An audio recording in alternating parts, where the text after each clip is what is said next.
From Zeus to Poseidon, Ares to Hermes, Athena to Pandora, even Japanese gods like Susanoo and Tsukuyomi, Norse ones like Odin, even Kronos, and so many more gods all tried the same thing: save Earth and protect its past and future. The tower was the threat put on our world, as a way to bring the end of all humanity as it's known. Gods and heroes from all eons of time decided to work together to save the world from something unknown, called the Outer Gods, creatures from somewhere else, maybe other planets or galaxies, that for some reason felt threatened by the beings on Earth. So all the gods marched together to destroy the so-called tower. But from the last run, only one man came back alive, the only one who marched side by side with the gods despite being a human, and the one who went the furthest in the tower, Kim Yu-won. And he brings the news: they're all dead. One of the hunters asks, even Merlin, Asura, and Vishnu are dead? And Kim says yes. Wukong hits his staff on the floor and shouts that this is not over. But Hercules tells the immortal, who's on the brink of death, that he speaks big but couldn't act so mighty in front of the outer gods. Even he, who was an Olympus hero, had no chance.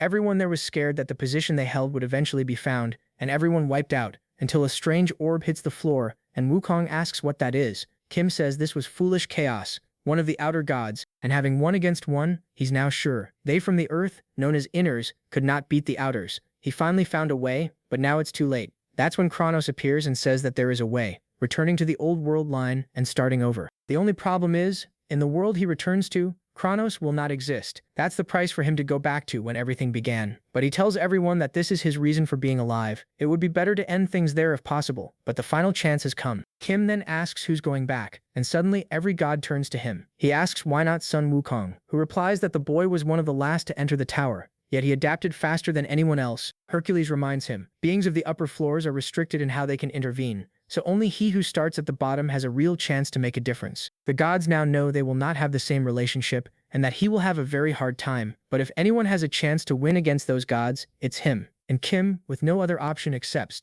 saying that they really are never short of words. With that, Kronos' clock spins and time begins to rewind itself. As everything fades to light, Kim stares at his hands, confused. His body was strangely heavy, and all his arcane power gone. He thought that he would have his old body, but suddenly his thoughts are interrupted by a fist smashing into his face. The blondie is impressed that he actually withstood that, but Kim is confused. He barely knows who this guy is, but seeing the university shirts, he remembers where they are. As the blondie punches, he dodges while asking what day it is. The guy loses his temper and tells him to shut up, just to get a bomb to the chin while Kim is thinking about how much time is left until the tutorial begins. Then it hits him. It's starting today. He has 9 hours left before the tutorial begins. The date is December 31st, 2019, at 8 p.m. He's in Hongdae. Back then, this place was packed with people. The blonde bully is furious after getting hit back. With so many people around, he can't even spot his friends. A moment later, they find him and call him over, asking why he took so long. That reminds him why he had gone to campus just to beat up the mecha boot. But for the first time, the mecha fought back. He even said he remembered him now, calling him a pathetic loser who came to campus during vacation just to pick a fight. Still on the ground, the bully remembers the Mac saying he deserved worse, but there was no point wasting time on him. The bully thinks the Mac has gone crazy, talking about things he couldn't understand, and swears he'll make him pay. Later, he lies to his friends, bragging that he beat the Mac so badly he's probably in the hospital. One of them jokes that if they keep pushing him like that, he might kill himself. The bully shrugs it off and says he wouldn't care. No one would miss him anyway. Then they spend the night drinking until everyone is wasted. At one point, someone checks the time. It's 11:50. The Mac returns and sees the streets still crowded. Off in the distance, the bully's group is partying, waiting for 2020 to begin. They go for another round, and the bully tells them to hurry before he gets too drunk. Then he checks his phone and sees midnight is close. One of his friends suddenly spots someone coming and points out the mech, the same guy the bully claimed he had destroyed. The mech walks through the crowd, carrying a large bag. One friend jokes that the mech looks perfectly fine for someone who was supposedly half dead, then asks what's in the bag. Right there, the bully's lie starts to fall apart. Everyone is about to realize he was the one who got wrecked,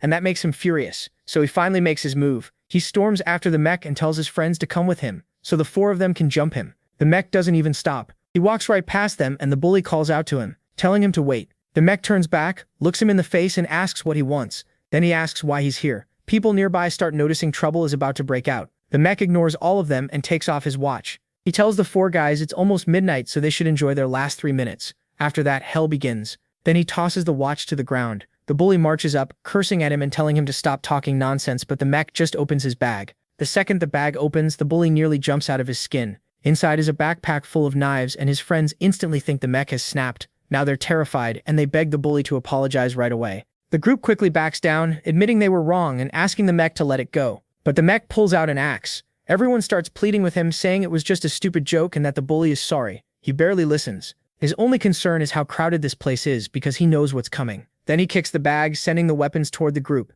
After that, he stops and starts counting down, knowing it begins now. Only 1 second remains. That final second feels endless. Then midnight arrives on January 1st, 2020. Everyone suddenly feels crushing pressure in their heads, along with a loud ringing in their ears. At the same time, the whole city is covered in beams of light and glowing pink markings. With a grin, the mech tells the bully his 3 minutes are up. Welcome to hell. The bully still has no idea what he's talking about. Then a system message appears. Sector 20131. Total population, 12,014. The system announces that the tutorial is starting now. The first test is survival. They must live through a zombie horde. This first tutorial lasts 30 minutes. After that, every zombie will disappear. Then thousands of zombies appear all at once. People panic, wondering if they're real, but the mech already knows they are, and there are a lot of them. He understands why the number is so huge. The tutorial's difficulty scales with the population in each sector, so a crowded place like this gets a brutal setup. The balance here is completely against the survivors.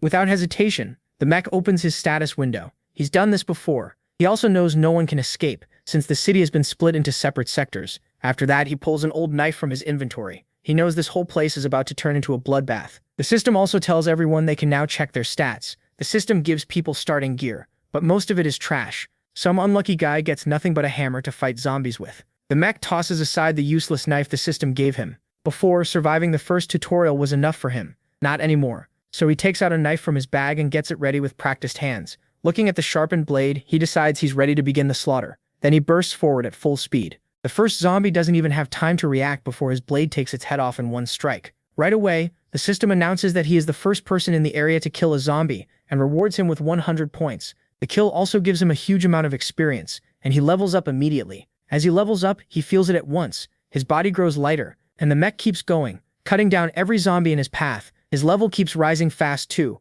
Not a single swing is wasted. Every hit kills, heads are flying everywhere. People watching from far away start thinking the zombies must be weak. Since Charlie is tearing through them so easily, they gather their courage and rush in too. One extra gets fired up and charges a zombie. He brings his weapon down with all his strength, sure the hit will finish it. But it does nothing. The zombie's skin is too tough, and the blade barely goes in. He can't understand it. Charlie was wiping them out so easily, right beside him. Then a loud scream cuts through the chaos. Charlie turns and sees a zombie biting into that man's neck. Seeing that, the protagonist realizes normal strength isn't enough. Charlie explains the zombies are slow and weak, but they're hard to kill. Early on, they don't feel pain at all. One by itself isn't much, but a whole group is deadly. He knows some people will survive and keep climbing the tower, but plenty won't make it. Charlie goes for another zombie, but this time his attack doesn't work. Annoyed, he smacks it away and realizes the coating on his blade has worn off. So he opens his bag again. Zombies are tough, but they do have one weakness. He pulls out another bottle like before and tosses it up. Then he slices it open and coats his knife with the stuff again.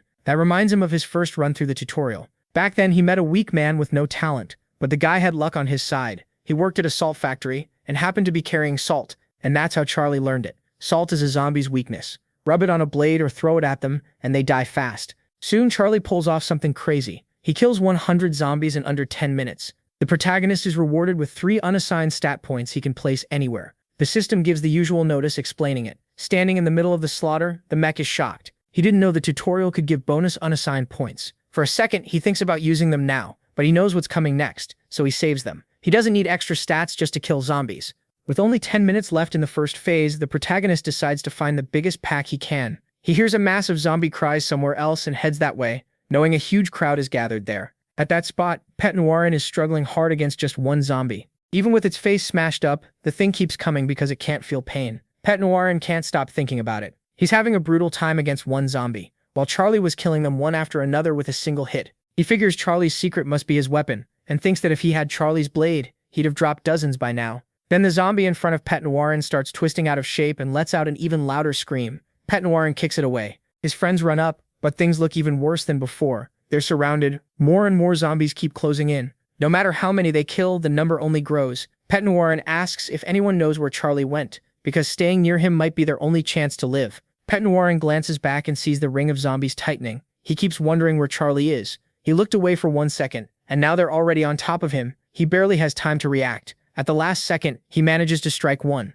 But the zombie's tough skin holds, and Pet Noirin's weapon finally breaks. Now he knows he's in real trouble. As the whole mob closes in, he starts thinking this is the end. He curls up to protect himself. Then something strange happens. The zombies begin to melt. He opens his eyes and sees all the zombies around him dissolving. One of his friends yells that something is falling from the sky onto them. Pat Noirin looks up and sees a thin white dust dropping over the horde. He reaches out and catches some in his hand. Then for some reason he tastes it and realizes it's salty. It's salt. The protagonist is up on the rooftops, leaping from building to building and raining salt down on the zombies below. As they melt on contact, his level shoots up. He figures hauling all that salt around was totally worth it. His level keeps climbing fast. After emptying the last of the salt, he lands on another rooftop. Right then, the first tutorial ends. Out of 12,014 people, only 4,007 are still alive. The system starts handing out rewards based on performance, and the protagonist gets an incredible 1,427 points. On top of that, he earns bonus stat points, 1 strength, 2 vitality, and 1 more unassigned point. Since he's the MVP of the sector, he gets 500 more points, and it still isn't over. The system says he achieved something nearly impossible and gives him another 1,000 points. The Mick is stunned as reward windows keep popping up. He never expected the tutorial to pay out this much. He's gotten over 3,000 points total. The first time he cleared this phase, he only got 10. That means this run gave him more than 300 times as much, and for a first tutorial, that's huge. The system wastes no time and announces that the second tutorial will start right away. No break at all. The protagonist tries to remember what's next. Then suddenly a voice echoes in everyone's head. "Hello, everyone. How are you?" Hearing it catches the protagonist off guard. Everyone else is shocked too. The voice congratulates them for surviving, but sounds embarrassed that so many people in this sector made it. Players start asking who's talking and whether the others can hear it too. The voice says it has an announcement for everyone, even though it was supposed to come after the second tutorial. Charlie realizes it's one of the system's lackeys. The speaker says someone here leveled up way too fast and earned a ton of points. Because of that, it has to explain how points work now. The players panic. They thought they were going home, but the lackey makes it clear there are more tutorials ahead. Then it says there are 2 main ways to spend points. The first is the shop, which sells all kinds of items. The second is trading points with other players. To do that, 2 people just need to make contact, and the points can be transferred. Charlie already knows all this. Points can turn someone into a god, and the shop is one of the most important parts of this world. From now on, everything becomes a fight over points and levels, which means things only get harder. After that, the smug lackey asks if everyone enjoyed the short break. Then it starts the second tutorial, and a yellow circle appears in the middle of the sector. The system announces that a safe zone is being created at the center of each sector. It tells everyone to get inside and adds that every survivor will receive 100 points every 3 hours. Then the system changes color and announces the second tutorial has begun. The safe zone forms with 2 rings inside it. People outside immediately start heading toward it. One guy grabs his friend's shoulder and urges him to run for the safe zone. Meanwhile, the blonde guy is panicking, still trying to understand what the hell is going on. Someone asks him if he's seen their missing friend, and the blonde guy answers that he doesn't know. He thinks the guy is dead. So their group of 4 is down to 3. The blonde guy keeps looking around, and when asked what he's searching for, he brushes it off. Then the third friend says he can't see Charlie either, and wonders if he died. The first guy says Charlie was fighting like a monster, so he's probably fine. And while the blonde guy keeps scanning the area, he finally spots Charlie. He takes off toward him, yelling for people to move. His friend shouts that the safe zone is the other way, but the blonde guy doesn't care. He wants to talk to Charlie. When he catches up, he grabs Charlie by the shoulder and tells him he's headed the wrong way. The safe zone is behind them. Did he forget? He urges Charlie to come with him, saying he's the veteran and will protect him. But really, he just thinks staying near Charlie will keep him alive longer. Charlie barely glances at him and says he knows exactly what he's doing. He has somewhere else to be and he wants to be left alone. He was never close to this guy and he doesn't even like him. At the same time, Charlie pulls the blonde duckling's hand off his shoulder and gives him one warning. If he wants to live, he can't rely on other people. He has to rely on his own strength. Then he tells him to turn around and get back to the safe zone. Only then does Charlie look him in the face and add that he should learn his place.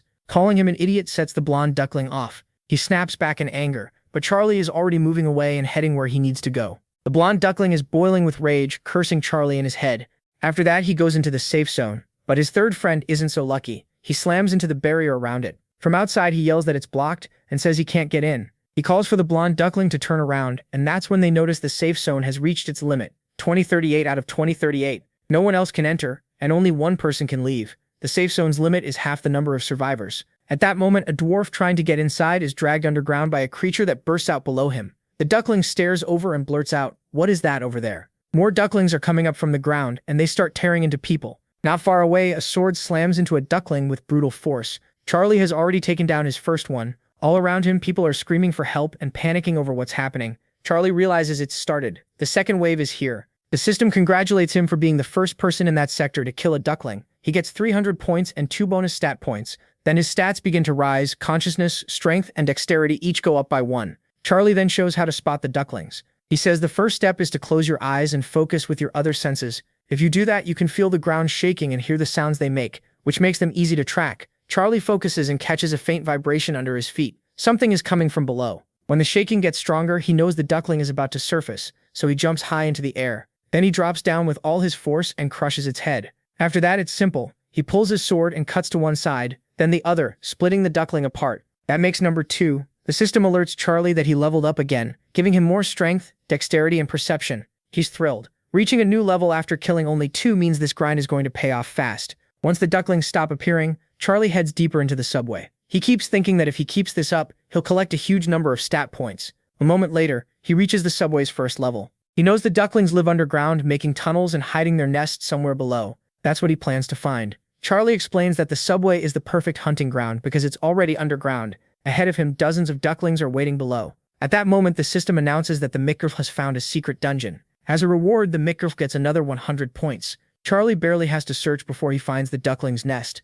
He gets fired up, spins his weapon, and says that now that he found their nest, hunting them will be easy. He's going to wipe it out. Then the protagonist sets himself a goal: reach level 20. That's his first target. The ducklings start shrieking, but it's a scream of pain. The protagonist doesn't slow down. He charges through them, turning the whole place into a bloodbath. Everywhere he goes, green blood sprays across the screen. Charlie cuts through the ducklings with ease, dropping them one after another. Then suddenly a round object falls out of one of the ducklings. It immediately catches the protagonist's attention. The moment he sees it, he knows it's valuable, and he feels incredibly lucky. He didn't expect to find something like that in the second tutorial, so now he has an even bigger reason to keep slaughtering them. When he picks it up and checks it, he realizes it's even better than he thought. That makes the ducklings far more worth hunting. Holding the sphere, Charlie looks at the ducklings and apologizes, but now he's way too motivated to stop killing them.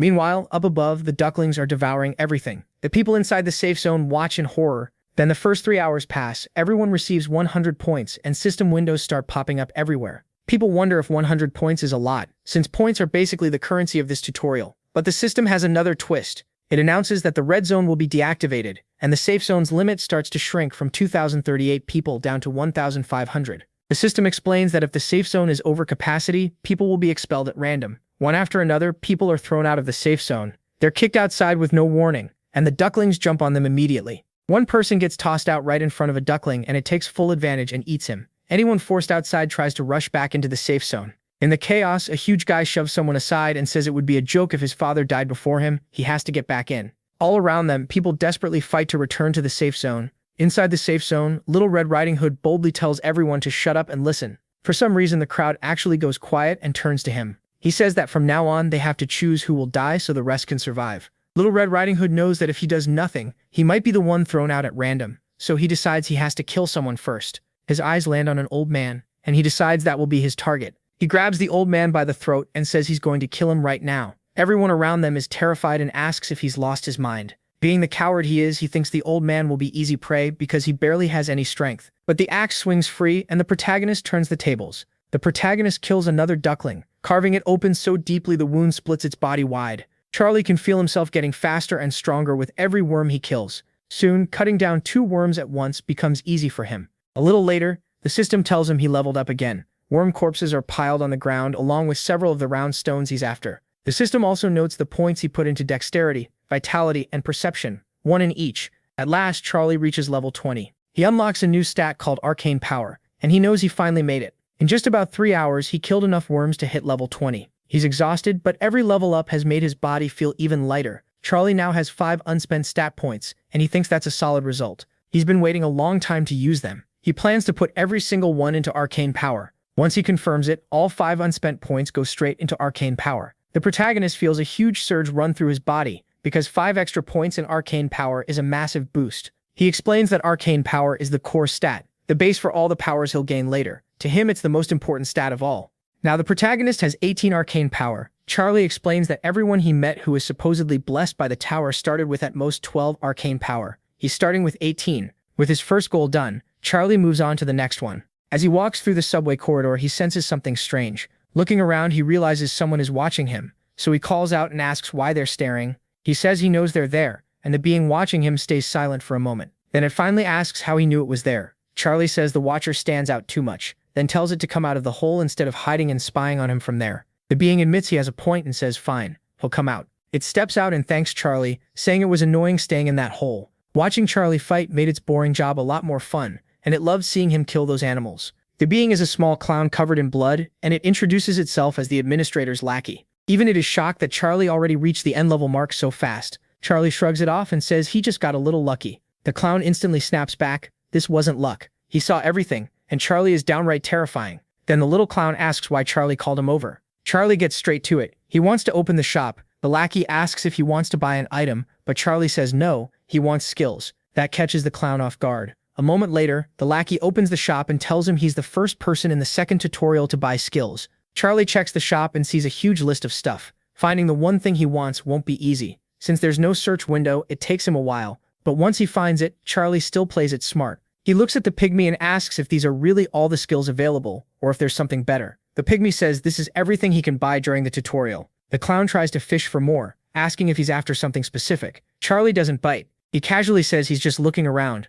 knowing any real question would bring attention he doesn't want. Then he points at one skill and says he'll take it. Monkey eyes. The pygmy stares at him, surprised, and says that skill isn't even that good. Charlie doesn't bother explaining. He buys monkey eyes right away, then jokes that he picked it because the name sounded cool. Somehow the clown actually buys that excuse. Even after that, the mix still has a lot of points left, more than 1,500. So he spends over 1,500 points on a basic arcana sword, leaving himself with only 27 points. Seeing that choice, the pygmy says Charlie picked well. It's a solid beginner weapon. As Charlie heads deeper into the dungeon, the clown says he's leaving, and hopes Charlie enjoyed the visit. He tells him not to miss him and adds that he has high hopes for him. That line catches Charlie's attention. To him, high hopes means the administrators now see him as someone special, and they'll be watching closely. Still, Charlie isn't worried. He knows he never broke the rules, so they can watch all they want. They have no reason to punish him. What really bothers him is the fact that he came back in time. He keeps wondering whether the administrators could ever figure that out.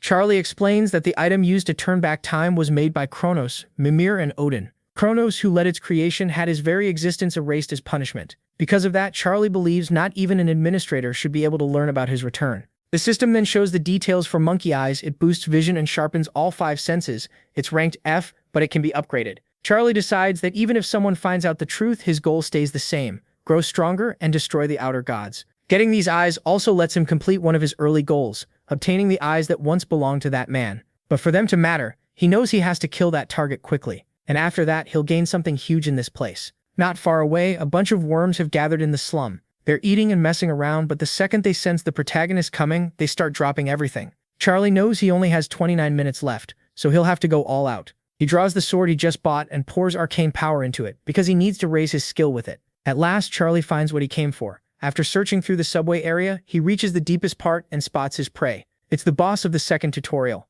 the mother worm. She watches Charlie from a distance, and to provoke her, he stomps hard on another worm. The smaller worm writhes in pain, and seeing her child suffer sends the mother worm into a rage. She charges so fast that she crushes the male worms in her path. Charlie barely avoids the hit with a quick jump backward. Facing the monster, Charlie realizes something important. She's huge but stupid. That means the fight will come down to simple moves done right. The worm rushes him again, and Charlie easily evades it with a huge leap, landing above her in midair. He wants to end this in one strike. Twisting through the air, he slams his sword down with all his strength. But the hit tells him right away that she's tougher than he expected. One blow won't be enough. So Charlie races along her body, landing hit after hit. The mother worm starts to panic under the non-stop strikes. Fluid starts spraying everywhere as the damage piles up. Charlie keeps taunting her, asking what she's going to do now. She almost seems to understand him. He puts himself in a spot that looks nearly hopeless, knowing she'll come at him with everything she has, and she does exactly that. The protagonist slips past her attack with ease and tears a huge hole into her body.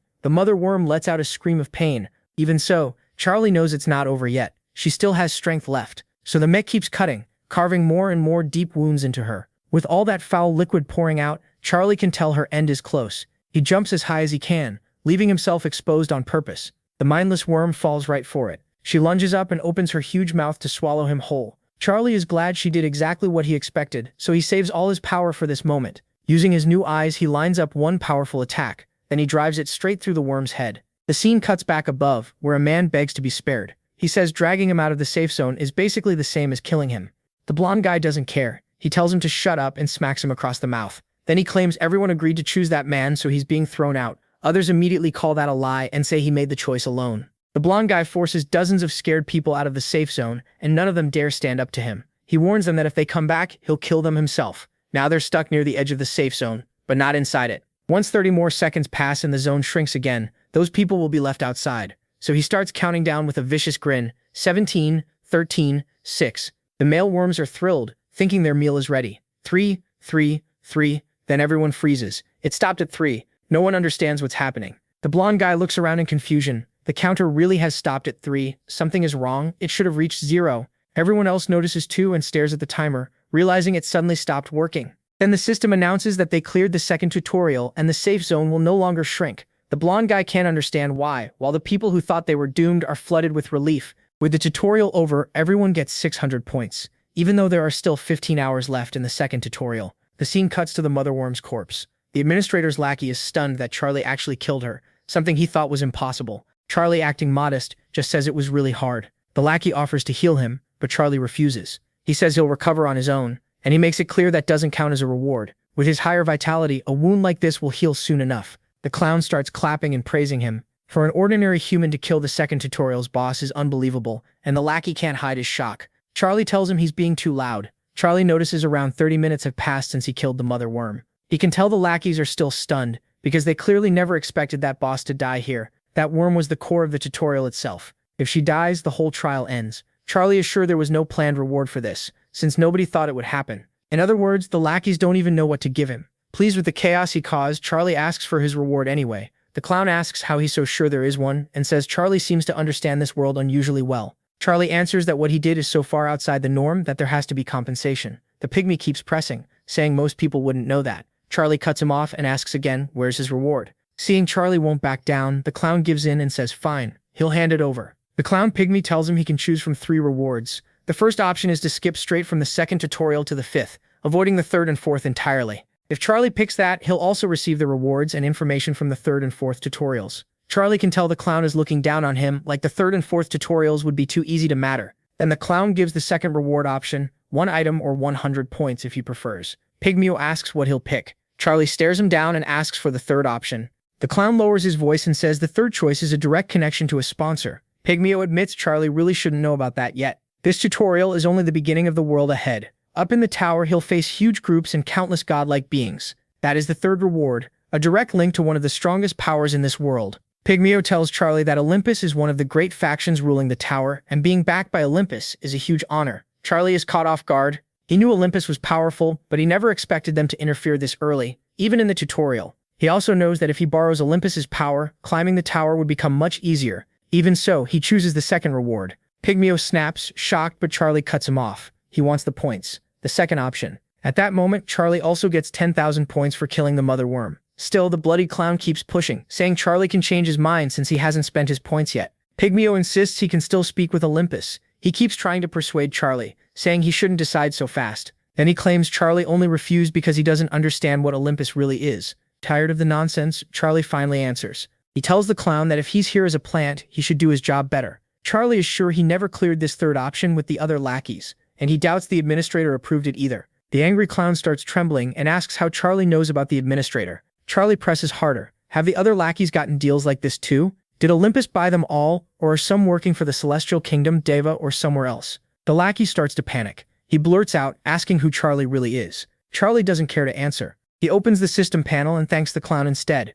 Thanks to that loose mouth, he just learned one more thing he needed to do. The lackey notices the panel and asks what he's doing. The system has an option to request a meeting with the administrator for 1,000 points, so Charlie pays it. Then he tells the lackey he'll find out soon enough. A few seconds later, the ground starts shaking and the lackey realizes something is coming. The administrator accepted Charlie's request and is coming to the meeting. Charlie knows the tutorial is supposed to stay separate from the tower, so he can't ignore Olympus meddling here. If they can interfere in the tutorial, they can ruin his plans later too. Then a dimensional portal starts opening in front of him. From the portal, a massive foot and the hand of a huge warrior emerge. A voice says, a meeting request during the tutorial. For 1,000 points, the administrator looks at Charlie and asks if he was the one who called him. The mech introduces himself as Charlie, a tutorial participant. The giant immediately recognizes him, the one who killed over 1,000 zombies in the first tutorial. He's heard plenty about Charlie. The system reveals that this figure is the tutorial's administrator, and also one of the administrators of the tower's lower floors. The administrator asks how Charlie even knew he existed, and how he learned to request a meeting.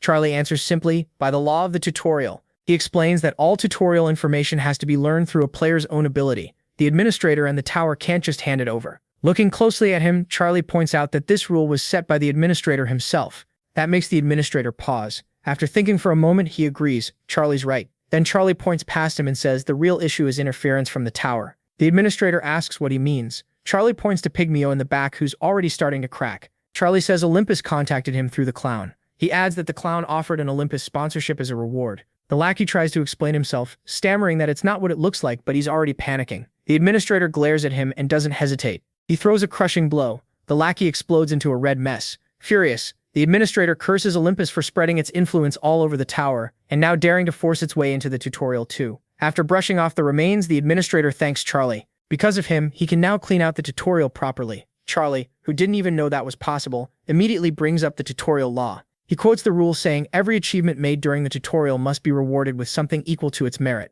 The administrator listens carefully. Charlie points out that he spent a lot of points to call the administrator, and because of that, the administrator was able to catch a corrupt lackey. Then he looks him in the eye and asks what he thinks that should be worth. The administrator says his subordinates checked Charlie before and found nothing unusual or especially noteworthy. But now that seems to be the strangest thing about him. Nothing about Charlie stands out, and that itself is suspicious. Still, the administrator says Charlie didn't kill the lackey directly, only indirectly, so he doesn't immediately agree to a reward. Then he compares a lackey to a ranker, and realizes what that means. A player in the second tutorial just brought down something on that level. A mere participant did that. Charlie says he'll take it as a compliment. The giant drops to the ground laughing, amused by the answer. He says Charlie really did pull off something incredible and asks what kind of reward he thinks would be fair. Sitting there, the administrator starts checking Charlie's status and thinking it over. He reviews Charlie's condition, sees how many points he's already earned, and finally reaches a decision. At last, he says he's figured it out. Charlie deserves at least this much. He stretches out a huge hand toward Charlie. Charlie realizes he's trying to trade something with him, the basic method used for point exchanges. At first, Charlie is disappointed. He assumes he's only getting points for the lackey's death. Then he realizes he was wrong. The administrator gives him a skill, Master of Mana, and it's insanely overpowered. The skill boosts mana recovery, resistance, sensitivity, and even raises total mana a little. On top of that, Charlie gains 5 more mana. Now he's completely stunned. This reward is way beyond what he expected. Seeing Charlie's shocked face, the administrator smiles. He figured the participant would be pleased. Then he stands up, tells Charlie he still has to deal with his other lackeys, and says they'll meet again after the third tutorial before saying goodbye. Once he's gone, only Charlie, a splatter of remains, and the dead female worm are left behind. Charlie stares and mutters, "Master of Mana, what the hell?" He's thrilled because he thought there was no way a skill like that could appear in a tutorial. Master of Mana is an S-rank skill. Absurdly strong, it belongs to the administrator class of powers that govern mana. And even better, it has proficiency, so it can grow. Charlie notices the proficiency is still low, but once it rises, his mana control will become ridiculous. He knows mana-based arcane power will be one of the most important things in the tower,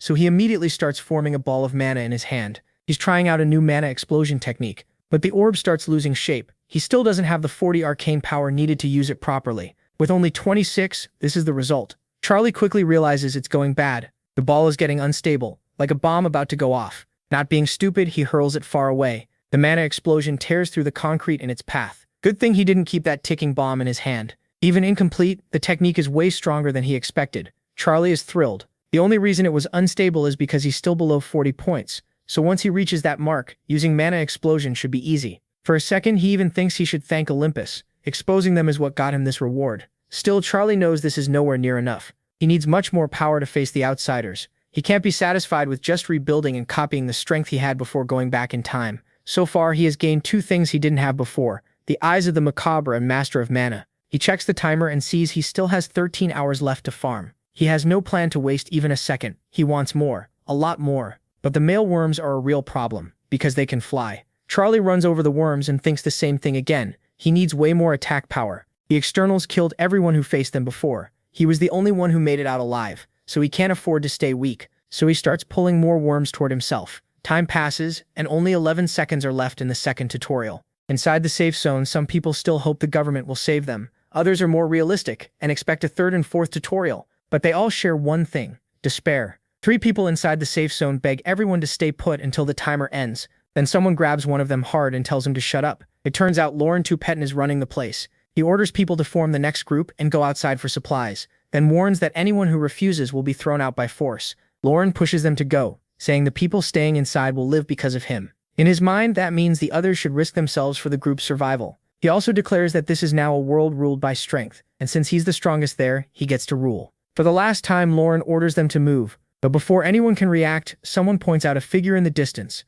A lone person is walking toward them from outside the safe zone, straight through the area full of worms. A lot of people think he's insane for walking around out there like that. Then someone yells for him to watch his feet. Lauren, whose senses are sharpened, feels a vibration from a male worm underground. The giant worm bursts out, eager for another meal, but the Mick doesn't even glance at it. He just keeps walking. The worm lunges at full speed, trying to swallow the Mick whole. He calmly jumps high into the air. Then he comes down hard, channeling mana into his feet and crushing the worm in one stomp. Everyone in the safe zone is left staring. The mech just killed that monster with his feet. Then the second tutorial timer suddenly changes. Instead of 11 seconds left, it now shows 5 minutes and 12 seconds. Charlie walks right past Lauren and the others, telling them to ignore him and keep their little talk going. It's obvious Charlie is on a completely different level from everyone else there. He thinks of this as nothing more than a short stop to collect his reward. But Lauren suddenly shouts Charlie's name. Charlie looks over and quickly realizes that idiot has been acting like the leader. Lauren rushes over like an eager puppy and acts like they're close friends, asking where Charlie has been.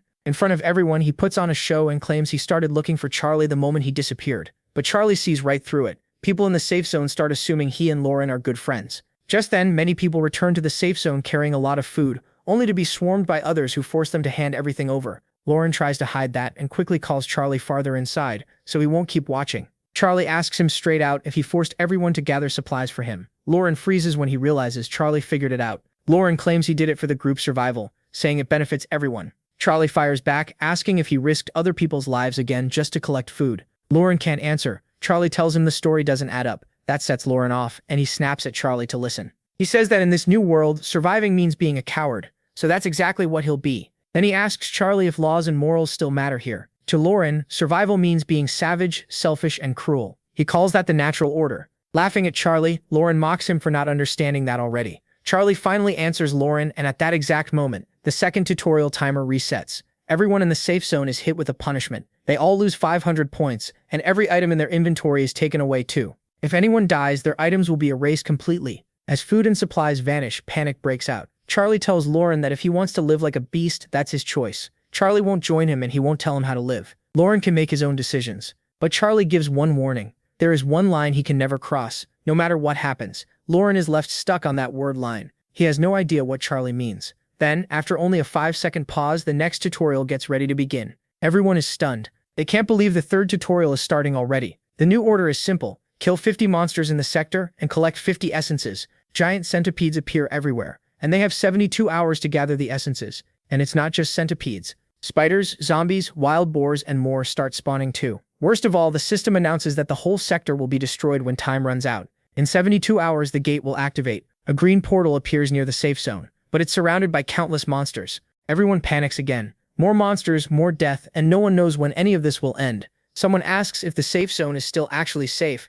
A few people try to make sense of it, saying it's basically like a game now. Kill monsters and collect essences. Lauren immediately gets an idea. He has no plan to collect 50 essences himself, so he turns to the crowd and orders them to go do it for him. Then essences start dropping one after another, and they all belong to the MangaCapped. His total keeps climbing. The Mick already has 132 essences. He takes off his old bag because it's too small to hold them all. Then the Mick grabs a much bigger bag with room for far more essences. Looking at the monsters ahead, he knows it's time to farm. Even the rat is still around. Charlie has a clear goal. He wants 1,000 essences. So it's simple. Farm non-stop. Seeing that horde in front of him, Charlie starts gathering magic in his hand. His mana has grown too. We've seen this move before. He's building a mana explosion with dozens of monsters right in front of him. The proficiency of Master of Mana goes up by 0.5. Charlie knows he already got lucky in the second tutorial by collecting 182 mana essences, but that still isn't enough for his goal. The mana explosion grows in his hand and starts warping like always. When the charge reaches its limit, Charlie knows it's ready to fire.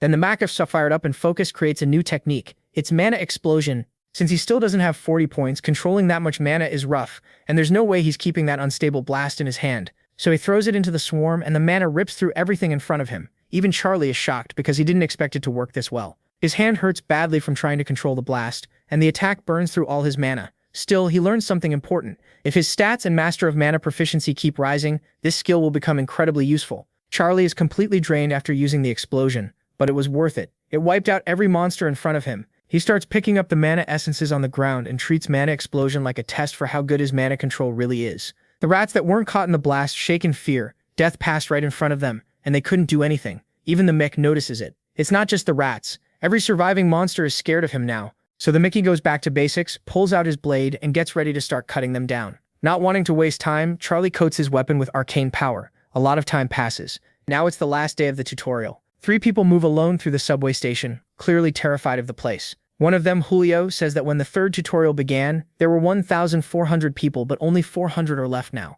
That's why they need to stay hidden. Kang Songshan, who we call Sebastian, agrees. As they head deeper into Honga Station, one of them wonders if this place was always this huge. The 3rd member is introduced as Lin Jun Hong, though we'll call her Julia. She suddenly gets the group's attention. Further ahead, she spots a convenience store. They're thrilled. At least now they might be able to refill their food supplies. Jun Hong, starving and eager for ramen, rushes ahead. Sebastian, just as excited, points out one problem. They won't have any water to cook it. Still smiling and not paying attention, Jun Hong jokes that he can eat it raw if he has to. He just wants ramen and a full stomach. But to the spider, he's the meal. The spider doesn't wait. It drops from above and bites into Junho's head. Sebastian and Julia freeze in shock. Their hungry friend rushed in for food, then became food himself. It gets worse fast. More monsters swarm them. Sebastian already knows this is bad. There are too many packed into one spot. He pulls out his club while Julia trembles in fear. She wonders how they can fight this many at once. She worked so hard to survive and even leveled up, but now none of that feels like enough. Julia is so scared she can't even move. A rat doesn't hesitate and charges in for its next meal. Acting on pure instinct, Julia blocks the rat. She throws it aside, but another one was waiting for that opening and lunges at her from the other side. This rat is smarter than the first. It grabs Julia's arm. Sebastian sees she's in trouble, but he can't help. A strong zombie is right in front of him. Even after taking a hit, the zombie keeps coming. It feels no pain and rushes Sebastian again. Sebastian can't stop it. The zombie goes for his arm and bites down with its ruined teeth. Julia barely shakes off the rat. At the same time, Sebastian is in serious trouble with the zombie latched onto his arm. She glances at him and loses focus. If this keeps going, both of them die here, and she wanted to live more than anything. That brief opening is enough. Another rat jumps on Julia, and she falls into total despair. Sure she won't survive. Then out of nowhere, Julia is splashed with grape leaves, and the rat dies on the spot. Covered in the leaves, Julia has no idea what just happened. All she knows is something hit the rat, and it died instantly. She quickly looks around, trying to find who threw it. From deeper in the dark, a voice calls out, "You're way too loud. I was sleeping and you woke me up. Now I'm really pissed." It's the He steps out of the dark with anger in his eyes, holding another can of grape leaves. The moment Julia sees him, she understands just how huge the gap in levels and stats can be. What he just did is insane. She watches him ready his next throw. That only makes it crazier. He killed a monster with nothing but a can. The Mick hurls the second can at the zombie's head and cleanly takes it off. Grape leaves fly everywhere. The can drops after the hit, but he's not done.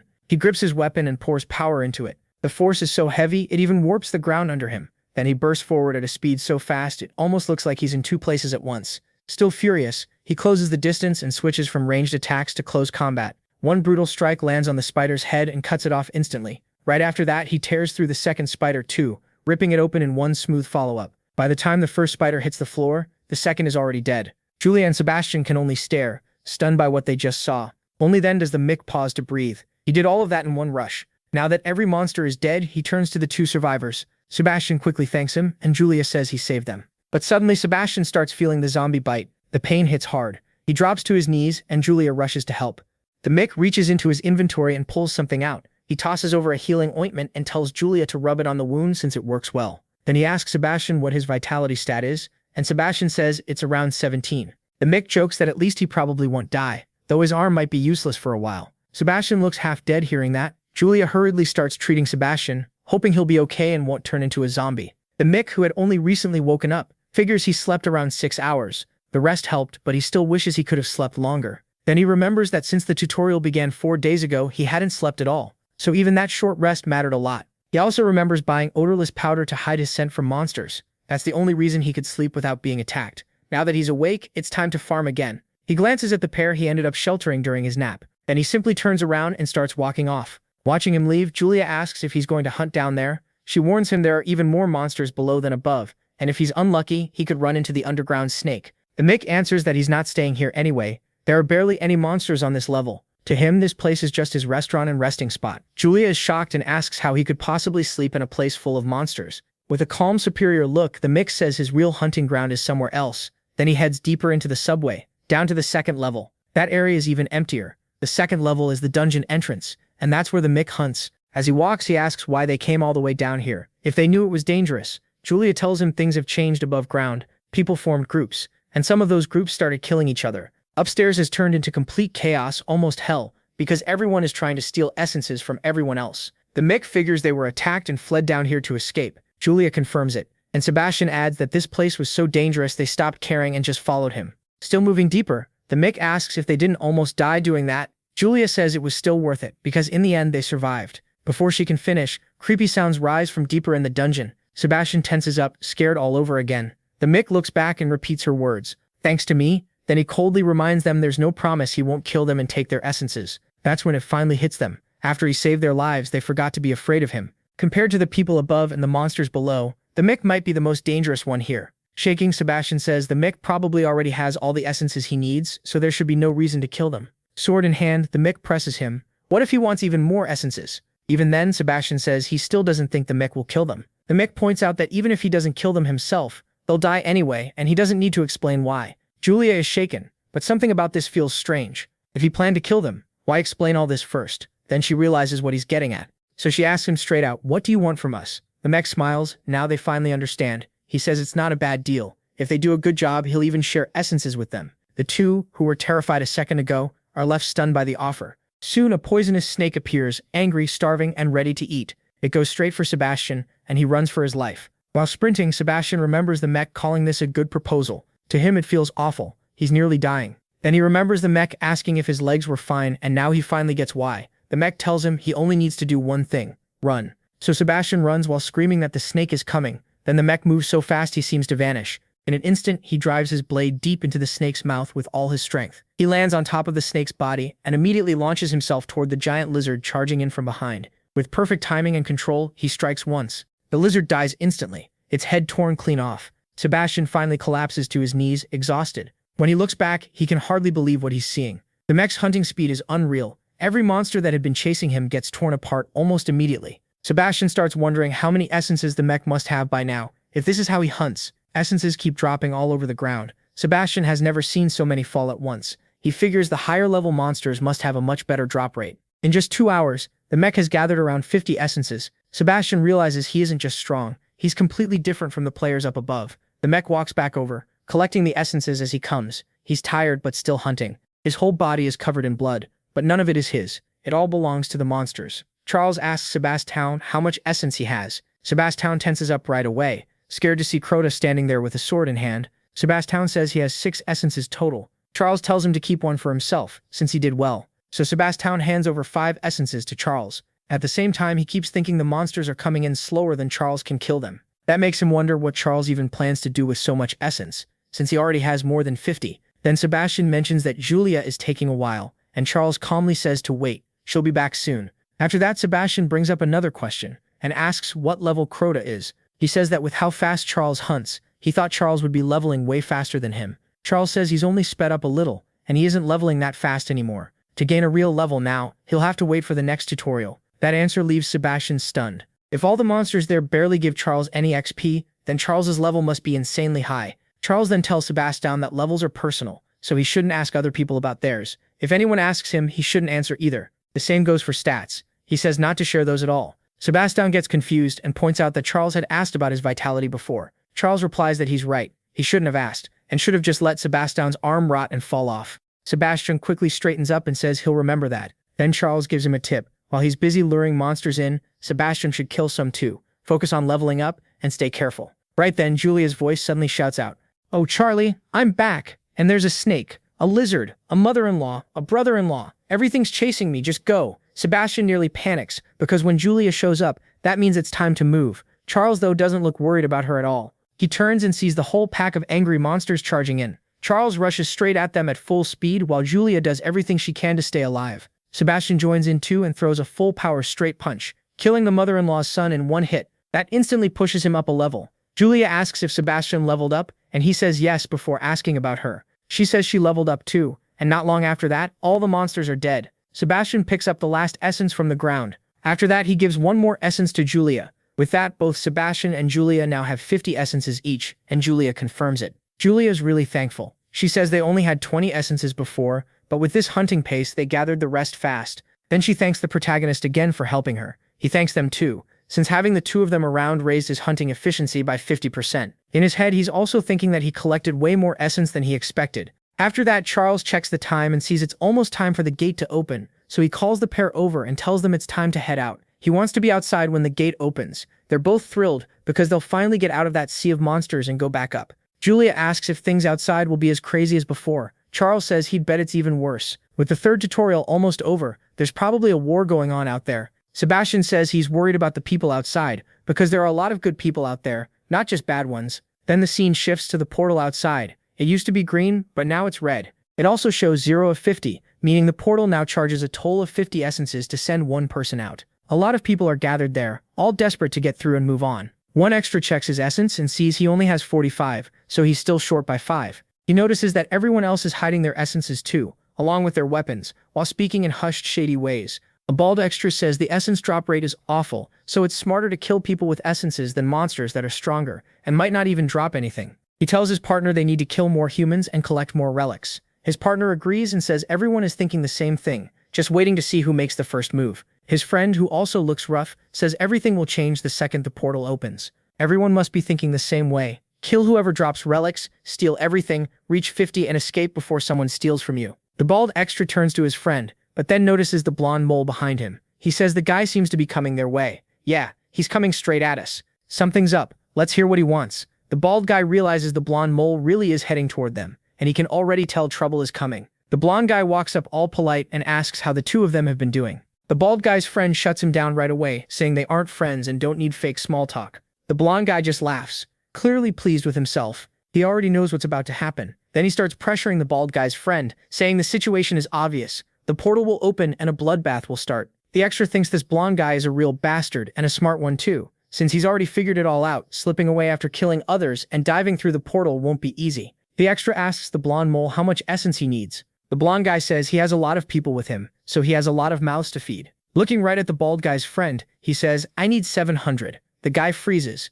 He expected a big number, but 700? Clenching his fist, he gets furious. His whole group only has 300 essence, and this blonde bastard is demanding 700. He knows that request is insane, which means a fight is probably unavoidable. The blonde guy acts generous and says he'll lower the price. If they hand over 400, they can leave in peace, and his group will get the rest somewhere else. The other guy stares at him and realizes this is turning into hell. Refusing would basically mean declaring war. His group has 20 people, while the blonde guy has 50. He keeps wondering how he's supposed to come up with 400 essence and finally decides he'd rather fight. But right then, someone cuts through all that tension, and it's Julia and Sebastian. The two politely ask to pass and walk right through the middle of everyone. The blonde guy turns to see what's going on. The moment Sebastian sees the blonde guy, he recognizes that huge bastard, and right behind Sebastian comes the fearless Charlie da Silva Azevedo. He walks past everyone and drops a box on the ground. Now the whole crowd is trying to figure out what's inside. Still pretending to be friendly, the blonde guy asks Charlie where he's been this whole time. Charlie doesn't even bother looking up. He just says he had things to do, that's all. Then the blonde guy asks if he managed to gather all the essence, and Charlie says, obviously. At that moment, Charlie pulls out his dimensional bag and starts dumping out a huge pile of magic essences. Everyone is left staring in shock at how many are in one place. It's completely crazy. Hundreds of essences. Someone in the crowd asks how many he has, and another says there must be at least 1,000 in that box. The blonde guy can only think, what a bastard. How did he collect that many essences? Still, he starts building up confidence. He has plenty of men with him, so he figures killing the mix and taking all those essences should be easy. After all, he has 50 men with him, and he keeps thinking that no matter how strong Charlie is, there's no way he can fight all of them at once. Without even lifting his head, the protagonist suddenly says, hey blonde guy. Then he tells all of them to look carefully at the ground. The blonde guy doesn't get it at first, what ground? But when he looks down, he sees a mark there, and realizes the protagonist drew something on the floor. So that's what he meant. Charlie tells them they all need essence, right? Then he adds that he doesn't need these essences himself anymore, because he already has enough. And once the crowd starts begging for essence, Charlie says sure, he'll give them some, but not for free. He'll sell it. 1 essence for 100 points. And if anyone wants to buy from him, they need permission to enter the circus first, only then can they step inside. The crowd immediately starts complaining that it's too expensive. 100 points per essence is way too much. One extra points out that the shop doesn't even sell essence, so the only place they can get it is from the protagonist. The blonde guy pulls out his knife and says, oh yeah? Is that so? He aims the blade at the protagonist and calls him a selfish bastard, saying he could save hundreds of people by giving away that essence, but instead he wants to sell it. Acting full of himself, the blonde guy points the knife at Charlie and says, and what if we don't have any money? What are you gonna do? What are you gonna do? The blonde guy asks, while the angry crowd stares at him. Charlie says that's a weird question. He's not forcing anyone to buy from him, he makes it simple. Anyone who wants essence has to pay first. Then he drops a useful tip. They can earn points by selling items or even their own stats. He doesn't care where the points come from, as long as they pay. The extras are stunned. They start asking if they can really sell items and attributes, because they had no idea. The blonde guy burns with hatred and looks ready to start trouble. He begins trashing Charlie, claiming he must have gotten all that by killing and robbing other players, and now he wants to make money off it. Then he asks if Charlie really thinks people will accept that. Charlie just looks at him and says, "And if I did steal it, what are you gonna do?" Julia, standing behind Charlie, snaps back right away. She yells that he has no right to call anyone a thief when he stole from his own group and killed them. She shouts even louder, saying he murdered all her friends. She asks if he has any idea how hard it was for her to escape him. Sebastian backs her up, saying that's a lie. They were with Charlie the whole time, and he didn't steal from anyone. Sebastian adds that the blonde guy got exposed and is trying to pin his crimes on someone else. The real thief is him, and he's shameless. He also points out that nobody there really knows Charlie yet. That only makes the blonde guy even madder, and he starts screaming at them. He threatens all three, mocking the two behind Charlie and asking if they think they're safe. Then his men pull out their weapons and get ready to fight. Furious, the blonde guy orders everyone to rush Charlie and the other two and kill them on the spot. The extras charge straight at Charlie in a burst of rage. The instant two of them cross the line without permission, Charlie cuts both their heads off in one swing. He stares at the others and says, "So you crossed the line, huh?" Then he warns them again, "You don't cross that line without permission." The two bodies drop and the rest freeze. His strike was so fast they didn't even see it happen. Now the blonde guy finally thinks about the line the mix mentioned earlier. He remembers the warning not to cross it, no matter what. Calm as ever, Charlie tells everyone his offer still stands. If they can pay, he'll sell them essence. But anyone who wants to enter the circus has to ask permission first. He says this is the last warning. Buy or don't buy, that's their choice. But if they cross the line again with bad intentions, he won't let it slide. Then he stands up, looks them right in the eye and says he'll kill anyone who crosses that line trying to attack him. After that, the protagonist draws his basic arcane sword. Even with only 48 men left, the blonde guy still loses his mind. He orders them to kill Charlie right now and send him to hell, while he stays safely in the back. One man swings at the mech, he ducks under it. Another attacks from behind. He's way too fast. The protagonist takes off the first man's head and splits the second one apart. Charlie moves like a blur, cutting down 5 men at once from over 10 meters away. Anyone who crossed the line dies almost instantly. The blonde guy starts shaking. What he's seeing feels impossible. No normal person should be that strong or that fast. Then it hits him. His bat is still level 1 because he hid in the safe zone instead of hunting. He forgot what kind of world this is. The strong rule here and the Mick is clearly far above him. So he gets ready to run. In his head he tells himself he'll be fine because he never crossed the line. Since Charlie only kills the ones who did, maybe he can still live. He thinks he can survive as long as he turns around and stays behind the line. But Charlie calls out to him. He says, "Hey Blondie, piece of trash. Did you think staying in the back would save you? If you cross that line planning to kill me, I'll come for you." Then smiling, he adds that he memorized all 48 faces including his. He promises to kill every one of them. The blonde guy goes stiff with fear, realizing Charlie really means it. Before he can even react, Charlie closes the distance in an instant and cuts his head off. After that, everyone who crossed the line and everyone tied to the blonde guy's gang gets wiped out. It turns into a complete bloodbath. With bodies everywhere, the protagonist walks back to his box of essence. He casually says what a mess this turned into and complains about how annoying those people were. Then he decides to move somewhere else. Picking up the box, he walks toward the crowd.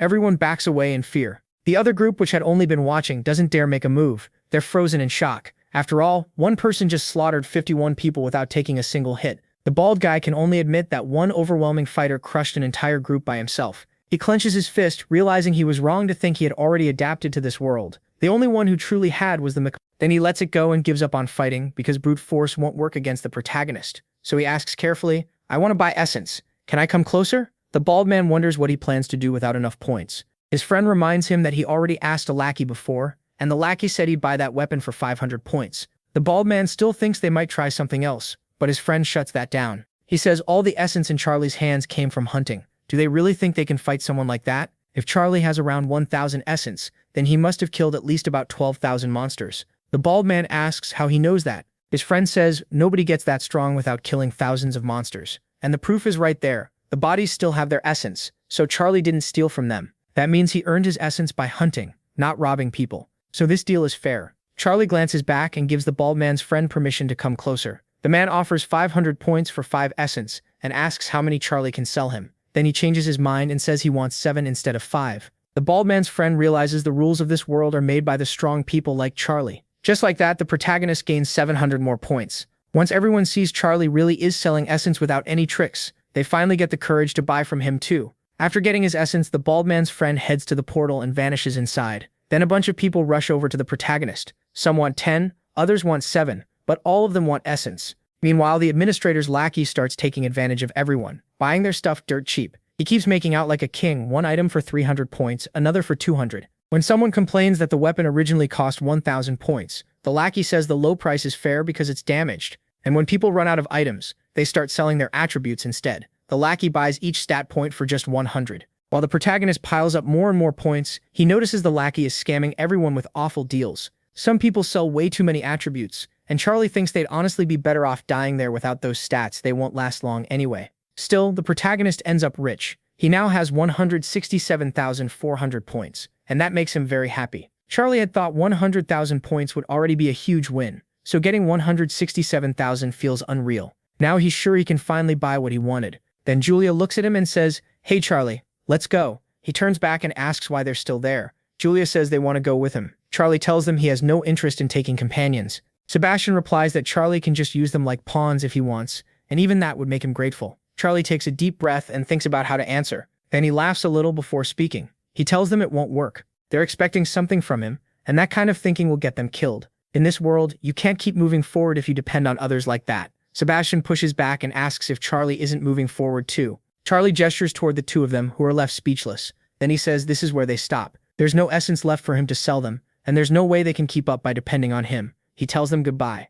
And that's where part 2 begins. Charlie drops his bag to the floor and starts getting ready for what comes next. Sebastian freezes, unable to believe what Charlie just did. In his head, Charlie has to be crazy, so how is he supposed to clear the next tutorial now? Sebastian says Charlie should have kept at least 50 essences for himself. Charlie just shrugs and tells him he's not going so they can leave without him. Julia is even more shaken by that answer. As the mechan heads off, he gives them one last warning. Get out now because this place is about to turn into hell. Hearing that, Julia rushes toward Charlie in panic, but Sebastian stops her, realizing Charlie has already made up his mind. Lightly holding Julia's arm, Sebastian calls her name. Then he tells her they need to go. With nothing else they can do for the mech, the two head for the portal while Charlie walks off on his own. On the way, Charlie thinks ahead. The next tutorial should be defense, after survival, competition, and hunting. That pattern makes the most sense. Then some random guy runs up and asks if he really sold all the essences. Charlie looks at him and answers, yeah, he sold them all. The man instantly falls apart, shaking as he says that was his only hope. It turns out he isn't the only one. 3 other people also failed to gather enough essences to move on.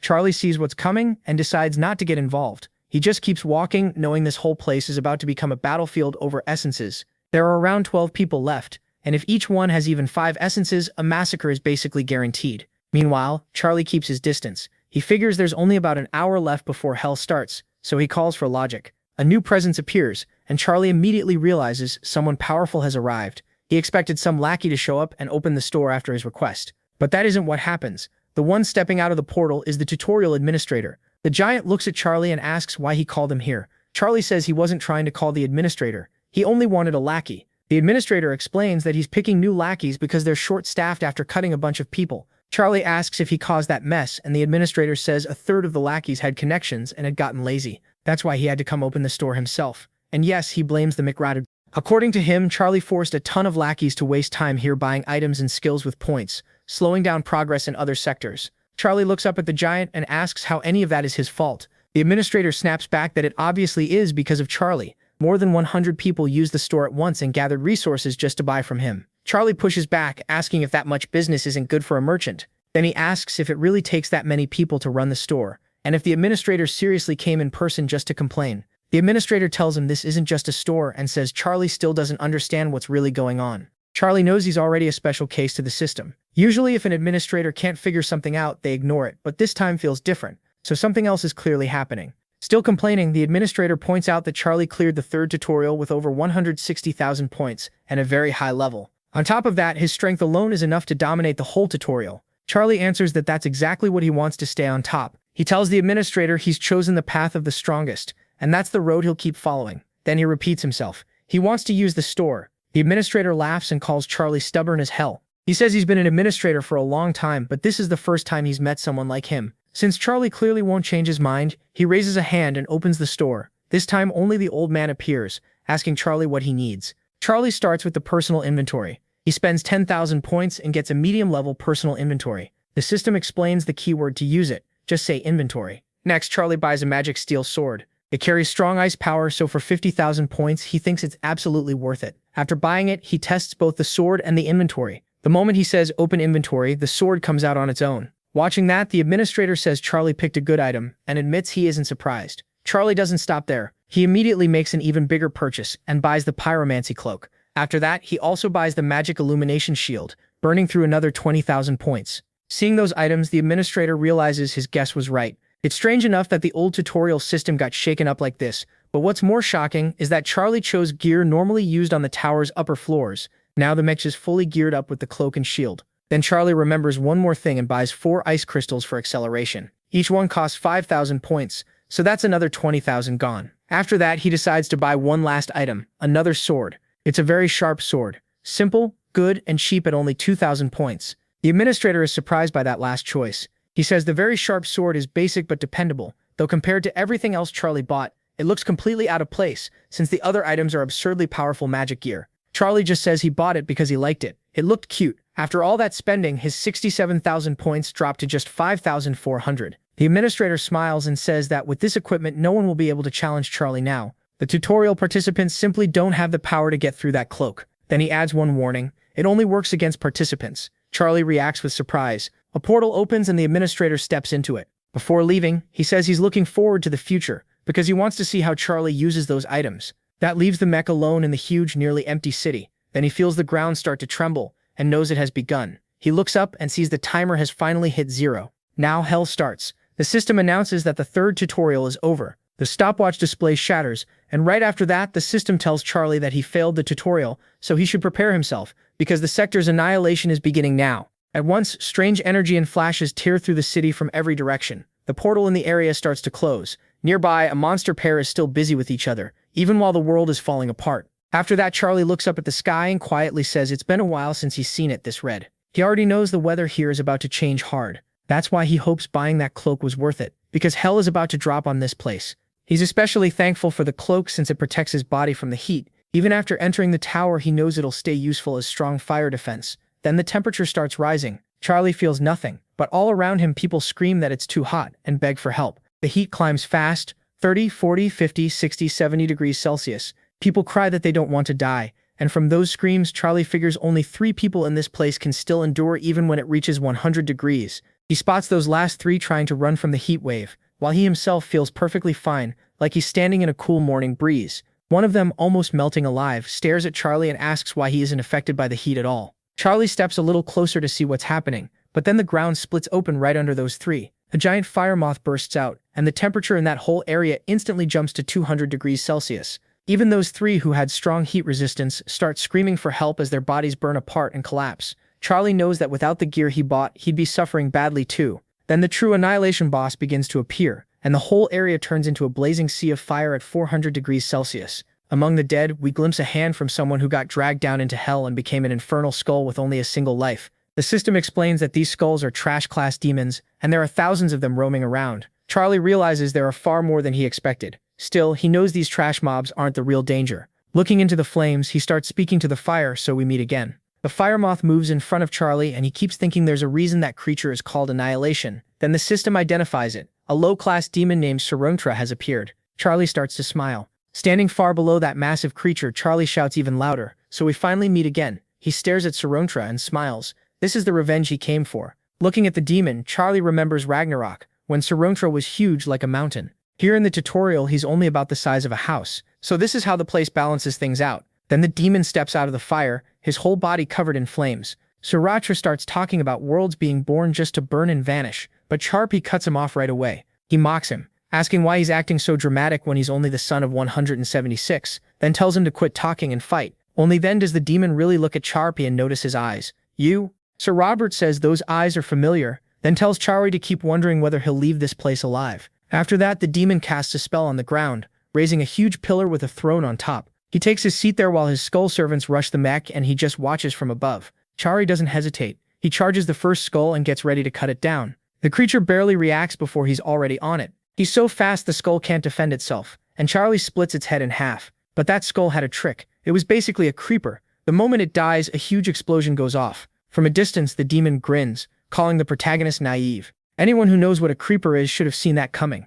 A little later, the flames settle down, leaving the whole area covered in smoke. Out of that smoke, the Mach steps forward, still burning, but alive. Perevinch's mantle blocked the heat from the blast. Sarutra immediately notices the cloak isn't ordinary, and now it has even gained extra fire resistance. Chari looks up and says, "Of course it's special. It came from the shop. If he's got money and the shop is selling broken items, he's buying all he can." Then he adds that he didn't prepare all this just to survive. He points at the demon on the throne and yells that he came here to kill him. Sarutra smiles and calls those words bold and foolish. He says Chari should feel honored, since no human has ever even seen his face before. Charang is done with the speech. He tells the demon to get off the chair and fight like a man, but Sarutra just says he needs more training first. Then he sends more skulls. That only makes Charang angrier, so he activates the Haki's eyes. With that power on, he leaps straight into the middle of the swarm to take them all on at once. At crazy speed, Charang starts cutting through everything in sight. The system keeps announcing level ups, but he doesn't slow down. He tears through skull after skull so easily it almost feels too simple.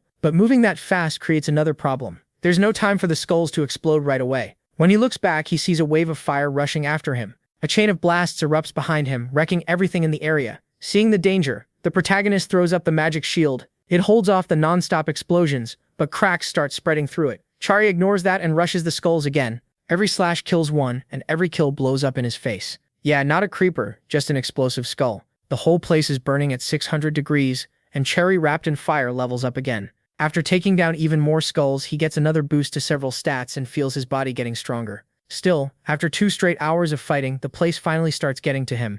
Even with his resistance, Cherry can feel the heat building inside his body. He realizes his current plan is bad. Every skull explodes the second he kills it. The damage isn't huge, but he can't avoid the blasts, so every attack means another explosion to the face. He pauses to think. Maybe mana explosion could wipe them out from a distance, but the skulls keep spawning, so that plan would drain him dry before it solved anything. Then he checks his shield and sees it's nearly done. That makes sense though. It's already tanked over 1,000 explosions. So Chari decides it's time. He uses the absolute 5th series skill, Absolute Implicancy, then looks up at the demon and taunts him hard. He calls out from below, saying it's all weaklings down here, and telling the only strong one to come down and fight. Gripping his flaming sword tighter, the demon admits he's curious. Those items Chari is using are far from normal, and he wants to know how he even got them in the tutorial. Chari just stares at him, and then a massive explosion erupts in front of the demon, sending a shockwave through everything nearby. The taunt worked. Sarutra took the bait. Chari mocks him again, saying it's pathetic to go all out on someone still in the tutorial, but the demon coldly says this is just a purge for the unworthy. Then he points his giant flaming sword at the protagonist and says Chari is different. He has what it takes to climb the tower and become a ranker. Curious, now Sarutra asks why Chari would ever give up his essences to a partner when he clearly has the power to gather plenty on his own. Chari scratches his ear and reminds him again, he came here to hunt him, the low-ranked demon. Mr. Ruda laughs at that and asks if Chari is seriously saying he plans to bring him down. Then he says that's fine, he'll just crush him. With that, the boss raises his flaming sword for a heavy strike. Chari doesn't move. He stays put and prepares to take the hit. Feeling that blazing power inside him rising, the giant sword slams straight into the mic. Chari blocks with his shield and instantly knows he can beat this boss, but the shield has already taken thousands of blasts and this attack is too much. It starts showing clear signs of breaking under the pressure. Then the shield finally gives way, leaving Chari exposed to the boss's massive flaming sword. At that moment, he remembers Sano Gong asking if he wants to know how he got those eyes. Back in the present, the boss pours even more power into his sword, pushing the flames past 3,000 degrees Celsius. The memory continues. Sun Ogong explains there was a special way to get those eyes and says that even he failed during a 3rd tutorial once. He says he could have beaten the little creatures there, but certain things went wrong. He won't say what happened, and Chari presses him on it. Sun Ogong refuses, saying the important part is what came after. Then he asks Chari if he knows what kind of annihilation appeared for those who failed the 3rd tutorial. Chari says no, he only knows it already passed. Sun Ogong tells him to listen closely, because the next steps matter if he wants to gain his best skill. Chari asks if he's talking about the eyes, and Sun Ogong says yes, those eyes are his greatest skill. Back in the present, the giant demon stares at the wrecked ground, confused. He can't understand why Chari didn't dodge. It almost looked like he chose to take the hit. Then the rubble starts moving, and a wave of heat begins pouring out of it. Sarutra thought he had killed the protagonist, but Chari rises from the debris and stands up in front of him again. The mech looks a little shaken and breathes out a hot aura, telling Sarutra he really thought he was about to die from that heat. At the same time, Chari thinks about that monster, Yusan Ogong. After fighting him hundreds of times, he only won a few, and that made one thing clear: there were real reasons San Ogong was so insanely strong. One reason was Rui Jimbo, the celestial staff he carries, which can grow without limit. Chari also remembers Wukong's air nimbus, a cloud fast enough to fire lightning and cross space at unbelievable speed. He keeps thinking through it. Another of Wukong's greatest strengths was his endless arcane power, gained after eating all the immortality feathers in the Garden of Celestial Feathers, a treasure of the celestial realm. But even with all that, the biggest reason he was so hard to beat was something else. Chari's eyes start to shine, and the system announces that he has fulfilled the secret condition for the monkey's eyes. Now those eyes begin to evolve. They evolved into gray eyes. These eyes are broken. They can tell good from evil, truth from lies, and they get stronger as their mastery rises. On top of that, they boost his senses, give him fire resistance, and let him predict where the enemy will strike. Then the system tells him the protagonist has obtained the gray eyes. Charlie lets out a breath. He survived, but even with that gear on, the heat felt like it would burn him alive. That makes him think about Wukong again. Wukong endured all of this with no equipment at all. Charlie admits Wukong's body makes no sense. Sifratra notices something changed and stares at him. Your eyes, what happened to them? Charlie doesn't answer. He opens his inventory, pulls out an ice crystal and the sword of the air steel, and admits to himself that the monkey deserves respect. Anyone who could handle this demon's heat with no gear at all is on another level. He thanks Sifratra for helping him get those eyes, then lowers his stance and tells the demon his setup is finished. Now it's time. The demon mocks him, saying he looks pathetic and asking what someone in such terrible shape thinks he can possibly do. Charlie brushes it off, saying this is nothing, then crushes 2 ice crystals at once. Right away, his body temperature starts dropping fast. Sifratra watches in surprise as the burning spreading through the protagonist's body starts getting cancelled out. At the same time, the protagonist gains another boost. Ice is now added to his arcane power. A moment ago, he was just taking the giant's hits. Now the heat around him fades after the ice crystals, and Charlie plants his feet, ready to strike back. The truth is his body is freezing, so he can't stay still. He rushes forward through the flames. The giant swings his sword at the protagonist. Charlie realizes Sifratra must understand exactly what this means. His ice-covered body is the complete opposite of the demon's fire. Sifratra's huge blade crashes down on Charlie, but he manages to block it and hold on. The clash of those opposite elements triggers a massive explosion. His pyromancy mantle withstands Sifratra's annihilation flames and its fire resistance rises even more. And it doesn't stop there. The monkey's evolved gray eyes also endure the annihilation flames. Sifratra's flames are even absorbed by the eyes and the protagonist's body temperature drops quickly again. Now he can resist the burning effect. The giant sword that nearly killed him before doesn't hit nearly as hard anymore, because he has 2 broken abilities absorbing the heat. Sifratra realizes this fight isn't normal. Charlie is resisting him, and even forcing him back with the element opposite his own. Then Charlie throws his strength into the clash and knocks the giant's sword away, spreading his ice aura across the whole area. He doesn't waste the opening. Charlie leaps onto the giant and slashes across his ribs. For the first time, the demon actually feels pain. Furious, he roars that a mere mortal has no right to do this, and swears he'll kill him. But Charlie stays locked in. Now that he's proven he can cut the flame demon, he knows he can kill him too. Sifratra isn't dumb. Since close combat is failing, he backs off and starts casting powerful fire magic. The moment Charlie sees it, he knows it's bad. He can't afford to get hit no matter what. From the start of the fight, he never turned off his gray eyes. Now they show him the path each fireball will take. Every fireball is packed with killing power. Sifratra launches them, convinced the blast will erase the protagonist for good. 2 seconds later, the sword of Asura gives off a freezing aura. The protagonist starts to smile. He didn't know surviving that was even possible, but the items he's using are seriously overpowered.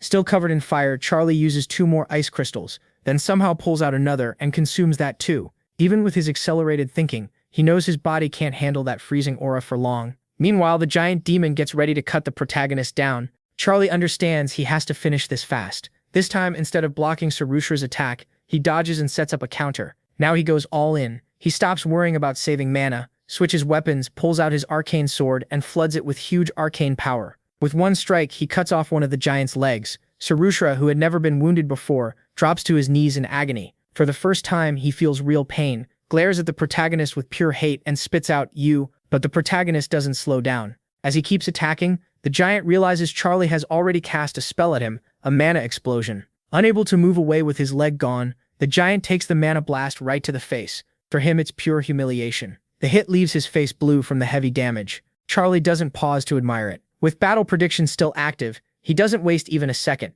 He jumps straight onto the boss's back. After losing a leg and taking a blast to the face, the boss doesn't even get time to recover. The protagonist is already moving for a back attack, pressing his hand onto the fire demon. In pain, the demon realizes Charlie is on his back. That only makes him angrier. To him, this is just a kid who hasn't even climbed the tower yet, so he decides to do something drastic. Sifratra raises his body's heat even higher, pushing it to an insane 6,000 degrees Celsius. The flames become overwhelming and the protagonist starts to feel it. Still, his ice attribute resists, and the pyromancy mantle keeps fighting off the annihilation flames.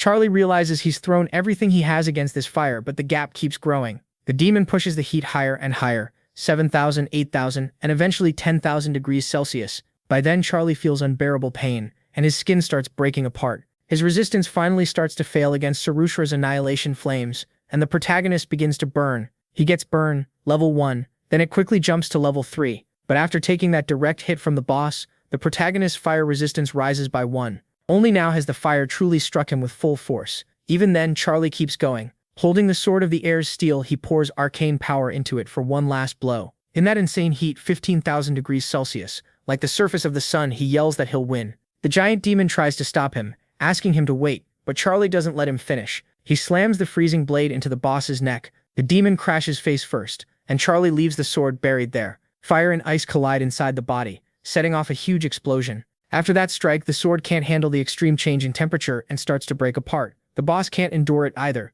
Too much ice power flooded his body, and the system announces that Charlie defeated the Doctoral's annihilation. Still shaking, the protagonist smiles. He finally killed the demon. At the same time, the sword of the air steel crumbles and vanishes from his hand. Then the system announces that he leveled up. Charlie shouts in triumph. He really did it. He defeated Sarutra, the 166th son of Sura, the giant fire elemental demon. He looks up and remembers the gods and other divine beings who stood with him at the end of the tower's battle. It all feels insane, but this is only the start of a long road. The system keeps going, announcing another level up and then another. Charlie can already tell this journey is going to be brutal, but he keeps moving forward. After that, the system says he achieved something unimaginable, because he pulled off the impossible. The reward calculation will take more time. After the battle, Charlie takes a short break. He dozes off for a bit. He was completely worn out, and even now he can barely believe he won. Still, he gets himself ready for the next step. Sitting down, he lets out a long sigh and wonders how hard the second step will be if the first one was already this brutal. Even so, he's sure he's much stronger now than before.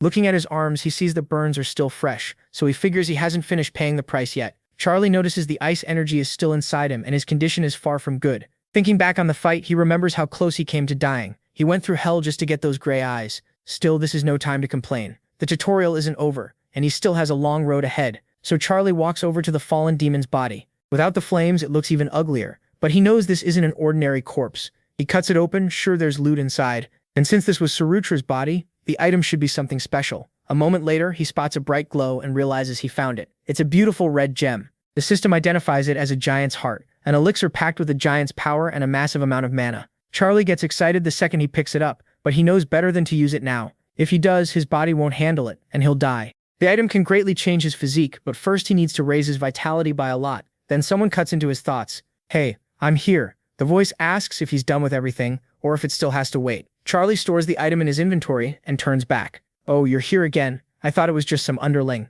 The administrator already sounds annoyed and snaps that somehow it's always Charlie causing trouble. Charlie hops over the demon's corpse and says he still has a long way to go. The administrator just starts smiling. He says Charlie completely wrecked the tutorial's balance. The other administrators were all on his case because of him. First, he soloed the zombies in the opening test, then he killed that giant worm in the last one. The administrator warns him there's no more time to waste. The fourth tutorial started a while ago and is almost over, so Charlie will be sent straight to the final area. Charlie is shocked. Wait, the fourth one is already ending? How much time is left? The administrator answers 4 hours. Charlie grins. 4 hours is more than enough. Send me there, I'll wipe everything out. The administrator answers with a dry, mocking, yeah, sure you will. Then he tells Charlie to give him his hand. As he grabs the mayor's hand, he explains that he argued with the other administrators for a long time over what reward Charlie should get for all this. In the end, Charlie receives 10,000 points.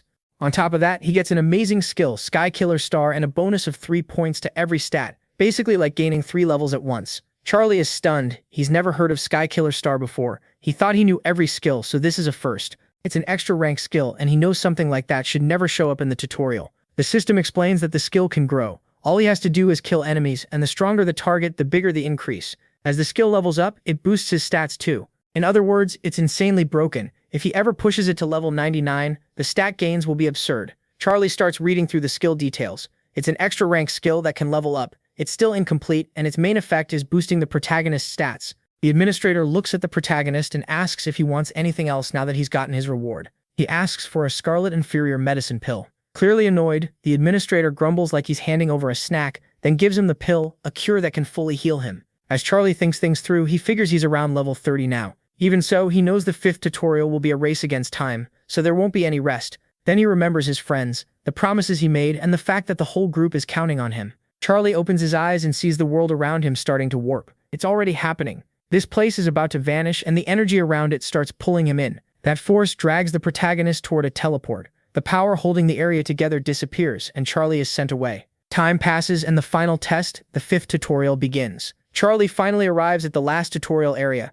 Thanks to the pill, he's no longer in terrible shape. It fully healed him. The other players are already there, and Charlie shows up in his pyromancy cloak with real presence. One random player catches the smell of the sea and asks if anyone knows where they are. The 5th tutorial has gathered people from several different worlds, and now they're all here together. Then the tower announces the name of the final tutorial, United World. Some people wonder if this means the tutorials are almost over, but a more experienced player shuts that down right away. No way, this is still just the tutorial, and the truly important stage comes after this. The system announces that Baraganda Island is slowly sinking into the sea. It also says there's only one way to escape: kill the boss at the top of the island. And this isn't a solo fight, it's a raid boss, which means teamwork is required, and everyone will be scored based on how much they contribute. At first it sounds almost easy because they're given 30 days, but that thought dies fast. A raid measured in days instead of hours is a bad sign. The timer appears, 720 hours until the raid ends. Everyone is stunned. Nobody expected a full month. The protagonist can tell they're all shocked. The earlier tutorials lasted anywhere from 1 hour to 4 days, so this 30-day test is on a whole different level.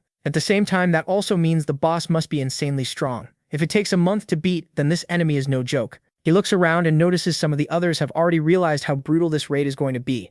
One of them comes up with an idea. Since everyone's gathered here already, why not form a team? A lot of people agree right away, and the group starts organizing. The man who suggested it keeps calling for everyone to join up. He continues trying to gather the whole crowd together. Over and over, he pushes the same plan. Everyone should team up. He keeps urging them to join. Again, he asks for everyone's cooperation. He wants the entire group together. He keeps going, still calling out, telling everyone to join the team. He repeats the offer again and again, trying to pull everyone in. Once more, he asks the whole crowd to join, and then his pitch gets interrupted. He says, "Wait there. You probably don't know who I am." Charlie brushes him off and basically tells him he doesn't care who he is. That answer sets off the proud son of Zeus, and he angrily hurls an insult back at Charlie. Right after that, he starts drawing power into his body. He's clearly getting ready to attack. He charges at the protagonist at top speed, yelling for him to stop because he wasn't done talking. But along the way, several monsters jump in front of Hargon. He cuts through them with ease, splitting one clean in half in a spray of blood. Hargon tears through several more in just a few seconds. Even so, he still can't get close to the protagonist. He chased after him the instant Charlie moved, yet somehow he still can't catch up. What shocks Hargon most is that the protagonist doesn't even seem to be using a speed skill. That's just his raw speed. Now Hargon can't stop wondering how high Charlie's stats are. He's never heard of this guy before, so he starts guessing what kind of monster he might be. Maybe the protagonist is from Alfredo, or maybe he's some kind of martial specialist. To be this fast, he might even be a descendant of Eric. Instead of frustrating him, that thought excites Hargon. He was starting to think this tutorial would be boring, but after meeting the protagonist, things just got interesting. Far ahead of him, the scene shifts to Charlie standing on a tree branch. He checks the area and senses everything around him, then realizes Hargon is gone from sight. No one is nearby. Even Charlie is impressed by Hargon. Speed isn't even that guy's specialty. He's built for brute force, yet he's still incredibly fast. Charlie jumps down from the huge tree, since there's nothing around to slow him down. As he moves, he remembers what the administrator said about the tutorial's balance being ruined. Now he understands it wasn't just because of him. Hargon is way too strong for this stage too. Charlie looks ahead after reaching the place he wanted. Whatever the others do has nothing to do with him right now. He's only focused on getting more kills. The system message pops up. He defeated a gnoll, and Skykiller Star's completion rate increased by 0.001%. So Charlie keeps slaughtering gnolls without mercy. But after cutting down 10 of them, he realizes each kill only gives that same tiny 0.001%. After 10 kills, the total gain is still painfully small, and Charlie immediately notices how slow this skill is going to be to raise. Charlie says he killed 10 of them, and the progress didn't even reach 0.01. If he wants to level up this skill, he'll need to kill much stronger monsters. He pulls out a scentless powder from his inventory and spreads it through the air. He isn't here to hunt. His body has fully recovered from the fight with Saritra, and the icy aura around him is gone. Now he's ready. Then he opens his inventory again and takes it out. This is the perfect time to use it. The system tells him it's the giant's heart, and Charlie remembers what Hercules told him before. Hercules said the giant's heart had to be eaten, and that it had to be done before the tutorial ended. So Charlie bites into it and swallows a piece. Right away, he feels something change in his heart. Then his veins start changing fast. The system announces that he has gained the vital energy of giants and demons. After that, giant blood and demon blood begin spreading through the mixed body, and Charlie is hit with terrible pain. A battle starts inside him. Human blood against giant blood and demon blood. But the stone is insanely hot, and Charlie starts feeling like he's being cooked from the inside. It gets even worse because the fire is inside his body, so his pyromancy cloak can't block it. Luckily, he has the gray eyes, and they begin resisting the giant flames. Charlie feels his bones and muscles trembling, and even his blood seems to be flowing the wrong way. After a while, even the gray eyes start failing against the giant flames. Charlie realizes the pain isn't going to lessen. The only thing he can do is endure it. He knows this chance will never come again, so he has to absorb as much as possible, and that makes him remember Hercules. Hercules had warned him that giant blood wasn't something a normal person could handle. Eating that stone during the tutorial was basically suicide, and that's exactly what Charlie did. He also said one thing mattered most. No matter what, Charlie had to get the gray eyes. Without them, he would never survive the giant's heart. If he couldn't get them, he should give up on the heart. But Charlie knows this is his only shot. He already got the gray eyes, so now he just has to absorb the whole giant's heart. And with that, another broken shortcut begins. While suffering in agony, Charlie's strength and vitality keep rising. He starts wondering how much time has passed because it feels like he's been in pain forever. Later, the number of points he gains starts dropping. Still, Charlie keeps waiting. He says the thing he really wants should appear soon. The system says the gray eyes and the giant flames are clashing, and through the gray eyes, Charlie manages to control the flames. Then the system announces that he met the conditions for a secret piece and gained a new skill, Colossal Fire. Even while suffering, Charlie goes quiet. That wasn't what he was waiting for. Grinding his teeth through the pain, he wonders what Colossal Fire even is. He's never heard of it, and it's not the ability he wanted. The pain gets so bad that Charlie starts rolling on the ground like he's losing his mind. Time keeps passing, and night falls. The tutorial timer, which started at 720 hours, is now at 707. 13 hours have passed since the tutorial began, and Charlie has spent almost 12 of those hours doing nothing but suffering. Even in that state, he can still think. It's been nearly half a day, and the agony still hasn't stopped. As he gets close to death, he wonders if he made the wrong choice. Normally, the power he wants could only be gained by killing 10,000 giants and covering himself in their blood, but he's trying to force a shortcut. The protagonist knows there was never an easy way to do this, so he keeps enduring it. He clenches his fist and wonders if he should just be satisfied with what he's already gained here. Weak and on the edge of death, Charlie starts to lose his sanity. Then suddenly the system sends a message saying he has met the conditions for a secret reward. Almost blacking out, Charlie desperately hopes it's the skill he wanted. The system says he successfully absorbed the vital energy of giants and demons. Because of that, he also managed to perfectly absorb the giant's heart during the tutorial. Almost unable to speak, the protagonist mutters, "I did it," as his vision starts going dark. The next system message is blurry because Charlie is on the verge of passing out. It says he obtained giantification. At last, he gets the skill he wanted, giantification. Then about 12 hours pass. Charlie wakes up later. The pain was so intense that he passed out, and while consuming the stone, he blacked out twice. But Charlie isn't done. He knows he still has a record to beat, so he gets back up and prepares for the rest of the tutorial. He remembers that the record for the 5th tutorial was set by Odin. That record belongs to Odin, and Charlie has no intention of losing to him. Before moving out, he checks the rankings. Hargan is in first place, Joyce is second, and the Mick isn't ranked at all. But that makes sense. He barely fought anything, since almost all of his time went into consuming that stone. Just like he expected, Hargan is in first, because he's overwhelmingly strong and leading by a huge margin. Then the protagonist notices Paladinte in third and Elidor in fifth. He explains that both dark elves are rankers from Pantimium, a world where Grima magic is highly advanced. What surprises him most is that they've taken part in more than one tutorial across different worlds.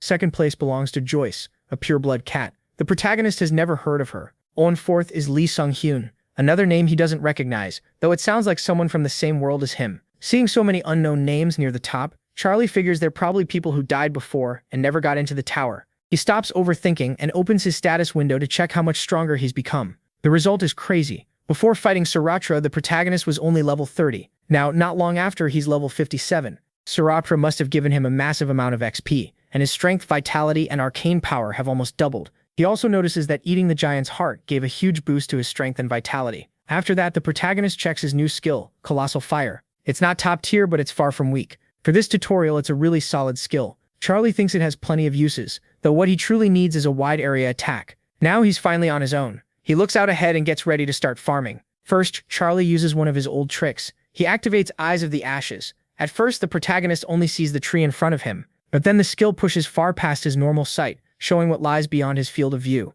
It zooms in even farther. Even from miles away, the protagonist can clearly spot dozens of orcs. Soon after, he heads toward their village, where the orcs laugh at the human and call him easy prey. Looking at the tribe, Charlie decides they're perfect targets to test Colossal Fire. Fire-filled mana gathers at his fingertip, and moments later, a huge blaze sweeps through the village. Colossal Fire is far stronger than the protagonist expected. He basically sets the whole village ablaze in one attack, and the orcs start running in terror because all of it came from a human. With a cold look, Charlie draws his sword and gets ready to move. Then the protagonist drops into the middle of the orcs like a missile. He lands while cutting down the first one before it can even react. Now his rank appears. Position 15,104 with only 67 points. He thinks about the 6 days left and knows that if he wants to beat the record, he can't waste any time. His goal is clear. Finish the tutorial faster than Odin. Soon after, the protagonist shoots up from around rank 15,000 all the way to second place, and he keeps climbing. Hargon notices it too. Charlie is already in second. Hargon still doesn't know the Mixdam's name, but he's sure it's him.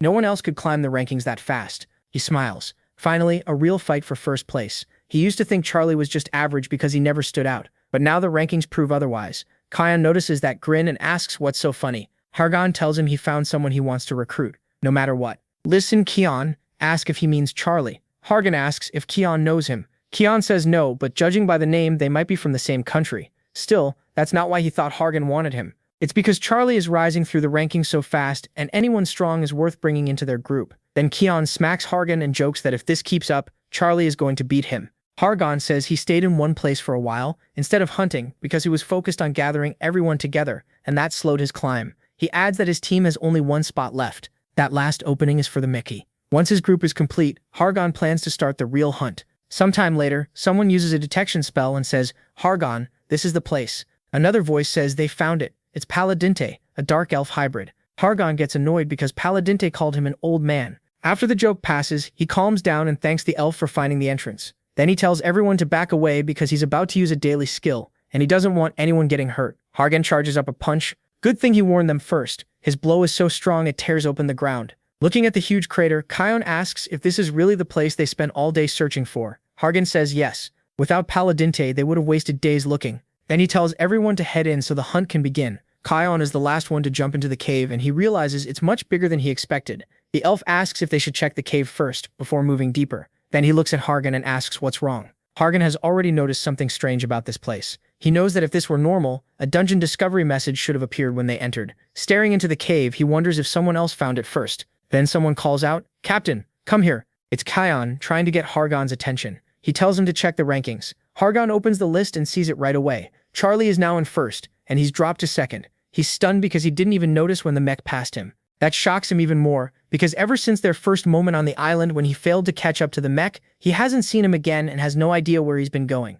Then they find a pile of sliced-up giant centipedes. Not just one or two, there are a lot of them, all cut apart with incredible speed. Elidor talks to his twin, who looks furious. Paladinte says it doesn't look like anger to him. It looks more like Hargon is fired up. The elf likes what she sees and asks Kion if he thinks this is just rivalry. Kion says, yeah, that's all it is. Joyce points out that if this keeps going, they won't be able to hunt properly because Hargon is charging ahead and taking down everything by himself just to keep first place. When Hargon comes back, he agrees and says they should split into 2 teams. Then we get a better look at Joyce, a pureblood from the tower born into a mercenary family that uses magic. She keeps her eyes closed, but that doesn't matter. Like Goku said, there are plenty of ways to find people. Air movement, breathing, body heat, heartbeat, sound, even the flow a person gives off. She doesn't need her eyes at all. A green aura seems to gather around her. Hargon says the timing works out because they've reached a crossroads. He'll take one path, while the other team will be led by Dora and Paladinte. Both groups will stay in contact the whole time. Joyce's team will include Kion, Typhon, and FAI.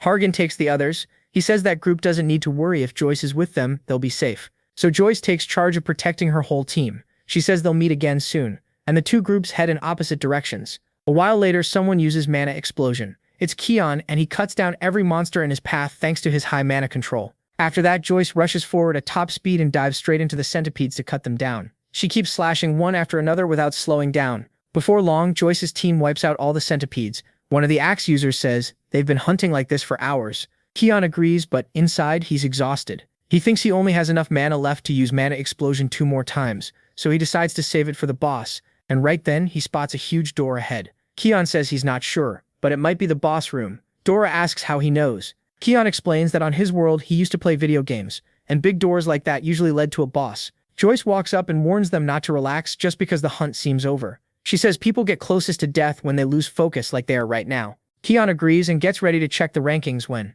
he suddenly goes pale after seeing what changed. Joyce asks what's wrong and why he froze up. He can barely get the words out, the rankings. At that same moment, everyone feels a huge wave of mana spreading through the area. The others panic, asking what's happening. Someone says all that mana came from behind the door. Joyce steps forward at once and orders everyone to get ready, and they all take position. Kion thinks the tremor from before and the sudden jump in first place points have to be connected. As Joyce starts opening the door, she wonders if that person is inside. The moment they enter the boss room, they find a bizarre sight. Monster remains scattered everywhere. 2 seconds later, a system message appears saying the boss raid is complete. Joyce and the others just stand there speechless, trying to understand what happened. Then Kion looks ahead and gets scared, because he knows exactly who it is. He stares at Charlie, then at the rankings, and sees Charlie's points still climbing fast. Looking up again, he sees only Charlie's face and those glowing gray eyes. By the time the mech score stops rising, he's already passed 10,000 points.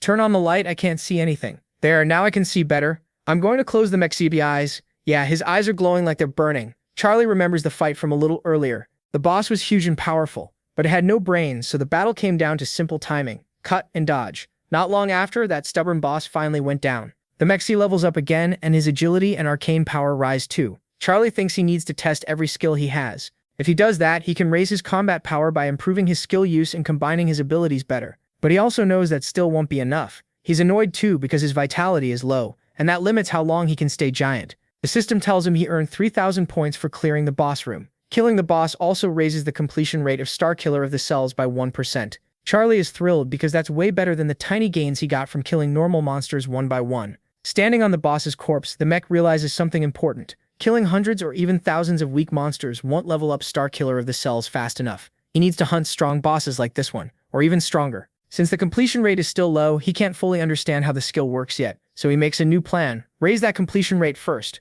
Then he hears a noise and looks ahead. Some people are coming in. Standing on top of the dead boss, he greets them saying they're late. The thing just died, so there's no experience left for them here. It's Joyce's team. The elf is stunned to see the mech standing on the boss. Another one is in complete shock, unable to believe he beat it alone. Jan is even more shaken. Hargan is supposed to be the strongest person in the tutorial, and Ginnon isn't even sure Hargan could solo this boss. That means this person is probably even stronger than Hargan. He studies the room and sees the damage everywhere. The blood, the torn-up ground, the broken marks left behind. Hargan keeps wondering what kind of skills Charlie has because they went through the same tutorial, yet Charlie ended up on a completely different level. This guy is a total monster. No wonder the captain wants him so badly. Then Ginnon asks an unbelievably dumb question. Are you Charlie? Where are your teammates? Charlie just looks at him and says he's alone. Wasn't that obvious? At that point, GM is sure Charlie needs to be brought onto their side. Someone this strong could be dangerous otherwise, so he asks if since he's alone, he wants to join their team. Sitting on the boss's corpse, Charlie notices GM is Korean too.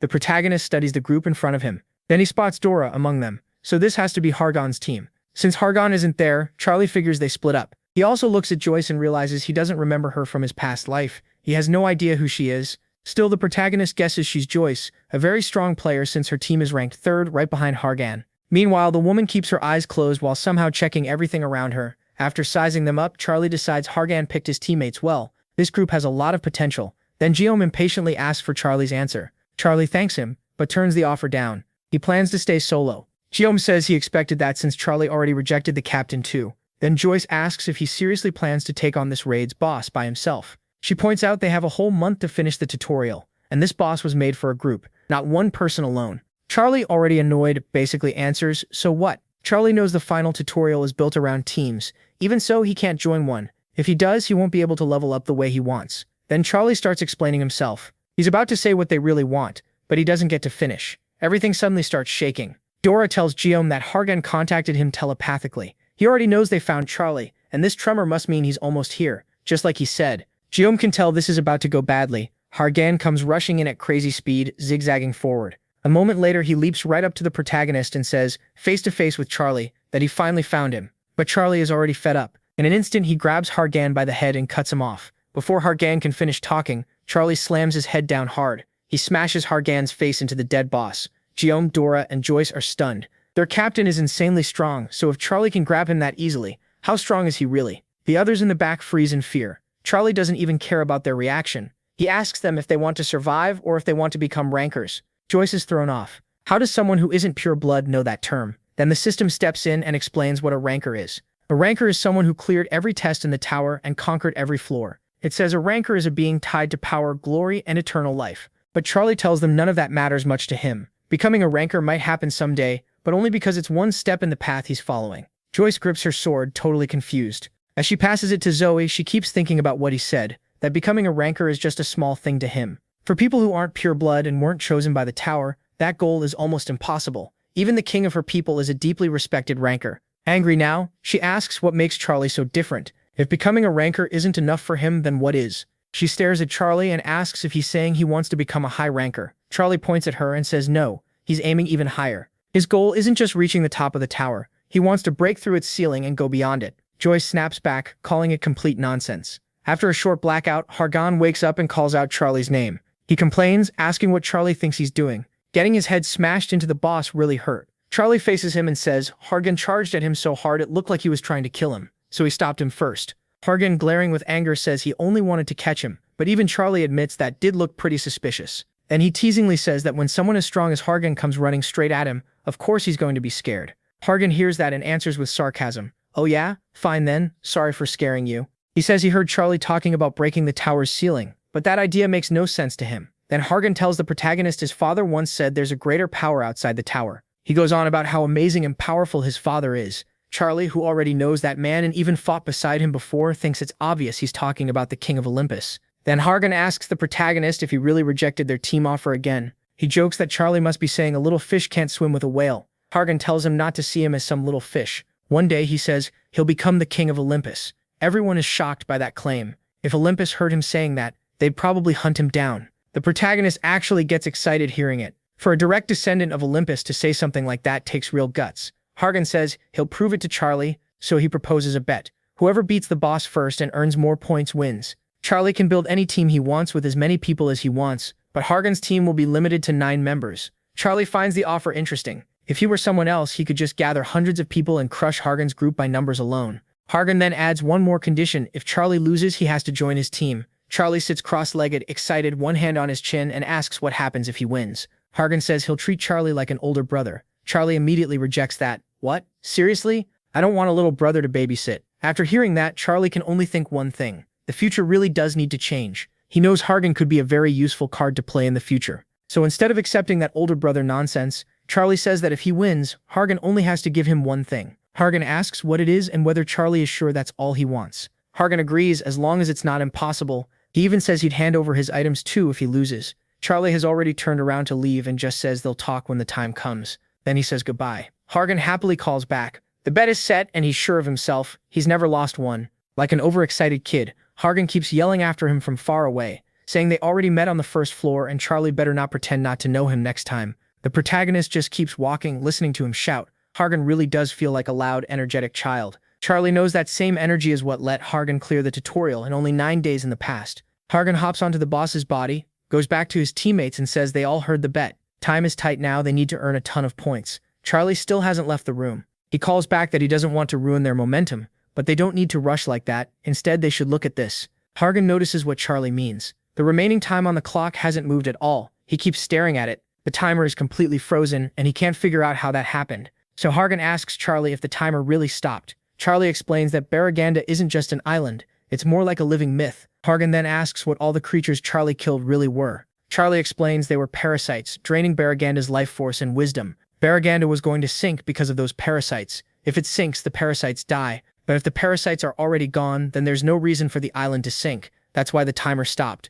Hargan asks if the boss Charlie killed was the Parasite King, or something like that. Charlie says basically yes, it was the one creating all the parasites on the island. Hargan is left confused, wondering if he should believe any of this. Even the elites don't know information like that, so who exactly is this guy? Cutting into Hargan's thoughts, Charlie says the clock will stay frozen until an administrator or one of their lackeys realizes what happened and resets the timer. Then Charlie drifts into his own thoughts. Odin was the one who told him Baraganda's secret. The 5th tutorial is really a race against time, and the key is how much time is left when you kill the parasite boss. The sooner you kill it, the more extra time you get for the final boss, and that means a shot at a new record. Charlie remembers Odin explaining it clearly. It wasn't that Odin beat the boss in a single week. He killed the parasite boss first, stopped the clock, and gained several extra days to deal with the real final boss. Now Charlie has a new goal. Since he managed to stop time, he plans to use every second of it. He'll keep pushing forward non-stop until the clock starts moving again, and the moment it does, he'll kill the final boss. Far away from there, everyone notices the timer has stopped. The others start thinking it has to be some kind of error.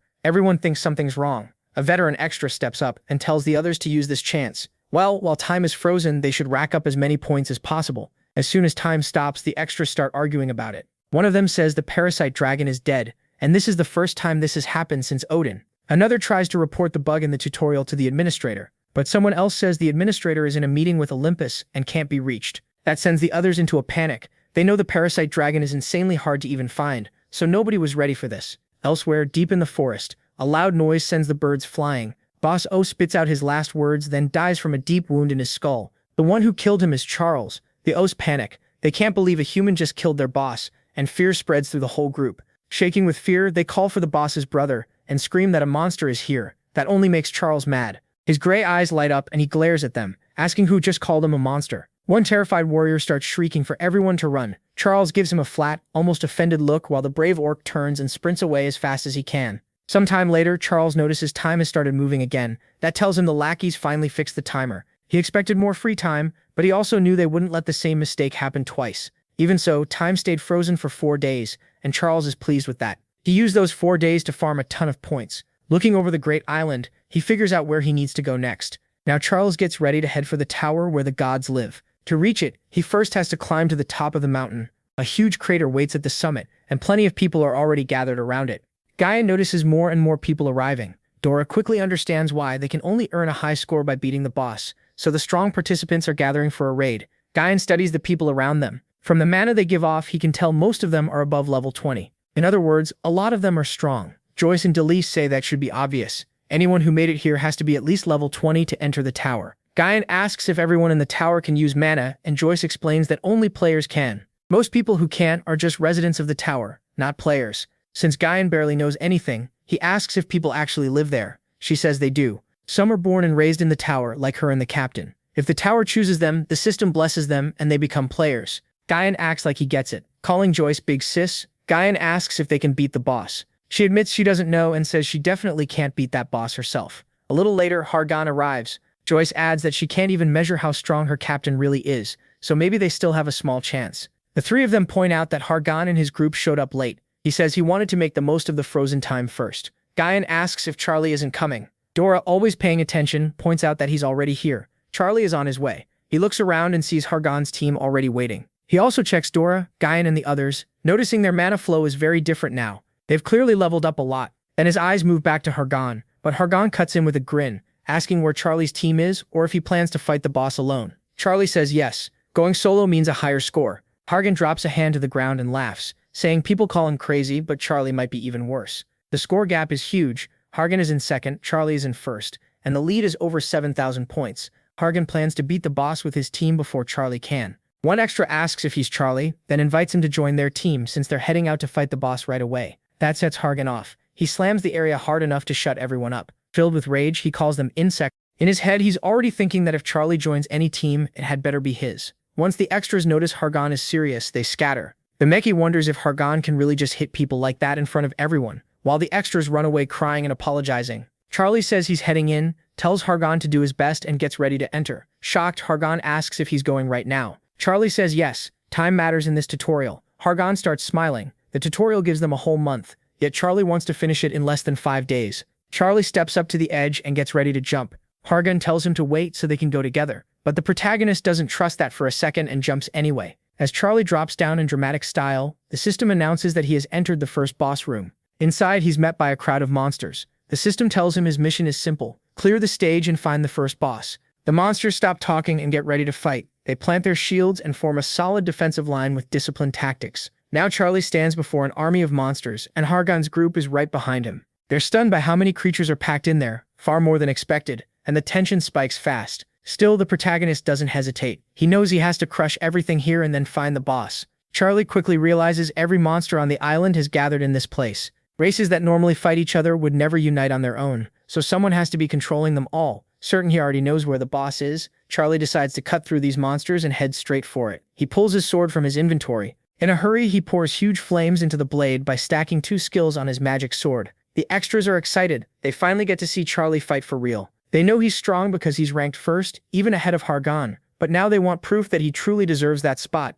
Hargan wants the same thing. He pushes forward to watch Charlie in action. He's grinning inside, telling Charlie to show everything he's got. Then in the next instant, Charlie is gone. No one even sees him move. It looks like he teleported. The extras are stunned and have no idea where he went. A moment later, Guyan spots him and, still in shock, says Charlie is up above them. Charlie, after launching himself upward, rebounds off the ceiling and comes crashing back down at full speed into the middle of the monster army. Seeing the giant flames around him, Guyan keeps wondering what kind of power that is. Charlie slams onto the strongest monster there. The impact sends out a shockwave that blasts enemies back and tears through many of them. The strongest one dies instantly, cut apart by Charlie's sword. At that point, Gan stops calling Charlie by name and blurts out that he's a beast, even stronger than his captain. The moment he says it, he covers his mouth. Hargan definitely heard that Charlie might be much stronger than him. Hargan blushes with anger, then starts smiling. He expected Charlie to be strong if he's ranked first, but now the rivalry just got interesting. He bursts forward like lightning, refusing to lose. He shouts for Charlie to wait because he'll wipe out the beasts too.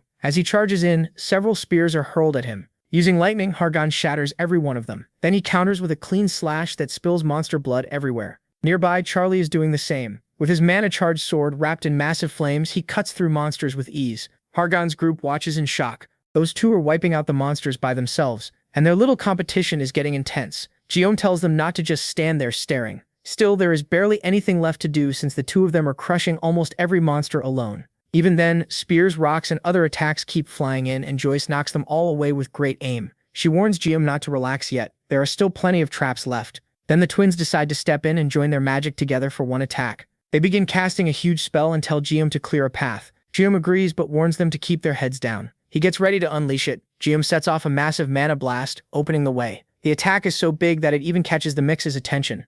Seeing that, he realizes they are skilled enough not to be dead weight. That reassures him, since whatever comes next is going to be dangerous. Hargan rushes forward. He calls out to Charlie saying, "It looks like something is up ahead." Soon they find a huge door covered in carvings. Hargan studies it, trying to figure out what it means, because the images are unlike anything he has seen before. He asks Charlie if the figures show people fighting in a war, and Charlie says that is probably right. To himself, Charlie thinks this is his first time seeing it in person, but he is sure that guy is behind the door. Then Charlie puts a hand on the door and starts pushing. He forces it open with all his strength. Hargan stares and blurts out that Charlie is really going in without saying anything again. Charlie answers that he was supposed to come here alone in the first place. That only makes Hargan madder. He says it does not matter anymore, because now they are in this together. Then he asks if Charlie would really die if he just waited a little. Charlie ignores him, opens the door all the way, and walks inside.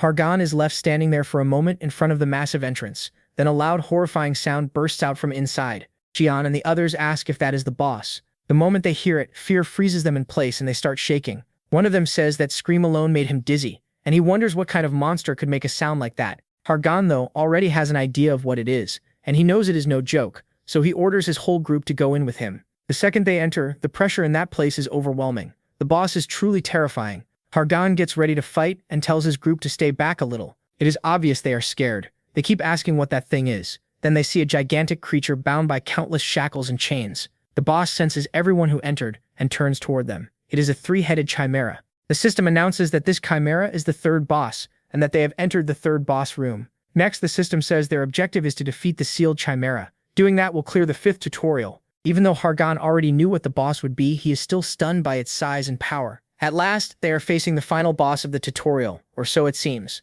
Then the system adds one more rule. Only one person can break the seal. That person will become the chimera's master. Once the seal is broken, the countdown timer will stop for that person, and the 5th tutorial will end for them right away. They will pass no matter what the normal requirements are. It is a nasty setup, clearly meant to turn everyone against each other. The system goes even further. It says the chimera's master will earn extra points for every participant the boss kills. In other words, whoever breaks the seal becomes everyone else's enemy. John gets nervous fast. If someone wants that role, all they have to do is break the seal right there. Dora understands what this means. They have to kill the chimera while also protecting the seal crystal. Joyce notes there are 10 people here, so it should be easy for a group that big to watch each other. And even if someone tries to rush the crystal, Captain Hargan is standing right next to it. Except for the person closest to him, no one there is faster than him. The moment she thinks that, Charlie quietly starts walking toward the seal crystal. Hargan grabs his shoulder and asks what he thinks he is doing. Charlie only tells him to let go. Hargan says Charlie cannot betray them after fighting beside them. He even brings up their bet,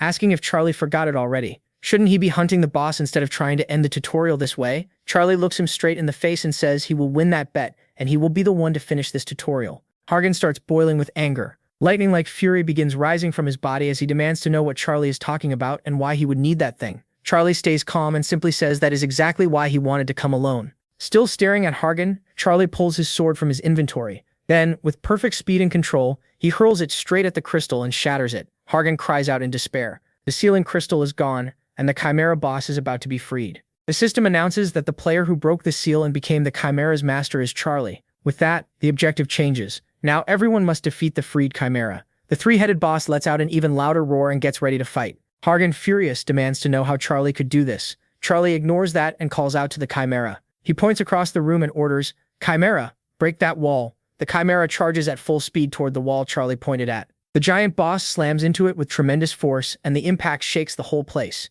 Everyone freezes in fear because that monster is unbelievably strong. None of them understand why Charlie made the Chimera attack the wall. The protagonist calms them down, saying he is controlling the Chimera and it will not attack anyone there. Then he explains that from now on they are dealing with a very different enemy. Still gripping Charlie's arm, Hargan asks what he means. The protagonist says the Chimera is just a monster made by combining creatures from the island. After smashing the wall, the Chimera stands in front of Charlie. He asks Hargan if he knows who created it. Hargan realizes that if the Chimera is not the real boss, then someone else must be. Charlie shakes off Hargan's hand and tells him to choose, fight alongside him or not. Then Charlie heads for the huge opening the Chimera just made in the wall. Jian asks Hargan what they should do. Hargan says they need to check first, and then they will decide. A little later, everyone in Hargan's group follows the path Charlie opened. What they find is a trail of destruction. There is blood everywhere, along with piles of ruined bodies and twisted remains. The others stare in horror, barely able to tell what used to be human. Hargan has never heard of any secret passage like this, and he keeps wondering what kind of place they just entered. He sees Charlie ahead and remembers there was never any message about a fourth boss in the 5th tutorial. Charlie does not care what the others are thinking. He is convinced this has to be that man's hiding place, and as he moves farther in, the system tells him he has found the 4th boss room. Charlie is already ready for a fight, calling out, "Hey, are you listening to me?" Then the system updates the quest for the 4th boss. Charlie keeps calling out, asking if the boss is asleep or even there at all. At that moment, the boss, who had been making another Chimera, stops what he is doing. The system reveals that the 4th boss is the creator of the Chimera. Then it states their new objective: defeat the 4th boss, the creator of the Chimera. The mech's Chimera goes wild, ready to attack that boss. The 4th boss, who still has not given his name, finds the whole thing hilarious. To him, it is absurd that the very Chimera he created is now charging at him. He laughs and says the funniest part is that even after taking control of the Chimera, Charlie did not betray the other players. Instead, he came straight to this room to find him. The place is more like a lab than a boss room, full of body parts and failed creations. Smiling, he says, "This is very interesting." Then he looks at Hargan and speaks up. He says Hargan looks like a descendant of Zeus. After checking Hargan's wound, he adds that Hargan seems mixed, but still useful. That makes Hargan furious, and he is ready to kill him.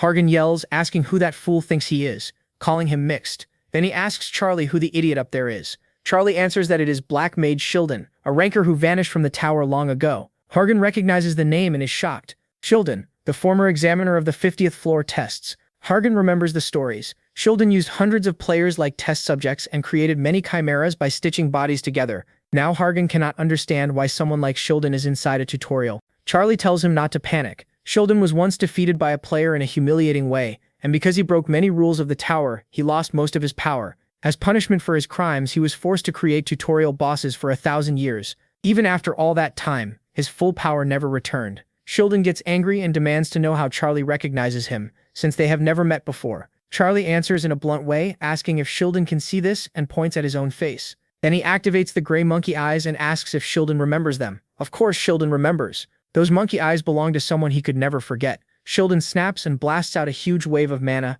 then curses Charlie as an idiot. Charlie blocks it with a massive wall of fire, while Hargan answers with lightning. Hargan is shaken by the power and asks what kind of mana that is. He thought Charlie said Shilden had lost his strength. Charlie says he did lose it. This is Shilden weakened. If he still had his full ranker power, they'd already be dead from the mana pressure alone. Shilden ignores their side talk and demands to know where Charlie got those eyes. Calling him a bastard, he asks if he's related to that monkey. Charlie casually tells him not to get so mad, which only makes Shilden angrier. Then Charlie says Shilden brought all this on himself by grabbing people without even testing them, and using them for horrible experiments. Shilden takes the bait and screams for the Mac to answer him. Charlie refuses. He says he didn't come here to chat or feed Shilden's curiosity. Right then the Chimera corpses nearby start moving and rush the two of them. With the monkey eyes burning, Charlie says he came because he can't let a bastard like Shilden stay alive. He orders his Chimera to attack everyone there except Hargan, and the dragon-like Chimera starts crushing the smaller ones around it. The weaker ones fall back while Charlie charges the boss. Hargan's group can barely tell what's happening,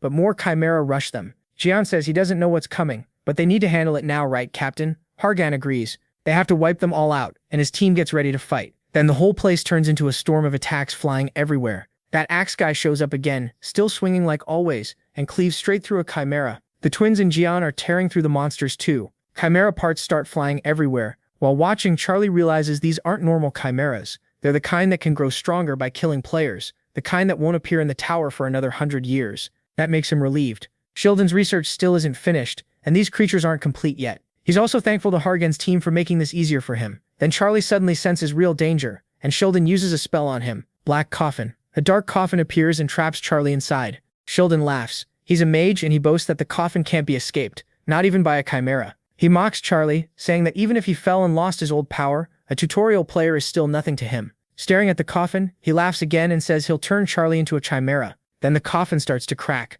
Thunder rumbles from inside and Sheldon's smile fades. If this keeps going, the coffin will break. A moment later, Charlie smashes through it with one last blow. Sheldon is left stunned, unable to understand how he got out. He stares at Charlie and asks what that arm is and how he escaped an unbreakable coffin. Now we see it, Charlie used incomplete gigantification on one arm, borrowing a giant's power. Only then does Sheldon notice it clearly. The sight shocks him. How could a tutorial player have an arm like that? It shouldn't be possible. Looking at Charlie, Sheldon realizes that cursed brat has strength on Hercules' level. That power puts him next to Olympus's greatest hero in raw strength. Still full of questions, Sheldon demands to know what Charlie's connection to Olympus is. Charlie remembers the key figure in the Gigantomachia, the war against the giants. It was a son of Zeus, the hero of the 12 labors, the one called the Giant Slayer, Hercules, a hero who punished evil, protected the weak, and stood above everyone else in strength. Seeing his giant arm, Charlie thinks again that Hercules was the hero he respected most. He keeps fighting with gigantification focused only in his arm. The system explains that his arm has been filled with a giant's power,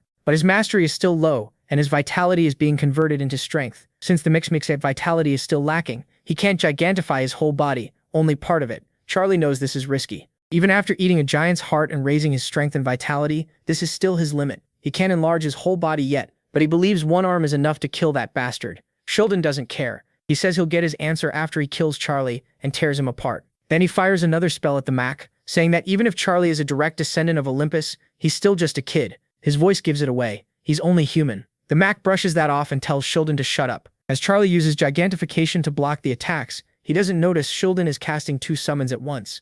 Then the Black Mage uses triple Black Coffin, trapping Charlie again. But Charlie is even fiercer now, and with one punch he nearly blows the triple coffin apart. Sheldon almost seems excited by the fight. He tells Charlie not to die yet because there are still many things he wants to ask him. Then he uses a far deadlier spell. Poison corrupted traps burst from the ground and rush toward the mage. Charlie remembers Hercules' warning. If he couldn't fully control gigantification, he should give up on fighting the creator of chimeras. Even exiled and stripped of his old power, Sheldon was still dangerous, still strong. Charlie had thought that was easier said than done. Even while remembering it, he keeps smashing the poison traps with his fists. He also remembers asking Hercules if he could master gigantification in only a few days. Hercules told him it wouldn't be easy, but it wasn't impossible. And now Charlie proves it by breaking through all the poison traps with his punches. After destroying them, he stays focused, takes a breath, and keeps his eyes on Sheldon. Charlie walks straight at him without fear. Now the Black Mage is the one panicking, because Charlie just did the impossible. Even if Charlie is tied to Hercules, Sheldon can't believe it. Charlie smashed through everything with raw strength alone, so the Black Mage gets desperate and starts casting his strongest spell. Charlie is surrounded by the ebony thorn wall. Sheldon thinks this is his greatest defense and he's sure Charlie won't get through it. He keeps thinking Charlie's hand will never break it. But before he can finish that thought, the ebony wall starts cracking. Charlie drives his giant fist into it with everything he has. Sheldon screams in shock at the sight of that monster of a brat. All that can be heard from behind the wall is thunder. Then the Mick bursts out, bloodthirsty, and leaps at the Black Mage with his giant hand aimed at Sheldon's face. At last, Charlie overwhelms the Black Mage, and the first thing he does is slam Sheldon's head into the ground with all his strength. Sheldon is left on the floor, desperate and in terrible pain. The Mick doesn't let up and punches him in the face again. While the beating continues, Charlie remembers the plan Hercules and Sun Wukong gave him. If he failed to gain both gray eyes and gigantification, he shouldn't fight Sheldon. Hercules had said that getting just one of those skills would leave the choice up to Charlie. But if he gained both, then he would definitely be able to defeat the creator of chimeras. Charlie keeps thinking back on that talk with Sun Wukong and Hercules. He remembers Hercules asking if Sun Wukong had anything to add since he was the one who defeated the Black Mage Sheldon before. Sun Wukong keeps it simple. He says there's nothing to add. The plan is solid. As long as Charlie has both skills, gigantification and the gray eyes, it should work. Then Sun Wukong activates his golden eyes and says that once Charlie awakens his gray eyes, he'll be able to see everything. Now with his power active, Charlie keeps beating the Black Mage even while his mind is somewhere else. Sheldon is covered in bruises and barely hanging on, but he still manages to speak. No matter how hard Charlie tries, he says he won't die. He's immortal. He shouts it again.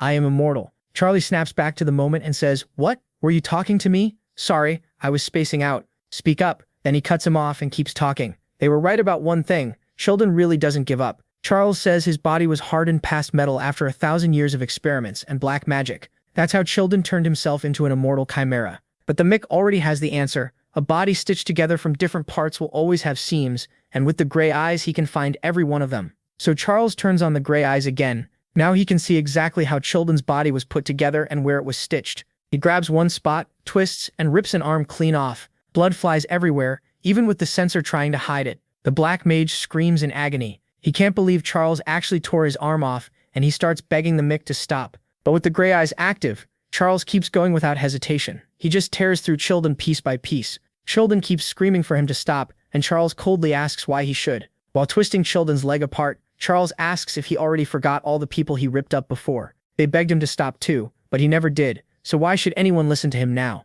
Then Charles drifts into another one of his mid-fight thought sessions. He remembers the gods telling him he had to defeat Surakra in the tutorial to get the gray eyes. After that, he needed gigantification and the giant's heart. Looking at all those gods back then, Charles thought that if he pulled this off, he'd become insanely strong. So strong he'd be almost unstoppable. And just like that, the brutal beatdown ends. The Chimera creator is defeated. The system announces that Charles pulled off an impossible feat, and since it's beyond its calculations, his reward will take time to process. With that, the tutorial is over. The Mac levels up, gaining more strength, agility, and other stats. On top of that, killing the boss raises the completion rate of Skystar Killer by 8.34%. Charles can only think one thing. This reward has to be amazing. Sirhatra and the Black Mage both count as bosses, and when he beat Sirhatra, he got an S-rank skill. This time he even leveled up twice, which proves just how strong this boss was. He also gains bonus stats because Skystar Killer's completion rate rises again, reaching 10.30%. Then the Mac figures something out. Every 5% completion gives him 1 extra point in every stat. That means at 100%, he'd get 20 extra points across the board. That's completely broken, basically like jumping 20 to 30 levels ahead of everyone else. Then Charles notices all the chimeras suddenly stop moving and collapse. He had already thought Skystar Killer was great just because of its rank, but now he sees it's even better than he expected. Hargan's team, who had been getting overwhelmed by the chimeras, can't understand why they all dropped at once. They're badly hurt, but they still stay alert. Clearly trained well by Joyce. When Charles walks over, he tells them to relax. The boss is dead, so the chimeras aren't getting back up. John is hugely relieved because he really thought he was going to die this time. Even the healer starts checking for injuries, and someone quickly calls her over. Joyce is badly hurt. The moment Hargan sees that, he gets furious. Joyce was almost dead. If the battle had lasted any longer, she wouldn't have made it. Hargan tells the healer to keep treating Joyce while he takes care of something else. Then he calls the Mac over for a private talk. He wants to speak away from the others. Hargan says he won't ask who Charles really is or how he knew about the link between that ranking and the tutorial. But because of the Mac's rushed choice to charge in and fight the boss, someone on his team ended up badly injured. So he asks Charles if it was really necessary to defeat the Chimera creator. They could have cleared the tutorial just by beating the Chimera. Charles says that normally, yes, that's true. That answer only makes Hargan angrier. He says Charles could have set an all-time record without ever fighting the Chimera creator. Then he asks how far Charles plans to go before he's finally satisfied. Hargan's last question is the harshest one. Will he only stop when the Mac and everyone around him ends up dead? Charles looks toward Joyce and repeats the question to himself. How far will he go? His mind starts racing again. He knows the answer is far higher than this. He'll have to keep climbing because one day he'll face outer gods, beings beyond this world. He remembers the war against one terrifying god, despair that reaches the sky, the sorrow that never leaves, the chaos that cannot be born. When that being appears, death follows. Just to kill one outer god, countless rankers died. And the worst part is, they still don't know how many of those monsters exist. That's why Charles has to keep getting stronger without limit. He needs to guide and strengthen the people of this world so it won't meet the same end as before. To do that, how far is he willing to go? Coming back to the moment, Charles looks at Hargan and says he doesn't know. Hargan is stunned. He asks, "You don't know?" Charles repeats that he doesn't. Then he asks Hargan something in return. Wasn't he trying to build a team that could truly fight beside him? That's exactly why Charles isn't looking for one right now. No one here can walk the same path he can. Only people as strong as he is could survive the dangers ahead with him. Hargan starts to realize just how hard Charles's path must be. Charles tells him to forget about teaming up for now. If someone like him joined Hargan's group, it would only put them in more danger. What happened to Joyce would happen again, and next time more people would die. After saying that, Charles ends the talk. Then he notices someone else and says, "Hey, sorry. Have you been waiting long?" The administrator says it's fine. They seem to be having a serious conversation. Hargan turns around and asks who that is. Charles answers in a serious tone. That's the administrator of Toriel. Hargan is shocked that someone so important is standing here in person. He quickly bows and introduces himself properly. I'm Hargan of Olympus. It's an honor to meet you, Mr. Administrator. Seeing Hargan suddenly act so formal, the mech almost finds it funny. The administrator just gives a dry response. Charles notices the cold attitude and tells him to at least accept the greeting, since Hargan has nothing to do with the Olympus situation. Even so, the administrator is obviously furious. He glares at Hargan and starts talking about the mess he now has to deal with because of that bastard from Olympus. He's so mad he says he could rip his own beard out. Hargan is left completely confused. The administrator keeps going, worried about what the other administrators will say after this disaster. The Chimera creator had a 1,000-year contract with Toriel, but now he's dead before finishing his work. Then he glares at the mech-shorter and angrily says that because of this, the next Toriel won't be happening for a long time. Charles looks him right in the face and tells him to stop complaining and hand over the reward already. The administrator opens his hand and a powerful light of magic starts shining from it. He tells Charles he's way too impatient. After summoning the item, the administrator says its use is entirely up to Charles now. Then he warns him to protect it. Well, that responsibility belongs to him from this point on. What he gives the Mikain is a divine crystal of darkness. This thing is a huge reward, a fragment holding the darkness of creation itself, filled with mana that has the endless property of darkness. Though it still hasn't been refined, it's classified as a material of creation. With it, Charles can make the Cloak of Invisibility, convert mana into the Darkness attribute, raise resistance to dark mana by 20%, boost dark mana amplification by 20%,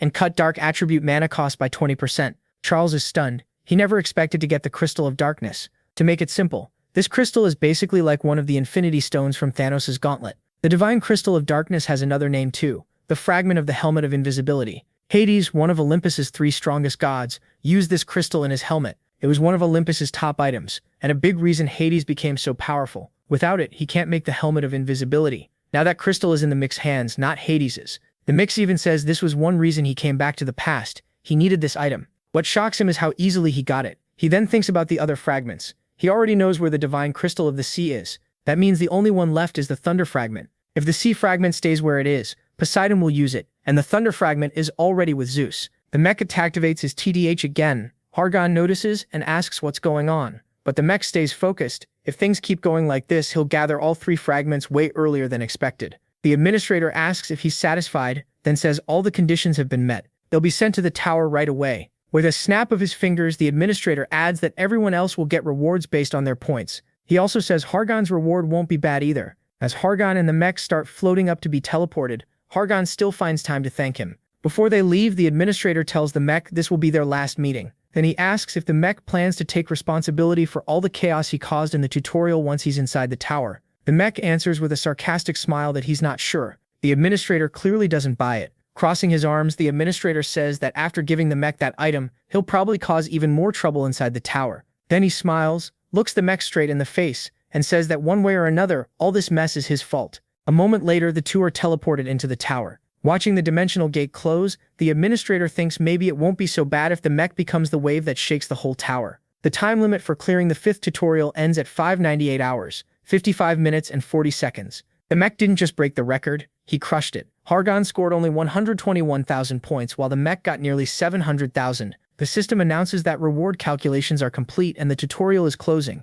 It totals up the mech's points and says that for setting a new record he'll get 50,000 bonus points. Then the protagonist's inventory opens and he receives an item. The reward is an egg given to the protagonist for earning so many points in the tutorial. The system says he got Egg D, but it doesn't explain what it is. That's all it says about the egg. You asked for part 3, so now we move on. The story now starts on the tower's first floor, where the mech is finally about to begin climbing it for real. The protagonist keeps checking his inventory. During the transfer, he got the mission reward. At first, he thought it would just be points, but he got something much better. It was an unknown egg. Once he reads the name, he realizes it's Egg D, but the system still doesn't explain what kind of egg it is. Hargan shows up and says they've arrived, but they weren't sent inside the tower itself. They were sent to the beginner camp, an outside area on the first floor. Each floor is basically its own world, not just part of one big tower. Some people nearby are surprised to see so many newcomers appear, and one masked person asks if the tutorial had really ended already. They came back earlier than expected. The mech thinks about how the tutorial participants won't be called participants anymore. From now on, they're players.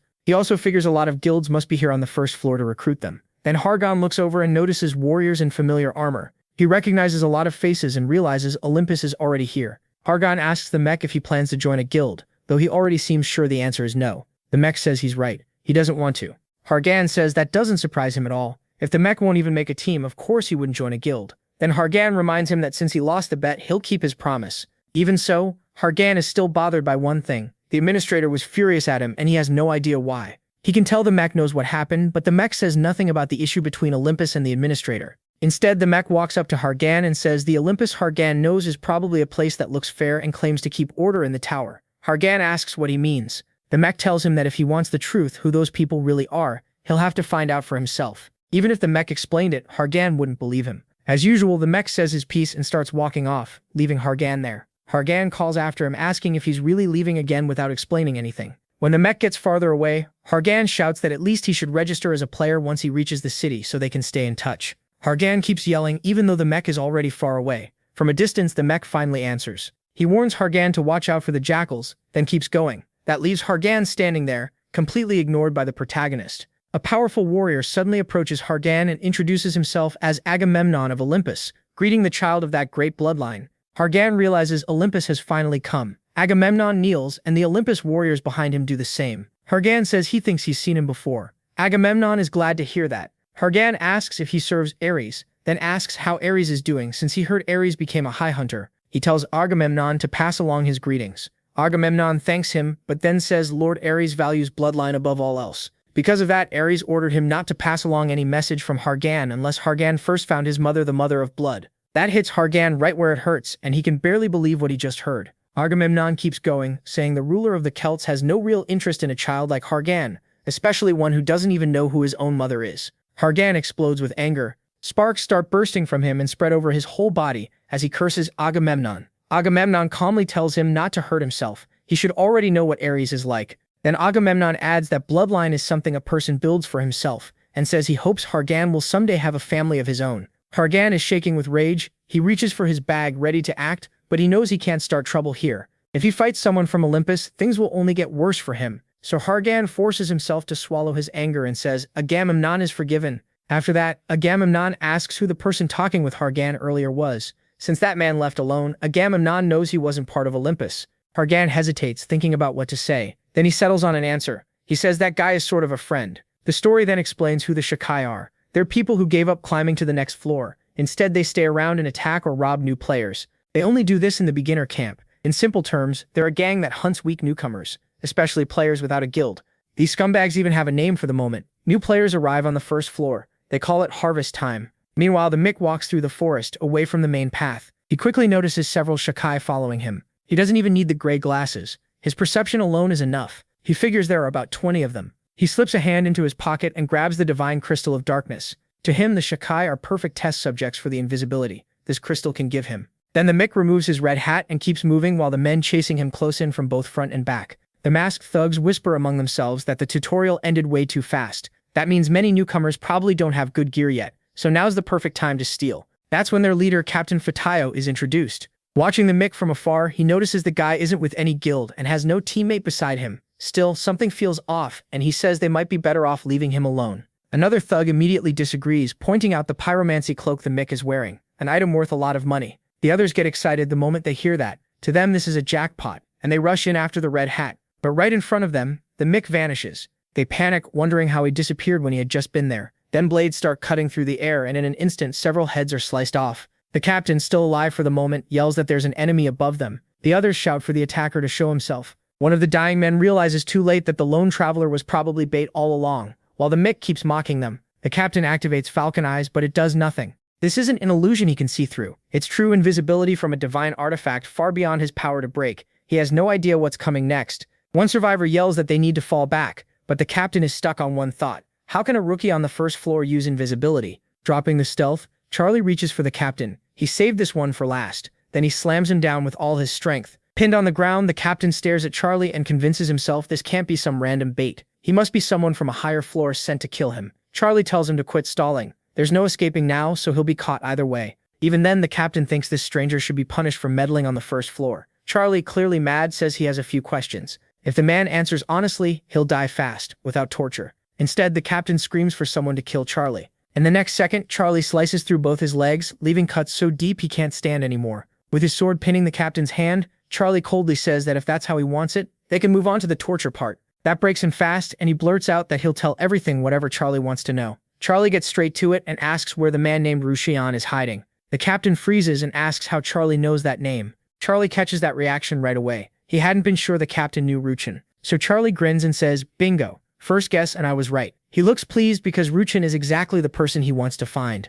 The story then cuts to the city on the first floor. Charlie is taking a quiet break with tea and a snack. He's sitting in a restaurant in the central part of the first floor, lost in thought. Going back in time really has its perks. He got Ruchin's location much faster than expected, so now he has time to rest after the last few fights. As Charlie looks around, he notices how peaceful this place feels. That calm makes him think about his old friends. He wonders what kind of world they're living in now, and his mind drifts back to the days he spent with them. Those were good times, and he still misses them. But Charlie quickly tells himself to stop getting emotional. After that, he takes out the Dark Divine artifact and studies it. It worked well against the jackals, but this invisibility still isn't as perfect as the Helm of Ares. Charlie knows his skill with items isn't great, and this one still isn't refined, which is why the stealth isn't complete. A lot of people call this thing the Infinity Jewel because it's packed with a huge amount of mana. He's sure that if the fragment of the Helm of Ares gets refined, its power will grow a lot. Invisibility would only be the start. So Charlie makes up his mind. He still doesn't know everything this jewel can do, but refining it comes first. He also remembers why Zeus became ruler of the skies and took over Olympus. He got the fragment of lightning. Hades, on the other hand, fought with this helm of invisibility. Those items helped shape both the Olympus of the past and the one still to come. As far as Charlie knows, only one person can refine this item. Smiling to himself, he says he'll finally get to see that person again, after a long time. The scene then shifts to a blacksmith shop. Someone is working in front of a furnace, forging an item. Later, Charlie gets the basic player gear. One of the most important items in the tower is a phone-like orb, and he uses it after his player registration is complete. He stores it in his inventory and heads through a quiet part of the city. Sure, the place he's looking for should be nearby. Still, without a map or an exact address, finding it is a pain, and asking around isn't really an option. Up ahead, a man appears with a kid and starts trying to get Charlie's attention. As Charlie walks by, the man claims his son is starving, but he already has a knife in hand, so he drops the act and announces the robbery, ordering Charlie to hand over everything he has. Charlie doesn't waste time. He moves first and instantly breaks the man's arm and one of his legs. Then 3 more bandits show up and rush him with knives, saying he never should have messed with their group. Charlie crushes one attack, twists another man's arm, then snaps a leg on the next. While beating them down, he tells them that if life is really that bad, they should leave the first floor instead of preying on people. When it's over, the robbers are wrecked, arms twisted, legs broken, and no fight left in them. Only then does Charlie glance to the side and spot something familiar. He finally found it, the blacksmith's sign. Once he gets close, he opens the door and calls out, "Hello? Anybody here?" The shop is packed with weapons and armor, and the heat inside is brutal. From the doorway, Charlie starts talking like he already knows the person there, joking about how he was supposed to be working this morning.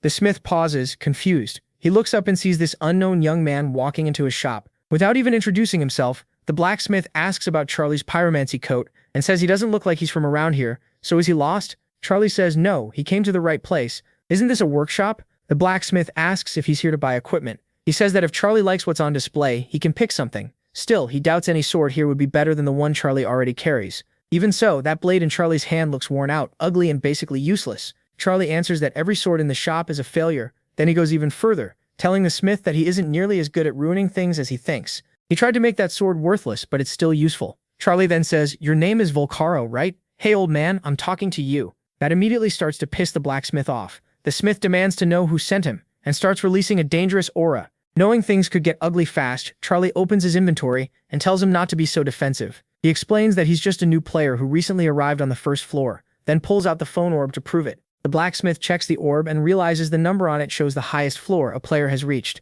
That means Charlie definitely isn't from some upper floor. Charlie notices Volcaro still has the same weakness as always. He knows this blacksmith is incredibly powerful, and if that hammer had come down on him, the whole place would be a disaster. He also knows that if he had called the smith by his real name, that hammer would have come flying at him for sure. So Charlie has to watch his words.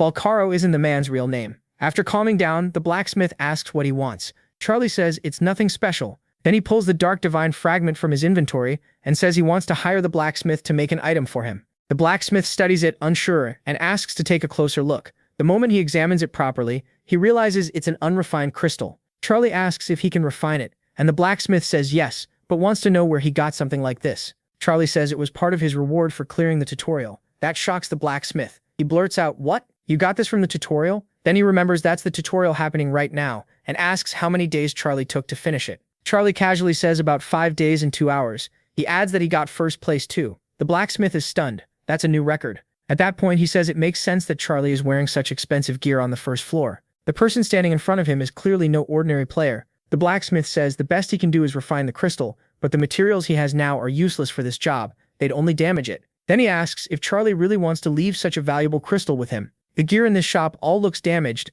enough to make anyone think the smith isn't very good. Charlie says yes, he still plans to leave it here. He places the crystal in the blacksmith's hand. Feeling that insane power, the old man blurts out that the person in front of him must be a complete madman. After taking it, the blacksmith asks if Charlie isn't worried he'll just run off with the crystal. Charlie says he's pretty good at reading people, and he's sure that won't happen. Charlie explains that he didn't see greed in the man's eyes. He saw something else. Excitement. Then he says the blacksmith has good eyes, and he's certain this old smith won't destroy the item. Still holding that supposedly useless sword, Charlie can tell that even when this man tries to make a bad blade, he can't fully do it. The balance is just too good. In other words, this is a blacksmith with a ton of experience. Charlie says the smith could smash this sword down and turn it into some awful dagger. Sure, but it's hard for him to get rid of his old habits, especially his habit of making good swords. Then Charlie points out the one thing the blacksmith forgot. If he really wanted to ruin the blade, he needed to destroy its balance. The blacksmith smiles and says the mic is pretty interesting. Charlie tosses the sword back into the chest. The blacksmith asks if he's pureblood and what group he's tied to. Charlie says he has no group, though his case is kind of similar to pureblood. The blacksmith starts to question that, then drops it. Whatever Charlie is, he'll still refine the crystal. And since Charlie trusted him, he'll do the best job he can. But he has one condition. He makes Charlie promise never to say where the item was refined or who did it.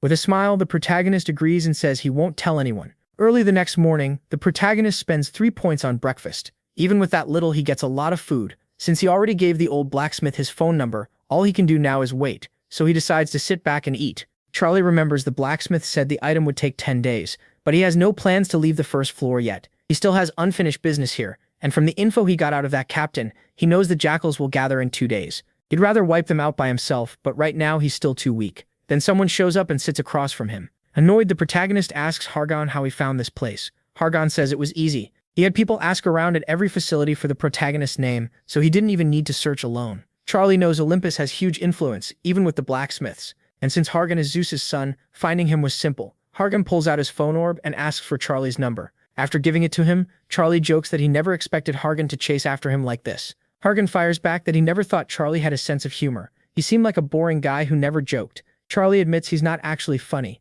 but sometimes he tries. Then he asks Hargon when he's starting his climb up the tower. Hargon says in about 5 days. First, he wants to raise some levels in the outer area of the first floor. He also wants to improve his team's teamwork. The protagonist reacts with a quiet, "Oh?" Then he says if that's the case, Hargon should do a mission with him. Lalit reacts right away, asking what kind of mission. Hargon asks the same thing. Charlie tells him he plans to wipe out the jackals for good. Hargon says that's not easy. They're hard to even find, and they stay hidden. He asks if Charlie really thinks he and his team can pull it off, and whether 10 people would be enough. The angry protagonist shuts that down fast. Not 10, just 2. Him and Hargon. That makes the blonde guy swallow hard. Hargon asks what Charlie is planning and says he needs more details. Charlie tells him it's too early for that, and says to come back in 2 nights. Then he'll explain everything. He adds that if Hargon doesn't show up, he'll kill the jackals alone. Too competitive to back down, Hargon immediately says no way. He's coming, and he'll be there the night after tomorrow. At the same time, Hargon stands up and says he's heading out. Charlie asks if he's leaving already. Hargon says yes. Every time Charlie leaves him hanging, so this time he's leaving first, just so he won't be the last one to go. After he leaves, Charlie thinks Hargon must really care about the team he made in the tutorial. Trying to bring them all up the tower together takes real dedication. While he's thinking about that, he notices someone else nearby. Charlie says it looks like he's been waiting a long time. He tells the hooded man beside him that now the talk with Hargon is over. He should finally say what he came to say. The man turns out to be a knight from Olympus. He says he was surprised when Hargon suddenly showed up. Then the hooded visitor reveals himself as Agamemnon, standing beside the protagonist. Since this is their first meeting, Agamemnon politely says it's a pleasure to meet him. He's a member of Olympus. Agamemnon. Hargon smiles warmly at the protagonist. Still eating breakfast, Charlie says. Hargon is a direct descendant of the ruler of the heavens, so Hargon should have at least greeted him. Hargon answers that he couldn't, because the only reason he came was to meet Charlie. He starts by saying he heard Charlie took first place in the tutorial, while Hargon second. Hargon adds that the gap between first and second was huge, and people are already saying a monster has entered the tower. The protagonist thanks him for the honest praise and the kind words. After taking a sip of coffee, Hargon says he asked Hargon about Charlie, but Hargon only called him sort of a friend, which sounds pretty strange. Charlie says that is a little strange, but he figures Hargon wants to be his friend, so maybe that's fine. Hargon then says Charlie was wise not to team up with Hargon. After the tutorial, most teams break apart anyway. He explains that many players who enter the tower don't want to climb seriously, and even the ones who do often only want to go up a few floors instead of becoming rankers. Looking unhappy as he drinks his coffee, Agamemnon says Charlie has the talent to become a ranker and maybe even a high ranker, so he offers Charlie a place climbing the tower with Olympus. After another sip, he's much more direct, telling Charlie to join Olympus under Ares. He says they can give him anything he needs to keep climbing. Then Agamemnon starts insulting Hargan, calling him inferior and saying he doesn't even know his real mother. In contrast, he claims Lord Ares is far above him. Agamemnon goes on to reveal that Hargan is the son of Lady Hera and Lord Zeus. Zeus is a major figure in the tower, a high ranker, and because of that, he says Charlie should join Ares instead of sticking with some stray like Hargan. Upset, Charlie slams his hand on the table and tells him to stop talking. Agamemnon doesn't get why and just keeps drinking his coffee. But Charlie is thinking hard. He knows Olympus is the biggest guild in the tower and works non-stop to recruit strong rookies. Still, he wants nothing to do with Olympus. Charlie puts his cup down and thanks Agamemnon for joining him for that drink. Then he makes it clear it wasn't coffee talk. He's leaving. As Charlie gets up to go, Agamemnon asks if he's really turning down an offer from Olympus. The protagonist says yes. He never planned to join anyone. Before Agamemnon came, Hargan made the same offer, and he already refused that too. Smiling, the protagonist turns back to Agamemnon and questions him. Agamemnon called Hargan inferior and astray, even though Hargan is the son of Zeus and Hera, not Agamemnon. So if that's what Agamemnon calls Hargan, then what does that make him? Agamemnon shrinks back, furious. Looking up at the protagonist standing over him, he tries to explain, but the protagonist cuts him off and says to stop. He only has one answer. He says he refuses to walk with inferior worms like him. The protagonist stands fully, and someone nearby asks Agamemnon if he's okay. Agamemnon just sits there shaking with anger and feeding his hatred. The man calls out again, Mr. Agamemnon. Agamemnon finally looks forward and asks how many jackals they can call right now. The other man is shocked and asks if he's really planning to do that. It's another Olympus member speaking to Agamemnon. He reports that the jackals are currently gathering resources, and only after that will enough of them be in one place. Agamemnon, still furious, snaps that Charlie is just a rookie. Do they really need that much prep to kill him? The subordinate answers calmly. Charlie set a tutorial record and even beat Mr. Hargan, so they should be careful. Then he asks Agamemnon if he really thinks only a few jackals can handle the protagonist. Still surrounded by 3 subordinates and burning with anger, Agamemnon gives the order, prepare 100 jackals, covering part of his face full of hate. He says that once the jackals finish gathering, they'll kill Charlie. 2 days later, Hargan asks Charlie how the plan to get rid of the jackals is going. Charlie says they first need to visit someone. It took a long time to figure out where that person lives. Hargan asks who it is, but Charlie doesn't answer. He just tells him to follow. Charlie scans the area with his strange eyes. Hargan realizes he's seen those eyes before. He remembers the final boss from the tutorial asking Charlie if he was related to that cursed monkey. Then Hargan understands who the boss meant, the great sage Yu, Sun Wukong. The great sage was one of the most gifted fighters in ranker history. He became a ranker king in just 100 years. As Agamemnon watches Charlie, he realizes Charlie doesn't just use fire like Sun Wukong, he uses it like Apollo too. With Charlie carrying that enemy on his back, Agamemnon keeps wondering who he really is. Then he remembers something else. Charlie can grow giant, a power only Hercules is known for. Even Hercules got that skill only after killing 10,000 giants and bathing in their blood. The giants have that power by nature, so Agamemnon starts thinking the impossible. Maybe Charlie is their descendant. That would explain why he doesn't belong to Olympus or anywhere else. Agamemnon is so deep in thought that Charlie has to snap him out of it. Hey, Agamemnon, wake up. Look. Then Charlie adds, make sure you answer the right way, okay? Agamemnon asks what he means, but Charlie only says, you'll see. Let's go in. Charlie and Agamemnon head inside, and Charlie calls out to the owner. The man at the bar starts to apologize, saying the place is already closed. Charlie cuts him off with one word, Vaughn. Then he says he's looking for someone named Muvon Zion. The moment the man hears that name, he freezes. A second later, he throws everything aside and bolts. Charlie asks where he thinks he's going and takes off after him. The mech is way too fast and catches him almost right away. But this man isn't helpless. Even while being grabbed at full speed, he already reaches for a dagger. It doesn't help.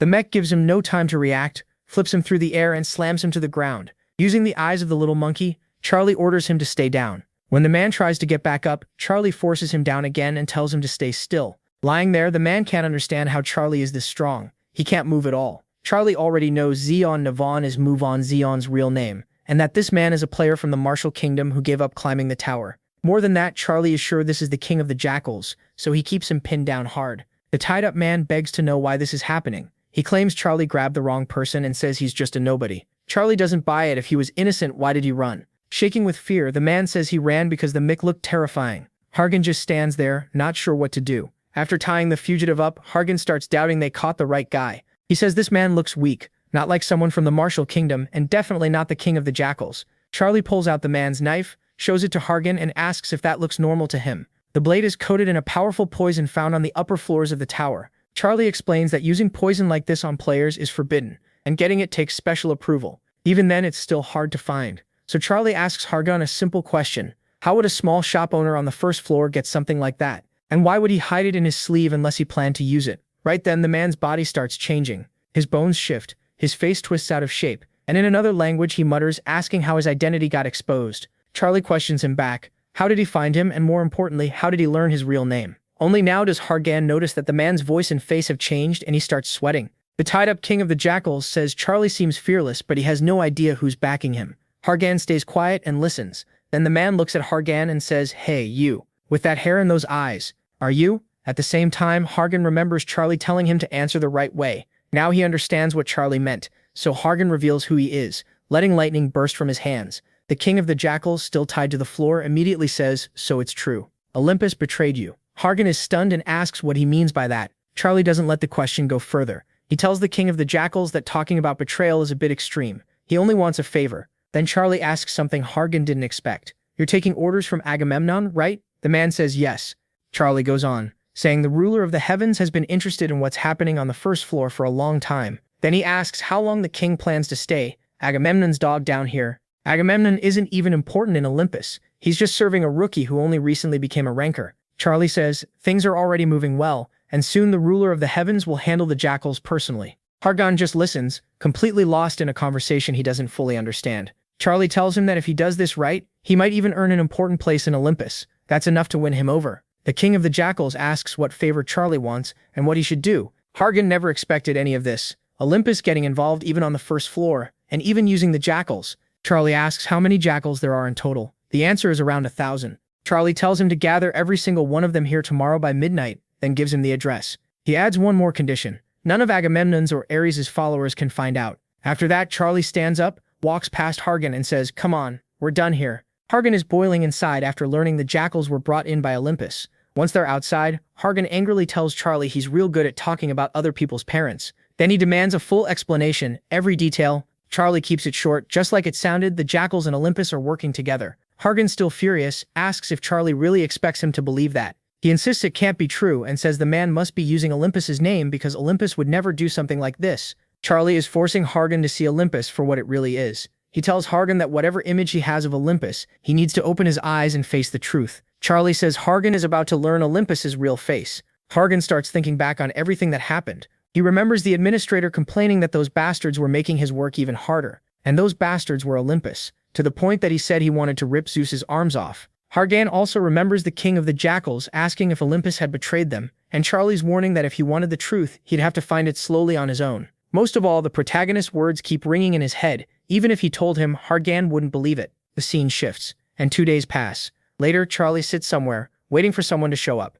Without looking away, he says that if they had come any later, he would have left without them. Then he asks Hargan if he's finished thinking it over. Hargan says he was born and raised in Olympus. To him, Olympus was always his home, his family, and his father was his hero. He says he barely remembers his mother. It's been so long since he last saw her that he can't even picture her face anymore. All he still remembers is her voice and what she told him. She told him, "My son, never forget Olympus's pride." Hargan says Olympus is the name of that pride, so he spent a long time wondering if this was the right thing to do or if he was betraying Olympus. The mech asks what answer he came to. Hargan opens his inventory and tells Charlie that whether he's right or wrong, one thing is certain. The jackals need to be wiped out. They're parasites on the first floor. And if this really is Olympus's dirty secret, he puts on his gloves as lightning starts pouring out, then says he'll erase every jackal with his own hands. A little later, the scene moves to a tunnel. It's dark with only torches lighting the way. Inside are hundreds of jackals, the bandits who rob and kill beginner players. One of them looks around in awe at how huge the place is. It feels damp,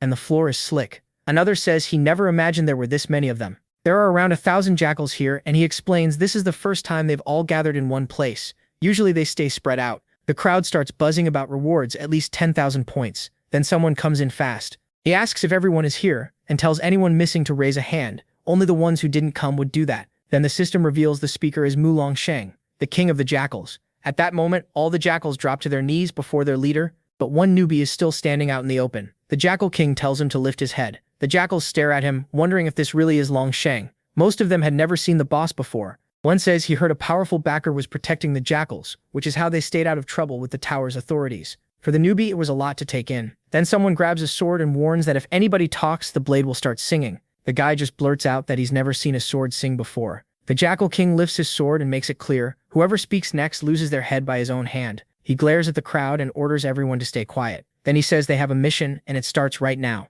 It won't be easy, which is why he called every jackal here. Raising his fist, the Jackal King promises one thing. After today, the jackals will rise to heaven. The whole group erupts, shouting and praising their leader. Then the Jackal King says he wants to introduce two people. He explains that the masked figures are his supporters. Turning toward them, he thanks them for showing up. A second later, he pulls out a stack of cash and says it's just a small token, asking them to accept the favor. These are Asgardian bills, and the system reveals each one is worth 1,000 points. The Jackal hands over a huge pile of bills, and the Jackal King tells the two masked guests this is the take from their latest haul. One masked visitor thinks it over. If Asgard issued these notes, their value is guaranteed. This pile is around 100,000 points. The figure asks if all of it is really for him, and the Jackal King says yes, every bit of it. That was the trap. The masked man starts smiling, because his plan worked. The payment meant for Agamemnon ended up in his hands instead, and now it's obvious why the jackals switched sides. There are hundreds of thousands of points sitting right there. The slim masked figure calmly thanks him for the gift and stores the money in his inventory.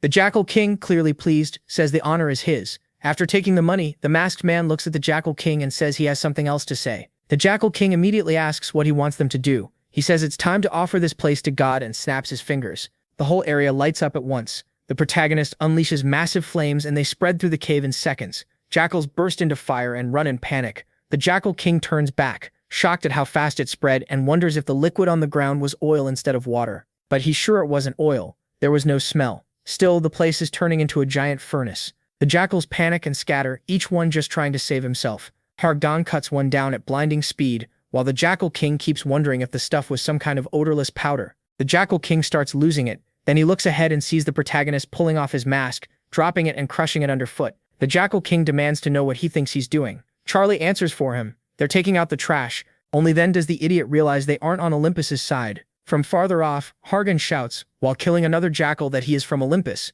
The Jackal King can't understand it. If that's true, why attack them? Aren't they allies? Hargan fires back that they are not allies. Hargan fires back that they are not allies. They're Olympus's shame, and he'll wipe them out with his own hands. With fire on one side, Hargan on the other, and the protagonist cutting down everyone in between, the jackals rush them, yelling that they'll kill them. The Jackal King screams for everyone to swarm the two of them. They're only outnumbered by 2. Meanwhile, Hargan keeps slaughtering jackals one after another. The Jackal King realizes they're finished. If this keeps up, none of them will survive to tell what happened. That's when it finally hits him. The two of them plan to kill every jackal in one shot. He pulls out his phone and tries to contact help, but there's no signal. He can't believe it. A place like this should still have reception. He's standing there annoyed, wondering why his expensive service suddenly won't work. After cutting down another jackal, Charlie answers him. He calls out and asks if he really thought that thing would work in a place like this. Basically hell. The protagonist grins and tells him to look around. A lot of players send messages by coding them into mana, and with this much mana filling the area, communication is impossible.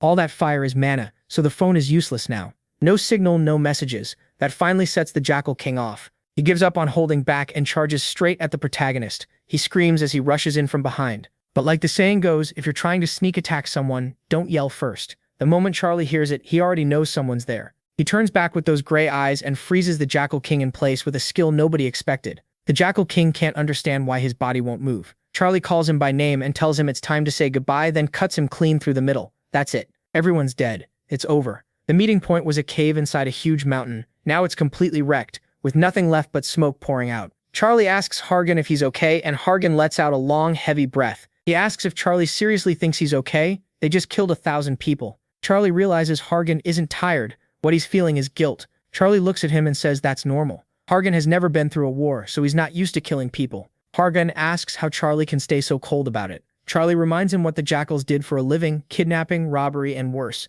That's how they made their money. By killing them, they likely saved dozens, maybe hundreds of people, so why should they regret it? Hargan still hesitates, so Charlie tells him he needs to let go of that guilt. The only ones who died were the worst kind of trash. Hargan stays quiet, staring down and thinking it over. After a while, still shaking with his hands on his knees, Hargan says Charlie has a really sharp tongue, sharper than he expected. He also admits Charlie is smarter than he looks. Charlie walks over and jokes, asking if that was supposed to be a compliment. If it was, Hargan still needs practice. Hargon, holding his head, admits it was. Charlie can tell he's mentally steady enough now to talk normally and work through the guilt. Charlie says Hargon is honestly a decent guy, someone made for a normal life. Hargon replies that Charlie is nothing like he thought. He tells Charlie he didn't expect him to be this good. Charlie jokes again, asking if he's praising him now. Hargon says yes. He adds that it isn't easy to be the first one to act when there's nothing to gain. He remembers that even back in the tutorial, Charlie was always thinking way ahead, looking at the bigger picture in a way Hargon still can't match. Hargon says people have called him a man of great cause since he was young, and now Charlie seems like the one who really fits that title. Charlie laughs and says Hargon's getting better with words. Maybe one day he'll actually know how to praise someone. But one thing Hargon said was wrong. Of course Charlie had something to gain. He opens his inventory and pulls out a thick stack of the Guardian notes. When Hargon sees them, he immediately changes his tune. Now that's something worth winning. Charlie keeps counting and says Hargon can refuse his share if he doesn't want dirty money. But there's a lot of it. Way more money than Hargon made in the whole tutorial. Hargon stares at it and admits he doesn't even know what to say anymore, so Charlie should just give him some. Charlie says that's what he expected. A little for Hargon, a little for himself. Then Charlie changes the subject and brings up the fact that Hargon ranks second in every tutorial. Hargon tells him to stop there. So what? Still counting the notes, Charlie asks what reward Hargon got for that. The scene shifts far away, where someone slams a hand onto a table in anger. It's Agamemnon, furious because he can't contact the Jackal King. His assistant says he doesn't understand it either. He tried reaching him too, and none of the messages came back. Agamemnon thinks it over. Unless the man lost his mind and ran off with the money, there should be no reason for this. Then a second assistant bursts in, shouting for Agamemnon. He says they found the jackals, but Agamemnon needs to come see it himself. Agamemnon enters the cave and finds a nightmare. Hundreds, no, over 1,000 bodies. Burned, crushed, torn apart, and destroyed. The sight rattles him. Agamemnon turns to his assistant and asks if even the Jackal King is dead. The assistant says, yes, sir, he's gone too. Agamemnon then asks about the money they collected, and the answer is even worse. They didn't find a single note. It's all gone. Agamemnon is furious. His money stream is gone, and now he's broke. Meanwhile, the MC checks the haul and finds a total of 340,000 pounds. Yeah, the Chakais were loaded, and that kind of money can buy top-tier stuff in the shop. What's even crazier is that Charlie only kept half. The other half went to Hargon. Looking at all that cash, he can't help thinking it's all thanks to Agamemnon. So thanks, Agamemnon. What a generous friend. With this much money, Charlie won't have to worry about food or a place to stay for a long time. Charlie almost wants to head straight to Asgard and trade it all for points. But if he does that, Olympus will know he was the one who wiped out the jackals. So he stores the money for later. He also knows this won't cover every plan he has, but it's enough to get the materials he needs to refine the Divine Crystal of the Stars faster. Out of everything Charlie owns, the Divine Crystal of the Stars has the highest rank, and right now, the best blacksmith in the tower is slowly turning it into something he can actually use. Still, Charlie has another problem, so he opens his inventory. He notices the egg doesn't even have a name, so he has no clue what it is, but it has to be valuable, since he got it as a top reward. Now he's stuck wondering when and where he should use it. The protagonist holds that unfinished reward and tries to figure out what makes it special. He can't remember anyone ever getting an egg as the main prize. Hargon Hull, who finished second, got the King's Lightning Glove, a pretty advanced item that even higher ranks can use. So if that was second place, Charlie knows this egg is no ordinary item. It might be as good as or even better than the Divine Crystal of Darkness. The more he thinks about it, the more confused he gets. Then while staring at the egg, he suddenly notices something. There's a pattern on the shell now, and he's sure it wasn't there when he first got it. A second later, Charlie remembers where he saw that pattern before. That realization scares him. The mark clearly belongs to an outer god. Then the egg reacts to Charlie. He tries asking it what it is, but the mark changes again. After that, the story cuts to the blacksmith's shop. For several days, Charlie keeps thinking about the egg. He has no idea if what hatches will become an ally or a monster that could destroy the world. He remembers that creatures born from eggs usually treat the one who cared for them the longest as their master, and the first person they see after hatching almost like a parent. That's why so many ranks try to get mythical beast eggs and raise them as companions. Charlie starts thinking about doing the same. If that egg really holds a mythical beast, the payoff could be huge. Still, the protagonist knows overthinking won't solve anything, so he focuses on what he can handle right now. He heads inside and announces himself. The dwarf looks over at him and gets right to business. Oh, you're here. The blacksmith shows him the Divine Crystal of the Stars and says it's insanely hard to work with. That's why he called Charlie over. Before going further, he wants to know what weapon and armor Charlie uses now. If it's a sword, he wants the type and hardness, and he wants details on the armor too, including its weight. Charlie asks why he needs all that. The blacksmith explains that some extra material came off during the process, crystal powder. He wants to forge something with it, because that powder is more valuable than any crystal material he knows. Charlie understands right away. He knows this matters because Hades was made with crystal powder during refinement. Then he asks if the blacksmith already has the right base material. The dwarf says he doesn't have anything on the level of diamond, but he does have something close. since they're only using the powder mithril should work. He shows the MC a massive mithril bar weighing 1,800 kilograms and says it's enough to make a piece of equipment and combine it with the powder. He then goes over mithril's properties. Charlie knows mithril is crazy expensive. Even 1,000 kilograms would be enough for one piece of gear, so using 1,800 means the cost will easily go over 300,000 points. That's a problem, because all the money Charlie has is in Asgard notes. Right now, it would only cover about a third of that mithril.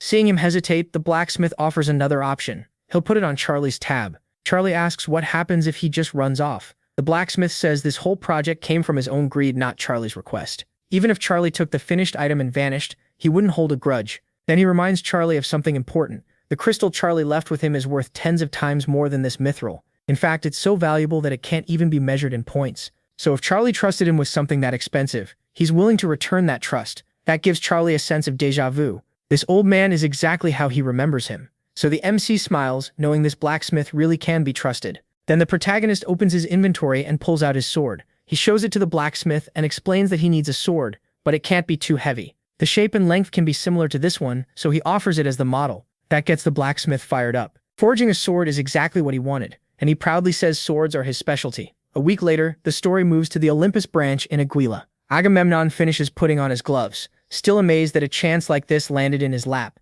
The deaths of all the Chikais created a much better opening for him. He believes that if he handles this mission well, his past mistakes will be forgiven. It might even get the higher-ups to notice him. Then his assistant reports that all their players from the 1st through 10th floors have already gathered. There are about 200 men total. Agamemnon thinks that still isn't enough and asks for reinforcements. The assistant says more support has arrived, especially with the administrator stepping in and the tower's revival system in play. Now Agamemnon is sure they can't lose. He gives the order to finish the mission. So the Olympus force from floors 1 through 10 gathers in Solakal under Agamemnon's command. Standing before his men, he tells them they're hunting a criminal, and they're going to capture him. Far from there, Charlie easily cuts down an old snake. That raises the completion rate of Skyslayer Star by 0.0006. Charlie can't help feeling this skill is taking forever. In those 10 days while the crystal was being refined, this is basically all he worked on. He also knows that on the 1st floor, training this skill is almost impossible. After 10 days of hunting, it only went up 1 level. But that's still better than doing nothing.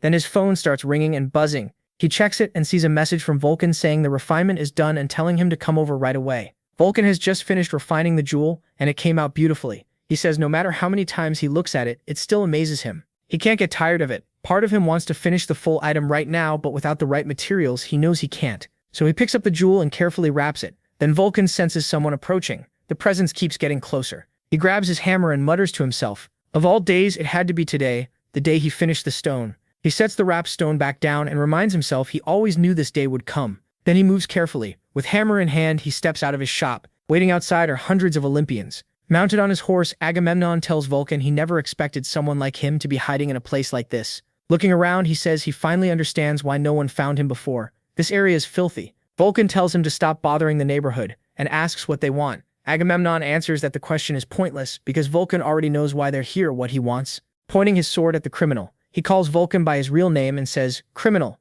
the party's over." Everyone freezes. The Olympian blacksmith? They thought they were chasing the player causing trouble on the 1st floor, not a ranker. One of the men asks how they're supposed to catch someone like that. Even with more people, he's too strong to even touch. Hype-men tells them not to panic. On the 1st floor, a ranker's power is heavily limited. Hephaestus smiles, lightning crackling around the hammer in his hand. Mana surges out of him as he glares at them. Restricted power? Is that what you think? Don't make me laugh. His eyes flash red with rage, and he promises to crush every one of them. Hype-men just laughs, and advances with the whole army. He mocks Hephaestus, saying he was already punished by the regents of the skies, so can he even call himself a ranker now, especially with no gear on him? Then he adds that they have a ranker on their side too. As a man in white rushes forward, a sharp-looking man in red and white appears. The system reveals he's a ranker under Apollo's command, and his name is Chryses. Hephaestus immediately tenses up. Chryses, so you're a ranker now? Hephaestus warns him that meddling in the affairs of Mirandae brings a harsh penalty. Chryses raises his spear and says it doesn't matter. They're both rankers, so they'll pay the same price.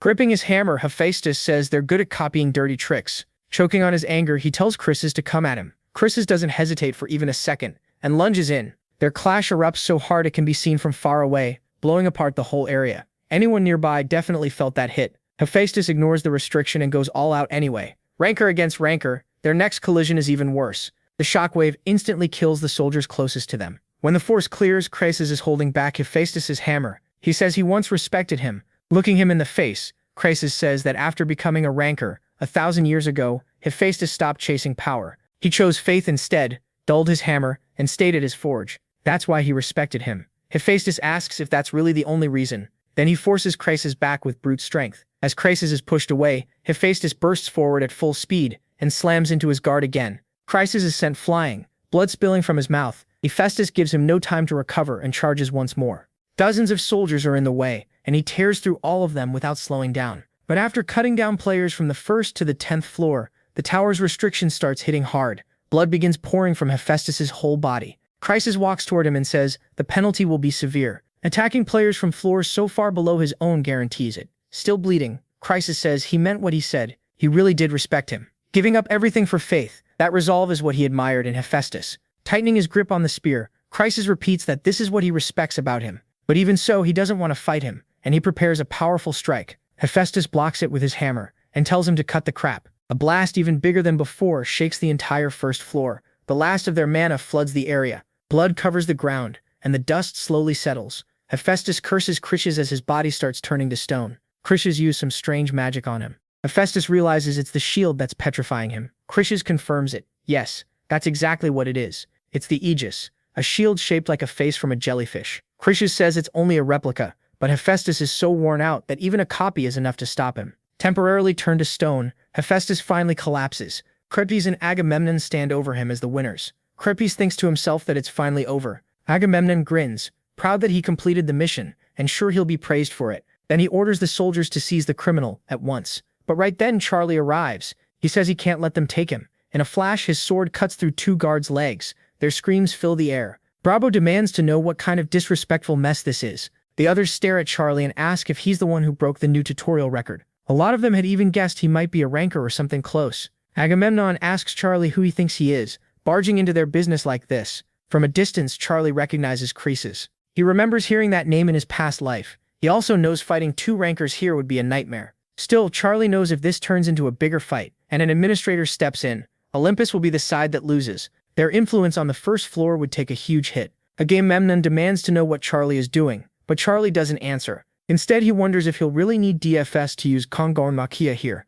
Agamemnon asks if Charlie plans to stand there protecting DFS until the petrification wears off. Bravo answers, and what if I do? And Agamemnon notices time is running out, because DFS's arm starts to move. He realizes the Aegis can only petrify once a day, so Crisis can't use it again. And since it's just a replica, he doesn't know how long the effect will last. If it ends now, things will get bad fast. Once Hephaestus breaks free, capturing him will be much harder. The stone body of DFS starts moving more, and Agamemnon knows he can't waste another second, so he orders his men to kill Charlie and capture the prisoner immediately. One soldier hesitates and warns that killing a rookie will bring a penalty. Agamemnon answers by drawing his sword and cutting off that soldier's head. Looking at the body, he asks what good that penalty did. But Agamemnon takes one too for killing someone far weaker than himself, and his body starts bleeding right away. Then he shouts to the others, whoever kills the rookie and brings back the prisoner will be given control of the 1st floor. That gets them fired up at once, and they all yell that they'll kill him. Charlie gets ready and coats his sword in colossal fire.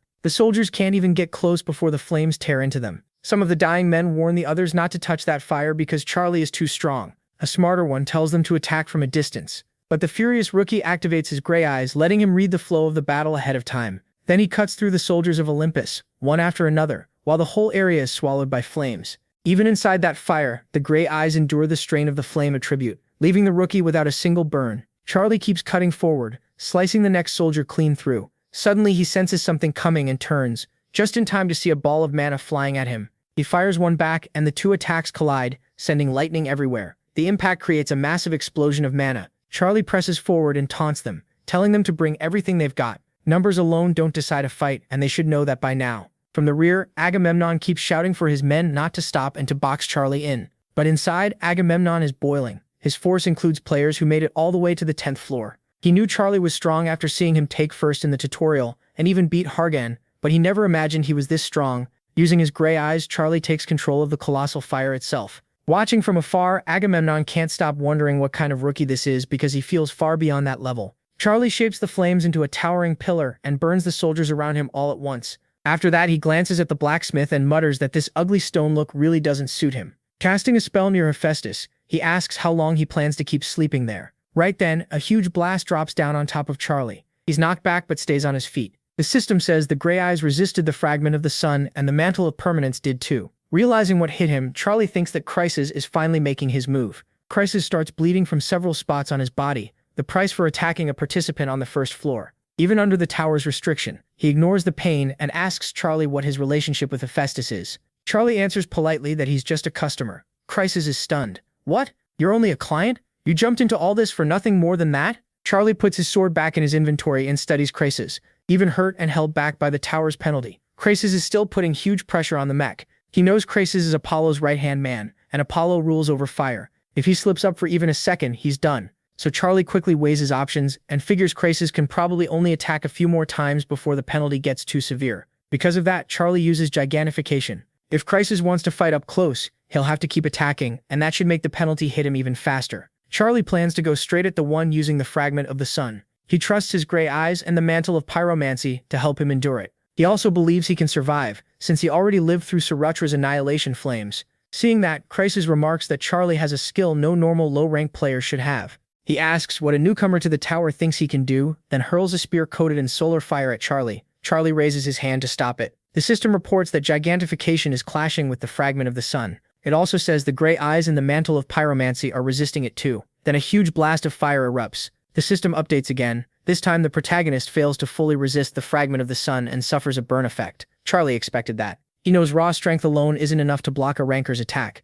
He thinks that if he at least had some kind of ice power, his resistance would be much better. Charlie senses another attack coming and mutters, asking if Crisis is really not going to give him even a second to breathe. So the protagonist fires back with Mono Explosion not once but 3 times. The blast set everything around them ablaze, and the explosion is massive even for that skill. Afterward, the smoke starts to thin and the flames begin to calm down. For the moment, the mantle of pyromancy is still holding against the fragment of the sun, but a few seconds later, it fails too. Charlie's burn effect rises to level 2, and he realizes that if this keeps going, he'll be burned alive. Still, Charlie is sure of one thing. The penalty Crisis is taking can't be small after using that much power. And he's right. Once the flames die down, Crisis is covered in blood and clearly suffering from the tower's backlash. Charlie reminds himself that Crisis has already attacked him twice. He struggles to breathe, thinking he only has to hold on a little longer. But then Crisis rushes in at close range. His punch slams hard into the protagonist's chest. Charlie feels all of it, and the hit sends him flying straight into the blacksmith shop. At the same time, Crisis looks even worse from the penalty. If Crisis keeps forcing attacks like this, the tower's punishment might kill him first. Inside the blacksmith's shop, the smoke and dust slowly settle. The protagonist drops to the ground, shaken by the chest strike. He wonders if he underestimated Crisis just because this is only the first floor. Similar or not, Crisis is still absurdly strong. Charlie knows he can keep fighting a little longer, but beating Crisis is out of the question. His goal now is just to endure 2 more hits. Then he glances to the side and notices something shining under a cloth. A smile spreads across his face. Now he understands where he was thrown. This really is that blacksmith's shop. When the protagonist sees the refined divine crystal of darkness, he thinks he might actually be the luckiest guy around. The system identifies it as a pure divine crystal of darkness, a fragment holding the darkness of Genesis, along with mana tied to endless darkness. Then the story cuts to Crisis remembering a talk with Apollo. Back then, Apollo warned him about penalties. Crisis didn't understand, and Apollo told him he'd learn soon enough once he felt one himself. He also explained how overwhelming the tower's power is. Now, with his body badly damaged by the tower, Crisis realizes Apollo was right. It feels like the tower is alive. It gives off a force that limits and crushes powers that go too far out of line, protecting the lower floors. Badly injured, Crisis finally understands the penalty. It is the tower's will. Agamemnon sees how torn up Crisis is and thanks him for his hard work. Then Agamemnon orders the surviving soldiers to move in and capture the criminal. He also tells them to check the dead and help the wounded. One soldier asks what they should do about Charlie. Crisis tells him to leave it alone, because Charlie is surely dead already. Agamemnon is shocked and argues that if they leave him alive, he'll come after them later. Crisis, already pushed to his limit, says his mission is done. He came to catch the fugitive. He has already broken the tower's law enough by causing chaos on the first floor, and he wants to avoid a pointless massacre. In other words, he knows the tower's counterattack can literally kill him. Agamemnon reluctantly agrees. Then a huge explosion bursts out of the forge, and the protagonist steps forward through the sparks. He has the refined crystal in one hand and his sword in the other. Now Charlie has everything he needs. Agamemnon spots him and shouts that the bastard is still alive, but Crisis tells him to wait. Agamemnon asks if Crisis still plans to spare him. Crisis, sensing the danger, says something about Charlie has changed, and now he's extremely dangerous. He explains that dark attribute mana is a special case. Charlie was almost dead a moment ago, yet the mana coming off him now is nothing like someone on the verge of death. Agamemnon thinks Chryses is overreacting. He tells him to rest and says he'll handle Charlie himself, then starts walking forward with his hand on his sword. But the next second, the protagonist vanishes right in front of him. Agamemnon stops and looks around confused. Then the soldiers carrying Hephaestus start getting attacked by someone they can't even see. After snatching the two items, Charlie takes back Hephaestus. In response, Hephaestus starts reacting to the protagonist's mana. The sword begins moving much more strongly, and Charlie realizes petrification doesn't affect the target's mind. That means Hephaestus understands everything happening around him, and Charlie is sure the petrification will wear off soon. Meanwhile, Agamemnon yells at his men for just standing there. He orders all the soldiers to charge the protagonist. Charlie draws dark attribute mana from the crystal. Then he releases a wave of dark mana across the battlefield. Every soldier touched by it dies instantly. Seeing that, Chryses smiles and says the protagonist is unbelievable. The tower really accepted a monster like him. Agamemnon, stunned and furious, snaps at him, asking if now is really the time to be impressed. Chryses answers calmly, reminding Agamemnon that he said he wanted to handle Charlie himself. Chryses only came for Hephaestus, and this part was never in his contract. Charlie is Agamemnon's problem, so go deal with him. Agamemnon stares back and asks if he's serious. Chryses starts moving again. He tells him to relax, it was just a joke. Even after pushing himself that far, he's still going to fight. While they talk, the protagonist crushes the few remaining soldiers. Then he notices Chryses finally coming at him again. Chryses attacks the protagonist once more with the fragment of the sun. The pressure is intense. After that, Chryses gathers the sun's fire into his hands. As he forms a fireball, he can't help admiring Charlie. Controlling two attributes at once is hard, even for rankers, yet Charlie is doing it as a human, with darkness and normal human mana together. If someone like that had joined Olympus, he'd have been unstoppable. To Chryses, Charlie is a priceless talent, and that only makes him want him more. His desire to claim that talent keeps growing. Then Chryses calls out, asking if his name is Charlie. If Charlie needs gear, Olympus can give him equipment far better than what he asked from Hephaestus. But Charlie says that's not his real goal, and he already gave his answer about joining Olympus to that guy over there. He points at Agamemnon. With fire and metal in hand, Chryses answers that Charlie already rejected them. What a shame. After that, Chryses releases even more mana. Charlie asks if he really plans to keep fighting. Chryses smiles, almost amused. He never expected a rookie would push him this far. Still, he thinks that 100 years from now, he'll proudly tell everyone about the day he fought Charlie on the first floor. It would be a story worth boasting about, because he's sure Charlie will one day rise far above everyone else. But Chryses knows he can only tell that story if he survives, so he compresses his energy even further, preparing an even stronger attack. As Chryses readies one last attack, Charlie realizes something. He came here ready to die. Finishing this mission matters more to him than staying alive, all because he wants to drag that old man back. That old blacksmith is Hephaestus. Charlie knows if Hephaestus doesn't return to Olympus, the next Gajanameki might never happen. Chryses blazing like a boiling sun, and the MC knows he has to hold the line and stop them from taking Hephaestus. So the MC plants his feet and braces for the full force of the attack. Then Chryses hurls the fireball straight at him. Cruel sun. Charlie is stunned. Chryses looks completely worn out, yet he can still fire off something this strong. As the attack closes in, the MC quietly says, "I knew it. You really are amazing." That catches Chryses off guard. How did he know? Had the MC figured him out already? A second later, Cruel Sun detonates and tears through the whole area, driving the heat up to 16,000 degrees Celsius. Even Agamemnon is shaken. The power behind that blast is insane, far beyond what a ranker should ever use on the first floor. He can already tell Chryses might die from the backlash. When the explosion clears, the MC is dropping among the rubble, and Chryses collapsed in front of the blacksmith shop, covered in blood. Agamemnon starts to grin. Sure, it's finally over. After taking a hit like that, he says not even Charlie could have survived. But before he can finish, something slams into his foot. The hit is so hard blood bursts from his mouth. He turns to see who attacked him, and gets smashed again by a hammer. It's Hephaestus. Fully awake now, he snaps, "It's over? Then take this." Agamemnon screams in pain. Hephaestus, furious and free from the hypnosis, says nothing is over yet and keeps coming at him. Agamemnon gets beaten down and panics, asking if Hephaestus isn't scared of the penalty. Another hammer answers him. Hephaestus makes it clear, no, he doesn't care about the penalty at all. Agamemnon starts crawling away, desperate to escape, but Hephaestus stalks after him and says he doesn't care about the others. Agamemnon is the one he's going to kill. Terrified, Agamemnon begs for help. He looks up and cries for someone to save him, as Hephaestus raises the hammer for a killing blow to the head. At the very last second, just before it lands, the administrator appears and catches the hammer with one huge hand. He warns Hephaestus that he's gone too far. Still boiling with rage, Hephaestus growls, "Why did you have to show up now?" Shaking all over, Agamemnon thanks the heavens that someone came to save him.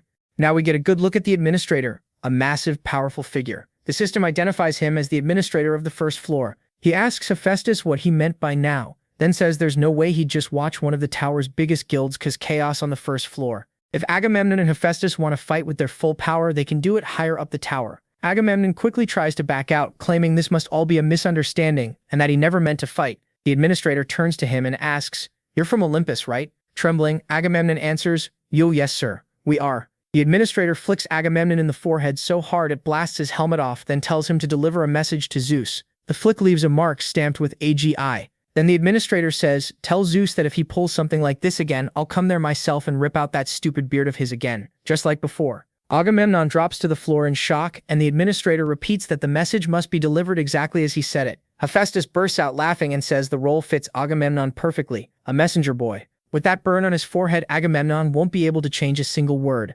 Hephaestus grins and curses Olympus. Now that the first floor administrator stepped in, he knows Olympus lost badly. The story cuts back to the fight between the MC and Chris. In the middle of that huge explosion, the egg of Mosov reveals its prey, and Charlie feels a strange pressure, dangerous enough to put him on edge. He can't tell if the egg is trying to devour him while he's weak or protect him. After showing that reaction, Mosov goes back into hibernation. Charlie slowly wakes up, wondering when he blacked out. Leaning over him is an angry Hephaestus who snaps, "You what? Spit it out." The MC gets up and casually asks, "What's up, old man? You okay?" Hephaestus immediately fires back, telling him to watch his mouth. Hephaestus asks how his body is doing. Charlie says he's more or less fine, then asks how the old man is. That just annoys Hephaestus more, and he demands to know how long Charlie plans to keep calling him that. The MC teases him, asking if he'd rather be called Elder instead. Hephaestus gets even madder and asks if he's seriously not going to stop. Charlie reminds him that he only survived because of him, and after everything he did, the nickname really shouldn't matter. Hephaestus shoots back that he has no shame at all.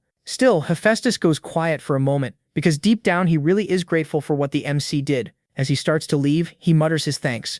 Charlie says he didn't catch that, so Hephaestus turns around furious and shouts, "I said thank you. How many times do I have to say it?" The MC thinks to himself that it was only twice. Then Hephaestus looks around, spots the pickaxe, and demands to know who made it. Charlie admits he did, which leaves Hephaestus embarrassed. Getting serious, the blacksmith tells Charlie the truth. His real name isn't Vicara, it's Hephaestus, and he used to be a blacksmith of Olympus. He watches Charlie's face and notices the reaction is way too calm. "What, you're not surprised?" The MC answers that of course he's surprised, but Hephaestus calls him out right away. He's not even trying to sound believable. That confirms Hephaestus's suspicion that Charlie already knew who he was. At first, he thought Charlie might be someone sent by Olympus, but after seeing him nearly die to protect him, he knows that's not true. One thing is certain now, the MC is no ordinary player. Charlie says today's mess should keep Olympus quiet for a long time. Hephaestus agrees, and that's exactly why he decided to leave that cramped, ugly place and rent a big, comfortable workshop for a while. Then he tells Charlie that he always repays his debts tenfold. If the MC ever needs a favor, he only has to ask. Hephaestus promises to forge the finest sword in the world for him.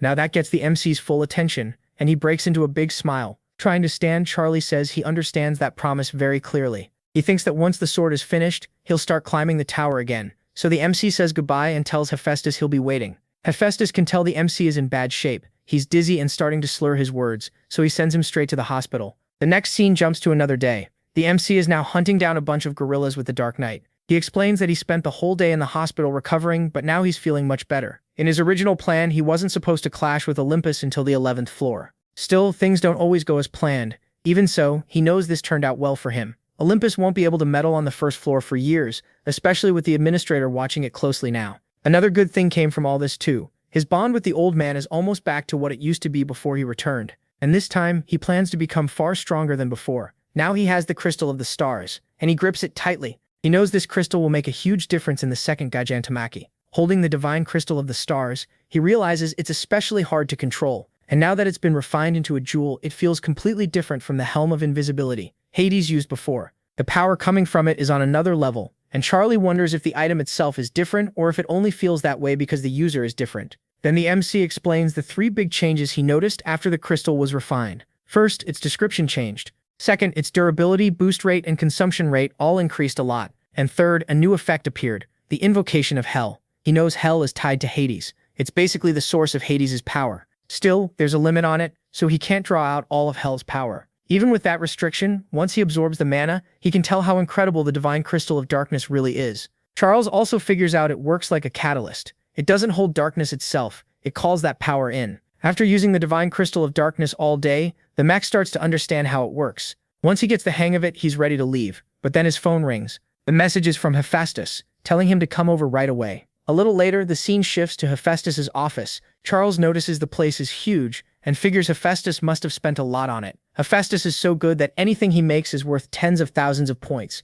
Charles knows he's loaded too, since he kept the profits from the items he made back in Olympus. At this point, he's basically one of the richest people in the tower, and yeah, the Mac gets a little jealous. Staying a bit away, Charles jokes that since it's so quiet, the work must be done. Hephaestus barely reacts and just says, "Oh, it's you, here." Charles can tell he still doesn't waste words and goes straight to business. Hephaestus hands the McFrive two things. One is obviously the sword, the other is a box, and of course Charles does what anyone would do. He shakes it to guess what's inside. Hephaestus immediately snaps at him to stop and just open it. So the McFrive opens the box and at first it looks empty. He stares at it and goes, "Hey." Charles asks if this is some kind of joke, because he can't see anything in there. Already annoyed, Hephaestus tells him to look closer. And there really is something inside, almost impossible to see. When the McFrive touches it, he feels something soft and realizes it might be a glove. The system confirms it, an invisible glove. As Charles puts it on, he realizes it was made from Mithra. Hephaestus points out that he caught on fast. The glove is so light and soft that it barely feels real. Even so, Charles knows making something invisible like this couldn't have been easy, especially with such an expensive material. That makes him wonder why Hephaestus went this far. Then Charles slides his hand in and feels that it fits perfectly. That's when it clicks. Hephaestus made the invisible glove so the Mick could safely use the divine crystal of the stars. Hephaestus says he doesn't need to explain how to use it. He didn't have enough material to make anything fancier, so this is what he came up with. Charles realizes Hephaestus must have been worried when he saw him gripping the crystal directly. Now with the glove, he won't need to hold it with his bare hand anymore. Charles thanks him and says he'll put it to good use. After that, the McFrive turns his attention to the sword, and Hephaestus gives his thoughts after finishing it. He didn't just forge a sword, he made a full item. Charles checks it right away and can't find a single flaw. It's so sharp that he can feel its edge just from holding it. He quickly realizes the sword is amazing. Then Hephaestus tells him to give it a name, and the system prompts Charles to name the weapon. So the Mick studies the blade and starts thinking of a name that fits it. The sword is dark, colored by the powder from the divine crystal of the stars, mixed with the green tone of Mithra. Thinking it looks as dark as night, the Mick decides to call it the Blade of Twilight. Hephaestus nearly loses it on the spot, clearly not impressed with Charles's naming sense. And with that we move on. Charles has now obtained the Blade of Twilight. Following Hephaestus's will, the weapon becomes bound to him, which means nobody can steal it. It's a weapon built to kill. Its all-black body stands out most, since Hephaestus coated it with powder from the divine crystal of darkness, while the inside was made with Mithra. The full details of the Blade of Twilight are shown here. Charles is thrilled, especially after seeing its effects. The recovery of darkness power is completely absurd. With this sword, he figures he can keep fighting in darkness almost without tiring. It's far better than he expected. Meanwhile, Hephaestus just grumbles that the name is terrible, and he should never let Charles name a weapon again. To Hephaestus, a sword's final touch is its name, so hearing something like Blade of Twilight leaves him annoyed. Still, the one good thing is obvious: Charles is completely satisfied, and Charles is so happy he even starts humming. Hephaestus looks at him and figures the two are a perfect match, him and that badly named sword. After that, Hephaestus calls out to the Mick, and Charles answers. Then the blacksmith asks what he plans to do about Olympus. Charles doesn't hesitate. He says he's going to bring them all down. Pointing upward, he says it starts from the top, and he finishes by saying he'll tear them down all the way to the bottom. Hephaestus says, "Really?" but keeps thinking Charles doesn't seem worried at all. That's what feels so strange about him. No fear, no hesitation. Then he abruptly ends the talk and tells Charles they're done so he can leave on his own. So the Mick leaves Hephaestus's office, happy with what he got. He thinks about how Hephaestus has always been like this, always quick to send him off. Even so, Charles is glad he finally got to meet his old friend again. That thought brings back a memory of the sword Hephaestus made for him before he went back in time, a blade forged entirely from adamantium. Charles had once asked how Hephaestus even made a sword like that without proper materials. Hephaestus didn't really answer. He just said Charles complained about losing the old one, so he made him another. With blood still on his fist, Hephaestus speaks to Charles. He says that if Charles is really going to fight those damn outer gods, then he'll need a proper weapon, at the very least something like this. Looking at those bloodied fists, Charles realizes what must have happened. He asks if Hephaestus really melted down his own hammer and forged that sword with his bare hands. He wants to know why, but Hephaestus won't explain. Instead, Hephaestus brushes it off, says he's tired, and tells Charles to take it and leave him alone. Charles understands what that meant. To a blacksmith, the hammer is everything, and Hephaestus gave that up to make him a weapon for fighting the outer gods. Now that Charles has returned, Hephaestus has made him an even better sword. Seeing his old friend again makes Charles truly happy, so he bows and says goodbye. The scene then moves to the massive Colosseum. After that, we cut to the administrator's office inside it. The system reveals that the examiner for the Colosseum test is Shuri. She's in a great mood, singing and praying to herself. While eating chocolate, Shuri thinks about the protagonist. It's already been 12 days since this player entered the tower's first floor. Checking Charles's info on her phone, she sees he set a new all-time tutorial record and has S-rank potential. That gets her excited because this time she's got some promising newcomers. She thinks seeing Argonauten in the Colosseum was impressive because of his skill. But if Charles took first place in the tutorial, then he might be even better. Shuri keeps watching for the protagonist, and the first thing that surprises her is what she sees next. Charles came alone to a test that can be taken as a team. As he walks to the center of the Colosseum by himself, Shuri takes it as a sign that he thinks no one on this floor can match him. She gets ready to enjoy the fight. Since the Colosseum is durable enough to handle even ranker-level battles, she tells Charles to do whatever he wants. The mix stands in the middle of the first-floor Colosseum, waiting for the test to begin. This test is simply meant to measure the strength of new participants, and anyone who clears it can move on to the second floor. Charles knows it's straightforward, just beat the opponent in front of you. Then he sees the rankings. He is in first. Hercules is second, tied with Odin, and Asura is in fourth with another player. What stands out is that he was the only one to clear the 19th floor. Hercules and Odin stopped at 18, while Asura stopped at 17. Charles isn't surprised at all. He is a monster. That makes Charles think about his own old record. Back in his past life, he only made it to the 12th round, and the gap between him and the protagonist is so huge it actually makes his nose bleed.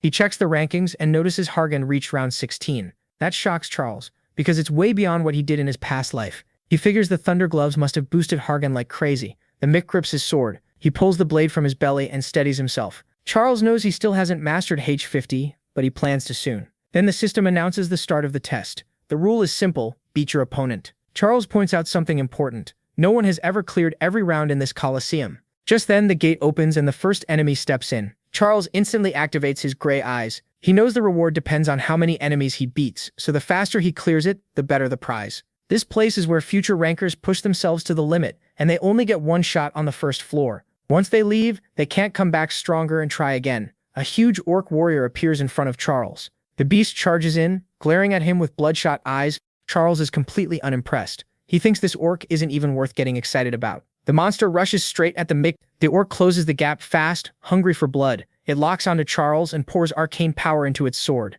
Then it smashes down where Charles was standing, but the Mick already slipped past at a speed the orc couldn't track. Blood sprays before it even understands what happened. Charles only needed one quick strike. The orc is nearly split in half. It drops dead, and the completion rate of the Sky Slayer star rises by 0.008. With that, Charles clears the first floor test and earns the right to move on to the second floor. He swings his sword, satisfied to be done with the first test. But for him, this is just the start. The system asks if he wants to continue to the next round. He doesn't hesitate and chooses challenge. Even after beating the first enemy, he could already move up to the second floor. But Charles wants to push himself further. The elf is left stunned. She barely blinked, and the enemy was already dead. She realizes Charles didn't just cut down one orc, there were several. That alone doesn't shock her, since Hargan did the same. What really stands out is his speed. Charles looks even faster than Wukong, the Great Sage equal to heaven, the victorious fighting Buddha, and that means Charles may be even stronger than Wukong. The Mick stays fully focused and leaps right into the middle of the enemies.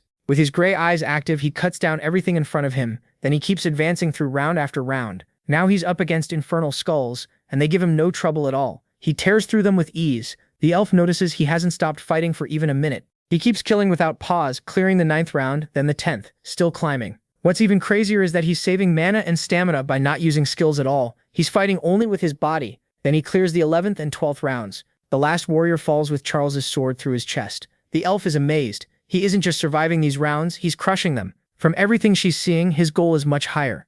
After clearing the 14th and 15th rounds with ease, she becomes sure Charles plans to surpass even the high rankers. Then the demon in the next round loses its head just as easily. The system asks again if Charles wants to challenge the next round, and he doesn't waste a second challenge. He uses his gray eyes to control the colossal fire and rushes his enemy. The flames take the shape of a giant sword, but the powerful warrior in front of him pierces through it. For the first time, Charles is stopped. That alone tells him this opponent is on another level. He knows holding back won't work here, so he decides to use everything. He floods the whole area with colossal fire, burning everything around them. The McDo's arm fills with the power of a giant. His skill with it is still low, and his vitality isn't high enough for a full transformation, so only one arm becomes gigantic. That extra power drives more force into his sword. The enemy blade can't handle the pressure and starts cracking apart. With one stronger push, the protagonist shatters the enemy's sword and cuts into him at the same time. The strike is so heavy it splits the man's helmet in half. Burned by the colossal fire and slashed by the sword, the warrior drops to his knees, nearly dead. Even so, he still speaks. The warrior tells Charles this is only the second time he's ever lost. The first was against a blacksmith named Yu-san Ogong. That man was incredibly strong, the first opponent who kept getting back up no matter how many times he was cut or pierced. Their battle had been perfectly even. Then he looks at Charles and says he's even stronger. Charles answers that if the warrior's sword hadn't been so worn down, the fight would have been much harder. He's being modest, though. The kneeling warrior says that praise means nothing. In the end, Charles still would have won. Even so, he's grateful, because thanks to Charles, he got to fight seriously again, and he enjoyed it. No one else had reached his level. Realizing the warrior has died, the mechless closes his eye. The system announces that the protagonist leveled up, raising his strength, agility, and vitality. That enemy really was powerful. The completion rate of the Sky Slayer star jumps by almost 5, so Charles has now reached round 19, and that shows just how crazy this fight was. This was the same warrior from round 16 that only Yusan Ogong ever beat. Odin and Hercules both lost to him. As the warrior's body starts to fade away, Charles realizes he has finally matched Yukong's record. That leaves him satisfied because now he can challenge round 20, the round no one has ever cleared. The system asks Charles if he wants to challenge the next round. A countdown appears, and the system warns the Mick that, if he doesn't answer within 30 seconds, he'll be sent out automatically. In other words, he'll leave the Colosseum and move to the second floor. Charles knows he's being pressured, and he curses under his breath. There's no time to rest. The timer drops to 19, 18, 17. But he already knows rest, and the Colosseum do not go together. So the Mick tightens his grip on his sword, gets ready for the next round, and says, "Challenge." The countdown, which had already reached 10 and was about to kick him off the first floor, stops. A new system message appears confirming that he chose to continue. And that round 20 is the final round. The air in the arena suddenly feels strange. Charles stands in the middle, tense, unsure what's about to appear. Then the gate starts to open. A strange hand reaches out first, carrying a murderous aura, and Charles feels a chill run through him. Before the fight even begins, he activates gigantification and gets into position. In his head, he wonders if that thing is really about to appear. Then the final boss appears. Charles keeps staring at the gate, and deep inside, at the very back, he sees the final boss clearly. It's no joke this time. No messing around. What stands there is the boss of the final round. Its shadow spreads wide, its eyes burn like fire, and everything about it screams one thing: it's here to kill. Then it charges straight at Charles. He feels that massive pressure crashing down on him, and he raises his sword to block the first strike. The boss keeps pressing forward, forcing Charles back. The thing in front of him is pure rage, and Charles is getting overpowered. Even with gigantification active, he's still being pushed back. That's how absurdly strong the boss is. The boss sends him flying across the arena, but the Mick gets angry. He slams a hand into the ground and forces himself to stop. At that moment, he remembers what Yusan Ogong told him. In the last round of the first floor, that thing would be MC warned Charlie to be careful. When he faced that monster, its tail hit him once and knocked him out of the challenge. He said Charlie would need at least his level of toughness just to survive, because almost any hit from that boss is instant death. MC also said the creature he saw had only a head and a tail, but he was sure it was the same thing. Charlie still asks if he's certain. Could it have been some other similar monster? MC just looks at him and says, "You really think I'd mistake that thing?" For the first time, Charlie really looks scared, because the monster in front of him is exactly that thing. It's an 8-headed serpent, so huge it could cover 8 mountains and fill 8 valleys. Its power is close to a demonic beast, maybe even a dragon. And what stands before him now is an ancient fragment of an outer god, the challenge of the 20th round. Charlie remembers that this outer god was supposed to be sealed by Suzong. He can't understand why it's here in the first floor Colosseum, but he tightens his grip on his sword. Then the fear fades and he starts smiling. In the end, these administrators really do whatever they want, even sealing part of an outer god just to use it as a test. The system gives the goal: defeat the 8th head of Yamada no Orochi. So this godlike serpent, a fragment of a god, is what the 20th round expects him to beat. The mech can only think about how insane that difficulty is. Orochi doesn't wait. Fire fills its eyes and it charges straight at him. The protagonist reacts fast and slips past another deadly strike. While dodging, he remembers what he was told. This is only one of the 8 heads, and it's supposed to be the smallest and weakest. Even so, with his current body, one mistake could get him killed. The fight turns into a brutal back-and-forth attack, dodge, chase, escape without a second to breathe. Orochi, mad with rage, keeps hunting the mix and throws everything it has at him. Then it switches to its tail. The strike is lethal, but the protagonist barely avoids it with pure skill. Even after that dodge, he almost loses his balance. Orochi gives him no time and swings its tail again right away. One blow comes after another, but Charlie keeps dodging them all. As he watches, he notices something strange. The 8th head's attacks don't feel very solid. That's not how the Orochi he knew before fought. Realizing that, the protagonist decides to go all in and activates the pure crystal of darkness. Using that power, he puts all his strength into his sword and slams it into the serpent's head. But the hit is way too shallow. It barely does anything. Orochi, furious from being struck, snaps back harder than before. It rushes him again, and Charlie answers with a storm of sword strikes. Even with the Blade of Twilight boosted by the Divine Crystal of Darkness, Orochi's scales are too tough. His attacks barely leave any mark. Still, Charlie doesn't stop. He keeps cutting from one side, then the other, looking for any opening. Nothing works. He can't even scratch it. and for a moment he thinks this round might really be impossible.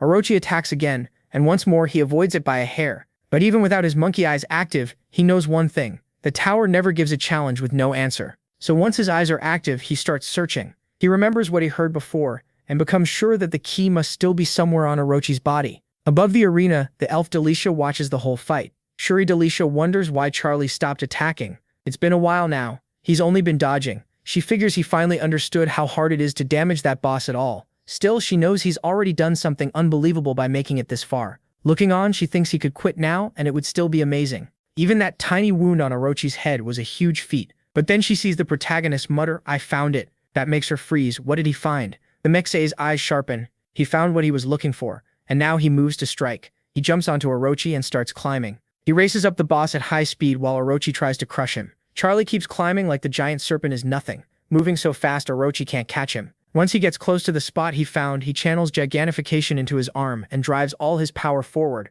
Watching from above, the elf is stunned. He's really aiming there. That tiny space near Orochi's heart is the only place without scales. Delicia realizes he found the reverse scale, the god's one weak point, and now the protagonist is right there, ready to finish it. Using all his strength, he drops with full speed in a killing blow. His sword hits Orochi's weak point, and he forces the blade in deeper. The boss lets out a scream. Charlie adds the power of darkness, uses gigantification again, and shoves with everything he has. Now Orochi truly feels it. The fire in its eyes starts to fade. Exhausted and shaking, Charlie keeps pushing as darkness pours from his sword. He finally pierced the god's heart. The eighth head of Orochi, which seemed untouchable, collapses dead. Charlie can't help complaining that the boss stayed loud until the very end. Delicia clenches her fists in shock. She can hardly believe it. What he just did should have been impossible, and no one has ever done it before. As Orochi starts to disappear, she remembers what kind of monster it was. A sinister serpent, large enough to cover 8 mountains and fill 8 ravines with strange magic and curses. The one who stopped that disaster was the high-ranker Susanoo.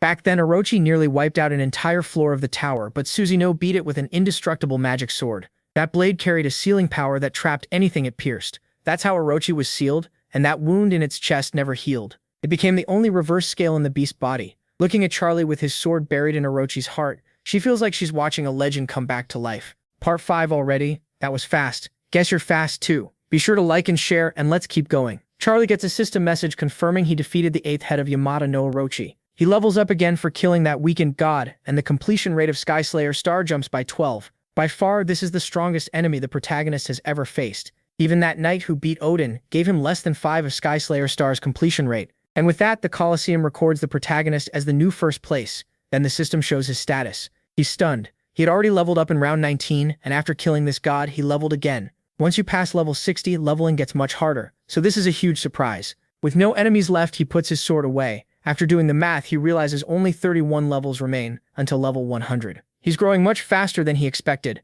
Then someone calls out, "Participant Charlie." He looks up and sees Delicia, the elf with 6 swords. She got there so fast he never even noticed, which tells him her stealth is incredibly high. Still, he already knows who she is. Shuri, the examiner of the first floor test. She gets right to the point and asks if he knew about Orochi's wound. It's reverse scale. Charlie says the tower doesn't give impossible tests. He looked carefully because the difficulty was way too high even for the final round. With that, he points at his eerie eyes and says he found the answer. She looks shocked. Those eyes are gray, but they carry a golden feel. Yu-Won replies that they still haven't fully turned gold. That makes him even more interesting to her. Gray eyes and the power of giants. He clearly isn't a normal player. He's carrying abilities tied to 2 high rankers. Thinking it over, she asks if he's from Olympus or the Celestial Kingdom. Then she wonders if he's the Great Sage's successor. No matter which answer he gives, she says she'll accept it. She also tells him not to worry. The test examiners can't reveal anything about the test or the information they get from players. He realizes she's completely wrong. He doesn't belong to any of those groups. After that, the elf pulls out one of her 6 swords and says she has an extra reward from the administrator. She explains that she was told to hand over this sword to anyone who cleared every route in the first floor Colosseum. It's just a rusty sword, and she never thought she'd actually have to give it to anyone. But now the real owner has shown up, so she hands it to the Mexems. She tells him to check it himself, since even she couldn't figure out what it was. The Mexem takes the sword. It's not just rusty, it's broken too. The elf stares at it confused and wonders if it's defective, but the Mexem knows exactly what he's holding, and that makes him happy. He finally found the sword. The system shows it's only a fragment because it's broken. It also says this was the sword Susan used and that a sealed power still remains inside it. To learn what that power is, he'll need to restore the blade first. The mech quickly stores the sword away, pleased with what he got. This weapon will speed up his plans a lot. Shuri asks if there's any problem with the reward, saying she can speak to the administrator if needed. Yuan tells her it's fine. This reward is more than good enough. Besides, he knows this is only a bonus. The real reward is still coming. Then the system announces that he cleared every round on the first floor and gives him 20,000 points. It also confirms he received the broken sword. And despite how it looks, this is no ordinary weapon. It once killed a god. To top it off, the system says he also received Orochi's 8th heart. But the heart contains an extremely powerful poison. The protagonist knows regular people could never consume something like that. Even so, he studies it carefully. If he can remove the poison, the heart could become a top-class elixir, something even elves would want. The elf is stunned. She says she had been wondering whether the heart would really be given to him as a reward, then congratulates him. It's an incredibly rare item, so valuable it basically can't be priced. She gives the melon a warning. Don't even think about consuming it. Yuan isn't dumb, so he agrees and thanks her for the advice. For now, he decides to leave it in his inventory. Then a prompt appears, asking the mech if he wants to consume it. He presses the button again. Right away, Mazovo starts reacting. It begins showing hunger, and the mech wonders why it's acting like this. That's when Mazovo reveals its form, and a shadow like Yamato Orochi appears. Both the mech and the elf are left confused by what's happening. The scene shifts to the city on the first floor.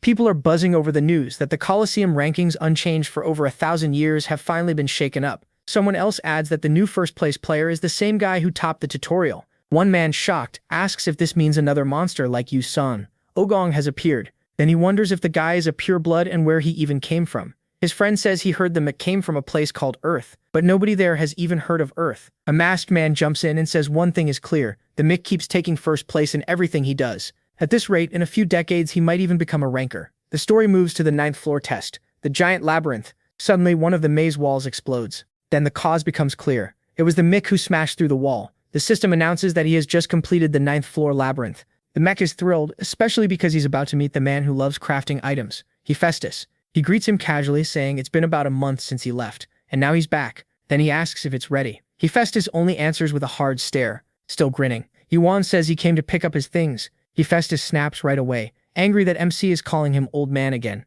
While hammering away, he tells him to sit down and wait until he's done. MC obediently says yes sir, and takes a seat. The blacksmith keeps pounding at the armor with all his frustration. Finally, he stops and wipes away the sweat. Then he looks over at him, who's just sitting there calmly, and asks if he isn't hot. He lies and says it's only a little warm. Hephaestus can tell the protagonist looks completely fine. The workshop is blazing hot enough to knock out a normal person, but the protagonist has strong fire resistance. What Hephaestus doesn't know is that both the cloak and the eyes give him extra protection against flames. Hephaestus asks why it took MC 10 days to clear the 9th floor test. He says that was way too long and guesses MC must have messed around somehow. While talking, he dunks the armor into boiling oil and keeps wondering what took so long. Of course, we know the MC was opening extra routes and messing with the other players. The blacksmith warns him to explain quickly unless he doesn't want the items he ordered. MC just makes an innocent face and swings his legs from the table. Then he says a labyrinth doesn't have to end with just one exit, so he took his time opening several of them. That only makes Hephaestus more annoyed. He figures he did it all for extra points, and the fact that he said exits plural tells him he went overboard again.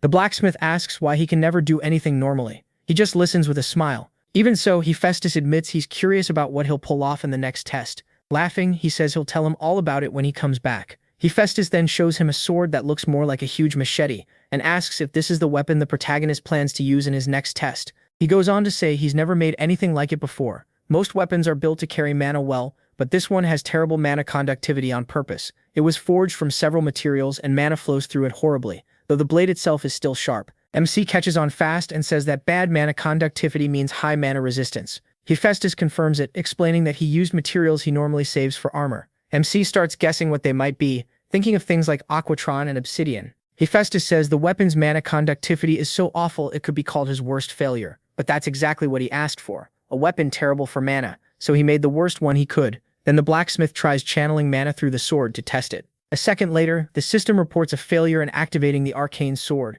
Some unknown power is blocking the mana. The protagonist had poured plenty of arcane power into it, and it still failed. That tells him the sword turned out even better than he expected. The blacksmith tosses the sword over and MC says he really likes it. Hephaestus says the job was a fun challenge, and asks who in their right mind would ever think to build a sword out of armor materials.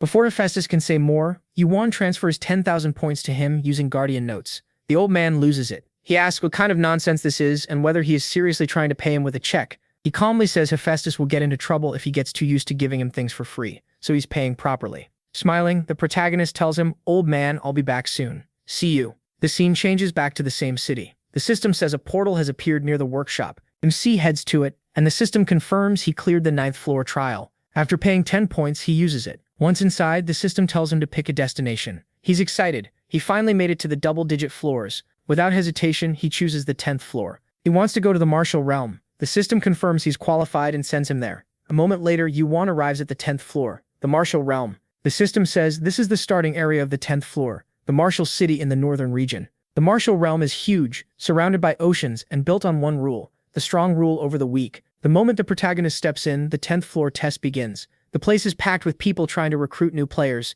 Every school brags that theirs is the best and promises power, skill, and stronger bodies. Then the system explains the test. The protagonist has to join a martial arts school and pass that school's trial. In short, you enter a school, learn its martial art, and that earns your way to the 11th floor. This floor stops a lot of players. To move on, they have to actually learn the school's technique. Yuan watches the crowd and takes it all in. The whole place feels like a messy market. While he's thinking, someone walks up and asks if this is his first time in the martial realm. It's a big man with green hair. Looking MC over, he guesses he's skilled and asks if he uses a sword. The man quickly tries to recruit him, saying his school is the best. Its name is the Sapphire Sword School. He just stares at him while the man keeps praising his school. He goes on about the founder being ancient and wise, but Yuan isn't fooled. A major martial school wouldn't normally recruit people this way in a crowded street fair. The recruiter notices the protagonist's lack of interest and snaps, asking if he's even listening. The protagonist politely apologizes and says he already has a school in mind. He tries to leave, but the green-haired man gets mad. To him, MC just disrespected both him and his school. Already furious, the man reaches for his sword. He can tell where this is going. The guy starts insulting him, calling him a bum and saying he probably only made it this far by luck. Then he demands to know if the protagonist understands how great the Sapphire Sword School is. Yuan thinks the guy is unbelievably annoying. Still, he quickly figures out what's happening. This man is trying to scare new players by showing off his strength. MC asks if he isn't worried about the penalty and points out that starting trouble with a newcomer won't help his school's image. The recruiter fires back that the martial realm has rules, and he can't let his school's name be insulted. Then the man gets even angrier and warns him that it's too late to beg. The protagonist clenches his fist and answers that he has no plan to beg or apologize. Since the man won't back off, he says there's only one way this ends. He gets ready to strike. For the first time, the green-haired man hesitates. Something in Yuan's eyes tells him this won't be easy. MC closes the distance, grabs him by the face with one hand and slams him to the ground. One move is all it takes. The people watching instantly start mocking him. They laugh at the Sapphire Sword School for losing to a rookie and call the whole school weak. Soon everyone nearby is gossiping. Some say the school must be desperate if this is who they send to recruit people. Others say no one would want to join after seeing such a pathetic display. While the crowd talks, he is already gone, leaving the defeated man behind. The green-haired man explodes in anger, shoves through the crowd and runs after him. As he chases him, he keeps cursing and swearing he'll kill Yuan if he finds him again. The scene shifts. The protagonist is running at top speed, and the system tells us 10 days have passed since he entered this floor. He knows exactly where he's headed, but the martial realm is absurdly huge. In 10 days, he's already covered more than 4,000 kilometers. That kind of distance is normal here. Travel is a problem in the martial realm. There aren't any good ways to get around, so if you want to go somewhere, you run. Up ahead is Mount Paradise, the place Yuan has been aiming for. The system confirms he has reached Mount Paradise in the western region. MC says he needs to hurry now that he's close. Still, close is relative in this world. He keeps running until sunset. By then, he enters the forest around Mount Paradise and notices night has fallen, so he slows down and starts walking. A place like this is bound to be dangerous. Yuan moves carefully, sensing everything around him. He already knows he's being watched. He's counted about 20 people following him. That isn't a huge number, but every one of them is staying cautious. That tells him enough. These aren't normal fighters. The people on Mount Paradise all feel like monsters. Voices call out from hiding, asking who he is and why he came here, knowing what kind of place this is. He calmly tells them he's not an enemy. Then he asks if this is Mount Paradise in the western region. If it is, then he's in the right place, because the celestial demon cult should be based here. The hidden watchers suddenly surround him, several with weapons drawn. It's clear they know he came prepared. The situation reminds Yuan of the time he was surrounded by jackals, but this is completely different. These people are all high-level martial artists. The story explains the celestial demon cult. They have always stood against the martial alliances, and now they're trapped on Mount Paradise. Even so, they may be the strongest martial arts school in the entire martial realm. The system introduces Guang Hamuk, a pureblood of the celestial demon cult, who climbed past the 40th floor. Guang Hamuk tells the protagonist that just from the energy coming off him, it's obvious he's no ordinary person. They ask where he came from and say that if he wants to join them, he has to give his name and say what floor he's on before they can test him. Yuan tells them they've got the wrong idea. He introduces himself as the player MC and says he came to take the entrance test for the Celestial Demon Cult's martial arts school. Right away, the system announces that the test has begun. They tell him it's been a very long time since a player came to take the Celestial Demon Cult's test. As they walk, Hammock says the protagonist must already know why players avoid their trial. MC acts like he's guessing and says it must be because the pass rate is low. Hammock says that's not it. The problem isn't a low pass rate. The real reason is simple. The test is impossible, so nobody comes. No player had ever cleared the Celestial Demon Cult's trial, so players made a rule among themselves, never take it because it's impossible. Charlie figures they do take in strong veterans, just not new players. And no matter how powerful the cult is, staying cut off for so long has made its influence fade. Hammock leads him deeper in, and tells him this is the only way to pass. The system announces that Charlie has entered the barrier, and he tries to fight its effect, but he can't resist it. The system warns that if he leaves the path, he'll be hit with hallucinations. Charlie realizes this route is nothing like the one he knows, so he wonders if he should make his own path instead. Hammock warns him to watch every step. One mistake will leave him totally lost in the illusions, and if that happens, only the Celestial Demon can find him. Before moving on, Hammock looks back and tells Charlie again to be careful and stay on the path. Then Hammock suddenly notices Charlie is gone. Instead of following, Charlie heads off to find his own route through the forest of countless paths and heavy illusions. To find the right way, he uses his gray-eyed ability. With those eyes, he tracks the flow of mana and keeps moving, searching for the true direction. After passing more than 10 different paths, he stops and wonders how much farther this goes. Time passes as Charlie keeps walking through the forest of illusions. Still, the Mikas hasn't left the path or fallen for the hallucinations. He just keeps searching for the right route with his gray-eyed power active the whole time. When the Mick reaches a clearing, he stops to study the paths ahead. His gray-eyed skill shows that both paths are real, right and left. Neither one will trigger the barrier's hallucinations, but only one is the true path. So Charlie focuses even harder and trusts his senses. Then he feels wind coming from the left path and takes that as a good sign. He chooses the left. The Mick keeps going through the night, still trying to find the way out. The left path drags on, and Charlie notices the surroundings keep changing the farther he walks. The barrier is clearly meant to trap anyone who strays. Then the Mick spots a house at the end of the path. Seeing that, he heads straight for it. Inside, Charlie finds someone sitting on the floor with his back to the door. He instantly knows who it is, the legendary ruler from martial arts stories, the high ranker who entered the tower while still alive. The man speaks to Charlie in an angry tone. The system identifies him as the Celestial Demon of the Celestial Demon Cult. Then it announces that Charlie has passed the first test. Charlie notices wind blowing through the place even though the doors are shut. He also realizes this room feels different from what he knew in his past life. It seems too small for that much wind, so this room may be an illusion. Right after that, the Celestial Demon asks when Charlie figured it out and reveals that this was also a test, the second one. The Max says he knew from the start. Charlie explains that a real test wouldn't be as simple as just following someone, and says he already knew the Celestial Demon was there before he even entered the barrier. With a strange aura rising from his body, the Celestial Demon tells Charlie he seems like someone who knows his own path, someone who can find his own way. That aura suddenly swells and the Mick raises a hand to shield himself from the violent wave of power. Then he hears, "You passed." A moment later, he's somewhere else, a lonely hill in the middle of nowhere. The illusion is gone. Charlie notices no system windows appeared. Since the Celestial Demon called it a test, he realizes it must have been a personal test, not one from the system. Now he wonders if the Celestial Demon approved of his answer. Charlie admits to himself that understanding what the Celestial Demon wants and living up to it is going to be tough. Then he sees the same two doors marked with a demon symbol, and keeps thinking about how other martial schools claim a demon lives in the cult. Charlie walks on and enters a village. It looks nothing like the rumors, just a normal village. Then someone cuts into his thoughts and shouts for him to stop. It's Hammock. Shaking in shock, he points at the Mecra keys and asks how he got there. Charlie knows explaining that he met the Celestial Demon himself would be a pain, so he casually says he just arrived. Hammock is stunned and asks if he came on foot. He can't believe Charlie crossed the barrier alone and got there faster than people who already know the route. Charlie brushes it off, saying the way he got there doesn't really matter. Then he turns and keeps walking, saying he's exhausted from all that travel. He asks Hammock if the Celestial Demon cult gives a place to stay for people taking the trial.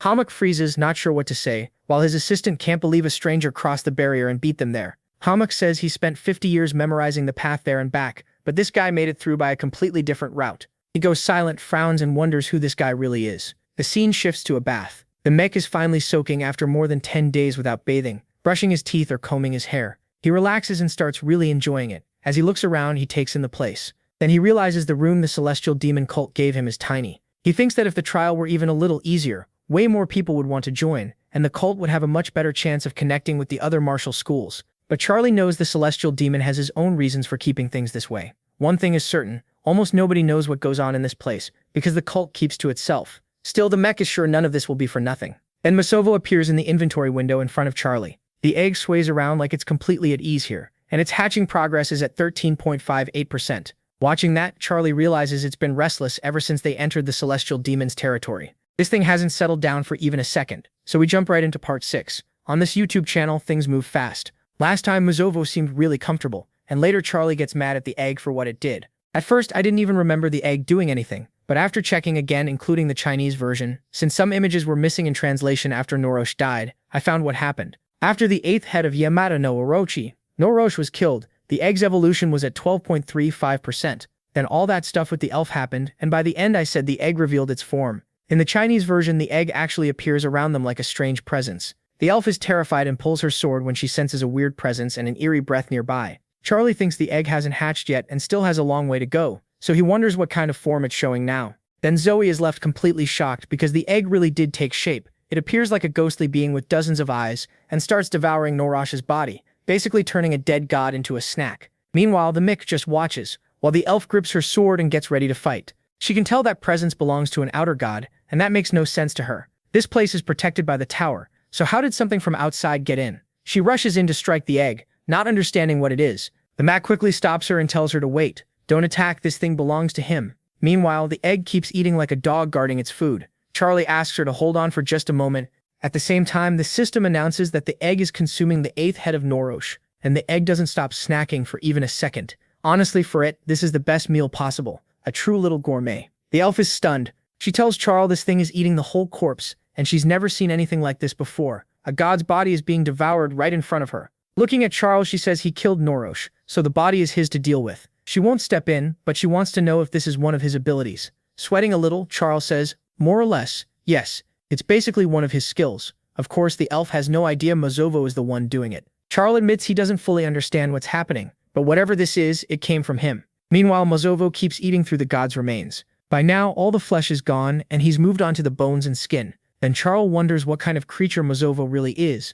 Masovo glances over, but goes right back to eating. Charles asks if he's finally full. Masovo, looking weirdly intense, says he's very satisfied, then starts humming happily. Watching him finish, Charles notices how odd Masovo acts. Still, the way he behaves feels almost childlike. So Charles asks again what he really is. Masovo doesn't answer at all. His belly is full. Instead, he falls asleep. With his inventory open, Charles thinks about how Masovo ignored his question, then suddenly showed up after the fight just to eat the entire body of Yamada no Orochi's 8th head. Charles checks the egg's stats and sees a huge jump. It was at 12.85 before, and after eating that body, it rose to 13.58. After that, the elf asks Charles if he understands what just happened. He says he understands, at least a little. She had once thought Charles might be a descendant of Yu-san Ogong, but after seeing his power now, she realizes she judged him too lightly. His strength is far beyond normal, and the Celestials above the tower would never accept power this impure. Then she reaches out her hand. The elf says Charles is hiding many secrets, and she promises not to tell anyone. Still, she hopes that one day on a higher floor of the tower, he'll tell her the truth himself. Charles notices she hasn't changed at all. Even her goodbyes are still blunt and straight to the point. Of course, he remembers this elf well. She's stubborn, honest, and incredibly strong. For maybe the first time, Charles truly admires someone. She places her warm hand in Charles and greets him properly, saying it's a pleasure to meet him. Then the Colosseum rankings appear. There's been a change in the score. McCharles and Ozavito are now in first place in the Colosseum after reaching round 20. Kim Yuan is in second with round 19. In third is Hercules, possibly tied with Jin. After that, the story cuts back to the people gossiping in the square from earlier. You probably remember that Mick is relaxing in the martial realm, enjoying the hot water with Masovo. Then chapter 37 shifts to one of Charles' memories, back when he was with the gods fighting the externals. He sat on a log, listening as gods and demigods talked about a place with insane difficulty. Some even said clearing it was almost impossible. But if the rumors were true, the rewards would be huge. They were talking about the Celestial Demon. The problem was that the Celestial Demon died in the first half of the war, before Kronos' clock was even made. That meant they had no real information about the Celestial Cult or what the Celestial Demon was actually like. So their only option was to go in blind and find out for themselves. One of the gods tells Charles that when he reaches the martial realm, he should remember there's a major martial arts tournament there. If he wins, he'll get a powerful scarlet medicine sphere, something extremely rare and valuable. On top of that, he might earn a top-secret technique from the Shaolin clan or the Nangang clan. A fully armored warrior adds that the reward sounds great, but winning is only easy in theory. Charles asks the gods around him if any of them actually won that tournament. Then he looks around and realizes every one of them did. He turns to Wukong with a grin, clearly baiting him. Wukong keeps asking about the tournament, shocked no one told him. He can't believe something that fun existed and he missed it. One scarred, blood-covered god tells him that maybe he shouldn't have rushed up the floors without learning what each one had to offer. That only makes Wukong puff up like a kid caught doing something dumb. All he can say is that he really didn't know a tournament like that was there. Back in the present, Charles smiles in the bath as he remembers it all. He laughs even more thinking about Wukong whining that he was the only one who missed such a great tournament. With his personality, that clearly still bothers him. As Charles soaks there, he admits he doesn't know what will happen next, but he's sure visiting the Celestial Demon cult won't be a waste of time. Mozovo also seems completely at ease in the hot water. Even so, Charles stays curious, because ever since they got near the Celestial Demon, this little guy hasn't calmed down for even a second. That makes Charles think back to a few days after he cleared the Colosseum's first floor. By then, he was already on the second floor, holding Mozovo in his hand. Lying in bed, he noticed Mozovo had grown much larger than before. That bothered him, because this wasn't just any egg, it carried the mark of an external god. And after watching Mozovo consume a piece of Orochi, Charles couldn't shake the strange feeling it gave him. He starts wondering if Mozovo is actually the egg of an external god. Then he remembers that terrifying image, dozens of eyes and rows of sharp teeth, and wonders if that's what will hatch from it. Still, he knows there's no point guessing. External gods don't have fixed forms. They're mysterious beings, and when they appear, they often reflect the emotions of the one seeing them, usually that person's fear. Holding Mozovo, Charles asks if he's asleep. The egg says nothing. Charles thinks that if the other gods were here, he could at least ask them about it. Then Charles closes his eyes and tells the egg he's seriously considering whether to let it live or kill it. The moment Mozovo hears that, he shakes. Charles opens his eyes, shocked the egg actually reacted. Since eating the roach's head, Mozovo had been acting asleep the whole time. That makes Charles mad because it means the egg heard everything and only responded when its life was threatened. The egg starts turning cold and Charles gets even more annoyed. He tells it there's no other choice now. So he opens his inventory, pulls out his sword, and says it's nothing personal, but he's going to kill it. At that, Mozovo starts trembling. Then the protagonist swings at Mozovo with all his strength and the egg lets out a desperate scream. It was a powerful strike aimed straight at Mozovo, but nothing happened. Mozovo reacted fast and slipped into the inventory, where he became untouchable. Inside there, he's basically intangible, so Charles can't hit him at all. That tells the protagonist something important. The egg has real physical power, since it was able to devour Orochi's body completely. So now he wonders if it sees him as its master, because it ate the 8th head of Yamato no Orochi without asking permission. Charles still can't tell if the egg is an ally or an enemy. If it could eat Orochi's body, then it might be able to attack him too. So why hasn't it? Does it recognize him as its master, or is it simply unable to?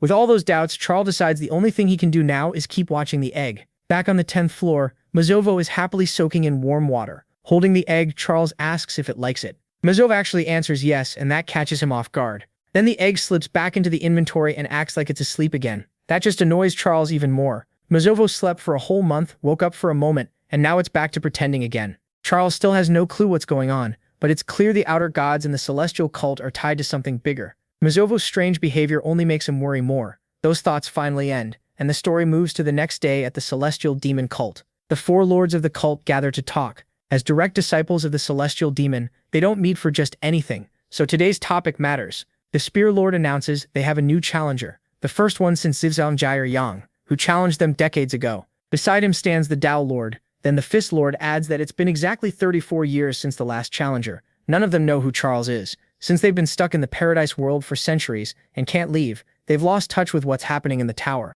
The Sword Lord cuts off the complaints and tells them to get to the point. Someone reports that Charles has been topping the rankings on every floor since the tutorial. The Sword Lord, basically the mustache guy, says that's hard to believe. But if it's true, word about Charles will spread fast, and everyone will learn what he's really capable of. They explain that the tower's records don't lie, Charles is smashing them. Talk alone won't settle this, so they decide they need to see him for themselves. In the end, they choose the Sword Lord to begin testing Charles. Not long after, the whole cult starts heading to the testing grounds. There, they wait for the challenge to begin. The cult members line up before their masters like an army and shout in one voice that they're ready. Then they bow before the 4 lords. Right then, the Maquis arrives and immediately draws everyone's attention. Seeing him, the Spear Lord asks if that's Charles. Everyone notices that even in front of countless martial artists and all 4 lords, Charles shows no fear at all. He's calm, confident, and clearly bold. Charles studies the group and picks them out one by one. The Sword Lord, the Tao Lord, the Spear Lord, and the Fist Lord. These 4 stand at the top of their fields in the cult. To Charles, it looks like these disciples of the celestial demon are handling the second test themselves.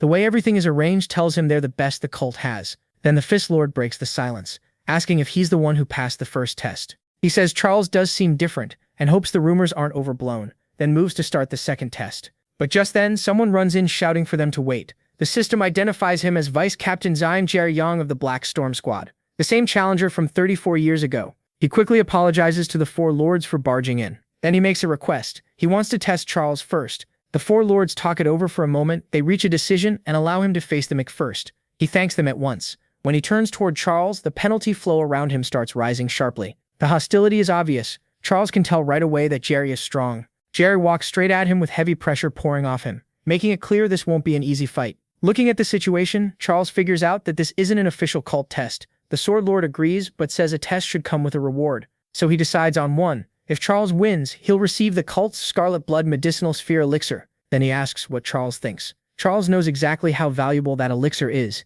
and he can't hide his grin. He draws his sword and says the reward is more than good enough. The system announces that Charles has accepted Vice Captain Jerryar's test. Jerry, already full of hate, gets even angrier when the system says his request was only partially approved and his penalty was only partly reduced. Then the mission appears. Defeat Jerryar and earn his recognition. The Scarlet Blood Medicinal Sphere is shown as a rare and highly valuable elixir. Now the two stand face to face, ready to fight. Charles notices the penalty has been adjusted to match the 30th floor. For a quick test on the 10th floor, that's brutal. If this is the improvised version, the real one must be far worse. With the four lords present, Charles figures the celestial demon is probably behind this setup. Whatever this welcome was supposed to be, it turned into something much bigger. Jerry Yang asks if his name is really Charles. Then he shifts his stance and asks if Charles is the one who passed the celestial demon's first test. Charles says yes. Jerry says he can't understand why the celestial demon would recognize someone like him. Before he can keep going, Charles cuts him off and says he's talking too much. Sounds like someone who never got chosen. The Mick keeps pushing, basically telling Jerry, you weren't picked,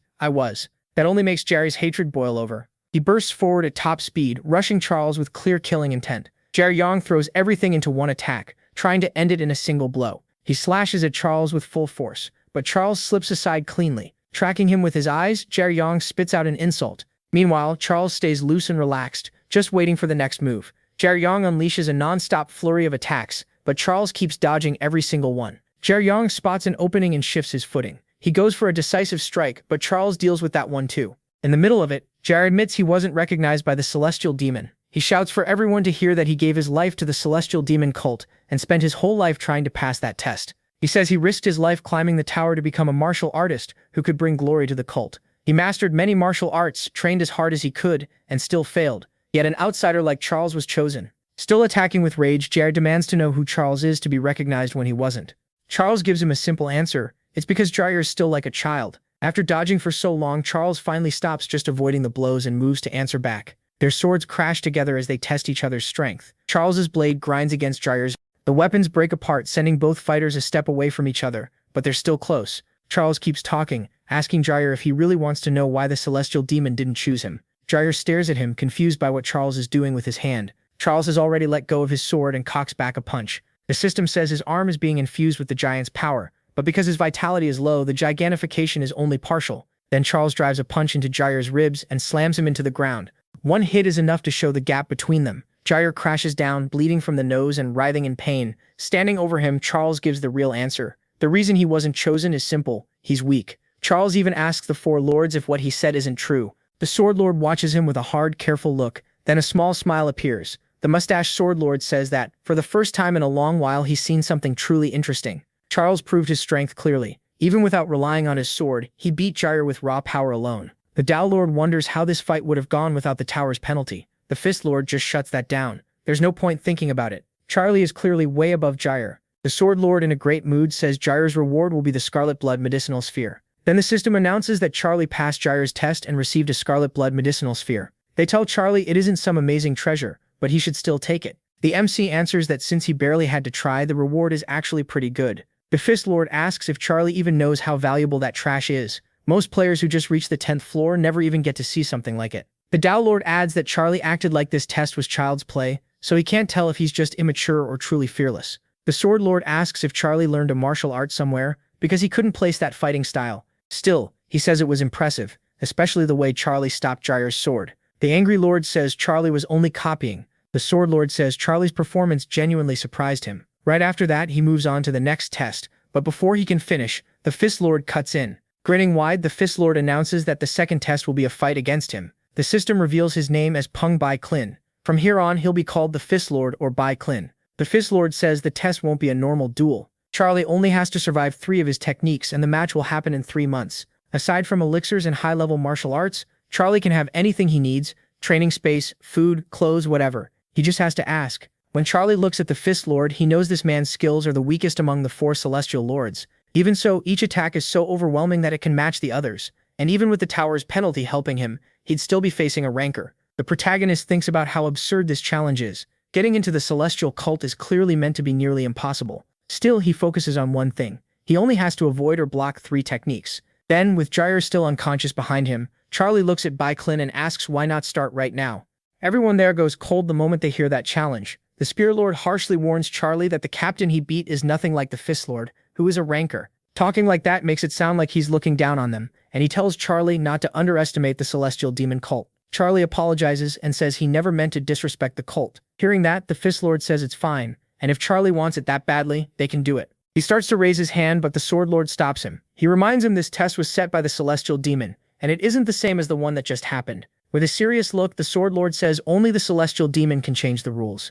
After that, the Fist Lord accepts it. They'll fight in 3 months. He advises Charlie to use that time to train and figure out how to stop those 3 techniques. Charlie sits down and realizes he has no choice. He'll have to wait the full 3 months. Then the scene shifts to a huge room where several people are already talking about Charlie. They point him out as the outsider who's making it through, and one of them calls him a fool for daring to challenge the Fist Lord. As Charlie walks by, they admit he doesn't actually look crazy. But after what he said to the Fist Lord, they decide he must not understand the power of the 4 celestial lords. Charlie walks past all of them with a blank look, and thinks the celestial cult feels more like a gossip club. Everyone just loves to talk. On the other hand, the Sword Lord, that slim mustache guy, is second in command. The fact that he's personally guiding Charlie is a huge honor. Charlie can't tell if the Sword Lord is driven by curiosity, pity, or pure hostility, so he asks if escorting him was an order from the celestial demon. The Sword Lord says no, he's doing it because he feels like it. He says it has been a long time since he met a foreigner, and after seeing Charlie fight in person, he now has high hopes for him. He even says Charlie might really pass their test. Hearing that, Charlie starts to think the Sword Lord actually wants him to pass the cult's test. As they keep walking, Charlie realizes that's the opposite of most martial schools. Usually they want challengers to fail, but this man seems to want him to succeed. After a long walk, they finally reach a large door, and the Sword Lord speaks to Charlie. He says that if Charlie needed equipment, he should have gone to the weapon storehouse or the martial arts library first. Then he asks why Charlie came to the doctor's house instead. Charlie bluntly says he'll check the weapons and books later. As he heads inside, Charlie asks if what they said before was true, that he can have anything except elixirs and high-rank martial arts. The mustached lord tells him yes, that's right. Charlie answers that they'll regret saying that, and then the trouble starts. We're taken into the doctor's house, where people are busy preparing medicine and treatments. Among them are dozens of rare, high-grade items. The system tells us the man treating the MC is the head doctor of the celestial demon cult, Jin Il Van, whom we'll just call the doctor. The doctor remembers Charlie demanding everything in sight be sent to him. He starts cursing because Charlie is basically draining his whole stock of medicine. Charlie figures there's at least 100 kilos of medicinal herbs there. That's enough medicine to support the demon cult in its war with the Martial Alliance. Even the doctor can't understand how Charlie plans to use all of it by himself. Still, the doctor keeps repeating the rules after 3 months. Anything left must be returned. Only Charlie can use it, and both the leftovers and anything damaged have to be brought back. If anything gets ruined, Charlie says he understands and will pay for it himself. Then Charlie turns back and says, that's it. He got everything, emptied the stock, and he'll be back in 3 months. The doctor is left behind nearly crying, begging him not to forget to return whatever remains. Charlie thinks the doctor can keep saying that, but there's no way anything will be left. The scene changes to an isolated place nearby, still in paradise. Then it moves to a cave lit by torches. The system explains that this is the training chamber of the celestial demon cult. Wearing gear provided by the cult, the MC thinks this place is perfect for shut-in training. Once he's inside, no one should bother him. Without wasting time, he pulls the 100 kilos of medicine from his inventory. Then Charlie sits on the ground in the middle of the pile and starts eating the herbs. The system says one of them boosts poison resistance for 24 hours. After that, he eats poisonous root, then Bangkok flower. By the time he's done, the protagonist has resistance to 98 kinds of poison for 46 hours. He's cursing the whole time and nearly throwing up. Charlie thinks he's never eaten this much medicine in his life. It tastes awful, and he'd honestly rather get beaten in a fight than keep swallowing it. He holds his stomach, feeling all that medicine mixing inside him. Charlie knows that if he combines the wrong things, he could die from poison on the spot. Even so, with strong will and a tough stomach, he gets ready for the next step. Then he pulls the 8th heart of Orochi out of his inventory. Now it's clear why he needed so much medicine. He's about to try consuming the 8th heart, which carries a terrifying poison. The protagonist had already been wondering where he'd find enough medicine to counter something that deadly, and now he has his answer, thanks to the celestial demon cult. Charlie is thrilled. He really got lucky. Then Masafo starts to open his mouth. Charlie snaps, "What? You're opening your mouth now?" He keeps going, calling him an idiot and warning that if he even thinks about trying that again, Charlie will fry him and eat him. Masafo instantly gets scared. The egg shrinks back down and goes quiet again. With that handled, Charlie gets ready for another round of torture. The system announces that the angry mech has consumed Orochi's 8th heart. Right away, its poison spreads through Charlie's body. Then the real torture begins. At that point, death almost sounds merciful. Even stuffed with medicine, Charlie struggles to hold on. Thanks to all those herbs, his poison resistance goes up by 1. At the same time, the protagonist's arcane power, which had been at 70, starts rising fast. The mech starts cursing because the poison is way stronger than he expected. Throwing up blood, he still forces himself to endure it. He realizes one thing right away: he needs more medicine. While his body keeps boosting his arcane power, he starts shoving down handfuls of medicine because dying here is not an option, and his arcane power keeps climbing. The pain gets so bad that the mech slams his head against the floor. Even so, he keeps eating medicine, keeps vomiting blood, and keeps gaining arcane power. Through all that pain, Charlie notices something strange. The increase in arcane power is way beyond what it should be. Then he remembers the Master Mana ability he gained. That has to be why he's taking in far more arcane power than normal. Charlie finally understands what that power really means. Mana is moving toward him on its own, and pouring into him. Now he's sure of it. With Master Mana, he can absorb all the mana inside Orochi's heart. So with both hands full of medicine, he keeps eating. Charlie never thought it would come to this. Even while his arcane power keeps rising, he wonders how long this is going to last, because it hurts like crazy. Still, it keeps going up. One more, then another, and another. A month later, we're at the cave entrance where Charlie has been staying. The 2 guards talk about how he's been inside for a whole month without doing anything else. One of them says he expected Charlie to come out at least to get some secret martial arts technique. Guang keeps thinking that anyone who reached the 10th floor would jump at a chance like that, but Charlie just stays inside. Still, Guang knows he's smart, so he wonders what Charlie is really doing. Meanwhile, the Lord of the Fist shut himself in another training room and has been training so hard that his strikes shake paradise every day. Compared to that, this challenger Charlie is a total mystery. He's been in there so long they're starting to think he died. The other guard, Gyro, the one Yuan attacked before, asks Guang what he thinks Charlie is doing with all those medicinal ingredients he took.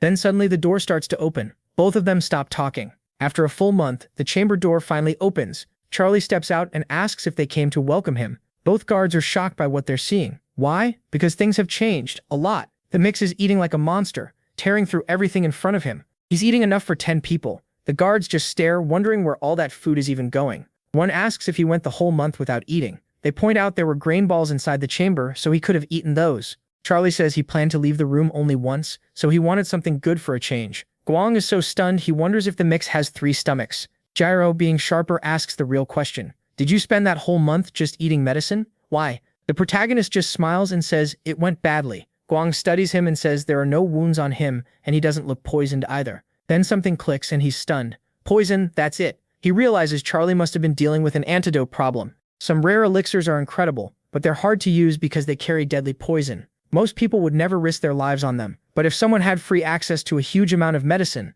then it starts to make sense. Guang wonders what kind of elixir Charlie took, one that needed over 100 kilograms of medicine just to survive. Now that they're the ones asking questions, Charlie doesn't answer. He just says he's heading somewhere else. Guang asks if he's going back to the training room. Charlie says no and asks where the martial arts library is. The scene shifts to the martial arts library of the Celestial Demon Cult. Charlie quickly notices the security is intense. Everyone there feels strong. He wonders if they're all players, since many seem as skilled as Rangjin. Still, Charlie knows the martial arts library is the most important place in any martial arts school. This is where a school's roots and core teachings are kept. The cult of the Celestial Demon produced the strongest martial artist among them all. As Charlie thinks about that, the library attendant asks if he is Mr. Charlie and says he'll guide him from here on. Then the 2 of them start walking through the huge library. Inside, the guide begins explaining the place to Charlie. Charlie asks if he can read any book there, and the guide says yes, almost any book. Then he points to a door and explains that the books beyond it are off limits. As long as Charlie stays out of that section, he can read anything else here and take as much time as he wants. Now standing in front of thousands of books, Charlie has no idea where to begin, so he starts with the nearest one. He knows this area only holds lower-ranked martial arts, mostly meant for outsiders like him. Even so, the collection here is massive, about 4 times bigger than the Nangun clan's library. Charlie is searching for one specific book. There are only 2 months left before the fight with the Lord of the Fist, and he needs to find it within 1 month. So he starts reading. First book, not it. Second, not that either. Third, still wrong. He keeps going because if he can't find that book, stopping the Lord of the Fist will be incredibly hard. In the martial world, that man is one of the 10 strongest. Charlie moves to another shelf and keeps searching. He knows the book he wants is somewhere in this very room. That book contains the roots of the celestial demon's curse. It also holds the beginning of the martial art mastered by the current celestial demon. At last, the Mick finds the book, Spirit of the Celestial Demon. The scene changes, and some people are talking. One reacts in surprise. What? A whole month? It's the guide speaking with a man who has a slanted mustache. The guide says yes. Charlie spent an entire month in the training room, then another full month reading in the martial arts library. He adds that Charlie looked like he was trying to read everything in the place. The guide says that's impossible. Even 3 years wouldn't be enough, much less 3 months. What he doesn't know is that Charlie was only looking for one specific book. The mustached man says Charlie's actions are very strange, just like when he took all those medicinal herbs. The guide agrees and says it almost looks like he's wasting time. Because of that, he concludes there's no real reason to worry about Charlie. Holding his tea, the mustached man says he also can't understand or predict Charlie's actions. And that's exactly why he has even more hope. Charlie is unpredictable. The guide remembers a talk he had with Charlie. Around midday, he saw him passing through the library and asked, "You're leaving already?" Charlie said yes, and that he had actually been looking for him. The guide found that odd, since Charlie had left at midnight the day before, and now he was leaving again at noon. With a big smile, Charlie says he finally found what he wanted. After that, the mech went back to the training room. He stayed there for another whole month. Elsewhere, rumors spread that Charlie spent 1 month in the training chamber and another in the library. Now we see who's hearing that report. The scar-covered, heavily built Lord of the Fist and his assistants. They tell him Charlie spent the last month in the training room, and that's basically all he's done for 3 months. The system tells us they're in a waiting room near the martial arts arena, close to the ring. The Lord of the Fist asks his assistants if they think he might have wasted these last 3 months training for nothing, because while he locked himself away to prepare, his opponent barely seemed to train at all. That makes sense.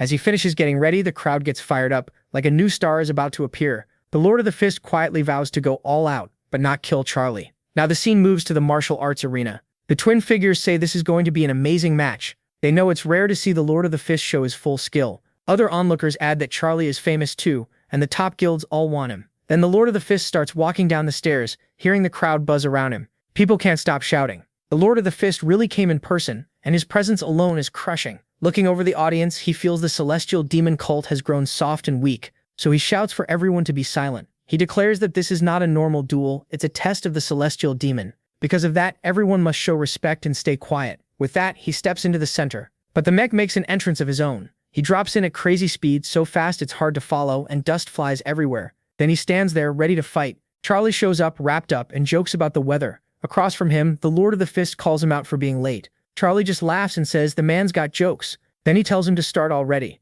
He wants to see how much he improved over those 3 months. The system announces that the second test of the celestial demon cult has begun. Charlie says the Lord of the Fist will regret giving him 3 whole months to prepare. The system explains the test. Charlie must dodge or block the Lord of the Fist's 3 techniques. Pung Baiklim wastes no time and charges straight at the mech, leaping in at full speed. Lightning gathers as he prepares the first strike. The mech draws Zoe and instantly activates the Eye of the Grey Monkey. The Lord of the Fist throws a punch, and a burst of lightning tears through everything ahead. The system names the attack Celestial Destructive Lightning. The strike tears into the floor, leaving a massive crater. After deflecting it, the mech lets out a heavy breath. He thinks that if he had tried to block that first move, it would have been dangerous. Pung Baiklim notices right away that Charlie deflected the blow cleanly. He tells Charlie that if he had blocked instead of redirecting it, he would be dead. The mech thinks it through. In martial arts, they call mana ki. For a ranker like Pung Baiklim to use that much power, he must be drawing on everything he has, while still taking some backlash from the tower. This is the second ranker the mech has faced,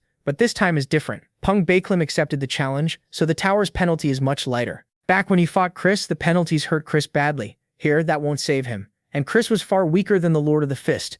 Pung Baiklim doesn't wait around. He gets ready for his second technique and taunts Charlie. He tells him to try deflecting this one too. Then he barks that if Charlie is scared to die, he shouldn't have come at all. Right after that, he unleashes a storm of punches at the mate. It's basically a lightning-fast 100-hit barrage, but by then the Mickey already has his gray eyes active. He reads the fight ahead of time, sees every punch coming, and barely manages to deflect all 100. It all happens so fast that you can only really catch the first punch in the last one. The Lord of the Fist is thrown off. Charlie deflected everything again. Now he realizes the boy isn't just fast. It's like he's reading his moves. Staring at Charlie, he figures it must be connected to that eye skill. A power that can read attacks would explain why Charlie is this confident. Still, the Lord of the Fist laughs, calls it a cheap trick, and gets even more fired up. He prepares the third attack and says the martial world is far too big to be beaten by one prediction skill from the protagonist. Then he raises a hand and starts casting. This one isn't instant. He keeps building up a huge amount of ki. While doing it, he tells the protagonist that as long as he stands under the same sky, he won't be able to dodge.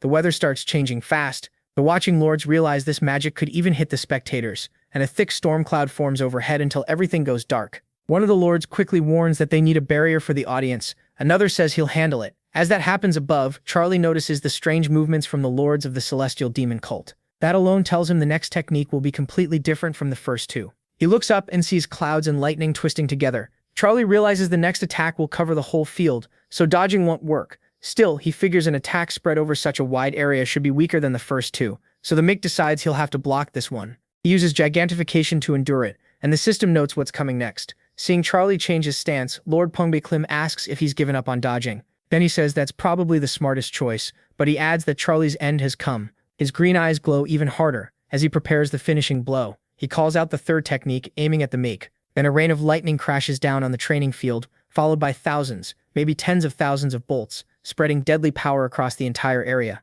That attack is complete madness. When the blast finally ends, the arena is still filled with lightning and sparks. Even the spectators are badly shaken. They're stunned by the level of power a celestial lord can unleash. At the same time, they all wonder what happened to Charlie. Then they see him still standing, smoke and electricity all over him. The system confirms that he blocked the Lord of the Fist's third technique and passed the second test of the celestial demon cult. Charlie is honestly impressed. That kind of power is exactly what you'd expect from a martial artist who climbed the tower and became a ranker. He's satisfied that he managed to block it at all. Mixing martial arts with skills is incredible, and even the Lord of the Fist is surprised Charlie really stopped the attack. The Lord of the Fist expected Charlie might survive it, but not this easily. What shocks him is how calm Charlie still looks. That makes him smile. Now that he knows Charlie is the real deal, his desire to fight grows even stronger, and the tower's restrictions on his body tighten more. The Lord of the Fist asks Charlie if he wants to keep going. The system asks whether he wants to continue the test. Charlie looks at Pungbaklim and sees the tower's penalty flaring around him. The more Kimi he raises,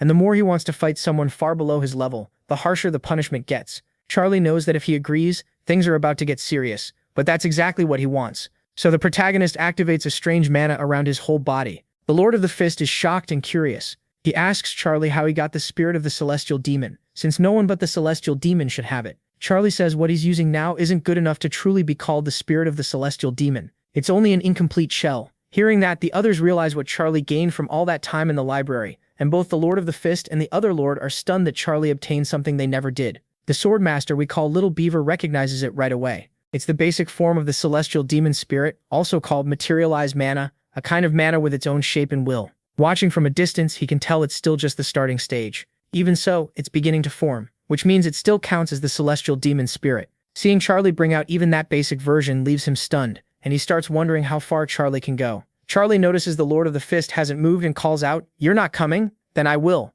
Then Charlie shoots forward like lightning straight at Pungbaklim. Both of them are shocked, Charlie by the power behind those fists, and Pungbaklim by the stolen sword. Using the celestial demon spirit technique, Charlie realizes it works really well. If it were complete, he thinks he could beat Pungbaklim with ease. Once again, Charlie blocks another technique. The Lord of the Fist starts cursing under his breath. Even if this is only an unfinished shell of the celestial demon, facing that art still feels deeply wrong to him. Pungbaklim also notices Charlie's technique isn't the same as before. Little by little, its power is fading. The Lord of the Fist tells Charlie to fight fair. Smiling back, the Mix says he never thought he'd see a player and a ranker trading words like this. Pungbaklim strikes with both fists, trained in the celestial demon cult, while Charlie drives his sword between them. Their clash turns the arena into a battlefield, with blasts going off everywhere. Even so, Charlie manages to block the Lord of the Fist's 49th technique. For the first time, Charlie starts getting pushed back. Fatigue is finally catching him because the Lord of the Fist is a monster. Charlie is amazed by how strong his opponent really is.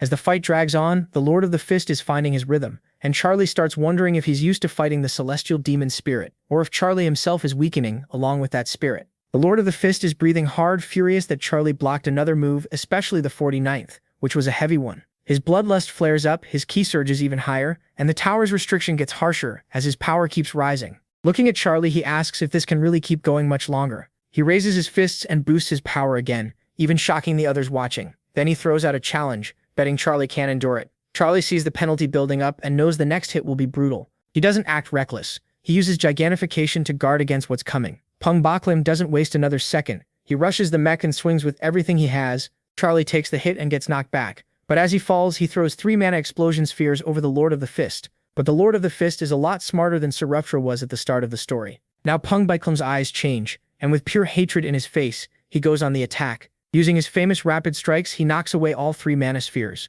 1, 2, 3. But once they're knocked away, they still explode, filling the whole arena with compressed power. As the smoke starts to clear, the Lord of the Fist is still standing. He keeps staring at Charlie. Even with an incomplete celestial demon spirit, Charlie is still just a rookie who only recently reached the 12th floor, yet he's fighting at this level. At that moment, the Lord of the Fist realizes Charlie may be the strongest outsider of the celestial demon, so he gets ready to launch an even stronger attack. Pung Baeklim keeps thinking how strange he is himself because he's enjoying this fight far too much. He pulls in a huge amount of power around himself. The Lord of the Fist is fighting seriously now, and he's having fun. Even the tower's restrictions feel easier to bear since Charlie accepted the duel and the penalties have been reduced. With full fighting spirit, Pung Baeklim tells Charlie to come on. Charlie, already exhausted, realizes he's up against a real monster. Knowing things are about to get ugly, he charges straight at him. The Lord of the Fist is confused. Why is Charlie suddenly taking the fight to him instead of just defending? But he's not about to stand there and take hits. He readies a serious, deadly punch. Charlie wasn't expecting that burst of speed and instantly knows he can't stop it.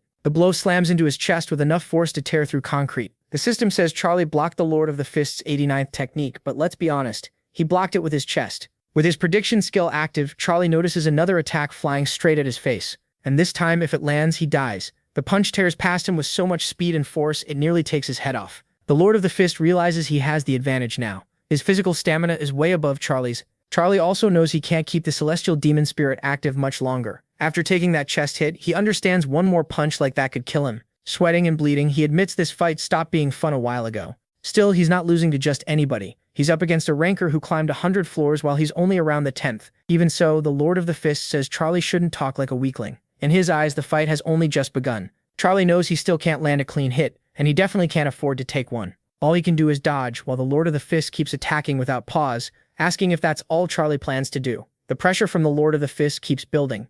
Charlie starts thinking fast. If this keeps up, he'll lose for sure. He needs a way to close the gap, stop his opponent's movement for just 1 second, and create an opening. With battle prediction active, he reads where the next attack will go, and uses gigantification to try to stop the Lord of the Fist's punch. Having already taken one of those blows, Charlie plays it smarter this time. He focuses all the power of gigantification into his right arm, and that lets him catch the Lord of the Fist's punch. In his mind, he knows he only needs one opening, so Charlie converts everything he has into raw vitality just to survive the impact. The shock from the stopped punch is so huge it cracks the ground around them. Charlie knows he only needs a single second. With everything he's got, he holds the Lord of the Fist's attack in place. But it's not easy. His whole body is shaking from the force. His fist starts bleeding, and the Lord of the Fist is stunned that Charlie actually blocked that strike. At this range, he can hardly believe it's possible. But the mic trick Pung Baeklim. The moment Pung Baeklim notices Charlie switch the sword in his hand, he knows something's wrong. Then Charlie drives the hit into his chest. Pung Baeklim doesn't even know what to think. If the mic had been just a little stronger, that might have decided the fight. Completely worn out, Charlie realizes he landed a near-critical blow on the Lord of the Fist's chest. Now Charlie is left standing there with his arm basically wrecked. The impact did serious damage, and moving it normally won't be happening anytime soon. The Lord of the Fist can't believe what just happened. He actually got hurt in this test against Charlie. Charlie starts smiling, and Pung Baeklim understands why. He thought he had given the mic an opening, but it was the mic who created that opening himself. Pung Baeklim admits that if this were a real fight, and if Charlie had a little more time along with better stats and levels, then the result could have changed. But this is only a test. In the end, he lowers his head and sadly admits defeat. Then the system announces that the Lord of the Fist, Pung Baeklim, has accepted defeat. The whole arena erupts when the Lord of the Fist admits defeat. People are stunned. Some can't believe it, and others barely understand what just happened. Everyone knows they just witnessed a miracle. A player from the 10th floor actually won. Bigodinho Saliente realizes this really is a miracle. This young guy may truly have what it takes. One of the lords says the test went beyond the rules, but Bigodinho shuts that down. Their job is only to watch. He also says the celestial demon is personally watching everything right now. The system announces that Charla cleared the second test of the celestial demonic cult perfectly. Then it gives him a new skill, Celestial Demon Spirit, another broken power for the MangaCaps. The scene moves inside the cult. The lords ask Bigodinho if they should leave things as they are. The Lord of the Spear points out that after the match, everyone rushed to the martial arts library to look for the Celestial Demon Spirit. Bigodinho says there's no problem. He explains there must be a reason the Celestial Demon Spirit stayed in the low-rank section of the library all these years without anyone noticing. At first glance, it just looks like a basic breathing and cultivation method.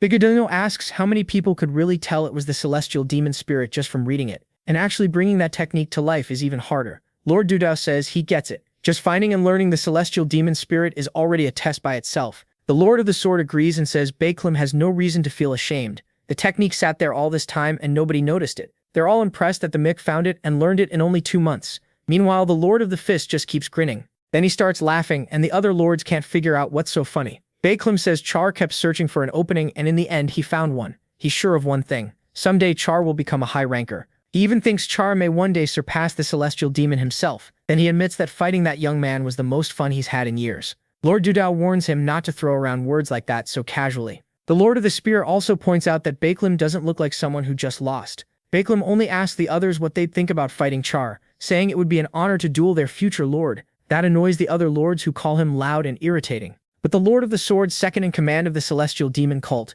figures it won't be long before the Celestial Demon calls Char for the final test. Now we get the mixed polyarch count. Before consuming the Heart of Eros, he had 70. Now he has 98. Char is still recovering from the fight, with his arm bandaged so it can heal faster after taking that beating from the Lord of the Fist. And somehow the mix is disappointed because his arcane power still hasn't hit triple digits. Most people would need a lifetime to raise it this much, and he did it in a month, yet he's still complaining. He remembers that the cut he gave Baeklim was only shallow. If the Lord of the Fist hadn't accepted defeat, Char knows he would have lost. The gap between them was still huge, and it wasn't just about raw power. If he wants to beat rankers, he'll need skill and technique too. Sitting on his bed, Char feels relieved. He passed the second test, and he figures his arm should be healed in at most 2 days. He remembers the doctor wrapping that arm while complaining the whole time. The place was so remote that even lackeys barely came by, and Char had already used up all his fast-working medicine. Still, Char innocently thanks him for the treatment. The doctor says all he has left is that bandage, so Char better be satisfied. Char is secretly happy though. If his arm heals this fast, he'd have to keep coming back and hearing those complaints every time.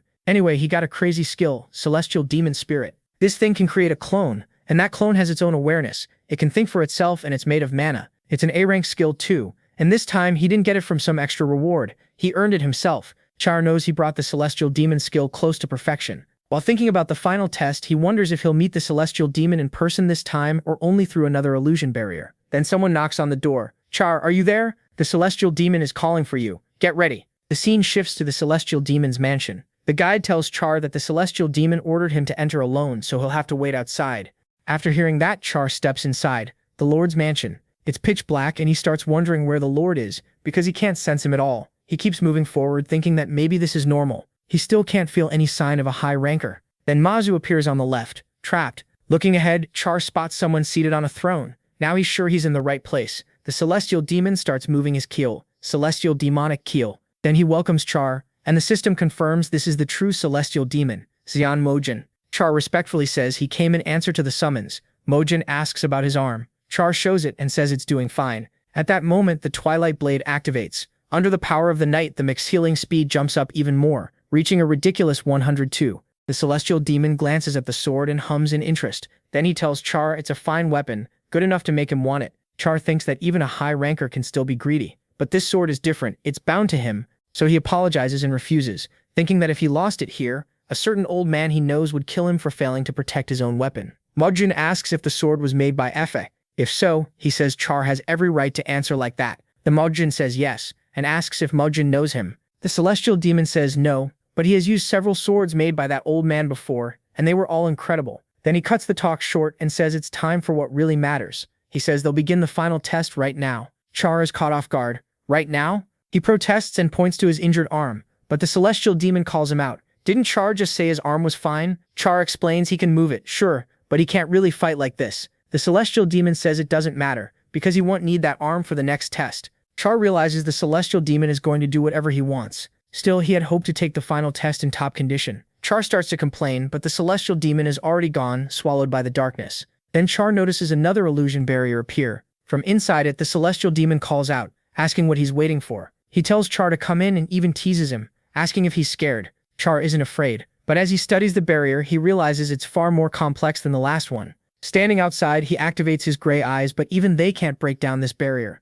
Char feels something is off and complains that his eyes can't read it at all. Then a hand suddenly reaches out of the barrier and calls him over. The Celestial Demon grabs Char and pulls him inside. The system announces that Char has entered the Celestial Demon's cave, and the final test of the Celestial Demon cult is about to begin. At first, the mech struggles to adjust to the barrier's strange effect. Not long after, he starts getting used to it, and can see better again. Soon he notices that the Celestial Demon is already far ahead. The Lord of the Demonic Cult tells Char to follow. So the Lord walks through the darkness, and Char goes after him. The Celestial Demon asks Char if he mastered the Celestial Demon's spirit. Char says yes, and that he got it as a reward. The old man tells him that using it will be much easier from now on, especially in this world full of skills and power. Then the celestial demon praises Char, calling him a great fighter and telling him to take good care of it. Char has no idea what he means. He keeps wondering, take care of what? In his head, he grumbles that this old man could just say what he wants already. At that moment, Muzovo reacts in shock and starts drooling. The mixer realizes it's because something strange is right in front of him. The celestial demon has brought him to the place of the final test.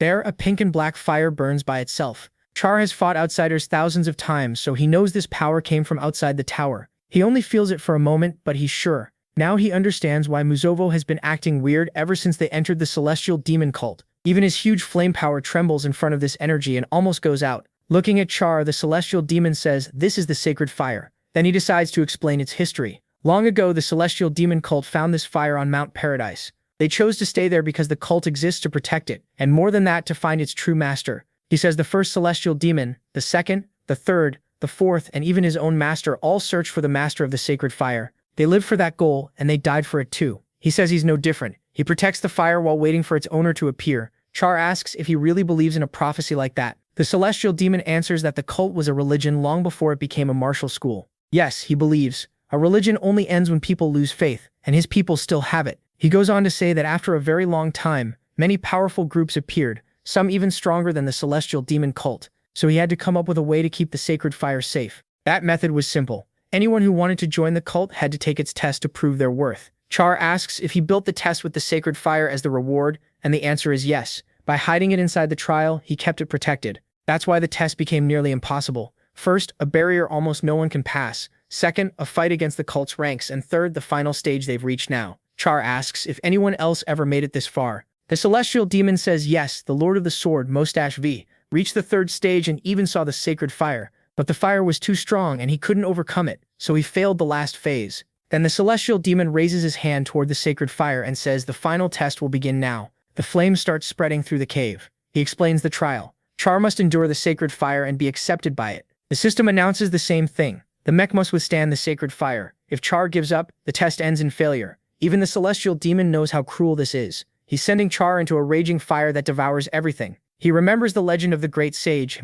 At the start, he endured this fire for 40 days, but in the end, even he couldn't conquer it and threw it down to the lower floors of the tower. That's why the legend says this fire was once a trial from the upper floors.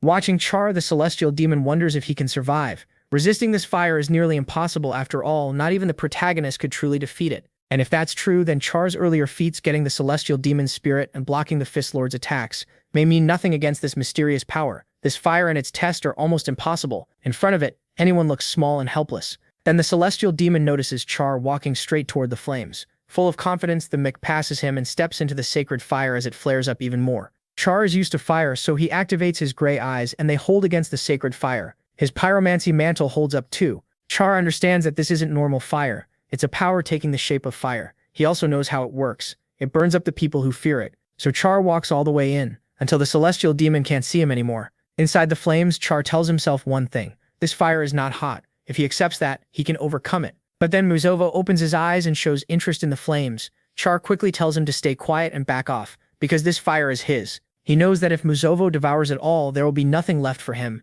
and Char needs this power. He places a hand on his chest, realizing this feeling is one he hasn't had in a long time. He knows it well. It comes from the outsiders, beings that create fear greater than death, monsters beyond common sense. They're the whole reason he came back in time. As he resists the fire, he remembers every battle against the outsiders, how fear and despair followed them every time. Clenching his fist, he thinks that if he fears this power, then he has no right to break it. The fire starts sinking into Char, and his eyes begin changing from gray to the colors of the sacred fire. He shouts at the flames that he doesn't fully know what they are, but he has seen the outsiders more times than he can count. He's certain this is their power. Then he walks deeper into the center, thinking that the only thing that got weaker when he returned to the past was his body. The war he fought against the outsiders lasted a very long time, and he survived by holding on to his sword. Back then, the world had already fallen apart, but through all those battles, Char's fighting spirit grew again and again. After thousands of fights against the outsiders, he became a savage warrior with one goal: to destroy them. Nothing in this world will stop him. He remembers the despair, the grief, and the chaos those beings left behind.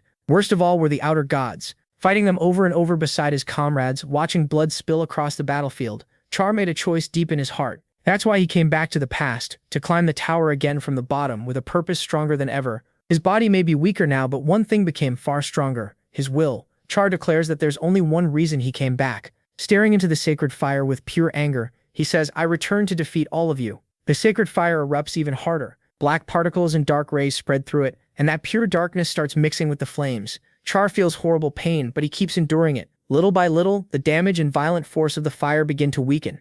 At the same time, the pure divine crystal of darkness reacts to the sacred fire. Soon after, the system announces that Char has passed the Celestial Demon Cult's test. Then Char receives the title of Vice Leader of the Celestial Demon Cult. Now the rewards come in fast. The system says Char gets 100,000 points. His strength, agility, vitality, perception, and arcane power all rise, and he gains a much higher tier skill, the Colossal. Then that ability changes. Looking at the 3 flames floating over his head, Char realizes it's transforming. The system updates again. Char has obtained the sacred fire. Since he cleared the cult's test, he now has the right to go to the 11th floor whenever he wants. Even now, the mecha can barely believe he passed. A moment ago, he thought the fire was fighting him, but now he understands it was testing him, and he truly claimed the sacred fire. On the other side of the cave, the celestial demon sees the flames slowly dying down and wonders if Char gave up. The celestial demon starts to think Yuan might have died in the sacred fire. As the flames keep shrinking, he watches from a distance and wonders if MC made it out alive. The fire is acting strange. Then he notices something important. The sacred fire still hasn't gone back to normal. That tells him he wasn't burned to death. Still, he has no idea what happened in the test, so he asks the Meg how it went. But right away, he can tell something is off with Yuan. The protagonist walks past the celestial demon, gets dizzy, and nearly drops to the floor. The system then announces a new skill, Vice Lord of the Celestial Demon Cult. It's a B-rank title ability, and the protagonist is stunned. He also gets another skill, Sacred Fire, an S-rank power. It's insanely strong on the level of an outer god's power, so the mech just got another huge boost. Part 8 begins here. The celestial demon keeps replaying everything that happened the day before. Days pass like that, and now he's left wondering what he should do with his life. His whole purpose had been to find someone worthy of the sacred fire. Now that he finally has, he doesn't know what comes next. He stays lost in thought. Then the door to his room starts to open. It's Yuan. The old man greets him, asking if he finally made it. A little later, they sit outside with tea. The celestial demon says MC looks perfectly fine, no burns at all, and he recovered much faster than expected. MC says he's alright, and now there's no reason for him to stay in paradise on the 10th floor. Then he asks if the celestial demon's job is over now that the sacred fire has a new owner. The old man says it's hard to let go of old habits, and he doesn't feel ready to head somewhere else just yet. He then mentions the title he received, Vice Lord of the Celestial Demon Cult. The celestial demon tells him to accept both the title and the sacred fire because he earned them. The protagonist bluntly says that once he reaches the next rank, he won't be coming back. The celestial demon already expected that, so he tells him to do as he wants. There's nothing left on this floor tying the protagonist down, and both the fire and the title were rewards he won through that brutal test. Then the old man brings up a new goal. The celestial demon cult may be far from its glory days, but it still has enemies in the martial realm. He explains that MC's title gives him authority over everyone below him in the celestial demonic cult. MC realizes the system gave him that title. It wasn't the celestial demon choosing a successor. That actually makes him feel relieved. Then the old man stands and says he'll accept this result gladly. The cult lord asks if he is leaving already, and he says yes, he's finished what he came to do. Still, he plans to return for the great martial arts tournament. The celestial demon asks if he plans to compete, and the protagonist answers modestly that if he gets the chance, he will. After Yuan leaves, the celestial demon sits alone with his tea. His duty as guardian of the fire is finally done, and the chains binding him to the cult on that mountain are gone. For the first time in centuries, he's free to go wherever he wants. He closes his eyes and wonders what to do next. Then he opens them again, serious. Now, there's still one thing left he's wanted for a very long time, even before the sacred fire appeared. That will be his next goal. He calls the others to get ready. It's time to return to the martial realm. The story then moves to the 11th floor, to a place called Taklam. Everything there seems quiet and peaceful. A man stands there with his hands together, begging over and over, please, please, please. The system identifies him as a player named Haliman, and he keeps praying under his breath. Suddenly, a system message appears. The test for the 10th floor has started, and the teams were assigned at random. There are 416 participants total, split evenly between two sides. Haliman gets excited at first, but when he checks his group, he freezes. The team is packed with names he doesn't recognize, and his reaction is basically, this is bad. To him, Team A looks awful. The list is full of total unknowns, and even worse, some players are on the blacklist for trolling during events. Seeing that lineup, he starts panicking, so he decides to check Team B instead. The first name he sees is Roal, a rare healer. Then he notices Hun and other famous players. Just those names alone are enough to make him nervous, and as he keeps reading, it gets worse. Most of Team B is made up of well-known strong players. Staring at the status window, he starts talking to himself. His luck feels terrible. He can't believe he ended up on a team this bad. He's already failed this test 3 times, and now this happens. Certain something must be wrong. He starts checking the list one name at a time. Most are nobodies to him, until he spots one standout. That name is Yuan. The moment he sees it, he recognizes it right away. He's heard of MC before, and he knows that name carries weight. He admits he is incredible, but even that doesn't calm him down. One strong player can't fix a team this week, especially against a side packed with elites. He even thinks he must have terrible luck too. Then the scene cuts to a man slamming a table and yelling about a drink costing 30 points. He argues with the bartender, saying the price is ridiculous. The bartender shrugs and tells him that's normal on this floor. If he doesn't like it, he can leave. Meanwhile, Yuan is walking around with his system window open, checking everything as he moves. He compares both team lists and quickly sees the problem. Team B is stacked with powerful players who will become famous later, including Roziel and Hun. Team A, on the other hand, is full of names he's never heard before, not even in his past life. That tells him almost all the talentless players got dumped onto his side. Then he remembers the 11th floor examiner is Hypnos, one of Olympus. The protagonist realizes this setup is probably payback for what happened before. It's a trap. They don't just want him to fail, they may want him dead. To him, that proves the Olympians are completely corrupt. After that, he walks up to the counter once the bartender is free and asks if there's any room left. The bartender says the only one available is on the rooftop, and it costs 100 points. MC says it doesn't matter and pays anyway, while the bartender barely even bothers to look at him. The worker barely reacted, but Charlie knew how to change that. He dropped a stack of Asgardian bills on the table and asked to trade them in too. The guy jumped up right away and turned polite fast. There were 374 bills, and each one was worth 1,000 points. Charlie says he wants to cash in all of it, even after the exchange fee. Seeing that much money, the attendant almost melts on the spot. He instantly agrees and says he'll handle it, however Charlie wants. The system shows Charlie gained 366,320 points. That pushes his total up to 931,000 points. At the same time, he opens the service system and it asks if he wants to call an assistant. Charlie agrees. A tiny fairy-like helper appears, all smiles, and asks how it can help him. This happens after Charlie gets to his rooftop room. He notices this kind of creature is the sort the 11th floor administrator hates, but Charlie still prefers it over those creepy blood clowns. Then he tells the little helper he wants to use the store. From here on, he mentally calls it Pink Pingo. Pink Pingo tells Charlie to name whatever he wants, saying it has everything except what it doesn't. Charlie figures the creature is acting so nice because it already sensed his money. He says he just wants to browse, and Pink Pingo happily agrees to open the shop. The store panel pops up in front of the McBuycher. Charlie checks one section after another but can't find what he came for at first, so he keeps searching because what he really needs is adamantium. He wants it to finish the divine crystal of the stars. After a long search, he finally finds it. 1.5 kilograms of adamantium. Not a tiny amount either, but a solid chunk. Keeping his usual blank look, Charlie asks how much it costs. Pink Pingo perks up right away. It confirms Charlie wants adamantium and calls it an excellent item. Then Pink Pingo starts asking questions. Why buy unfinished material when there are better items already for sale? Charlie answers simply, the finished ones are too expensive. He wants cheap raw materials so he can make what he needs himself. Pink Pingo says it understands.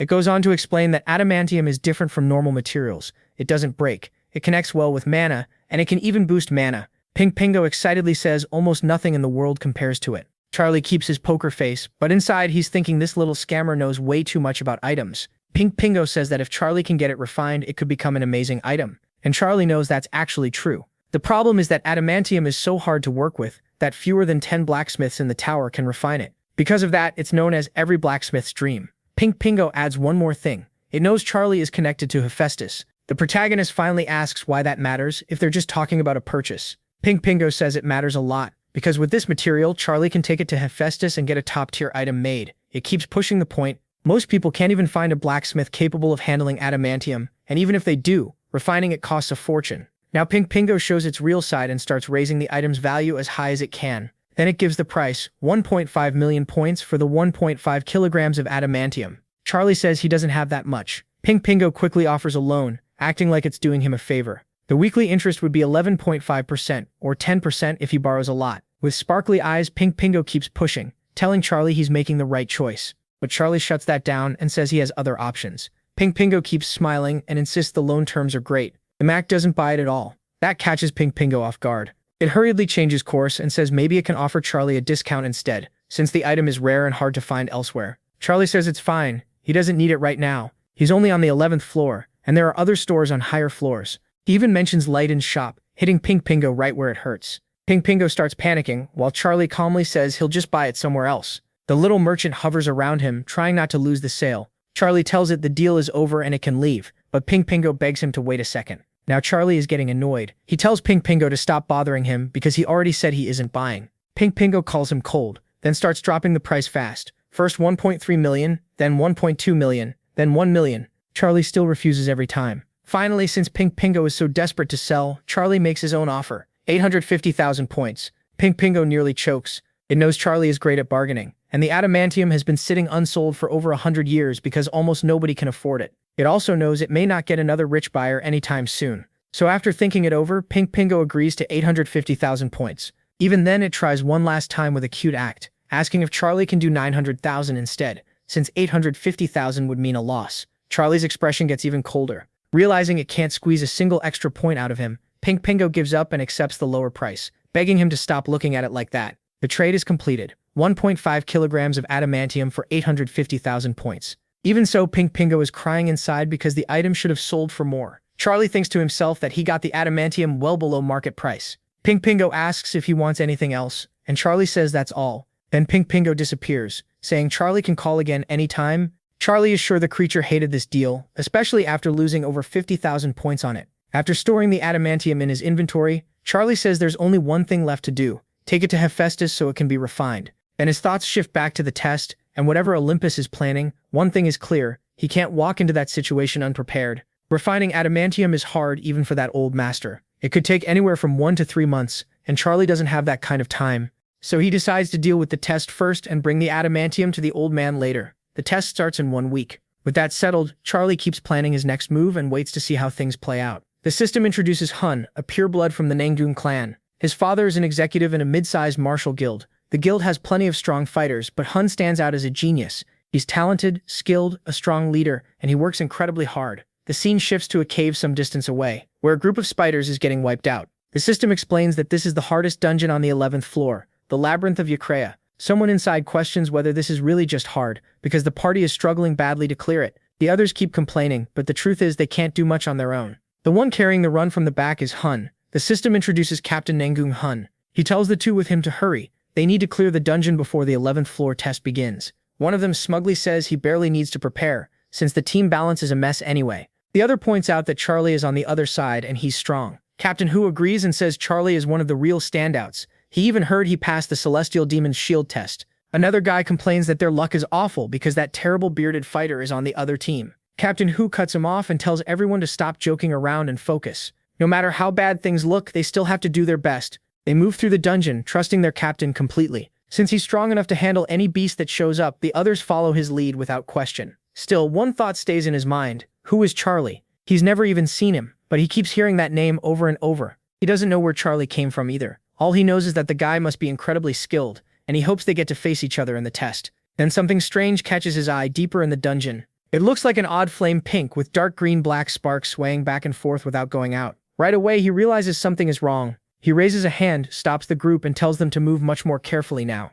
As they look up, they notice the ceiling is covered in that same pink fire, and none of them knows what it is. They keep moving while wondering if it's even fire at all. Captain Huo keeps staring at it. Then he notices something hanging from the ceiling, and wonders if it's dead. He points it out to the others. After that, he goes closer to check what it is. Getting close to something unknown is risky, but he does it anyway. He strikes the creature stuck to the ceiling. The body drops down. Everyone wonders if that charred thing is Gria, the dead boss. Looking closer, the shape and those small jaws full of teeth make it clear it really does look like Gria. One of the others asks if someone already cleared this place. Another says Gria wasn't just burned, she was completely roasted. But there are no signs of fire anywhere else, so they start wondering what kind of power could do that. Captain Hu studies the corpse and realizes Gria didn't simply burn to death. From the wound, he can tell she was finished with a single sword strike from a blade around 1.3 meters long. That means whoever fought her first trapped her with that fire, then ended it in one blow. Now he starts wondering who could have killed the boss so easily. The only answer he can think of is a hunker, but that makes no sense. Hunters like that rarely come to lower floors. Still, his conclusion doesn't change. Someone powerful came here and killed the boss. With the boss dead and the pink fire fading from the corpse, the choice is obvious. He tells the others to leave. The dungeon is already cleared. Not far away, the system announces that someone collected Gria's threads. Gria wasn't just any spider. She was a spider queen. Her thread is tough, like metal, carries mana well, and stretches a lot. And of course, it's the maca. He stores it in his inventory. Good thing that inventory has no weight limit. Charlie knows that thread is expensive too, around 1,000 points. Holding that pink flame in his hand, he says it worked even better than he expected. Still, he doesn't fully understand how to use the fire yet, so Gria and her children ended up as his test subjects. Charlie explains that the fire isn't at full strength yet, because his skill level with it is still low. but that's not the important part. This flame grows by feeding on the target's emotions. Since emotions are hard to control, anyone ruled by fear becomes the perfect victim. The protagonist says this kind of outside power used to scare him, since the rankers all seem to have abilities like that. Now he has one too, and Charlie admits he couldn't have asked for a better power. To him, it's perfect, and as his arcane power and mastery grow, it'll become far stronger. Charlie says he's also raised the completion rate of the Sky Slayer star a lot. The system shows it's almost at 92%. He's happy with that. He got a lot done on this floor, and even though he still has a long way to go, he's growing faster than he expected. Then the scene shifts. After a peaceful week, the Mikat hopes things can stay that way. But on the way back to his room, a bunch of strangers suddenly block his path. One green-haired guy calls out, asking if he's Charlie. Charlie doesn't recognize any of them, so he answers coldly, "Yes, why?" The green-haired guy introduces himself as Yahello. He says everyone there is from Team A, and they've all heard a lot about Charlie. He brings up how unfair the team split was, then admits that half his team gave up before things even started. The rest, though, are still hanging on. Charlie quietly listens while the nervous group stands behind Yahello. He says they stayed because they heard Charlie is famous and strong. Charlie bluntly asks, "So what?" Yahello keeps going and says Team B has plenty of talented people, but he's sure Charlie is stronger than all of them. The others admit they haven't given up because they're counting on him. Charlie answers right away. He knows the real reason they stayed is because they don't have points. Giving up costs a lot, anywhere from 100 to 1,000 points. On the lower floors, that's huge. Charlie looks them over and says they all seem broke. He tells them they probably figured quitting would waste too many points. Yahello gets even more uneasy. Charlie says they're all trying to avoid saying it, then asks if he's wrong. Yahello calls him rude, but still works up the courage to ask for a strategy to pass the test together. Charlie keeps walking to his room and tells them that if they value their lives, they should give up now. Nothing up there is worth dying for. That crushes Yahello's last bit of hope. Charlie adds that what they did wasn't exactly great either, waiting outside his room when he doesn't even know them. Once inside, Charlie asks Yahello if he's going to give up. Yahello says no, he's still taking the test. The others are shocked. If he's not quitting, why tell them to? Charlie looks at them like the answer should be obvious and says that advice only applies to them because they're weak. The weaker members leave angry after Charlie refuses to team up with them. Nearby, some complain that Charlie is a jerk. One says he'd rather give up than die, and another asks if the rest feel the same way. Yahello snaps back, saying only Charlie gets to look down on him, not them. He calls them weak, and says they came here hoping to cooperate, only to walk away humiliated. And just like that, the hope he had in Charlie is gone. All that's left is disappointment. The scene changes to Hypno's room, where he's looking over the group list. He knows the gap in level and skill between Group A and Group B is huge. One thing is certain, they're going to hate him for this, because the test setup is plainly unfair. He keeps thinking about Charlie, someone with a bright future who is now being targeted by Olympus. The system then tells us that Hypno is the examiner for the 11th floor test. He keeps thinking about the order from Olympus, kill the player Charlie, and if he does it well, he knows a big reward is coming. Hypno smiles, genuinely happy to carry it out. He can't wait to kill the man, so he gets on his bull and gets ready for the test. While waiting, he checks a tablet, handles a bunch of contracts, and ends up with 50 points. Then his phone suddenly starts ringing and buzzing. Annoyed, he mutters, "Who is messaging me right before the test?" He checks it and sees it's from Hera. Whatever she says stays between the two of them. The scene shifts to the Black Forest in Alila. Everything is set up in a very uneven way. Team A has 51 people, while Team B has 200. Then someone notices a person gave up. Charlie is surprised his team still has that many members. After what he said earlier, he thought even more people would quit. But 51 is still a lot. He already knows this test is a trap aimed at him, and he's worried innocent people on his team will get dragged into it and killed. Suddenly, a loud voice echoes out to everyone, telling them the test is about to begin. Hypnos appears and introduces himself as the examiner for the 11th floor test. He points out that Team A has far fewer members, but the setup won't change. It will stay 51 against 200. Then he says he'll skip the fluff and explain the rules. Pulling a flag from his inventory, he reveals that this test is capture the flag. Next, he goes over the basics. A person holding one flag has 1 point. If someone gets a second flag, the two combine into one marked with the number 2. So by looking at a flag's number, you can tell how many flags that person has. Then Hypnos points toward the two teams and answers the next obvious question. Where do the flags come from? He explains that the forest was created long ago by the 11th floor administrator. It's huge and packed with monsters of all kinds. Flags are scattered throughout the area, mostly carried by monsters, so beating one gets you its flag. A few can also be found in random spots, but monsters are the best source. Hypnos brags that placing all those flags took a lot of work, especially hiding them on the monsters. Someone from Team A asks where exactly he put them, but Hypnos just grins and says that's a secret. Their job is to collect as many as they can. Another person asks if the team with the most flags at the end wins. Hypnos smiles like he's been waiting for that question. He says this isn't about just collecting flags, it's about capturing them. That means players can take flags from enemy teams, and stolen flags count as their own. How they do it is up to them. They can steal, kill, threaten, Anything goes. Hearing that, one person on Team A freezes up. Hypnos then reveals the last rule. Each team will have a king, chosen at random. Any flags in the king's possession will count double. He explains this isn't chess. If a king is lost, the team doesn't automatically lose. The match keeps going, but that team won't get a new king. So luck matters. If the king is strong, no one will dare target him. If not, he'll be easy prey. Hearing that, the protagonist thinks luck has nothing to do with it. He's sure some weak player on his team is about to get picked. Then Hypnos uses his power to officially start the test and choose the kings.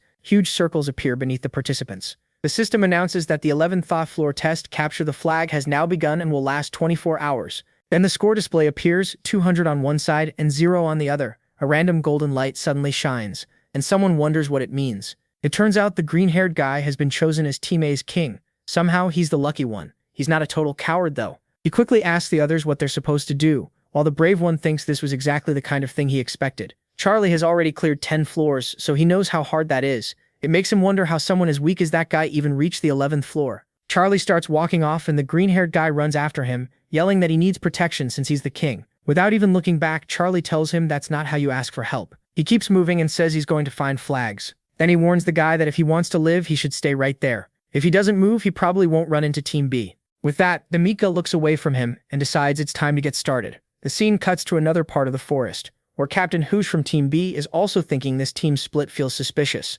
Most of his teammates already see the test as an easy win. They're stronger, and their team is 4 times bigger, so they head out like the hunt is already over. But Captain Hu notices they're way too relaxed. Having the numbers advantage doesn't mean they should drop their guard in a test like this. He's clearly unhappy about how one-sided it is when a woman asks if he's feeling nervous. Captain Hu turns to see who's talking to him. It's Roelle. He already knows who she is. A support player famous for healing, so people call her an angel. A moment later, Roelle covers him in buffs, and he's stunned by the sudden rush of power. He realizes she's not just healing him, she's boosting him too, and that impresses him right away. Now he understands why people call her an angel. Her skills are rare, and among support players, she's clearly one of the best. Roelle tells him not to worry. She says the gap between Team A and Team B is ridiculous, which is why everyone on their side is so calm. Captain Hu asks if that doesn't seem strange to her. If the teams were truly random, why did all the strongest people end up on his side while the weaker ones landed on the other? Robert says she doesn't think it's a coincidence at all. In her world, there's a saying, in the world of the strong, there are no coincidences.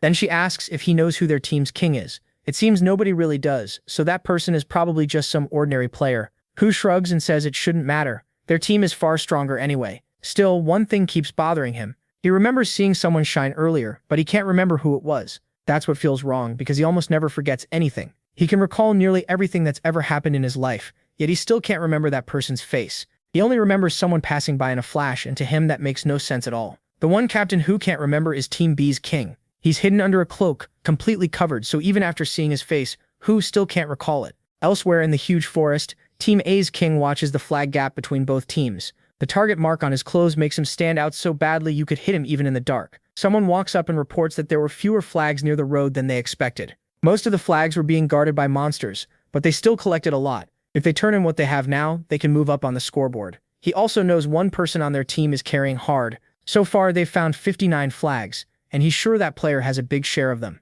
That player is Char. The green-haired king remembers Char didn't seem willing to work with them at first, but now he's sure Team A can't beat Team B without Char risking his life. The green-haired king knows Char went off alone, but Char told him to stay put, so that's what he plans to do. Then another teammate comes over, complaining that the forest is way too big and hard to search, so they start moving through the woods at night, talking as they walk. One asks where Team B first spawned, but nobody knows. They stop to rest for a bit, tired from walking past midnight, and it becomes clear Team A's plan is falling apart.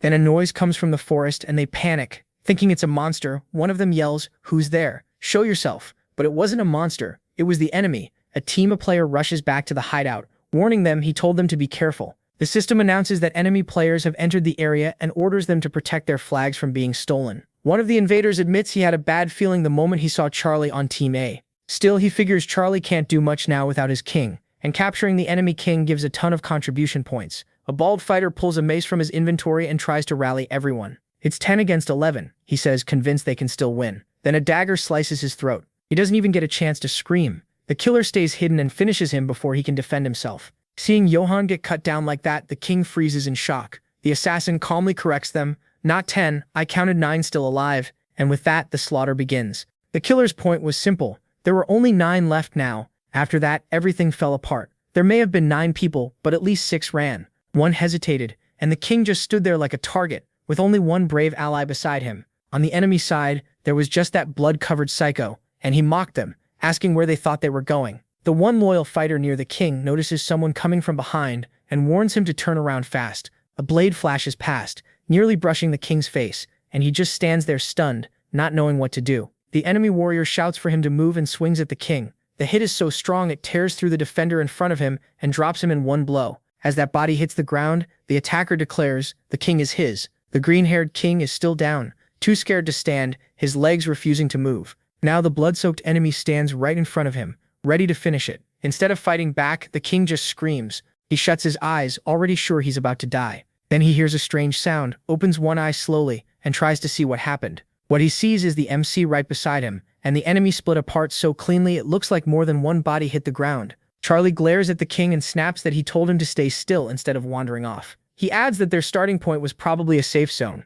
The green-haired king doesn't know whether to cry, thank him, or keep shaking. He's too terrified to even speak. Charlie stands there like a hero, while the king keeps silently thanking the MC for saving his life. It all happens so fast the enemy's body is still falling. One teammate asks if this is the real Charlie. The answer is obvious, who else would leave their friend behind like that, and still come charging back this hard? The remaining enemies try to run, using the oldest survival plan there is. Even so, one of them stays behind, wanting to stop the MC. Charlie tears into them at such crazy speed that all anyone can catch is a blur passing by. They don't even have time to react. 3 are already down, and the MC keeps pressing the rest without mercy. The biggest coward finally shouts for everyone to turn back and gang up on Charlie, hoping they can kill him for good. But that plan falls apart the second the MC closes in again. Charlie swings once. The slash is so fast, the dying man still has time to speak before he falls apart. Charlie keeps the lesson going. 1 becomes 2. Watching that, another enemy starts shaking so badly he nearly wets himself. The MC is running on pure rage now. His sword comes down on the terrified enemy next.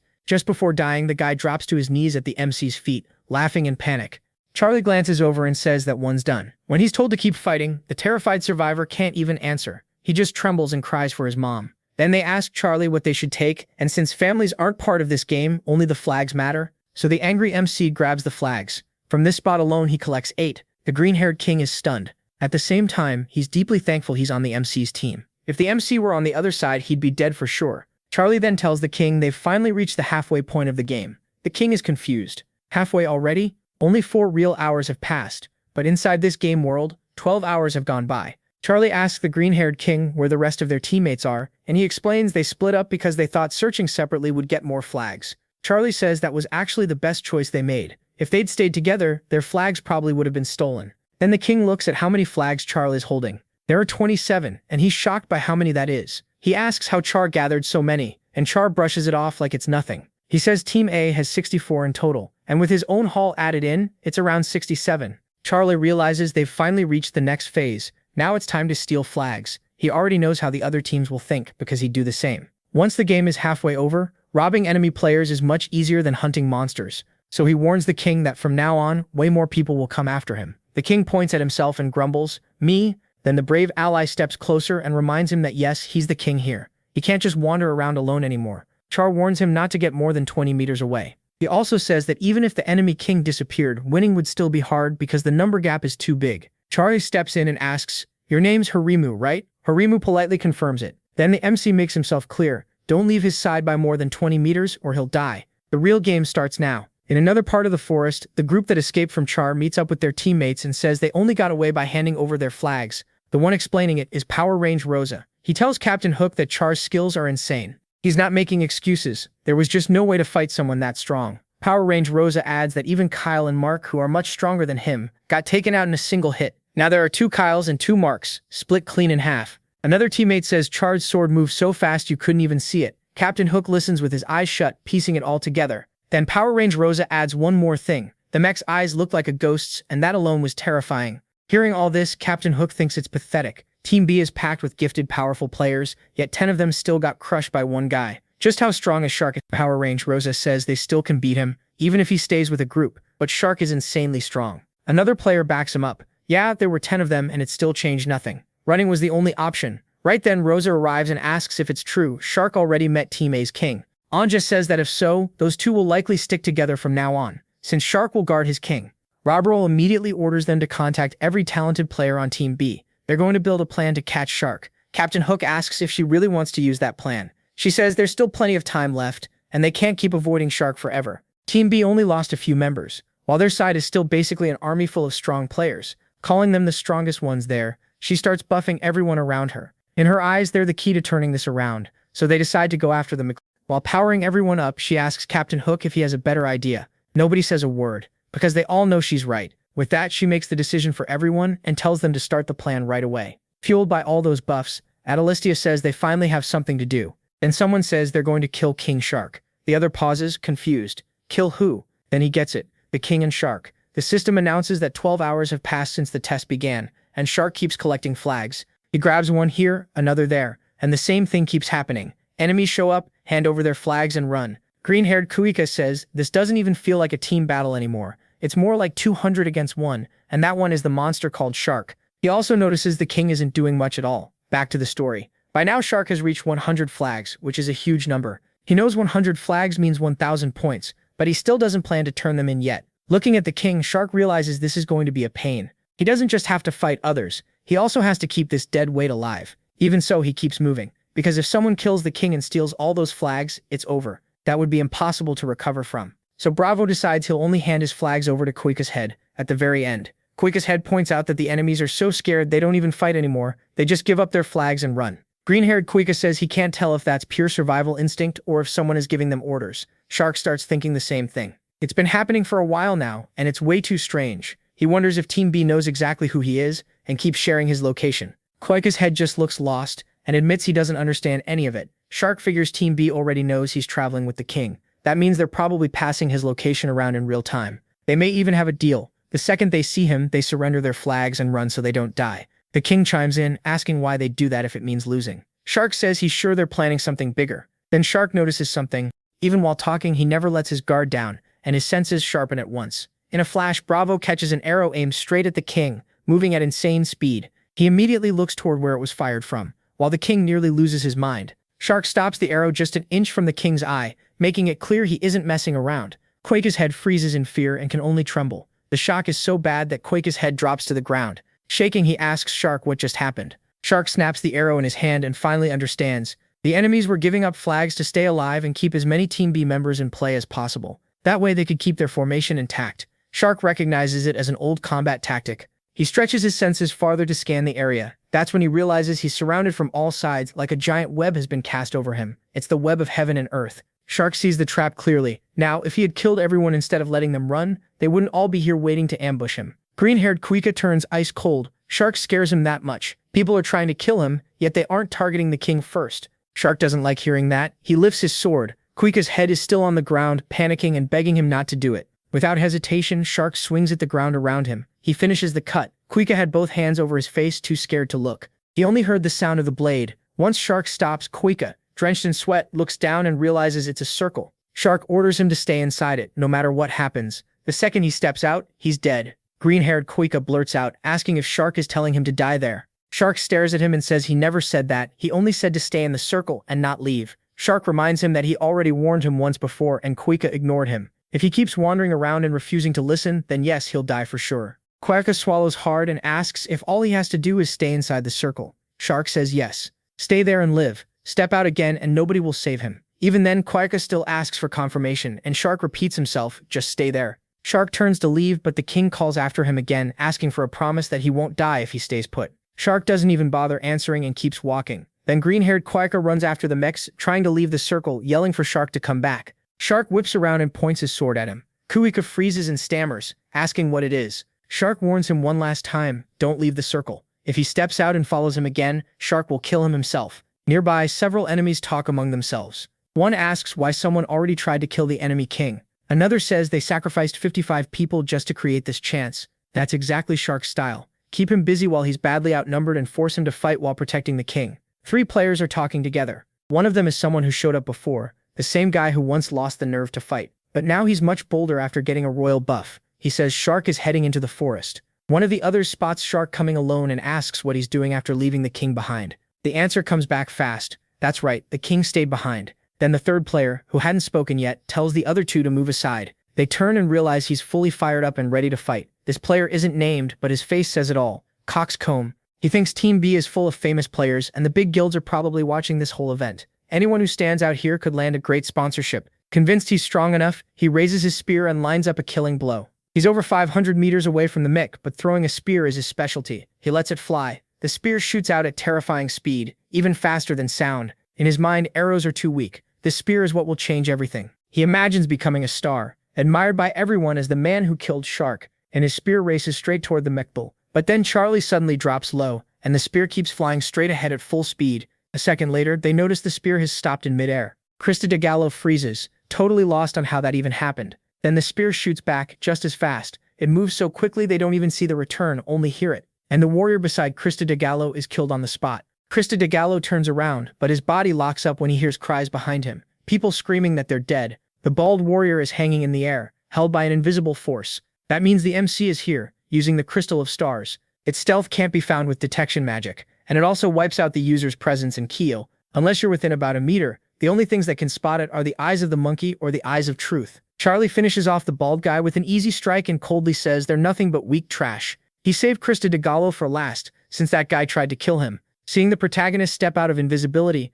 Krista DeGallo is left stunned. Charlie doesn't joke around. He grabs him and demands, "Tell me where Nangung Rung is, now." In the direction Krista DeGallo pointed, another group is gathered, talking about how Charlie vanished again. One of them says Charlie's stealth is on another level. He can't catch even a trace of him. Another guy doesn't get it, and asks if it's really that good. The Watcher says yes. Even if Charlie stood right in front of him, he still wouldn't see him. Then someone wonders if Charlie is an assassin using 1,000 miles of white eyes. The answer is no, assassins don't use long swords, and they usually dress in black. Right then, someone steps out of invisibility beside the observer, and says, nice, you're using 1,000 miles of white eyes, right? Pretty cool, I like it. Everyone is shocked because Charlie is already standing in the middle of them, and no one noticed him arrive. He says the scouts who came ahead did well by attacking instead of only watching. Because of that, he figured out their strategy. Heaven and Earth formation. It's a smart plan, but with so few people, it's full of openings. The player using 1,000 miles of white eyes snaps back, "What openings? We don't just have a few people." Look around, Charlie, who had been keeping watch the whole time, realizes the rest have finally arrived. Then Captain Hu and Anja show up, who already has his sword out and asks if Charlie really left his king behind like that, or if he gave up on the test just to fight. Captain Hu says he's sorry, it had to come to this. Charlie just stands there, not following what he's trying to say. Hu explains that this wasn't the plan, but he ended up with an excellent team, while Charlie's team is awful. Still, he says he isn't ashamed of it. This is a game. He goes on saying, the game is partly luck, and this time luck isn't on Charlie's side. Charlie cuts him off and tells him to stop talking in circles and get to the point. Hu actually likes that and says he prefers being direct too, so he says it plainly. Charlie, give up the test. I don't want to fight you. Just surrender. Charlie starts laughing because now he finally sees the plan, wants to scare him into giving up since he's surrounded and boxed in. Charlie tells Captain Hu he's nothing like the story said. He heard Hu was quiet, but the guy talks way too much. Then the protagonist raises his sword, making it clear he has no plan to surrender. Hu expected that, but he's still surprised Charlie won't back down even now. So he draws himself up and decides he'll have to fight. Full of confidence, he orders everyone else to stay back. He'll face Charlie alone. Charlie mocks him, saying if Hu wants a duel, fine, but he doesn't care if everyone jumps in at once either. Hu refuses and says he'll handle this by himself. Then he suddenly bursts forward. He charges at the protagonist while Charlie waits with his special eyes activated. The moment Hu gets close, their swords crash together with explosive force. Charlie lights up right away. Finally, a strong opponent. He likes this and gets interested in Captain Hu's real stats. Hu stays calm, then readies an even stronger strike. Their clash turns fierce. Captain Hu is going all out because he wants to defeat Charlie himself and crush his pride. He's using the Nangung clan's Imperial Sword, a huge heavy weapon that creates intense pressure just by being swung. It's hard to block because every hit carries massive weight, but then Hu starts sweating. Something is very wrong. He's the one getting pushed back. Charlie's sword feels even heavier. His blows are stronger too. The protagonist is overwhelming him with raw power. The gap is huge, and Charlie isn't even sweating. He's smiling like he's just having fun. Hu can't believe it. Even with the Imperial Sword and all its power, he's still losing in a straight strength match. Then a green light wraps around Captain Hu's body, boosting his speed and power. Even so, Charlie keeps forcing him back. The system reveals that Hu has received the Archangel's blessing, raising all his stats, strength, vitality, speed, and regeneration. Hu angrily looks back, his sword shaking a little, as the protagonist shouts at the one supporting him, "Hey, what kind of cheap move is that? I told you to buff me." She fires back that she already did, and the effect is still active. If he's still losing after that, then isn't the fight already over? She tells Captain Hu to look at Charlie and ask himself if Charlie looks like someone who thinks the fight is over, because Charlie is still pressing forward. Hu gets even more annoyed and snaps back that the fight isn't over yet. But while he's talking, a pink flame starts rising around the protagonist. The moment Captain Hu sees it, fear hits him. He stares at the purple-pink fire and thinks, I've seen those flames before. Then he remembers Gria, the boss of the hardest dungeon, was killed by that fire. Looking at Charlie now, Hu realizes it can't be a coincidence. There can't be two people on this floor with the same flames, so it had to be him. Charlie stands there perfectly calm, not even breathing hard like he just woke up. And Captain Hu finally understands. It wasn't Hank. It was Charlie who killed Gria. Still, something doesn't add up. The power Charlie is showing now feels very different from the strike that sliced through Gria. While those flames circle his body, Hu keeps thinking the one who killed Gria almost seemed like a different person. With the attack power Charlie is using right now, Hu can't imagine him killing Gria in a single blow. So he keeps staring at that strange fire, trying to figure it out. To him, there are only two answers. Either someone else killed Gria, or Charlie has been holding back this whole time, and only now does Hu truly understand how bad this is. Off to the side, the support is still casting buffs on the others. Confused because no one seems to be making a move, she wonders why the fight has stalled. Then a telepathic message reaches her. Retreat. Everyone retreat. Anja is startled by the message in her head. Captain Hu tells them there's no point in continuing. If they keep fighting Charlie, they'll be wiped out. The people around them are shocked. Is Captain Hu really admitting defeat? The battle looked pretty even from the outside. Then Hu breaks the silence and asks Charlie one question. Were you the one who cleared Gria's dungeon? Charlie boldly answers, and if I was, what's that to you? Captain Hu says Corin wouldn't understand. Charlie can already tell Hu Charlie has lost the will to fight, and he really has. Hu Tri lowers his sword, rested on his back, and gives up. As Hu Troop starts to leave, the others are left stunned. They whisper about Gria, that impossible dungeon they challenged this week. And now they're asking the same thing in disbelief. Was Charlie really the one who cleared it? As their captain starts leaving, the others stop him and ask what's wrong. One of them says he knows Charlie is strong, but giving up before the real fight even starts makes no sense. If they all attack together, they might still have a shot. The captain says, a win like that means nothing. Sure, this is supposed to be a team game, but right now it's basically 200 people jumping one guy, and even then Charlie is still keeping up. If anyone deserves to pass, it's him. Then he tells everyone else they can fight if they want, but he and his team are leaving. As he calls his group to move out, Ralph says he's nothing like the stories she heard about him. She says he looks less like a brave man and more like a coward. Captain Woon doesn't even argue. He tells her to call him whatever she wants, but he values his life and his teammates' lives too much to throw them away in a fight they can't win. Some of his own people feel ashamed and still want to challenge Charlie, but they also get why their captain made that choice. He's thinking about the whole team, not just his pride. With that, Captain Wu leaves with his 8 members. Bufenta, though, is furious. More than 40 people are still on her side. She steps forward and gets ready to fight. That's when Charlie remembers what the gods told him before he went back in time. Hercules had warned him that this was basically an adult fighting kids, so he should avoid needless slaughter. Another god agreed and said some of these people would become important allies in the future. So when Charlie came back, he was told to spare as many lives as he could. Some of the people he meets now are meant to become rankers, and there's no reason to lose future allies for nothing. Charlie thinks Hercules would have found a way to avoid killing anyone. That's who Hercules is, a real hero who keeps his word. Charlie respects that, but he also knows he's not a hero, and if someone is reckless enough, he won't hesitate to kill. The mech smiles and calls out to the crowd. He thought they were all going to retreat with the others, but now it looks like they want to keep going. In his head, he decides he'll try not to kill them, but if it comes down to them or him, he's choosing himself.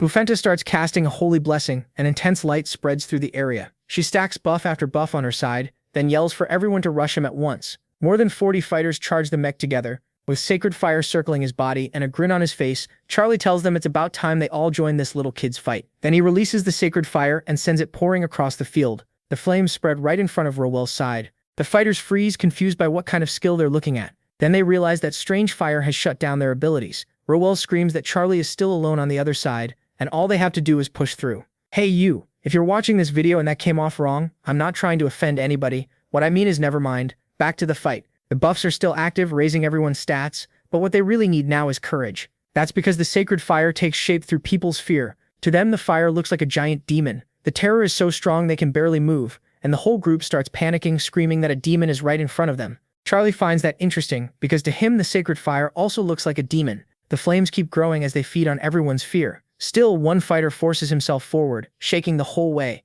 Charlie realizes the fire is getting too big, and if it keeps spreading like this, controlling it will get harder. He needs to finish this fast. One trembling guy makes it right up to Charlie, wrapped in the flames only because Charlie hasn't let the fire consume him yet. Shaking badly, he says he has to kill Charlie and raises his sword. Seeing that two of them managed to get this close, Charlie realizes they only pulled it off because of the buffs. He stays still and lets the fire do the work for him. From a distance, Charlie watches Rowell and notices she has way more than just one or two support skills. She keeps raising her hands and calling out buff after buff, powering up everyone around her. Then she pours everything she has into one last enhancement. Charlie immediately notices this buff is different from the others, so he knows he can't let it finish. He grips his sword and finally moves to attack. Robji watches in shock as the mech cuts through her buff with a single swing. She can't understand how he did it, even knowing his sword is coated with star crystal. To her, it should have been impossible. But it's real. The mech completely blows apart the massive buff covering the battlefield. A moment later, only the support caster and a few stragglers are still standing. Charlie has completely taken over the fight,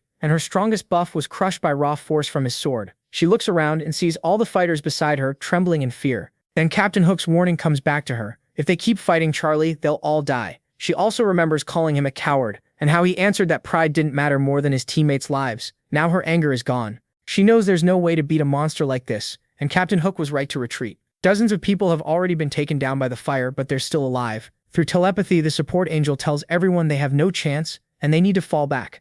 She says dying here over a few flags makes no sense. Even if some of them have kings, it's not worth their lives. So she orders a full retreat, while the mix silently watches their faces and figures out what they're planning. Realizing they're about to run, the mix shouts that if they want to leave, they need to drop their flags first. Otherwise, he'll take their lives instead. Terrified, the support caster asks if he heard her telepathy. Charlie says no, he can just tell from their faces that they're scared and ready to bolt. Trying to act tough, she asks what he'll do if they leave without handing anything over. Charlie tells her he's serious. He's not joking and he's not letting that happen. He warns them not to test him. Hand over the flags and go. If anyone tries to leave with one, he'll kill them. So the flags start piling up in front of the Mick. 1, 2, 3, 4, 5, 6. Bufenta has 8 flags and gives them all to the Mick. When she does, she asks if he really won't kill anyone. With more than 40 people there, Charlie ends up collecting a huge haul. After that, she tells him that losing their flags now isn't the end. They can still gather more later, while he's alone and doesn't even have a king. Over time, her team could still outscore his. Charlie stares at her and asks what exactly she wants. Does she want him to kill her? If she's trying to provoke him, she better say it clearly. Then she says she heard he turned down offers from major guilds, but Zion is on a whole different level. She promises that if Charlie joins Zion, he'll be treated far better than she is. Charlie shuts it down right away. No thanks. To him, this is just another guild trying to recruit him, and he's not interested. She's clearly not used to hearing no, so the rejection hits her hard, especially because it came so fast. Even so, she doesn't give up. She asks for his phone number instead, and Charlie refuses that too. Anja, who's used to getting her way, asks Charlie why he's acting like this. She says she's only thinking about his future. To her, it makes no sense that he went through such an unfair test and still refused to quit. That tells her he has a clear goal, even if she has no idea what it is. Still, Anja won't drop it. She keeps pushing, saying no one climbs the tower alone. You need strong allies and a powerful guild, and Zion can fully back him. Even with that kind of support, she says, climbing is still hard. Someone at Charlie's level should already know that strength and skill alone aren't enough. Then she gets straight to the point and asks why he's trying to climb the tower by himself.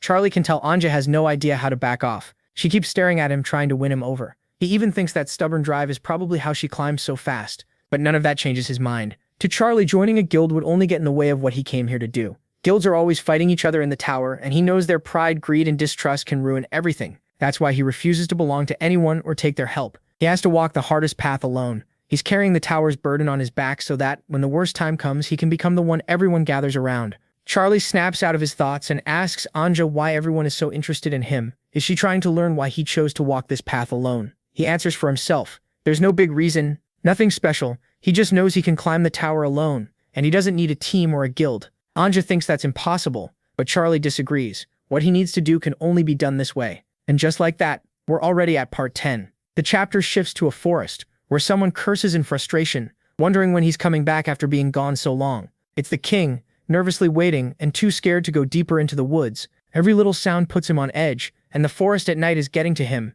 Fear keeps building in his head. He's completely terrified. Hours pass while he waits there, wondering how much longer it'll take for the protagonist to return. Then he spots a golden light rushing toward him through the forest, and he has no idea what it is. As it gets close, the light turns into a fireball. At the last second, he barely dodges it while staying inside the circle. Then he hears voices. The enemies are close, talking like they've already found him. The green-headed king panics, but he can't run. He has to stay inside the circle. 6 enemies close in and mock him, asking if he wants to die. They can't believe he stayed put after a fireball was launched at him from far away. One of them says they'll finish this quickly. Even with Captain Hu and Anja Raul on their side, their team is still struggling because of Charlie. Another says Charlie must be insanely strong if he's giving that group this much trouble. The king stays inside the circle, realizing Charlie is really fighting Team B by himself, and he knows that team has plenty of dangerous, crafty people. While he waits, he remembers the protagonist's warning. If he left again, he wouldn't be able to help him, so he had to stay inside the circle no matter what. The king knows running won't work. He stands out too much in the dark, and if he fights all these skilled enemies head-on, he's sure to lose.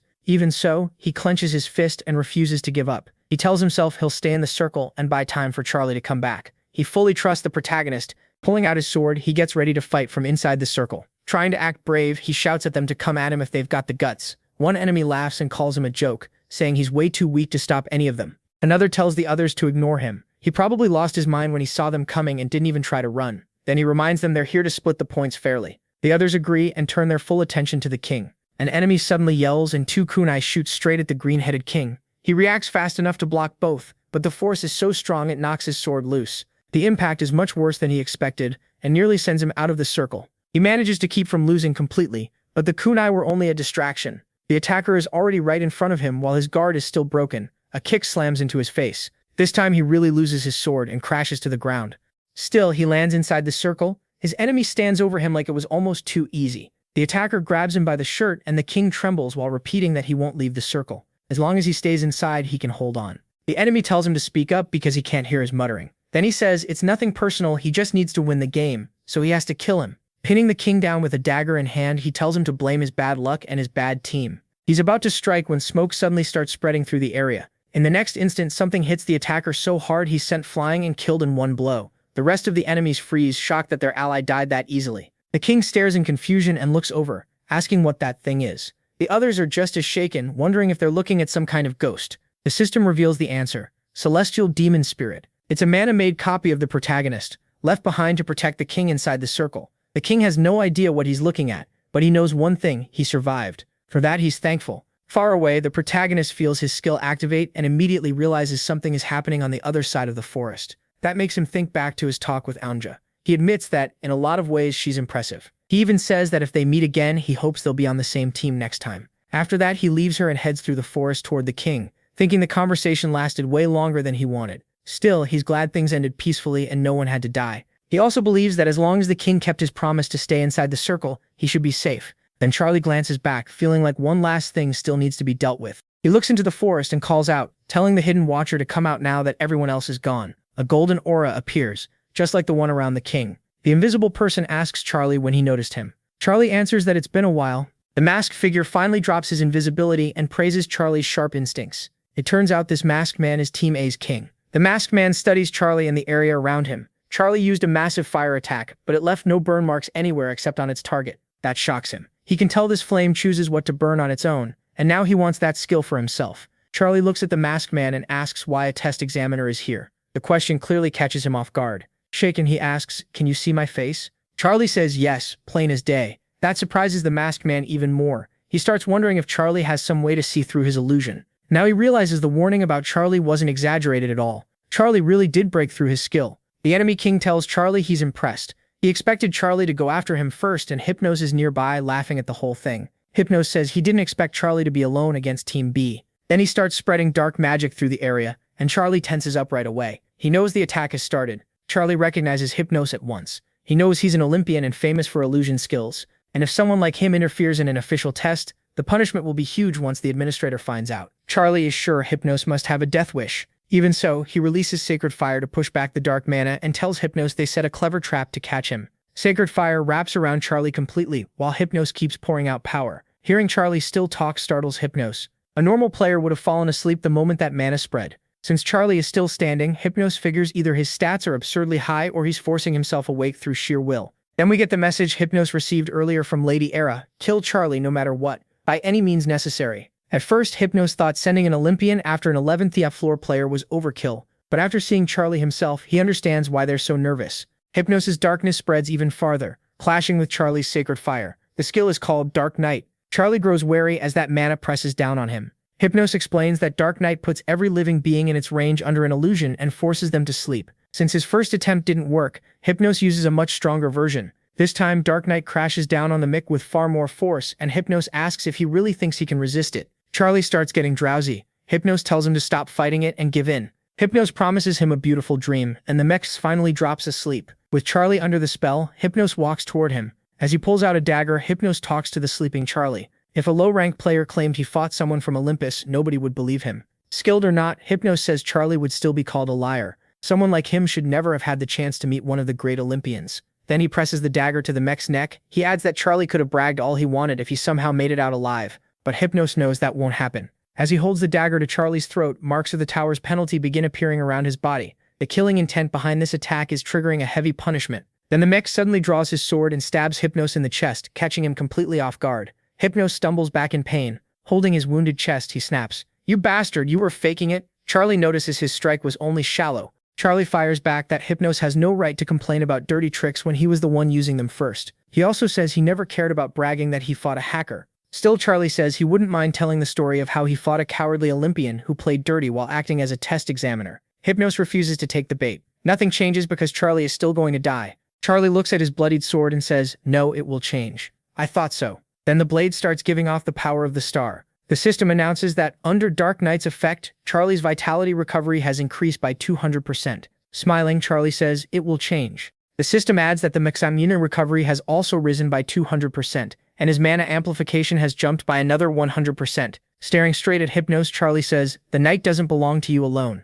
Dark mana starts flowing from both his sword and the divine crystal of darkness he has equipped. Charlie smiles because this situation is perfect for him. Under Dark Knight, the synergy clicks perfectly, and this sword is at its best here. He knows Hypnos is a close-range mage who uses dark attribute mana, which makes illusion tricks even stronger. Charlie also knows that beating Hypnos would be a huge step forward. But Hypnos is still an Olympian ranker. He stands there furious while the tower's restriction keeps growing stronger around him. Charlie gets serious. With Sacred Flame and Gigantification ready, he prepares for the real fight. A close-range enemy who uses darkness is exactly the kind of opponent he's suited to face. The two stare each other down, waiting to see who makes the first move. Hypnos charges first, aiming to kill the mechit. Charlie moves in too, matching him. Then Hypnos suddenly bursts into a run and swings with all his strength at Charlie's body. Charlie braces himself and sets up a counter. The two meet head-on, and the real battle begins. Their swords crash together with a huge blast. The impact tears up the ground and chunks of stone fly everywhere. Hypnos ignores the tower's restriction and comes at the mech with everything he has. Charlie pushes forward too. Blade in hand, Hypnos goes for a lightning-fast slash at Charlie's neck. Charlie dodges and readies a stronger counterattack. He lands what should have been a killing blow, but it was only a clone, leaving Charlie open. Using battle foresight, he senses an attack coming from behind. It's Hypnos, rushing in for a deadly strike to his back. But the mech is already turned to face him. Hypnos' sword closes in on Charlie's neck, but Charlie blocks with Sacred Fire. The flames surge so hard they spread through the whole area. Hypnos immediately realizes how dangerous that attack is. He feels the heat at once, far hotter than expected, and starts taking damage. He retreats, but the fire swells and chases after him. Hypnos can tell this flame is anything but normal. At the same time, he figures out that its strength changes based on how much fear the target feels. So he calms himself, and his eyes sharpen. Knowing this skill is a huge problem, Hypnos pours out dark mana to split the flames and keep them away. Charlie sees what he's doing. Hypnos is creating a vacuum. The sacred fire can't pass through. But Charlie expected that. He knows Hypnos climbed the tower year after year and became a ranker. Even so, he didn't think Hypnos could shut down sacred fire this easily. So Charlie switches back to close combat, leaps in with battle prediction active, and raises his sword to strike. With their auras flaring at point-blank range, they try to settle everything in another decisive clash. Their blades meet evenly for a moment. They're both that strong. This time, though, Hypnos gets pushed back because Charlie is overpowering him physically. Still, Hypnos refuses to yield. He's a ranker, and Charlie is only an 11th thief floor player. Hypnos starts pressing him with a rapid chain of sword strikes, forcing the mech backward. Even in the middle of that exchange, the fight stays balanced enough that Hypnos can't help being impressed by Charlie's power. With battle prediction active, Charlie keeps reading Hypnos and enjoying the fight. Meanwhile, Hypnos realizes something terrifying. If Charlie becomes a ranker this early, what kind of monster will he turn into? He's only on the 11th floor and already fighting an Olympian. That's exactly the future Olympus wants to stop at any cost. Hypnos decides to end it and uses his strongest move, Moon Sun. A huge fake moon forms above them. He knows Yuwon has to die here before he grows any stronger. The spell kicks in and that moon starts cracking all over. Then the fake moon explodes, turning into a storm of giant falling rocks. He is right in the middle of it. Even with the attack coming down, the protagonist looks at Hypnos and asks if he isn't afraid of the administrator. Hypnos says no, his loyalty is only to Olympus. MC calls that out right away. He says Hypnos is obviously lying, and that fear is written all over his face. Hypnos snaps back that MC can say whatever he wants. He's doing this for a greater cause, and one day MC will understand. As those moonstones crash down like meteors, he thinks about that so-called greater cause and laughs. Hypnos has no idea what kind of burden he is carrying after coming back in time. He remembers Kronos giving up his own existence to send him back. Anyone who returns to the past has to carry the weight of the whole tower, because millions died in the war against the outer gods. The protagonist came back to change all of that, and he recalls the warning he was given. The one who returns must be able to bear that weight and still keep moving. That weight is everything inside the tower, hundreds of worlds, countless lives, whole civilizations. All of it ended in despair before everyone died. MC's only goal is to become strong enough to stop that ending and face the outer gods. That's why Hypnos makes him furious. Someone like him has no right to throw around the words greater cause so lightly. He tells him maybe he doesn't know the cause Hypnos means, but there's one thing he does know. You only get to talk about a greater cause when you're the one making the sacrifice, not when you dump the cost on someone else. Because of the tower's limits, Hypnos can't even understand what the protagonist really means, but Yuan does. He came back to live through that hell again and carry all those memories one more time. That is a greater cause. Then he says it straight. His cause is better. At that moment, the full attack comes down. The stone rain slams into MC and buries him under the shattered moon. Watching the pile of rubble, Hypnos starts laughing. He thinks he finally won. He mocks him, saying he never understood Olympus's great will and had no idea what he was talking about. Still, Hypnos knows exactly how serious this is. Trying to kill a player inside the tower is a major crime, one that should never be forgiven. Even so, he shuts his eyes and tells himself it was all for Olympus. Then everything changes. Hypnos is suddenly struck from behind as Yuan drives his sword into his back. Blood pours from Hypnos' chest and mouth. He grabs the blade in shock and realizes the protagonist was the one who landed the hit. MC is burning with anger now, fully locked in on finishing this fight.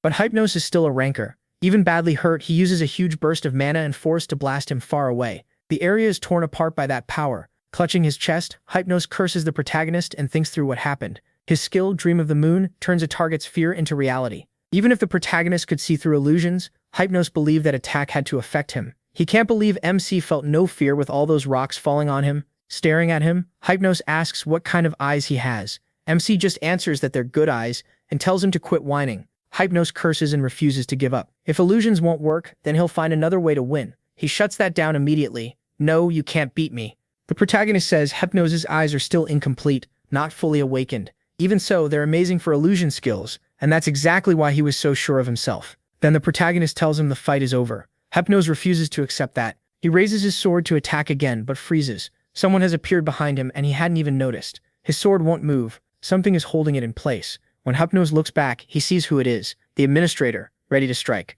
Fear hits him instantly. His body tenses and he quickly drops to his knees. The administrator coldly tells him to explain everything, and explain it right. Hypnos glares at Yuan, furious, then starts giving his side of the story to the administrator, but in his head he already knows what happened. MC set him up. He had dragged this whole mess right in front of the administrator. Now the administrator stands there with arms crossed, listening. Hypnos starts by apologizing, and the administrator asks if this was an order from Olympus. Then he presses harder. Who gave the command? Ares? Hera? Zeus? Hypnos lies and says it wasn't Olympus. He claims this was his decision alone. The administrator stares at him. So you're taking all the blame yourself? Hypnos says yes. He alone is responsible. The administrator isn't buying it. Even if Hypnos acted alone, Olympus still wouldn't be free of blame. Meanwhile, Hypnos is somehow still standing there talking despite the sword wound through his body. Then the punishment starts. The administrator strips Hypnos of his role as test examiner and removes the authority Olympus had on the 11th floor. In other words, Olympus is being punished too. Hypnos panics and begs him not to.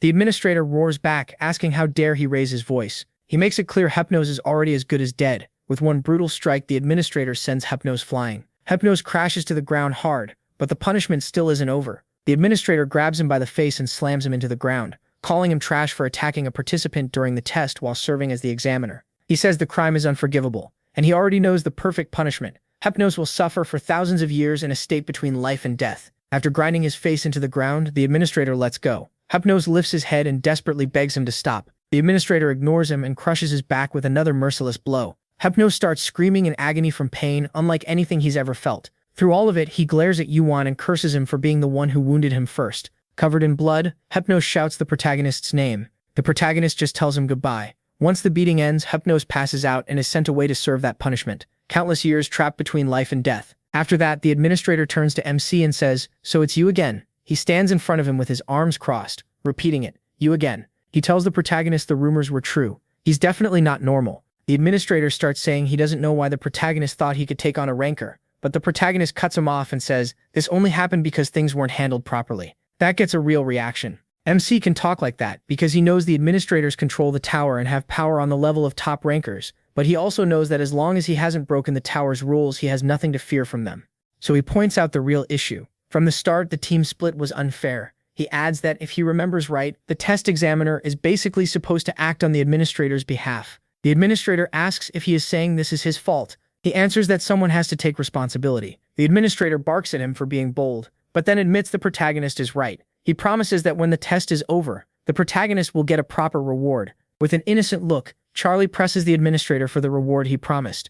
That only makes him mad, and he snaps that Charlie should show him some respect. The administrator says they've talked enough already, especially with so many people around. Then Charlie notices someone standing behind him, but the administrator had already sensed everyone there. As he steps into a portal, the administrator laughs and warns Charlie that a huge storm is coming to the tower. When Charlie turns around, he realizes Captain Hook heard everything. Captain Hook had stayed because he thought he saw his team's king there, but what he found was way bigger than expected. He asks Charlie if the whole thing was rigged. Everyone is shocked to hear Olympus may have been behind it, and another participant points out that even if it was just the examiner's doing, this is still a major problem. Someone else argues this clearly wasn't one person's crime, and says Olympus higher-ups had to be involved too. While Captain Hook stays quiet and watches, people start arguing over whether this should be kept secret. One says no way, another warns that if word gets out, the tower could fall into chaos. Then Captain Hook steps in. He warns everyone that if they talk, the Martial Kingdom could end up at war with Olympus, and asks if that's really what they want. He points at Charlie and reminds everyone that Charlie fought a test examiner strong enough to hold that position and survived. Charlie just stands there wondering why they're saying all this right in front of him. Captain Hook knows this isn't the first time that examiner was beaten by a student. The sage of Hongsan, Ogong, had done it before. But Charlie didn't just beat any examiner, he took down one from Olympus. That makes Captain Hook think Charlie may cause even more trouble than Ogong did. After that, he finally asks Charlie what he plans to do now. He warns him that Olympus will be watching closely from here on out, and the entire guild may treat him as an enemy. So how is he supposed to face that many enemies? Charlie answers without hesitation. He'll fight until he brings down Zeus, the king of Olympus, and wipe them all out. Captain Hook is stunned that he says it so boldly right in front of everyone. Captain Hook asks what kind of grudge Charlie has with Olympus. Charlie says it started when he helped a blacksmith who refused to make weapons for them, and since then Olympus has been after him. Captain Hook keeps thinking about which blacksmith that could be, then gets nervous when he realizes Charlie might mean the legendary one. He remembers all the rumors about major incidents across the tower, and now the person at the center of them is standing right in front of him, Charlie. At that point, Captain Hook feels like he finally understands him. As he turns to leave, he warns Charlie to be careful. No matter how amazing his strength is, he's still up against Olympus. Then he walks off, and someone asks where he's going. He says he's going to call his father and pass along the news, especially with the big tournament getting close. Captain Hook tells his subordinate he's heading back to his clan. The scene shifts to Team A's king. Shaken up, he tells Charlie he really thought he was going to die because things got so rough. Charlie bluntly answers that he didn't die, did he? The king agrees, and even though Charlie is as direct as ever, he stayed in the spot Charlie told him to hold the entire time. Then Charlie looks at the king with a serious face and starts to speak. The king immediately gets nervous and asks what he did wrong this time. Instead, Charlie smiles and praises him. He says the king did well, held out, and never gave up. He stayed put the whole time, just like Charlie told him to. After that, Charlie hands over his flags. The total is 618, and the king is shocked by how many there are. He had already failed this floor 3 times before, so if Charlie gives him those flags, the points and rewards will be huge. He's both proud and overwhelmed, knowing Charlie pulled off something almost impossible. The king trembles as he reaches out to take the mixed flags. Holding them tight, he's sure this time he'll finally pass the 11th floor test. With the king's bonus, the flags double into 1,236 points. The system then announces that Charlie transferred 618 flags to him. The rest is mostly system messages, but the important part is simple. Team A earns 12,360 points. More windows pop up, and the 11th floor test officially ends. The final results show Team A with 1,236 flags, while Team B only has 2. Team A wins, and the king, Rally Moo, is overjoyed. Then the system announces that, for unknown reasons, Charlie gets bonus points. He receives 10,000 extra, and even he is shocked that amount is massive. More system notices follow. The 11th floor rankings are updated. Charlie now has permission to move to the 12th floor, and he also unlocks access to the points shop. The ranking now shows Odin in 4th with 8,000 points, Hercules in 3rd with 8,500, and Zeus in 2nd with 8,800. But Charlie takes first by a huge gap with 22,360 points. Now on the 12th floor, Charlie is still stunned by how many points he has. He changes into a new black outfit, and keeps thinking that 10,000 alone would have broken records, so getting over 20,000 is way beyond anything he expected. He quickly figures out the bonus must have come from the administrator since he promised Charlie a proper reward. As Charlie checks the rankings, he notices Haramoon is in 36th place, which is still impressively high among so many gods and high rankers. Charlie feels the reward makes sense. He risked his life and earned it. Then he looks for the others. Yokong only placed 11th, which feels low for someone that strong, but Charlie knows why. Yokong doesn't work well with others and prefers doing everything alone. Next, he checks Hargen's place and sees he's all the way up in 6th with 7,860 points. Charlie already knew Hargen was talented, but after getting the glove for placing 2nd in the tutorial, he became even stronger. Now Charlie wonders if Hargen's growth was pushed by what happened back then. For now, that thought ends there. Still, Charlie is very curious to see just how strong Hargen has become. The story now starts a new part with the Nangun clan. The Nangun clan pavilion belongs to the second biggest group in the martial realm, with the celestial demon cult in first. But since the celestial demon cult stayed in the Mountain of Paradise for centuries, the Nangun clan became the real center of power on the 10th floor. They lead the martial guild and are famous for raising many rankers. The man seated there is the one who brought the clan back to glory. Before him, the Nangun clan was falling apart, but now it stands among the best in the martial realm. The system identifies him as the head of the Nangun clan, Jin Hun. Captain Hun tells his father everything that happened in the 10th floor test. After hearing it all, Jin Hun says the whole thing was a complete mess, and his son agrees it got so bad that the administrator had to step in personally. Captain Hun says that's why he came in person instead of calling. This wasn't something he could talk about over the phone, even if it meant showing up earlier than planned. Jin Hun also learns that Olympia met Hephaestus while getting ready to join the Maquia, and the only reason he didn't take Hephaestus along was because of Charlie's interference. Jin Hun calmly pours himself more tea, clearly enjoying the talk. The guildmaster decides Charlie has become a real problem for the Olympians. Then Jin Hun asks if one of his son's teammates is backed by Asgard. Captain Hu says yes, the guy is named Gibbons. From that, Jin Hun figures it's only a matter of time before Asgard learns what happened on the 11th floor. Thinking it over, Jin Hun says Charlie is a new star, rising right in the middle of a storm. One thing he's sure about, the Astro Martial Tournament this year is going to be pure chaos. The scene cuts to something in the sky getting blown apart by the protagonist's sacred fire. Charlie wraps sacred fire around his spear, then target after target appears in front of him. The protagonist speeds forward and throws the spear at them. To pull it off, he uses his cheat-like skill to hit dead center, and he lands it every single time. With one throw, Charlie destroys all the targets, each one struck right in the middle. More targets appear, and Charlie keeps tearing through them with insane accuracy. The bystanders are stunned. One says this guy never stops hitting the center and hasn't missed once. Another points out that he's throwing faster and faster, but still landing every shot right in the middle. Charlie keeps blowing up target after target, and the count has already reached the hundreds. One shocked spectator asks how many targets Charlie plans to destroy. The other says he has no idea, but if this keeps up, Charlie's going to break the record and set a new one. The protagonist looks irritated, but he keeps dropping perfect hits on every target. The system announces that Charlie has destroyed 1,000 targets. He thinks this place is perfect for aim training. He was already skilled with a spear, but this is his first time using one while controlling sacred fire through it. Then he learns he passed the 19th floor test. That clears the stage and raises the protagonist level. His strength, vitality, and perception each go up by 1, and he also earns 50,000 points for destroying 1,000 targets in 5 minutes and 12 seconds. Charlie realizes he still has 5 minutes left, but no more targets appear. In other words, he crushed the all-time record. Still, he isn't happy with the reward. The test only required 100 targets and he destroyed 10 times that, so he expected something much bigger. Back in his room, Charlie visits the store and spends 20,000 points. The saleswoman is shocked. It's been a long time since she's seen a regular with that many points. We don't get to see what he bought, but Charlie is pleased. He made a lot of points, and that boosted his growth way more than he expected. As he walks, Charlie thinks about how every 10 floors the tests get much harder, but the rewards also get much better. He's sure that after the 20th floor his points will rise fast. Even so, the 20th floor test sounds like a pain, so for now he decides to stop climbing. The system shows that Charlie has 99 arcane power. He knows he'll need a lot more if he wants to keep going, and this is the perfect time to raise it. Charlie already knows a very effective way to boost arcane power. The easiest method is taking a high-level elixir, but the kind he wants normally costs millions of points. The one he's after is made once every 3 years in the martial realm, the Great Medicine Sphere Scarlet. That item goes to the winner of the martial arts tournament held on the 10th floor. After breaking yet another record, Charlie realizes there are only 3 days left until the martial arts tournament begins. Since the tower is huge, he has to start heading down right away if he wants to make it in time, and that's exactly what he does. The scene shifts to the martial realm on the 10th floor. One day before the great martial arts tournament starts, at the center is the martial realm arena. The whole place is buzzing. People from many floors of the tower have gathered for the great tournament, and everyone is celebrating because this is the biggest event in the martial realm.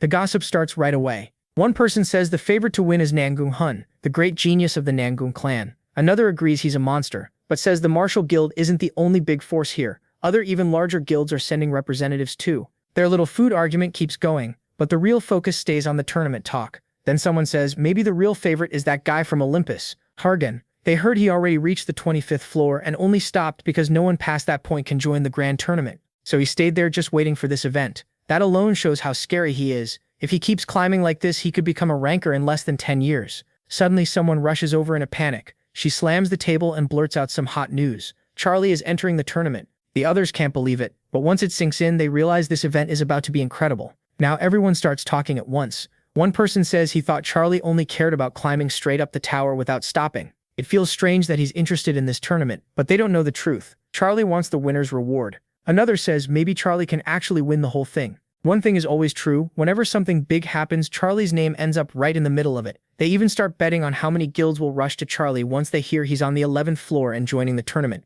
The mood turns wild as everyone digs back into the food and drinks. Then the scene changes, and Charlie is already turning people down. He flat out tells one guild no and sends him away. Another stranger tries his luck, but Charlie shuts him down too. He says he already gave his answer and wants no part of that guild. Even when the recruiter keeps pushing, Charlie doesn't budge. He repeats that he has no interest and tells him to leave. Then another man steps in, and Charlie rejects him too. This one turns out to be the guildmaster of the 12 earthly gods. His name is Bronel. Bronel calls Charlie rude for dismissing people without even hearing them out. He starts lecturing him about manners and proper behavior, while Charlie stands there thinking this guy is unbelievably annoying. Then someone cuts in, mocking Bronel on sight. He jokes that if Bronel himself had to come recruit one person, things must be going badly in his guild. Bronel turns and sees who interrupted him. It's Sariel. Bronel is clearly surprised. Sariel steps forward, full of confidence, introduces himself as being from the Lion Guild, and asks if Charlie plans to send him away too. Seeing Sariel here, Bronel realizes Charlie must be a huge talent. If even an archangel who's close to becoming a high ranker came personally,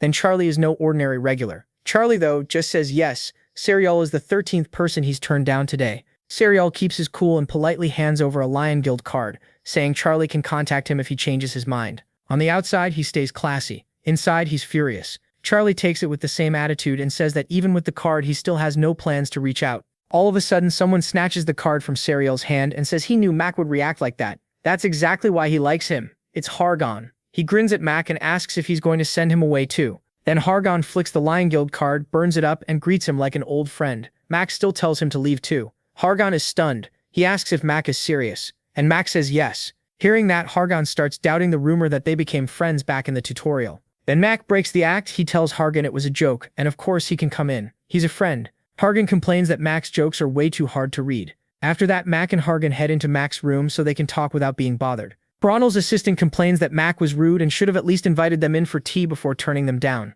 Bronel tells him to drop it. Their guild wasn't the only one rejected. Sariel leaves too, clearly unhappy. The scene shifts to Makiu's room, and Hargon is impressed right away. He says the room is huge and asks how much it cost. Mick explains he made good money climbing the tower, so he decided to take a break and enjoy it. Then someone starts pounding on the door, calling for Mick.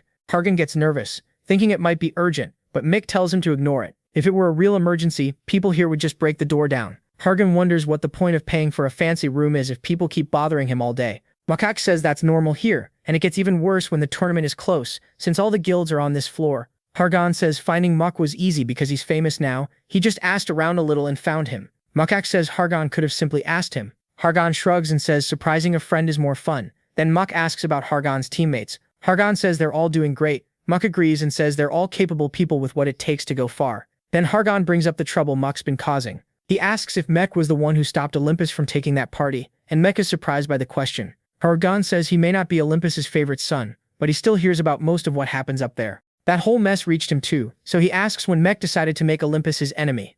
Mac looks at him and asks why he still came to see him. If he knows all that, Hargon says he doesn't care much about the chaos around Olympus. What really bothers him is how the gods act, so he wants to hear the truth from Mac about what happened at that event. Mac asks if Zeus knows about any of this. Hargon laughs and says Mac is the only person he knows who talks about his father that casually. He explains that Zeus knows nothing. He's been on the tower's top floor for a long time, fully focused on the final round, so he's cut off from Olympus's problems and probably has no idea what's happening below. That makes Mac think about the final round. Back then, everyone believed the 100th floor was the top of the tower because no one had ever cleared it. That's why people called it the final round, and anyone who reached the 100th floor became known as a ranker. Mac keeps thinking about how they'd react if they learned there was still something far beyond the 100th floor. Mac gets up and Hargan warns him that Olympus is after him for rescuing a criminal. He tells Mac to stay calm for now and says he'll talk to his father later to see what can be done. Mac fires back by asking if Hargan really believes that old man is a criminal. Hargan is caught off guard.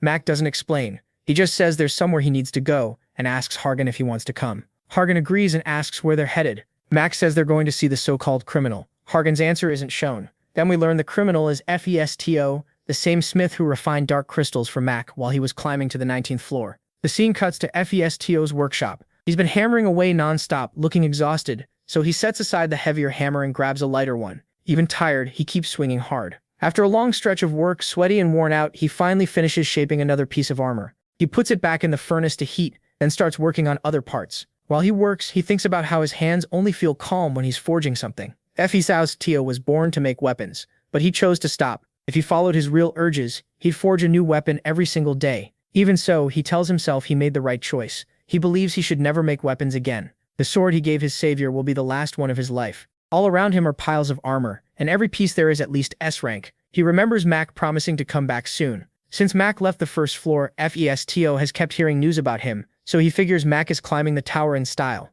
Then he suddenly senses someone at the door. A voice calls out asking if anyone's there and saying they're coming in. Festo recognizes it at once. It's Mac. Festo greets him in his usual rough way, telling him to just open the door instead of standing there knocking and asking if anyone's home. But Mac isn't alone. Hargan is with him, looking around the workshop. He resembles his father so much that it's hard to miss who he is. Festo immediately gets suspicious and asks who this guy is. Hargan introduces himself and Festo realizes he's heard of him before. Then he says, "So you're one of my father's sons." Hargan gets annoyed and asks if it's really that hard to call him brother. Festo answers honestly. Things between their brothers are too tense for that kind of warmth. Then Festo raises a hand like he's ready for a fight and asks if Hargan came to capture him. Hargan quickly denies it. He says that even if he wanted to, he couldn't do it anyway. He only came because he wanted to meet him. He says he's just started climbing the tower and was curious. Festo asks why. Hargan says he doesn't trust Olympus. That shocks Festo. Out of all people, a son of Zeus saying that makes him even more curious. Hargan explains that ever since he was born, he's heard that Festo was a criminal. Then he heard the Olympians say his friend Mex had saved him. Mac made him start seeing Olympus differently, so he wanted to meet Festo himself and judge what kind of person he really is. Festo may be Zeus's son, but he looks nothing like Zeus. Hargan, on the other hand, looks a lot like him. Festo thinks Hargan may have inherited more of Zeus's blood than any of his other brothers, so Festo asks what Hargan thinks of him. Hargan says he can't say yet since they just met. One thing stands out though, Hargan doesn't seem bothered by the heat in the workshop at all. Then Hargan looks around and points out that Festo is only making armor. There aren't any weapons anywhere, even though Olympus still has hundreds of weapons made by him. Festo says Hargan has a sharp eye. There really aren't any weapons there. Hargan asks when he stopped making them and why. Festo lowers his head and turns to Mac, asking if he knows what's coming. Then he tells Hargan to wait because he'll explain what happened. Mac looks down too, already knowing this is a painful story. Festo says it all started after the Genyatamia, the war where the giants were slaughtered. The giants ruled the tower for a long time because they were born with overwhelming power. They were huge and everyone feared them. Even so, Olympus only became what it is because of the giants. That's why Olympus stayed close to them, and the giants treated Olympus as allies. But to us, they were more than allies. They were friends. And I saw them that way too. Then I watched my friends die right in front of me, killed like cowards. The Olympians struck them from behind. And it wasn't just one giant, almost all of them were pierced through by the weapons I made. Olympus called that slaughter the Genyatamia. Zeus gave it that name, and with my weapons as the foundation, the giants were pushed aside and wiped out. The whole war happened for one reason: politics. The Olympians wanted the giants' land, and once the giants were gone, Olympus kept all that power for itself. And it wasn't only in Olympus. Asgard also exterminated its giants, and other guilds started fighting over the empty territory. That was how the war began. It kept spreading day by day until it swallowed the whole tower. Everywhere, steel crashed like thunder, and the ground was soaked with blood. Hephaestus says it all began with the sacrifice of his giant friends. And the worst part was the reason behind it. That massacre happened only to expand Olympus's influence. The Olympians betrayed their own friends and never even gave them a fair fight. Hephaestus tells Hargan that this betrayal disgusted him so much that he, the blacksmith of Olympus, refused to work for them anymore. That's why they branded him a criminal. It was also when he stopped forging weapons. Nearby, Charles listens in silence. He remembers that in his past life, Hephaestus told this story through tears. Now he isn't crying. probably because Hargan is here, but Charles can tell he's forcing himself to hold it in. He still acts tough, even though that war shattered him. Then Hephaestus says the Olympians came back a few decades ago. They wanted to force him to forge weapons again, and he's sure those weapons would be used to finish off the remaining giants. Hargan asks if they're planning another Gigantomachia, and Hephaestus says he's almost certain this is preparation for a second one. He ends by saying that's his side of the story. Hargan can believe him or not, maybe he'll even think Hephaestus was wrong. Still, Hephaestus believes he made the right choice. Hargan stays quiet, eyes closed, taking in the brutality of it all. Even though he's Olympian, Hephaestus says he'll still stand against Olympus, because they betrayed their own. Then he turns to Charles and says he clearly didn't come here just to make an introduction. He tells him to come along, there's something in the warehouse he needs to see. Charles checks on Hargan before leaving. Hargan is still lost in thought over what he just heard. So Charles follows Hephaestus, knowing Hargan needs time alone to process it. Hargan keeps turning over the genocide Olympus carried out. His fists clench in anger. He's proud to be Olympian, but what Hephaestus described goes against everything Olympus claims to stand for. Then the scene shifts to sunrise. Hephaestus tells Charles that Hargan seems like a good kid, and he still doesn't get why Charles brought him there. Then he asks if Charles plans to keep traveling with Hargan. Charles says he isn't sure, but hearing praise from someone as harsh as Hephaestus makes him think about it. The two start bickering. Hephaestus says Charles overthinks everything, and Charles fires back that Hephaestus does the same. He still doesn't fully trust Hargan either. Hephaestus says Hargan is too extreme and could be pulled in either direction. Since no one knows which way he'll go, the only choice is to keep watching him. Then he grumbles that Charles is annoying to talk to because he always tries to control the conversation. After that, Hephaestus breaks the seal on the chains and opens the heavily protected space.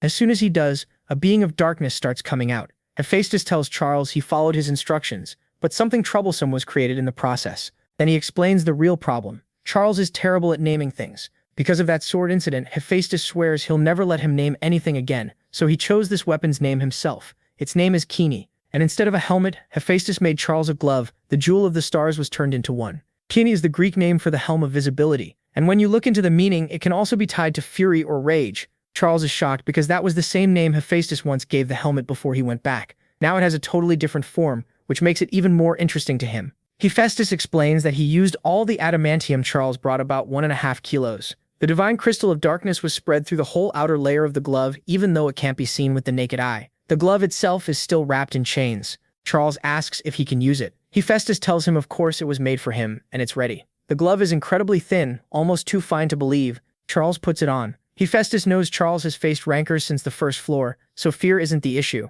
The real question is whether he's worthy of the crystal. That leaves Hephaestus wondering if Charles can truly handle it. Then Charles turns to him and asks how he compressed so much adamantium into a glove. But before he gets an answer, Charles notices the space around him has changed. Darkness closes in from every side, so thick that Hephaestus disappears, as if Charles has been moved somewhere else. Then, in the middle of that darkness, a giant eye starts to open. It fixes its gaze on him. The huge eye hangs there in the dark, staring straight ahead. Charles is shaken by the sight. Surrounded by darkness with that massive eye in front of him, he has no idea what to do. Then it speaks, asking who he is. Charles thinks he should be the one asking questions, but he quickly realizes this must be Kini's test, so he introduces himself instead. I'm Charles. Nice to meet you, the eye responds, another strange one. Charles is instantly alarmed. He wasn't expecting that at all. Another one. That makes him think of his return from the future, and he freezes for a second. Then he asks Kini what it is and what it wants. The answer comes back, I am the eye. Then it adds, not speak.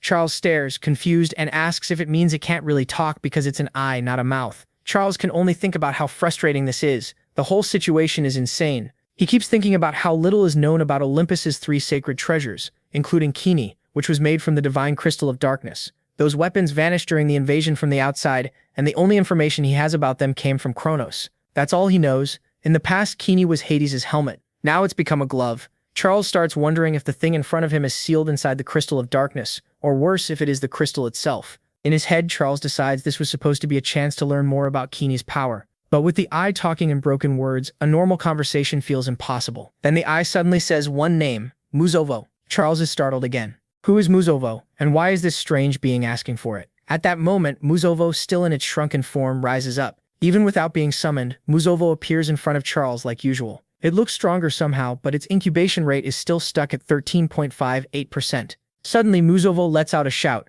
Kini's eye reacts at once, and the pressure in the darkness grows even heavier around the protagonist. For the second time in the story, the protagonist feels completely cornered. The darkness is so dense that standing still could get him killed. He knows even a touch from it might crush his body. Charles quickly raises his defense with divine fire. He knows he has to avoid the darkness no matter what, but it's already so close that he fears he may be too late. So he pushes his sacred fire out as far as he can, trying to block it. It doesn't work, the darkness keeps coming straight at him, but then it suddenly passes by him. Charles turns around trying to understand what just happened. Only then does he realize it was never attacking him. The wave of pure darkness pours into Muzovo instead, and the system announces that Muzovo's incubation rate is rising. It jumps to 14, then 15. Muzovo keeps swelling up and the number keeps rising. 17, 18, 19. Then Muzovo's incubation rate shoots all the way to 41, leaving Charlie completely stunned. Meanwhile, Muzovo looks weirdly happy, almost like it's celebrating. Charlie realizes the incubation rate rose by 30 in an instant. That was way more than when Muzovo ate Orochi's body, and he just stares at it.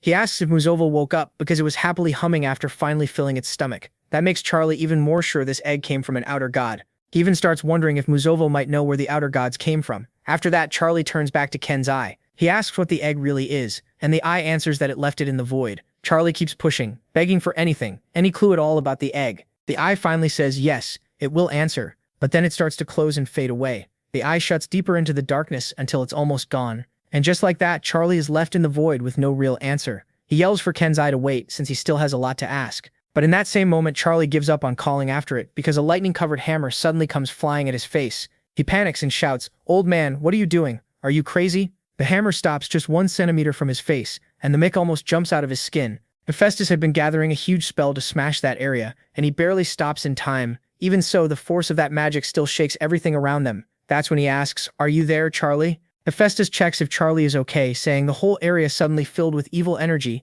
and he couldn't see anyone. Charlie, meanwhile, is still a complete mess. He knows death just passed way too close to him. Hephaestus laughs at his face and asks again if he's fine, while Charlie can only think that he almost died. If that hammer had hit him, it would have been over. After that, Hephaestus asks the protagonist how Ken feels in his hand. Charlie says it feels great, like it was made from amazing material, almost like wearing nothing at all. Still, Charlie can't stop thinking about his meeting with Ken's eye. What really sticks with him is that the eye said it had been watching him, and honestly, he barely understood most of what it said. Looking at the glove on his hand, Charlie says the divine crystal of darkness is also called a fragment of Ken. That shocks him because he had no idea the crystal was hiding a secret like that. Then he remembers there wasn't just one crystal, there were 3 fragments. He already wanted this one, but now he's even more sure he needs to gather all of them to understand what's happening. And Charlie already knows which fragment he's going after next. While the Mika jokes around for a moment, his mind is somewhere else entirely. The next fragment he wants is Poseidon's trident.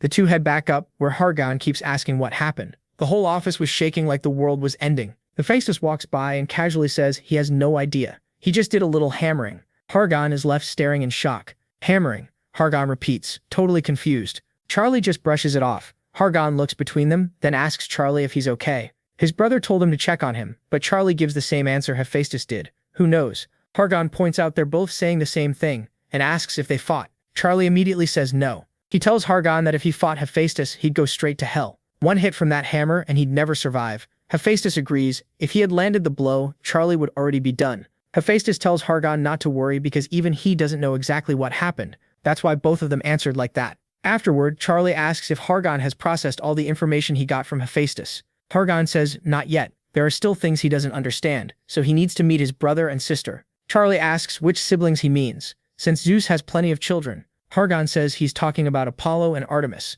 Charlie remembers them well. Like Hargon, they're children from Zeus's affairs, and both are among Olympus's top ranks. They also played key roles in the first Gaijin Tamachia, so Charlie knows those two have a lot they can tell Hargon, since they're directly tied to that war. Seeing his friends struggle to make sense of everything, Charlie stays quiet. Hargon then changes the subject, and says that for now he's going to focus on the tournament. There's a prize on the line, and it's a big one. He says he needs more fame to gain more influence in Olympus. Charlie asks if he really cares that much about fame, and Hargon says yes. Unlike his brother Ares, who built his own faction in Olympus, Hargon doesn't have that luxury. He has to keep proving his worth. He goes on to say that this year's tournament has stronger competitors than usual, which means more high-ranking people and guilds will be watching. He can't waste a perfect stage like this. Then Hargon starts smiling with excitement, almost trembling from it, and asks Charlie if he knows that more than half the ranks will be watching. Charlie can tell he's seriously fired up. After that, Hargon shares a secret. He says someone very important is supposed to compete this time. When Charlie asks who, Hargon drags it out dramatically. The Vice Lord of the Celestial Demon Cult. Hargon asks Charlie if hearing that got his competitive spirit going. Charlie just thinks to himself that this Vice Lord is actually him. And once again, the system gives information about the Vice Lord of the Celestial Demon Cult. That leads us into part 12. The Vice Lord of the Celestial Demon Cult is the position just below the Lord, with authority over the other players in the cult. For centuries, the cult stayed hidden in the Mountain of Paradise, guarding the sacred fire. Now that promise has been fulfilled, they're free to move again, and they could become a major force in the martial world once more. The Celestial Demon, being the master planner he is, chose the Great Martial Arts Tournament to show the tower that the Celestial Demon Cult is active again. Charlie realizes that Old Man is even more dangerous than he thought, but he's sure the cult's return will be a huge help against the gods of Silstern.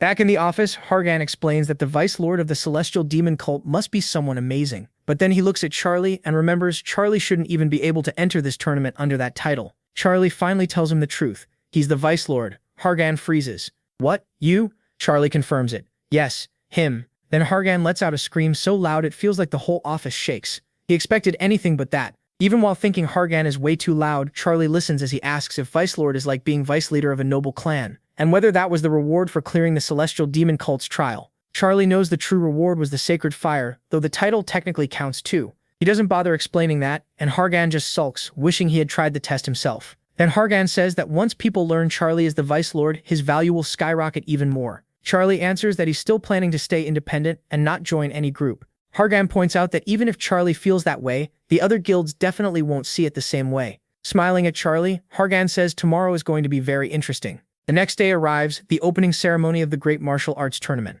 a contest to decide the strongest out of 10,000 players. The crowd is packed with excited players. Rising stars are about to compete, so everyone is betting on who'll become champion, especially on who might win the item worth millions of points. A bunch of players are already hyped up, ready to turn this event upside down. Then the announcement comes, the tournament is starting now and the preliminaries officially begin. The arena is enormous, surrounded by rows and rows of spectators on multiple levels. The system announces the rules. 10 players enter at once and only the last one standing moves on to the main tournament. Anything goes in this match. There are no limits on how you fight. Then it starts calling the contestants, ending with Charles. All 10 contestants step into the middle of the arena. A lot of them immediately focus on young Vonal from the Sapphire Sword School. He's famous, strong, and carrying a huge sword, so the others get nervous fast. Vonal gets annoyed because people keep using the nickname he hates, but he lets it go for now. The prize matters more. He reminds himself that he's already reached the 18th floor. Since only players up to the 25th floor can join, he's sure he's above most of the competition.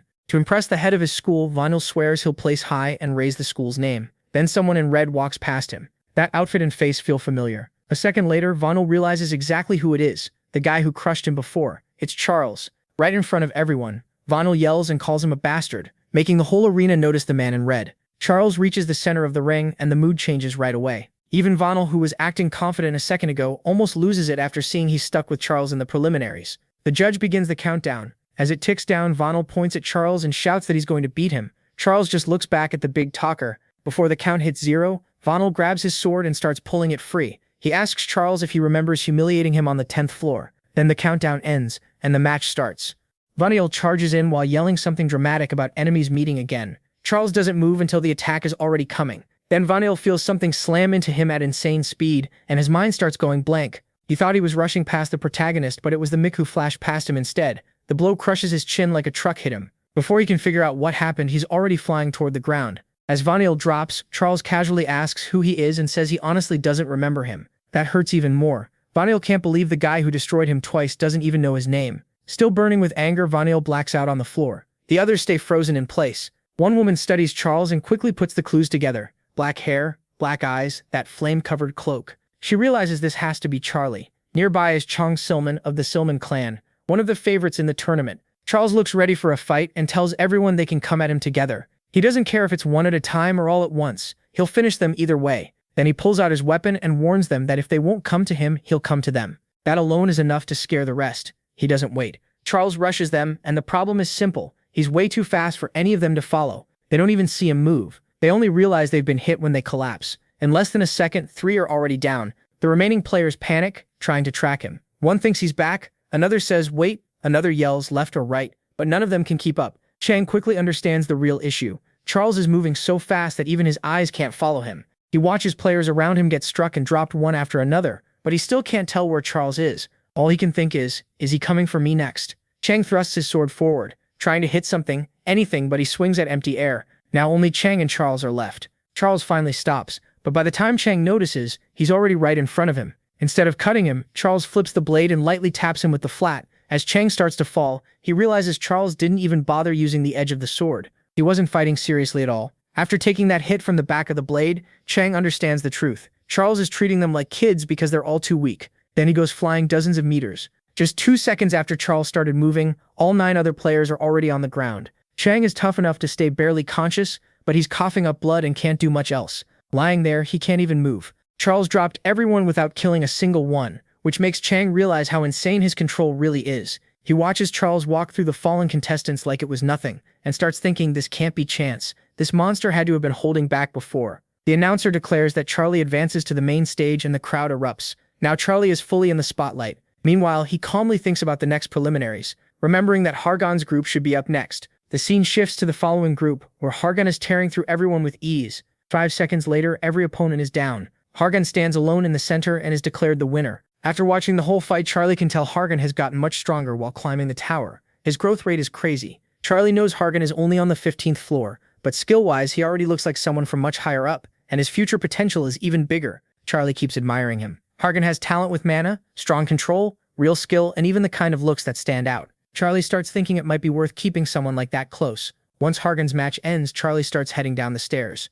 Then someone points him out. Charlie looks ahead, and someone calls out for him to wait. They want to talk. It's Vonil. Charlie stares at him and says he looks familiar but can't place him. Furious, young Vonil introduces himself properly as a member of the Sapphire Sword School, reminds Charlie they just fought and also met on the 10th floor, then demands to know how he could treat him like that. Before that can go any further, another person walks up, grabs Vonil's shoulder, and apologizes to Charlie. The newcomer says his disciple acted rudely. It's clear right away that this is Vonil's master. Charlie feels the man's powerful presence and wonders if he's a Hank. The man politely introduces himself as Baek Moon, leader of the Sapphire Sword School. He explains that he came because he wants to recruit Charlie. Charlie realizes this is yet another martial group trying to bring him in. This time, though, the head of the Sapphire Sword School came in person. That alone tells Charlie the man is important. Probably a Hank, too. Even so, Charlie says he isn't interested. Baek Moon says he expected that answer, since Charlie already turned down several major guilds. Charlie asks why he came anyway. If he knew that, Baek Moon explains that the Sapphire Sword School isn't really a guild in the usual sense. They're tied to the martial side, but first and foremost, they're a martial school. He starts talking about the school's long history, its tradition, and the legacy of the Sapphire Sword.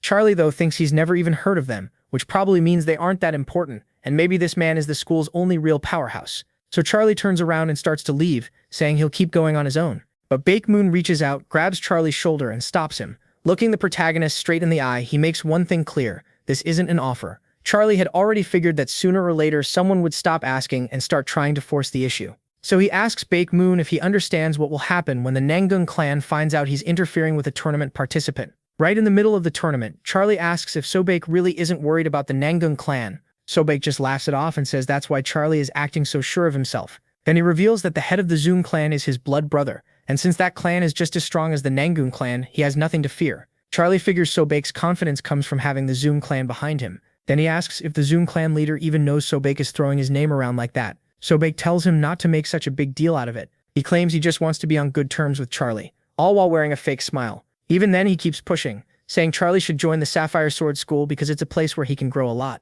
But before he can keep going, pain suddenly hits him. Charlie lowers his voice and makes it clear he already refused the offer. Then he grabs Sobaek's arm and yanks it off his shoulder. Sobaek immediately realizes Charlie is much stronger than he expected. He had heard rumors about Charlie before, but the real thing is on another level. Now he knows beating him won't be easy, and he starts bracing for the damage this fight could bring. Charlie then says that if Sobaek had asked whether he trusted the Nangung clan, then the answer would be no. Charlie twists his arm even harder and says he doesn't trust the Nangung clan at all. He only trusts himself. With that, Charlie completely forces Sobaek's hand away. Sobaek jumps back, pulls his sword, and gets ready to fight. He still plans to take Charlie with him, even if he has to use force. His wrist still throbbing, Sobaek admits Charlie is pretty strong. He now knows controlling him won't be simple. Since the tournament is going on above them, he figures nobody will get there for a while. So he decides to pretend this can still be settled with words, while secretly planning to finish it in a single strike before things get worse. Then Charlie cuts into his thoughts. He says there is one more thing he trusts. At that moment, the Lord of the Fist appears,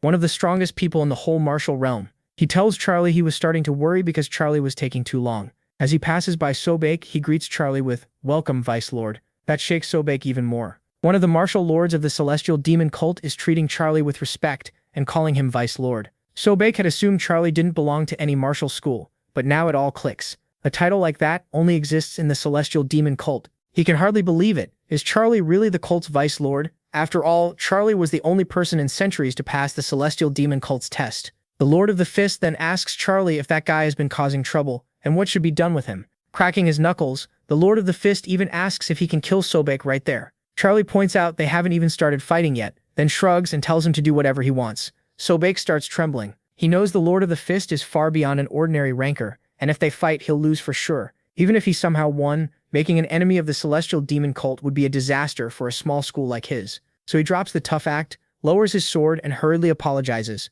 He says he never meant for this to happen and didn't know Charlie was the vice lord of the celestial demon cult. He quickly adds that if he had known Charlie was already tied to another group, he never would have approached him. The Lord of the Fist snaps back that the celestial demon cult is not some martial school, and Sobek's little school shouldn't compare itself to them. Now sweating hard, Sobek turns to leave while stumbling over apology after apology. He keeps saying it was all a misunderstanding, and backs out as fast as he can. Charlie just watches him go. Sobek is the type who only acts bold when he thinks the other person is weaker. After that, Charlie asks if it was the cult that spread word that the Vice Lord would be joining the tournament. The Lord of the Fist tenses up right away. He admits a lot of members of the Celestial Demon Cult are excited to be back in the martial realm, so some of them may have let it slip. Charlie quickly realizes the rumor really did come from them. Then the Lord of the Fist blurts out that he spread it too, saying he was just so excited and asking Charlie to let it go. Charlie looks at him and seems willing to overlook it. As they move on, Charlie tells him to investigate the Zolm clan. Since the head of the Sapphire Sword School acted that way with their backing, Charlie thinks both groups need a deeper look. The Lord of the Fist agrees. Then he mentions they'll be having dinner with the Nangung clan. If Charlie wants to come, that's where they'll be headed. Charlie adjusts his glove and says no. It sounds like one of those events meant just for socializing, and he has no interest in that. Soon he reaches his destination. A voice tells him to come in. Inside, the celestial demon is already waiting for him. He tells Charlie he did well, then lifts a container to pour him a drink. Charlie asks if he watched the preliminaries. The celestial demon says no. He already knew Charlie would pass, so there was no reason to watch. Then he changes his mind and says maybe he should have gone after all. Charlie doesn't answer. The celestial demon simply holds out the cup, waiting. As Charlie starts filling it, he says the celestial demon was right. There really was no need to go. But then something changes in the room. Charlie feels the celestial demon's energy spreading through the room and crushing everything with insane pressure. He also notices that same force is pouring into the cup along with the tea. It feels like standing under a waterfall, and the cup in his hand suddenly seems to weigh a ton. Charlie wonders if this is some kind of test. If it is, it's a hard one. He knows he has to endure it, especially since the cup is fragile and his own strength could easily shatter it.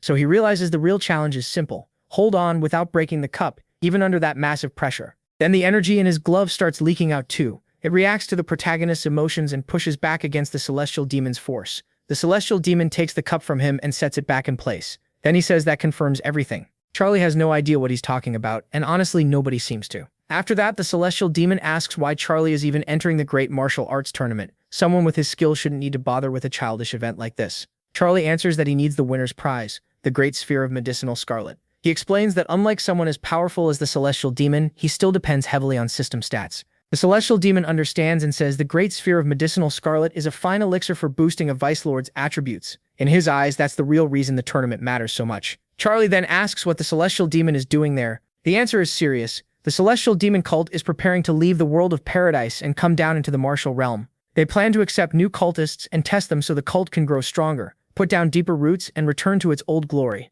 In other words, they'll settle in the martial realm instead of staying in the world of paradise, and this time the test will be fair hard, but not impossible. Charlie asks if it's really okay for him to stay as Vice Lord. He reminds the celestial demon that once he becomes a rancor, he has no plan to return to the celestial demon cult. He brings it up again because he thinks the cultists would naturally object. After all, he'd be keeping the power and title of Vice Lord without actually carrying out the role. But the celestial demon tells him nobody will dare oppose it. Since he personally chose Charlie, that decision stands. Charlie pushes further and asks if that would still be true, even if his actions ended up destroying the celestial demon cult. The celestial demon asks him to explain what he means, so Charlie brings up the Gigantomachia. The celestial demon says he never saw the Gigantomachia himself. He was cut off in the world of paradise for a long time. Still, even there, everyone in the tower heard about it. Then he asks Charlie if he plans to stop the Second War, and Charlie says yes. That means Charlie will end up against Olympus. Since he's the Vice Lord of the celestial demon cult, that could drag the whole cult into the fight. That's what worries him. So he asks again if the celestial demon is really willing to make Olympus an enemy. The celestial demon answers calmly. Fear of the storm can't stop them from setting sail. If the storm is coming, they have to face it. Charlie knows he's still an outsider in the celestial demon cult. He also knows this path won't be easy. Why would the whole cult follow a foreigner into a war that isn't even theirs? Charlie keeps wondering why the celestial demon is trusting him so easily as Vice Lord. Then the celestial demon tells him to remember one thing. He says it's the most important thing of all, and nothing matters more. Charlie needs to keep it in mind at all times. From this point on, Vice Lord Charlie is the celestial demon cult. Charlie finally understands. He isn't just one member of the group. He now stands for the whole cult. The scene shifts to a room packed with jars, parchments, and books. Someone there sips a drink and asks Solbeck why he looks so down. After another gulp, he makes a face like it tastes awful. They start talking about this year's tournament, saying it's much better than usual because the new contestants are more impressive. One lists the standouts: the Prince of Olympus, a descendant of Asgard, a Zion angel, and then Charlie. They all agree Charlie is especially tempting, and talk about trying to recruit him into their martial school. While Solbeck drinks more of the nasty stuff, another half-drunk guy says Charlie even passed the celestial demon cult's test, which means he's the real deal. Then they try to make a bird drink it too, but even the bird refuses. Solbeck drops a bigger bomb. Charlie is the vice lord of the celestial demonic cult. The others are stunned and demand to know how he found that out. He says he saw Charlie called that in the cult's ranking. Then he plays the victim, whining that he only went to introduce himself and got hit with overwhelming killing intent before being chased off. One of the others actually feels bad for him, and Solbeck keeps acting innocent, saying he only wanted to talk. He adds that everyone knows how that evil cult is. Another man in the room grumbles that the celestial demon cult never changes and never will. To him, the Martial Alliance and that cult will always be like oil and water. Solbeck stays alert. He knows the celestial demonic cult is a direct threat to the Martial Alliance. He keeps smiling to himself because his little act worked. Nobody there is going to think Charlie is one of the good guys now. Then Solbeck pushes harder. He says Charlie is the top favorite to win the tournament, so how can they allow the vice lord of such an evil cult to take the title? One of the others asks if he has a plan. Solbeck says no, but then someone throws a knife into a chicken and says he does. His idea is to use his influence on the main stage and change the tournament rules. 2 days later, Charlie is out walking. The main stage was delayed, and on top of that, the tournament was suddenly changed into a battle royale. Hargan brings it up and says the martial realm feels like it's changing. He asks Charlie what he thinks. Charlie says he doesn't care much, if anything. This is better, because it'll end faster. Hargan disagrees, saying one-on-one matches would have taken forever. Charlie asks where Hargan's team is and why he's tagging along with him again. Hargan says his team went off to enjoy themselves, eat, travel, and have fun since it's the last day of the tournament. Charlie asks if they aren't joining the main stage. Hargan says of course not. Once they heard about the format change, they all gave up because they thought they had no chance. Then he starts running, saying they made the smart choice, unlike him, who actually does have a shot. Checking his orb, Hargan sees there are 5 minutes and 30 seconds left. He tells Charlie it's almost time, so they should get moving. As they prepare, their tournament clothes equip automatically. Charlie notes how useful that is. He tells Hargan to come on and notices how fired up he is. Hargan has been waiting for this day. The system announces that the Great Martial Arts Tournament has reached the day of the main stage, with 1,000 players entering. Charlie and Hargan head into the crowd of competitors. Charlie notices a lot of people staring his way. At first he figures it's because Hargan stands out so much. Hargan is usually loud and full of himself, but since they left the room he hasn't said much. Charlie realizes that means he's completely focused. Then someone calls out, asking Charlie if he remembers him. The system identifies him as Captain Hu, a noble member of the Nun clan. Charlie says he remembers him. His face is hard to forget. Captain Hu then asks who the guy beside him is. He explains that he and Charlie took the test on the 11th floor on opposite sides. Hearing that, Hargan reacts in surprise and jokes that he's amazed. Captain Hu made it out alive after being Charlie's enemy. The introductions continue. Hargan gives his name and proudly calls himself the great successor of Olympus. Captain Hu says he's heard plenty about him. Hargan cracks a joke, and Captain Hu awkwardly says he gets it. Charlie can tell Captain Hu isn't exactly great with people either. Still, Captain Hu keeps watching Charlie, deep in thought. Everything lines up too perfectly for him to ignore. The timing fits, and the celestial demonic cult only started moving after Charlie passed their test. Now that cursed cult is aiming to win the tournament even though it isn't part of the Martial Alliance. Around them, people keep talking trash about the cult and insulting Charlie. Some are even saying the tournament format may have been changed because of the demonic cult. Then a voice cuts in asking if they can say something, and everyone turns around. It's Captain Huo. He asks whether the celestial demonic cult actually broke any rules or used dirty tricks in the tournament. He keeps going, what's wrong with strong people winning? You can't gang up on someone just because they aren't from the martial realm. That's not fair. Someone mocking him says Captain Hu is being too soft. The speaker adds that if Captain Hu is scared of Charlie, he should just leave.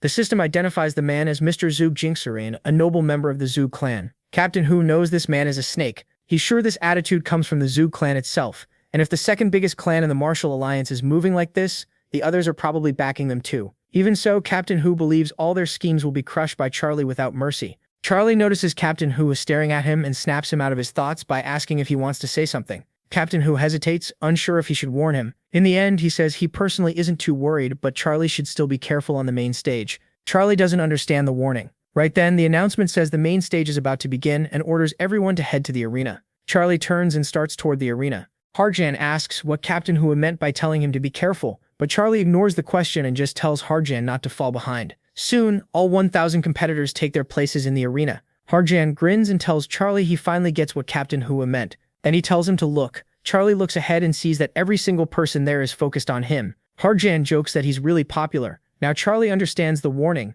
Everyone is working against him. Hargan pulls on his gloves and tells Charlie that in this place, Charlie is the only one he wants to beat. So Charlie better not lose to anyone else before facing him. With his sword in hand, Charlie tells Hargan not to worry about him, and to worry about himself instead. The two shake hands and get ready for the battle royale. Hargan talks big and Yuan answers with confidence. He's not losing to anyone here. Then the scene cuts to someone walking quietly through a long hallway. The people talking seem to be the tournament organizers. They say the new format should stay this way, faster, rougher, and permanent. The system reveals the speaker as Zung Jin, head of the Zung clan. Beside him, Sobei keeps flattering him, saying they almost let the celestial demonic cult steal the spotlight in their precious tournament. The arguing keeps going with threats flying back and forth, but off in one corner, one man sits apart from the rest. While the others laugh and celebrate their plan, that man quietly shifts even farther away from them. It turns out he's the leader of the Gung clan. Listening to them, he decides everyone in that room is rotten. The martial guild has fallen apart, and the martial world now rewards sweet talk instead of sword skill. To him, Jin gaining more and more power is proof of that decay.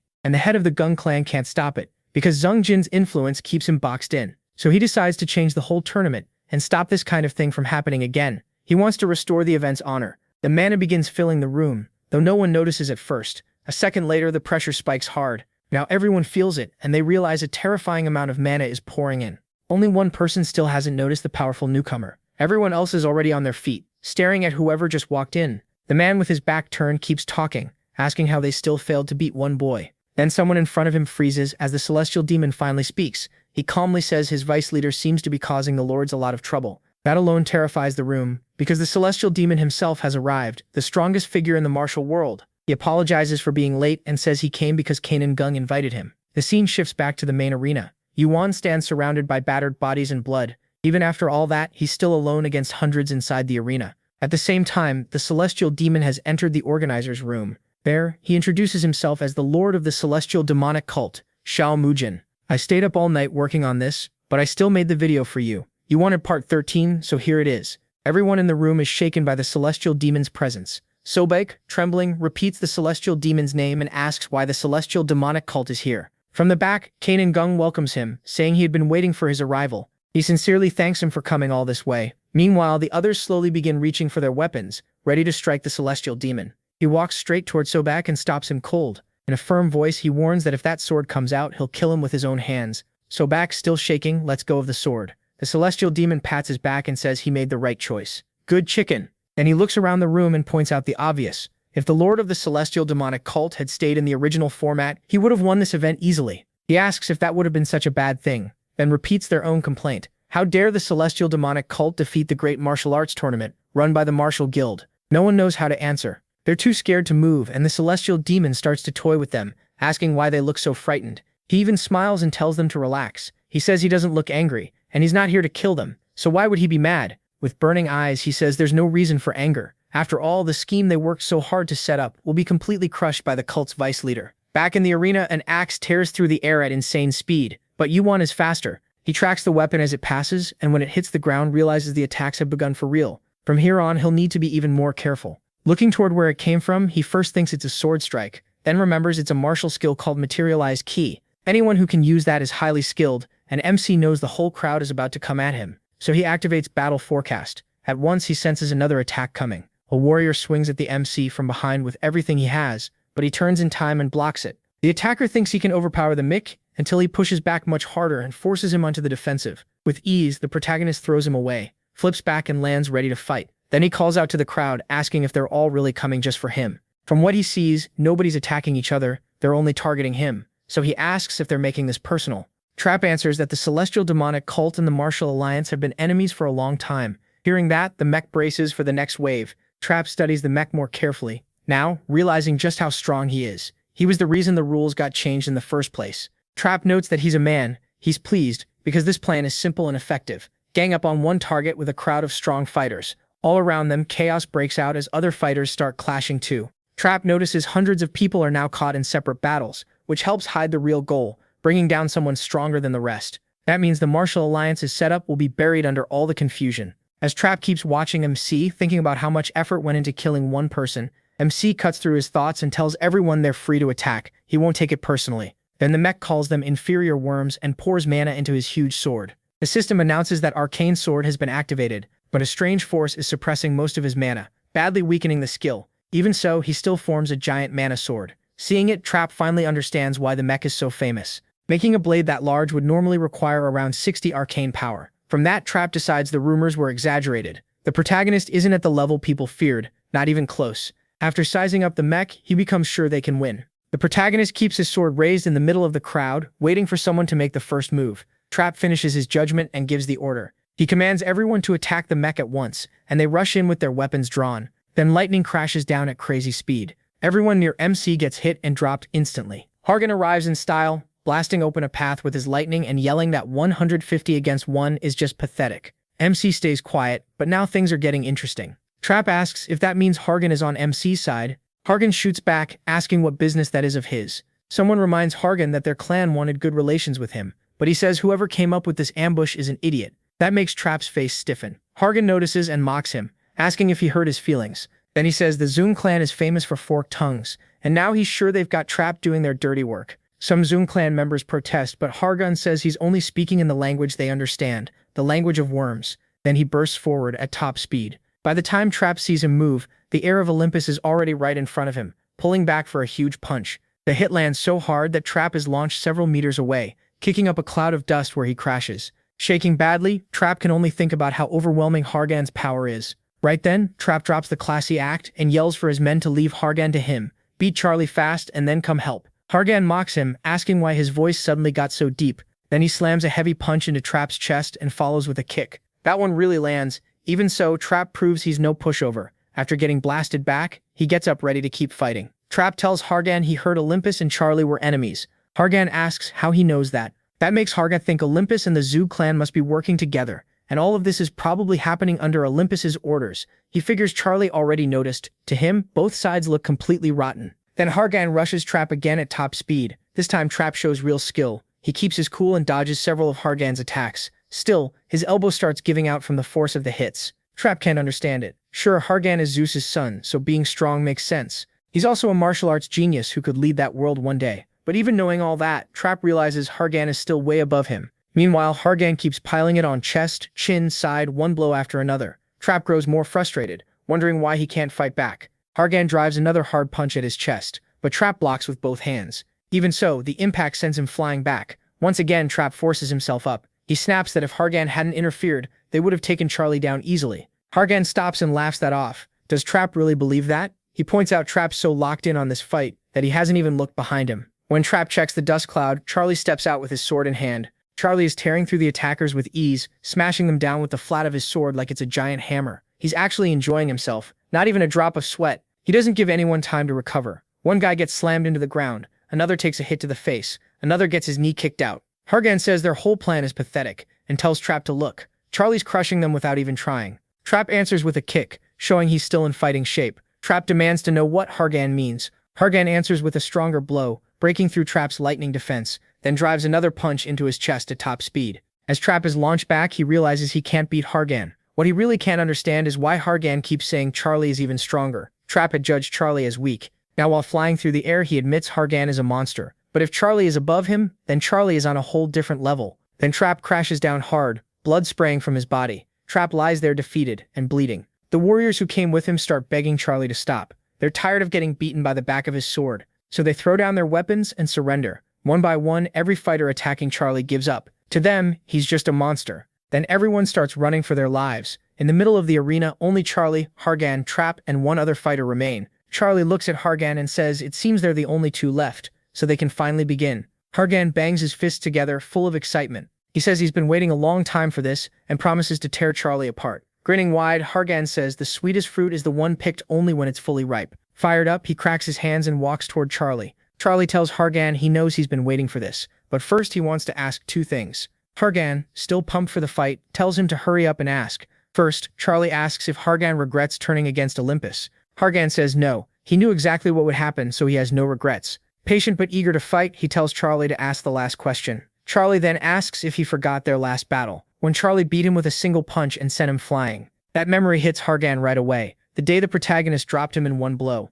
He could never forget it. It was the first time he lost to someone who wasn't a ranker. He also remembers Charlie using a different sword back then, and he notices the arcane sword in Charlie's hand now seems weaker than the one he used before. From that, Hargan realizes Charlie has been holding back. He digs into the ground and says he remembers it perfectly. How could he forget the only loss he ever took from a player? Hargan strides toward Charlie with total confidence and asks if he still looks the same as before. Charlie, holding his sword, says no, he actually looks smaller. Hargan likes that answer, but he still believes Charlie is hiding his true power, so he decides to hit hard enough to force it out. He bursts forward and Charlie charges too. Hargan throws a blow like Charlie once did while Charlie blocks with his sword. The clash explodes with power, blasting the arena and shocking everyone nearby. Fighters at the edges stop what they're doing just to protect themselves, stunned that two players could unleash power like rankers. Charlie keeps blocking Hargan's attacks with the arcane sword. Hargan throws even heavier punches, and Charlie keeps stopping them with his blade. Furious, Hargan yells for him to use more power. He pours even more strength into his attacks, trying to force Charlie to reveal everything.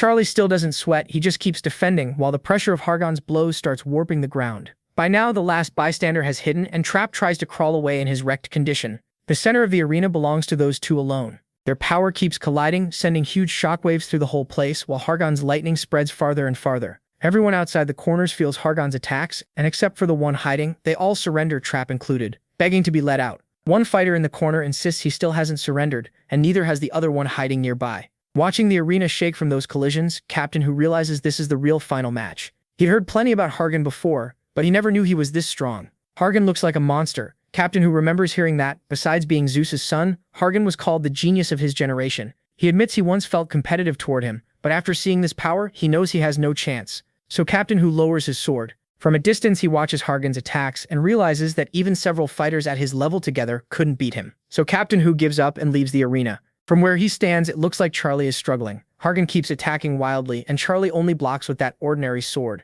Even as he leaves, Captain Who still wonders how Charlie ever defeated a ranker with skills like that. Then Hargan fires another high-speed punch at Charlie's face, and Charlie raises his sword yet again to block it. He blocks again, but Hargan's punch is so heavy it sends Charles sliding back. Hargan instantly rushes in with the next attack. Charles realizes Hargan is insanely fast. He starts wondering just how far Hargan's speed can go. A moment later, Hargan flashes in like lightning, and Charles blocks with his sword again, this time turning the blade so Hargan hits the edge. Hargan follows up right away, and a huge blast rings out. In the middle of the clash, Charles suddenly grabs Hargan's head with one hand. Hargan curses, shocked that Charles caught him so easily. For the first time, Charles smiles, like he's finally enjoying himself. Hargan hates that and unleashes even more power, firing off a massive burst of lightning that would have hit anyone nearby. Charles notices the attack cracked his sword badly. Still calm, he tells Hargan he's pretty strong. Hargan looks at the damaged blade and asks if Charles is really okay with that weapon. Then he questions the protagonist. Charles set records up to the 19th floor, so why isn't he showing that same level of power now? Then a cut suddenly opens on Hargan's arm and blood sprays out. That's when he realizes the protagonist hit him so fast he didn't even see it. Charles says he wasn't just standing there taking hits, he struck back once. That only makes Hargan madder. He starts paying closer attention and realizes Charles came out of that huge lightning attack without a scratch. As frustrating as it is, Hargan has to admit Charles's physical strength is way beyond his. Still, Hargan believes his arcane power is much higher than anything Charles has shown. He stops overthinking, loosens up, and tells Charles they should keep going. Whenever Charles is ready, he's waiting. But Hargan already has a plan. First, he's going to destroy Charles's weapon. He plants his foot hard to brace himself. Then Hargan closes the gap, pours arcane power into himself, and throws a full-force punch at Charles. The hit is so violent it creates a vacuum, then a shockwave tears through the area. This time, the protagonist's sword starts giving out. The cracks spread fast as Hargan keeps hammering it without stopping, his blows smashing even past the blade's guard. On the 43rd punch, Hargan finally breaks the protagonist's sword. He bursts out laughing, thrilled that he actually did it. The blade flies from Charles' hand, but Charles just praises him, saying that was impressive and Hargan's power has grown a lot. Hearing that calm response throws Hargan off. He should have the advantage now, yet Charles seems even more relaxed. Something feels wrong. Then the protagonist releases a huge wave of mana. It's so dense that it wipes away all of Hargan's lightning. Hargan realizes the electricity covering the area is gone in an instant. For the first time, Charles finally attacks, enlarging his hands with gigantification. Before Hargan can react, Charles is already in front of him, so fast it happens in less than a blink. Hargan curses to himself, knowing the punch is already too close to dodge. Charles slams Hargan in the face and sends him flying across the arena at crazy speed. One punch is all it takes to end the fight. Hargan had been attacking non-stop, thinking the protagonist was already fighting seriously, but Charles had barely used any of his real power. He hadn't used Ken the Sacred Fire or even his true strength skills. Then he turns toward the last person left and calls out to him, "Hey, you're the only one left. Come on, we don't have time." The unsubscribed guy gets so scared he drops to the ground. That leaves Bravo alone in the ring, while the other 999 fighters are down. Even Hargan, the strongest of them all, lost with a single punch. The system then announces the winner of the Great Martial Arts Tournament. It's Charles. Giant panels show him as the only one still standing in the arena. He picks up his nameless sword, thinking it served him well. He's a little annoyed it broke so quickly, because it was perfect for controlling mana. The sword was actually made with terrible mana conductivity on purpose, just as he asked the blacksmith to do. His plan was to suppress his power against Hargan, so everyone would think he was only on the same level as the others. He wanted to win while hiding his true strength from the rankers watching. The problem is, he may have overdone it by knocking out Hargan with one punch. Then the tournament announcer appears and declares Charles, also called Bravo, the winner of the 834th Great Martial Arts Tournament. Right after that, he asks Charles how it feels to win. Charles just says it was fun. The boy doing the interview is stunned. Huh? That's it? Charles confirms that's all. Without wasting time, the boy brings out the grand prize and thanks Charles for the interview before handing it over. The moment Charles takes it, he knows it'll boost his arcane power. The boy explains that the reward is the Great Scarlet Medicinal Sphere, and this year's version is nearly perfect. Holding it, Charles can feel the massive power inside and realizes it's going to take real effort to absorb it all. Now everything Charles needed to reach the 20th floor is finally in place. There's only one thing left: draw out the full arcane power from the medicinal sphere. The system gives the full details on the Great Scarlet Medicinal Sphere. The scene shifts to the administrator's room, where the celestial demon is listening to Charles's interview. The others there can barely stop trembling from fear of him. Trap and his father, the head of the Zug clan, are there too. Trap's father is totally confused. Hargan teamed up with that bastard Charles, even though Hargan is Zeus's son and Olympus is supposed to be Charles's enemy. So why would they form an alliance? At the same time, the whole room suddenly changes its tune. Now everyone is laughing and cheering because the favorite won and secured the result they wanted. The same people who were acting hostile before are suddenly clapping and praising the tournament's success, saying it was a victory for the martial kingdom. The celestial demon sees right through them. They were just insulting the celestial demonic cult, and now they're acting friendly. Trap's father asks the leader of the Kanang if he plans to join the evil side. He gets corrected right away. That's not the proper name. It's the celestial demonic cult. And no, he's not just jumping over to their side. He offered a real official alliance. Trap's father snaps back that this is exactly the problem. The martial alliance is going to ally with the demonic cult. Jinwoo, the leader of the Kanangung, fires back that it's still better than what Trap's father is doing, working with Olympus. That hits him hard. Jinwoo says matters of the martial realm should be handled by the people of the martial realm. Then he asks if Trap's father plans to hand their whole world over to Olympus. The room erupts right away as people start whispering in shock. Olympus? They were allied with Olympus this whole time. Jinwoo presses the point and openly says that yes, they are allied with Olympus. He tells Trap's father he should be ashamed. The celestial demon pieces it together. This was Olympus's way in, and now they're trying to take over the entire tower. Trap's father starts thinking this really might be the end for him. A man like him, the head of the Zug, leader in the martial army, and top strategist of the martial realm, never imagined it would end like this. Watching all this, the celestial demon says it's the worst family infighting he's ever seen. Then he addresses everyone and says he has one last question before he leaves. His eyes flash with anger as he asks who the man from Sobaek is. The room grows even tenser. Sobaek knows he's finished. Everyone is staring at him, and all he can think is that he's dead. 2 days later, at the Nangun clan training room, Yuan is already inside, ready to begin training. He looks around and knows he got lucky. Renting a place like this for 10 days would cost a crazy amount of points. He remembers Captain Hu saying the tournament winner could use it to absorb the elixir safely. Back when he first entered the tower, joining Nangun felt like a huge dream. Now that clan feels too small. His goal is far beyond the gods of this world. He sits down, opens his inventory, and takes out the Great Scarlet Medicinal Elixir. His arcane power is at 99, but he needs 100 for what waits on the 20th floor. Getting another point won't be easy. In his past life, he heard this elixir affects everyone differently. In the martial world, people talk about energy flow and breathing, but for this elixir, the key is focus. He puts the elixir in his mouth, knowing the real problem is how much mana his body can hold. Then Yuan clears his mind and starts focusing. Mana begins gathering around him. The elixir pulls in all the mana nearby and sends it into the mucks. He feels that pure mana spread through his whole body, and he tries to absorb it as well as he can. Because the mana is so pure, it's also wild and hard to control. The protagonist notices that the mana is refining his body. He figures it's thanks to his talent as a mana master, but that alone isn't enough. So he pushes everything else out of his head and focuses even harder, but his concentration starts slipping. He knows this was already close to a coin flip, and if he loses focus now, he'll fail. He also knows he won't get another shot at arcane power from this elixir. At that moment, Yuan forces every distraction out of his mind. Dense, pure mana covers his whole body like a river flowing inside him. His arcane power stays at 99, but the power keeps surging through him. The story shifts to the 20th floor, the maritime kingdom of Porchoja. An axe slams into the ground and blood splashes from someone it just cut. This kingdom has 12 islands, and we're on Neptune Island. Two giant children beg for mercy, asking what they did wrong. The men tormenting them mock them for crying. Even though the kids are only 10 years old, they're already 4 meters tall. Their attackers sneer that giants should have behaved while the Asgardians were helping them. Instead, they chose to fight the demons. The bullying keeps getting worse until one pirate orders the others to finish them off and kill the brats. Then they demand the boys say what they want to hear. The one leading them is Orang, a member of the Wolf Guild. He asks the children where the Stone of the Sea is, the treasure from the legends of Portia. A famous story says whoever finds the Stone of the Sea will become the god of the sea. But the giant boy insists it's only a rumor, just a myth. The attackers don't buy it. They've heard another rumor too, that the giants are hiding the stone somewhere. Since Olympus spread that story, they think it must be true. The giant boy argues that anything from Olympus can't be trusted, because the giants are their sworn enemies. Orang says he knows that, but he'll keep them alive only until he gets an answer. Pointing his weapon at them, he says every part of the 20th floor is under Olympus's control, so nobody there would care if a couple giants died. The girl hides behind the boy. Orang gives them one last warning. Talk now or die. Then a voice suddenly shouts from far away that evil is running wild these days. Everyone turns toward the voice and spots a figure coming closer. Orang yells at him to get lost and stop trying to play hero. Then Orang goes tense. He realizes who it might be, that guy with the red cape.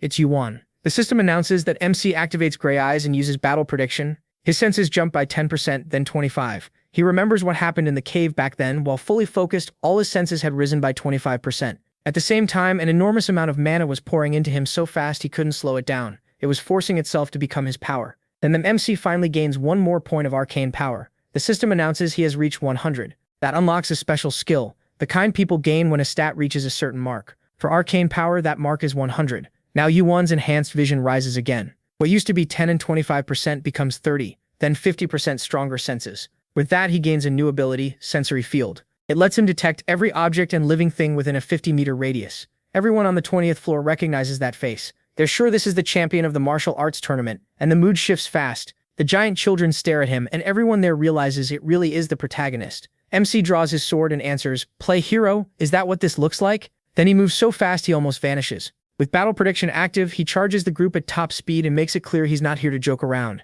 The system announces the big sensory field. And that's where the first season ends. Now it's time for Season 2, Part 14. We pick back up as Yuan rushes in to face the men who are about to kill the giant children. All of them immediately go on alert. One pirate grabs his huge axe and gets ready to fight the protagonist. He clashes with him and instantly feels how strong this player is. Yuan wonders why a so-called rookie is this powerful. These fighters clearly aren't normal 20th floor players. They're far above that level. The pirate, still not recognizing the protagonist, curses at him and demands to know what guild he's with. He says that no matter what group someone belongs to, this kind of thing crosses the line. Even the worst groups have rules. But before he can name his own faction, his boss starts studying MC closely. Not sure if he's mistaken, he suddenly stops the fight and orders everyone to quit attacking. The pirate obeys at once and pulls back. His boss asks if this is really him, but the protagonist keeps his sword up and the pirate keeps hold of his axe. Then the boss speaks, shocked because he never expected the vice lord of the celestial demonic cult to be here. The giant children shrink back a little. The one standing before them is the infamous the protagonist.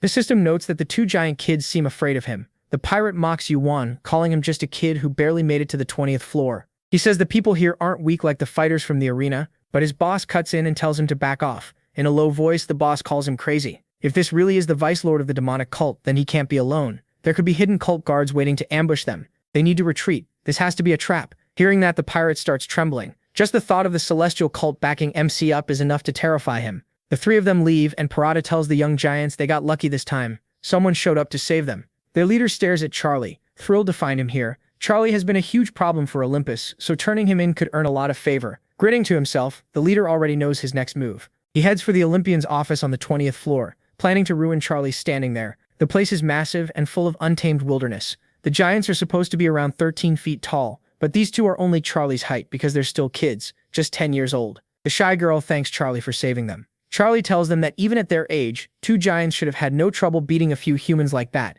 Then he asks why they didn't fight back. Boar clearly doesn't trust Charlie. He says the mech seems to know something about giants and asks who he's connected to, Olympus or Asgard. The girl cuts in and reminds her brother that Charlie just saved them. Boar admits that but says Charlie is still human, and no human helps giants for no reason. Charlie just smirks and says he's smarter than he looks. Boar snaps back saying that's exactly what he thought. He guesses Charlie is after the sea stone too, then angrily complains that people keep coming after them for the same rumor. He says nobody believes him when he says they don't know where that stone is. Then he asks why everyone wants to attack them over stupid gossip. Charlie answers that he isn't there for the stone. He came to talk to Urfa. Both giants are shocked that this human wants to meet Urfa right away. Charlie says he wants to see Urfa, their elder. That only makes Bar madder. He says Urfa doesn't meet just anyone, especially not humans, and tells Charlie to leave. He adds that, like Charlie said, he could have crushed those men himself, and if more show up even in groups, he'll wipe them out too. Charlie already knows giants are far from weak. They're born with overwhelming power. He realizes these two held back on purpose.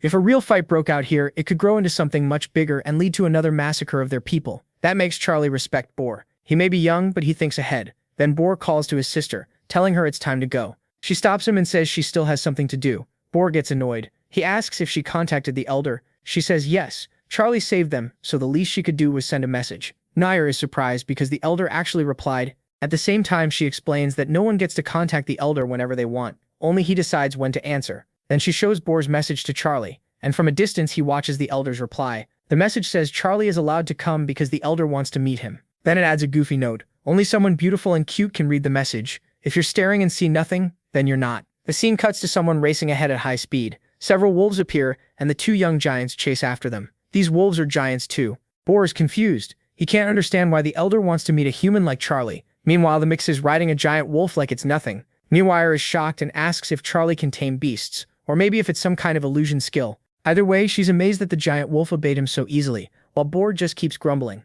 The joke here is simple. It feels like Charlie somehow sweet-talked the wolf into helping him, like he promised it something exciting, and that's why it obeyed so fast. Still, Nair thinks Charlie can't be normal. She's heard stories about what he did in the great martial arts tournament. Boar brushes all of that aside. He says he doesn't care, doesn't like Charlie, and finds him suspicious, especially because somehow he knows the elder. Boar stays stubborn about it, but Nair knows her brother well. She tells him he's frustrated because he wants to fight Charlie, even though he knows he can't win. Boar admits it with a bitter look. Meanwhile, they keep moving at incredible speed. Soon they reach a cliff. The path continues on the other side, and the wolves don't hesitate. They leap across. Once they land, they're already in giant territory. Hidden watchers are everywhere, even if they're doing a terrible job of staying out of sight. At last, they reach the giant's hideout. Boar goes on ahead and tells the mech they've arrived, so he can get off the wolf now. But Boar nearly jumps when he sees the wolf acting affectionate toward Charlie. He yells at it to stop and calls Charlie dirty. Charlie looks offended, while the wolf seems more interested in whatever reward it thinks it's getting later. Charlie knows the next part is critical.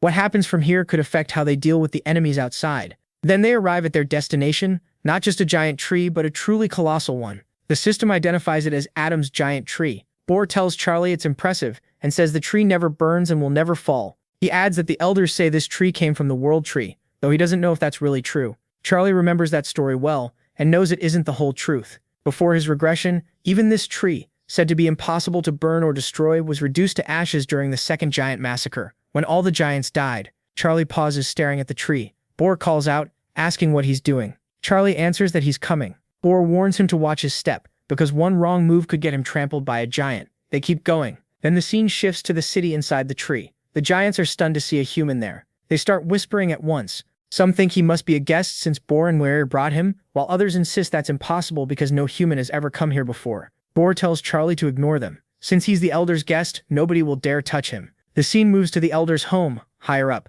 Even without seeing him yet, the giant scale of the place makes it obvious who lives there. From outside, Boar seems nervous, as he calls out to the elder. The elder opens the door and tells them to come in. Of course he's home. Charlie is glad he'll finally get to meet the giant elder. He knows this is a high-ranking being, someone who existed long before the first giant massacre. Charlie also knows exactly who he is. This is Urfa, the living history of the giants. Once inside, the system confirms it. Sitting with him is a giant wolf about the same size as the one Charlie rode. Urfa greets him warmly. He calls Charlie a human child. Charlie returns the greeting and notices just how enormous the house really is. Urfa asks for his real name, saying he's gotten old and his memory isn't what it used to be. Charlie introduces himself. Urfa remembers right away and says he's heard a lot about Charlie from Hephaestus. Charlie is caught off guard by Urfa calling Hephaestus that boy, since the guy is nearly 400 years old. Urfa goes on saying he's heard about Charlie standing against Olympus. For someone who isn't even a ranker yet and only just reached the 20th floor, that's impressive. As he talks, he keeps petting the giant wolf, but then Orpha turns serious and says what Charlie did wasn't bravery, it was recklessness. He warns the mech to give up on fighting them if he values his life. In Orpha's eyes, Charlie is so far below that level that even the smallest thing could kill him. Charlie answers right away, saying he knew Orpha was a pacifist. What he didn't expect was for Orpha to be a coward too. He says it while looking straight at the giant. Orpha's expression hardens and he stares back. The MC releases even more mana. Orpha, a high ranker, glares at Charlie and snaps, asking how he dares speak to him like that. Without even getting out of his chair, the giant crushes the whole room with even heavier mana. And this time Charlie really feels it. Everything starts to blur. The pressure gets so dense that Charlie is forced to the floor, his feet sinking in. Even then, he looks at Orpha and says the giant must already know Olympus is preparing for the next Gigantomachia. With his fists clenched, Charlie keeps staring him down and asks if he's really going to just sit there and wait for his people to be wiped out. All at once, the pressure vanishes. Charlie realizes Orpha is no longer trying to overpower him. Orpha admits he's right. If they keep hiding, their destruction is only a matter of time. It could happen in 10 years, 100 years, or even tomorrow. No one knows. Orpha adds that unlike humans, the giants don't have the sea stone. Then he says he knows where it is. Charlie immediately asks why he's giving that away so easily. Orpha says there are two reasons. First, someone he trusts spoke very highly of Charlie, so he believes Charlie isn't with Olympus. Then he says there's a second reason, and turns his gaze toward Charlie, his eyes starting to glow. Charlie notices exactly what Orpha is staring at. Orpha's eyes are locked on Kenny and Charlie's hands. Charlie quickly hides his hand because Kenny starts glowing even brighter under the giant's stare. The scene shifts outside Orpha's house. Charlie leaves with Kenny and heads down the giant steps. As he walks, Charlie keeps thinking about how hard Orpha stared at Kenny. It felt rude enough to bother him. He remembers Orpha's second reason for helping him. Orpha believes Charlie is the strongest player of this era, and an era means 1,000 years. Charlie knows some of that praise comes from his connection to the old group, but he still thinks Orpha is rating him way too high. He starts to wonder if everything inside Orpha's house was a test to see if he was worthy of the sea stone. Still, one thing is certain, he's going to find it. For anyone wondering, Charlie is heading to a specific part of Adam's tree, and getting there is dangerous because of all the obstacles. Looking around, he can tell everything here is enormous. That also means he has more room to move. At his current level, he can't damage this place even if he goes all out. So Charlie summons a dozen sacred flames above his head. He's using them to train, since he still can't fully control that much sacred fire at once. Soon the flames will slip out of control and fall at random. That's the whole point of the training. Dodge the fire. Charlie activates Gray Eyes to read the path of the falling flames. Then he plants himself upside down to keep his balance and focus. Since he's already using Gray Eyes, Charlie adds another skill, Sensory Field. Now he's stacking two strong perception abilities at once.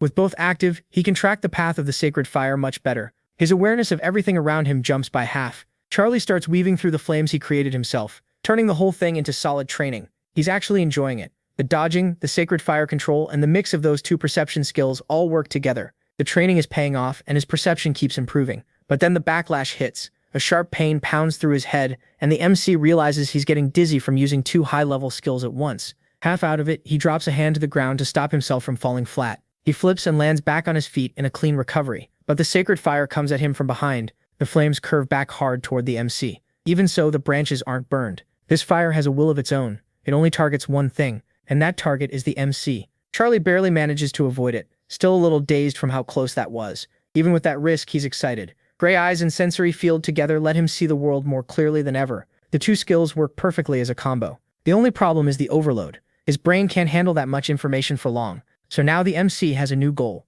Keep training this combo. Then someone shows up behind the MC and calls out saying, so this is where he was hiding. The giant who arrives is furious. He calls Charlie a worm and makes his hatred clear. The system identifies him as Cavante. Cavante tells Charlie he's heard the rumors and knows he's getting famous, but he's not convinced Charlie is really as strong as people claim. One of Cavante's friends tries to calm him down, reminding him Charlie was invited by an elder and escorted by Boar. Cavante brushes that off like it means nothing. Charlie notices right away that this giant has no respect for him at all. Then Cavante says it plainly. All humans are his enemies. The scene cuts to Urfa's house. Urfa's asleep in his chair, glowing faintly as he falls into the same strange dream again. In it, countless voices repeat that humans are the enemy. The dream keeps pressing the same words into his mind. Humans are enemies. Every last one of them. Then he sees water swallowing the whole forest. In the dream, Adam's tree stands behind him while floodwaters cover everything. Thousands of giants lie slaughtered. Urfa sees himself screaming at the killer, calling them cursed for destroying his people, while the roar of rushing water gets closer. A giant wave rushes toward him.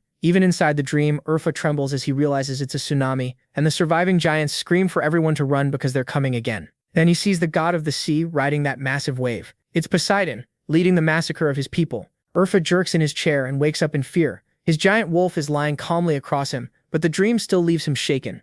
He pets the wolf and quietly says it's okay, telling it to go back to sleep. Urfa can't remember how many times he's had that dream, but this time it felt more real than ever. He starts wondering if that has something to do with the human child. Urfa fully gathers himself, but his thoughts are still stuck on Charlie, Olympus, and how their futures might be tied together. Suddenly, the old wolf roars outside, and voices start shouting that there's a fight going on. Everyone starts asking who's fighting. The answer comes fast. It's Charlie, the human who just arrived in their village. Urfa realizes it's already started, and he knows Charlie may become their greatest gamble, especially if fate is pulling all this toward Poseidon. The scene shifts back to the tree where Charlie is. From the silhouettes, it's clear there are more giants there now. Another one has joined them, a giant fist is raised, and then it's revealed that Charlie is stopping it with ease. Cavante starts shaking because Charlie's strength is the real deal. Charlie isn't even trying that hard. He's smiling. Cavante snaps and yells for him to let go. He demands to know if Charlie thinks this is funny. Charlie tightens his grip and says no, but if Cavante rushed in, then he should handle the pain. Then Charlie twists his arm and Cavante cries out. Furious, Cavante asks how an insect like Charlie dares do this to him, and he tries to force more power into the clash. Charlie uses that against him, gives him a little push, and sends the giant crashing to the ground. After dropping him, Charlie coolly says he's counting to 5, so Cavante should go call all his friends. The other giants freeze in place. If someone stronger than them just got slammed that easily, they don't want to move. Charlie tells them to stop trembling. Then he says he can play with them as much as they want, so they'd better bring everyone. Before long, another powerful giant arrives, and the gossip spreads fast because Charlie has already beaten several giants. Bor and Nuir are left stunned when two especially strong giants, Tool Angel and Vulcan, join the fight against the MC, and even they start getting pushed back. Nuir can't figure it out. Charlie is just that strong. Then we see Charlie grab a giant by the kimono. Using that grip, he lifts the huge giant off the ground and gets ready to throw him. Charles slams the giant down so hard his head smashes into the ground. That wasn't judo at all. It was pure power. Even flat on the ground, the giant keeps raging and cursing at Charles. Charles doesn't like that. He crouches and places a hand on the giant's shoulder. Then the system says Charles has infused his arm with the giant's power, though the giantification is only partial. He gives the giant's shoulder a slow, almost gentle squeeze, but the pain is so insane. The giant nearly passes out. Charles snaps at the crowd. There are plenty of giants here, yet they keep coming one at a time. If they still don't get it, they should all rush him together so he can crush them at once. By now, 6 giants are already down, and there are still dozens more gathered around. Nuir is there with Bor. She reminds him she told him not to fight Charles, but now Charles is openly calling everyone out. Even she's starting to lose patience. Her brother says Charles clearly wants all of them to attack, so they might as well give him what he asked for. After hearing him out, Nuir agrees they'll fight. So the two of them head toward the miqwit. The crowd immediately starts buzzing. Those two are really stepping in. One giant is shocked to see descendants of the giant gods joining the fight. Charles, though, has never heard of them, so they're probably not well known or they vanished during the giant war. Still, one look at them tells him they're far more dangerous than he first thought. Bor steps up and tells Charles he's wanted to smash him ever since they first met. Now he'll see what the famous Charles is really made of. Charles just tells him to come try it. With his gray eyes active, Charles laughs and says Bor won't last long anyway. Then he tells the giant to come on. Bor grins, making it clear he actually likes Charles's nerve. Then he bursts forward at crazy speed, circles behind the protagonist, and throws a brutal strike. But Charles's gray eyes have already read the path of the attack, and his sensory field backs that up. With battle prediction active too, Charles already knows where the hit is coming from and how to avoid it. He steps back at the last second, and Bor's fist crashes into the ground instead. Bor doesn't pause. He instantly rushes behind the protagonist again, and Charles stays locked in on him. This time, Bor plants a hand and swings a fast kick toward the protagonist's face, but Charles blocks it with one hand. Even so, the protagonist realizes Bor is stronger and faster than he expected. That kick actually stung. Then Bor says, now. Charles already knows what that means because his sensory field has been active the whole time. Netchwire is right behind him. She throws a heavy punch at the protagonist, but he gets Twilight in front of it and blocks. Even blocked, the hit is way stronger than Charles expected, and it shoves him back. While thinking it through, Charles realizes fighting this pair with raw strength alone and without mana will be rough. Still, he treats this like training, so he keeps going with brute force only. Well, brute force plus a couple broken abilities. He wants the practice. Bor's fist flashes past Charles's face again at high speed. As he attacks, Bor tells Charles the reason he can't switch places with his sister is simple. She's stronger than he is. Bor presses from the front while Nuir charges in from behind with everything she has. Charles is stuck between them. One punch from one side, one kick from the other. Their attacks collide with huge force, blasting the area and sending debris flying everywhere. Nuir realizes she punched the tree instead of Charles, and Bor sees that he only hit the ground. Both of them are confused. He was just there, so where did he go? Then Charles appears above them in the air. He's hanging there overhead, while the two giants look around in confusion. The system explains that he's using Hermes' footsteps, a stolen item that boosts jumping by 50%. It lets the user double jump in midair, move faster during jumps, and use step from the sky once per day. Charles remembers buying the boots back on the 11th floor, but he never really used or trained with them. Since this whole fight is training anyway, now's the perfect time to get used to Hermes' footsteps. He's already tried the double jump, so only one move is left. He activates step from the sky and rockets downward with massive speed, causing a huge shockwave when he lands. The giants feel the impact immediately. Charles came down like a missile, and Noire takes the worst of it. Her arm gets cut before she even sees what happened. Charles moved that fast. Her brother asks if she's okay, and she says yes. By then, Charles is already diving down again at high speed. Boar curses him, calls him a disgraceful traitor, and tells his sister to help box Charles in. The two move together like they've done this countless times. Charles streaks across one side, while Boar charges from the other. Both are moving with terrifying force. They tear through the middle of the battlefield, trading blows at insane speed. And it's not just Charles and Boar anymore. Noire is right in it too. The other giants can only watch in fear because the speed and pressure are way beyond them. At last, Boar and Noire corner the protagonist, but he's still having fun. Right before their attacks land, he leaps up again, and slips away clean. Boar yells for him to get back down. Noire notices her brother is getting serious now. The tower's penalties have started appearing on his body, and she tells him to stop, but he doesn't listen. Charles sees just how impressive Boar is. He's forcing out so much mana that the tower's restrictions are kicking in on him anyway. Charles uses his gray eyes again to read the coming attacks, and he can tell from Boar's movements that this next blow will use everything he has. Boar pours a huge amount of mana into his fist, ready to hit Charles with full power. Charles sees it coming and makes his choice. He'll stand still and take it head on. Even then, Charles keeps analyzing the situation while Boar thinks he's found an opening. The gray eyes stay focused because Charles already decided to take this hit. Boar's fist closes in, and Charles understands exactly what's about to happen, but he still doesn't dodge. He wants every giant here to see that he's much stronger than they think. Boar throws a punch so powerful it looks like lightning bursts from his hand. The strike explodes forward. Boar was sure the protagonist would dodge. Instead, he freezes in shock when he realizes the protagonist chose not to move. That's when it hits him just how far below Charles he is. All he can do is curse. Noire saw the whole thing. Her brother put everything into that blow, so much that even the tower punished him for it. But after taking it head-on, Charles comes out completely fine. Charles reaches a hand toward the giant and calmly praises his strength, saying it was decent. He even says he'd be happy to take more hits like that. Noire drops to the ground, already convinced they can't beat Charles. Boar knows Charles is unbelievably strong, but being called merely decent fires him up instead. He swears that tomorrow he'll fight Charles again, and next time he'll crush him. That promise puts a huge grin on his face. He loves fighting, and he's sure tomorrow will be the day he finishes Charles. So he greets the protagonist and says the pleasure of hitting him again tomorrow will be all his.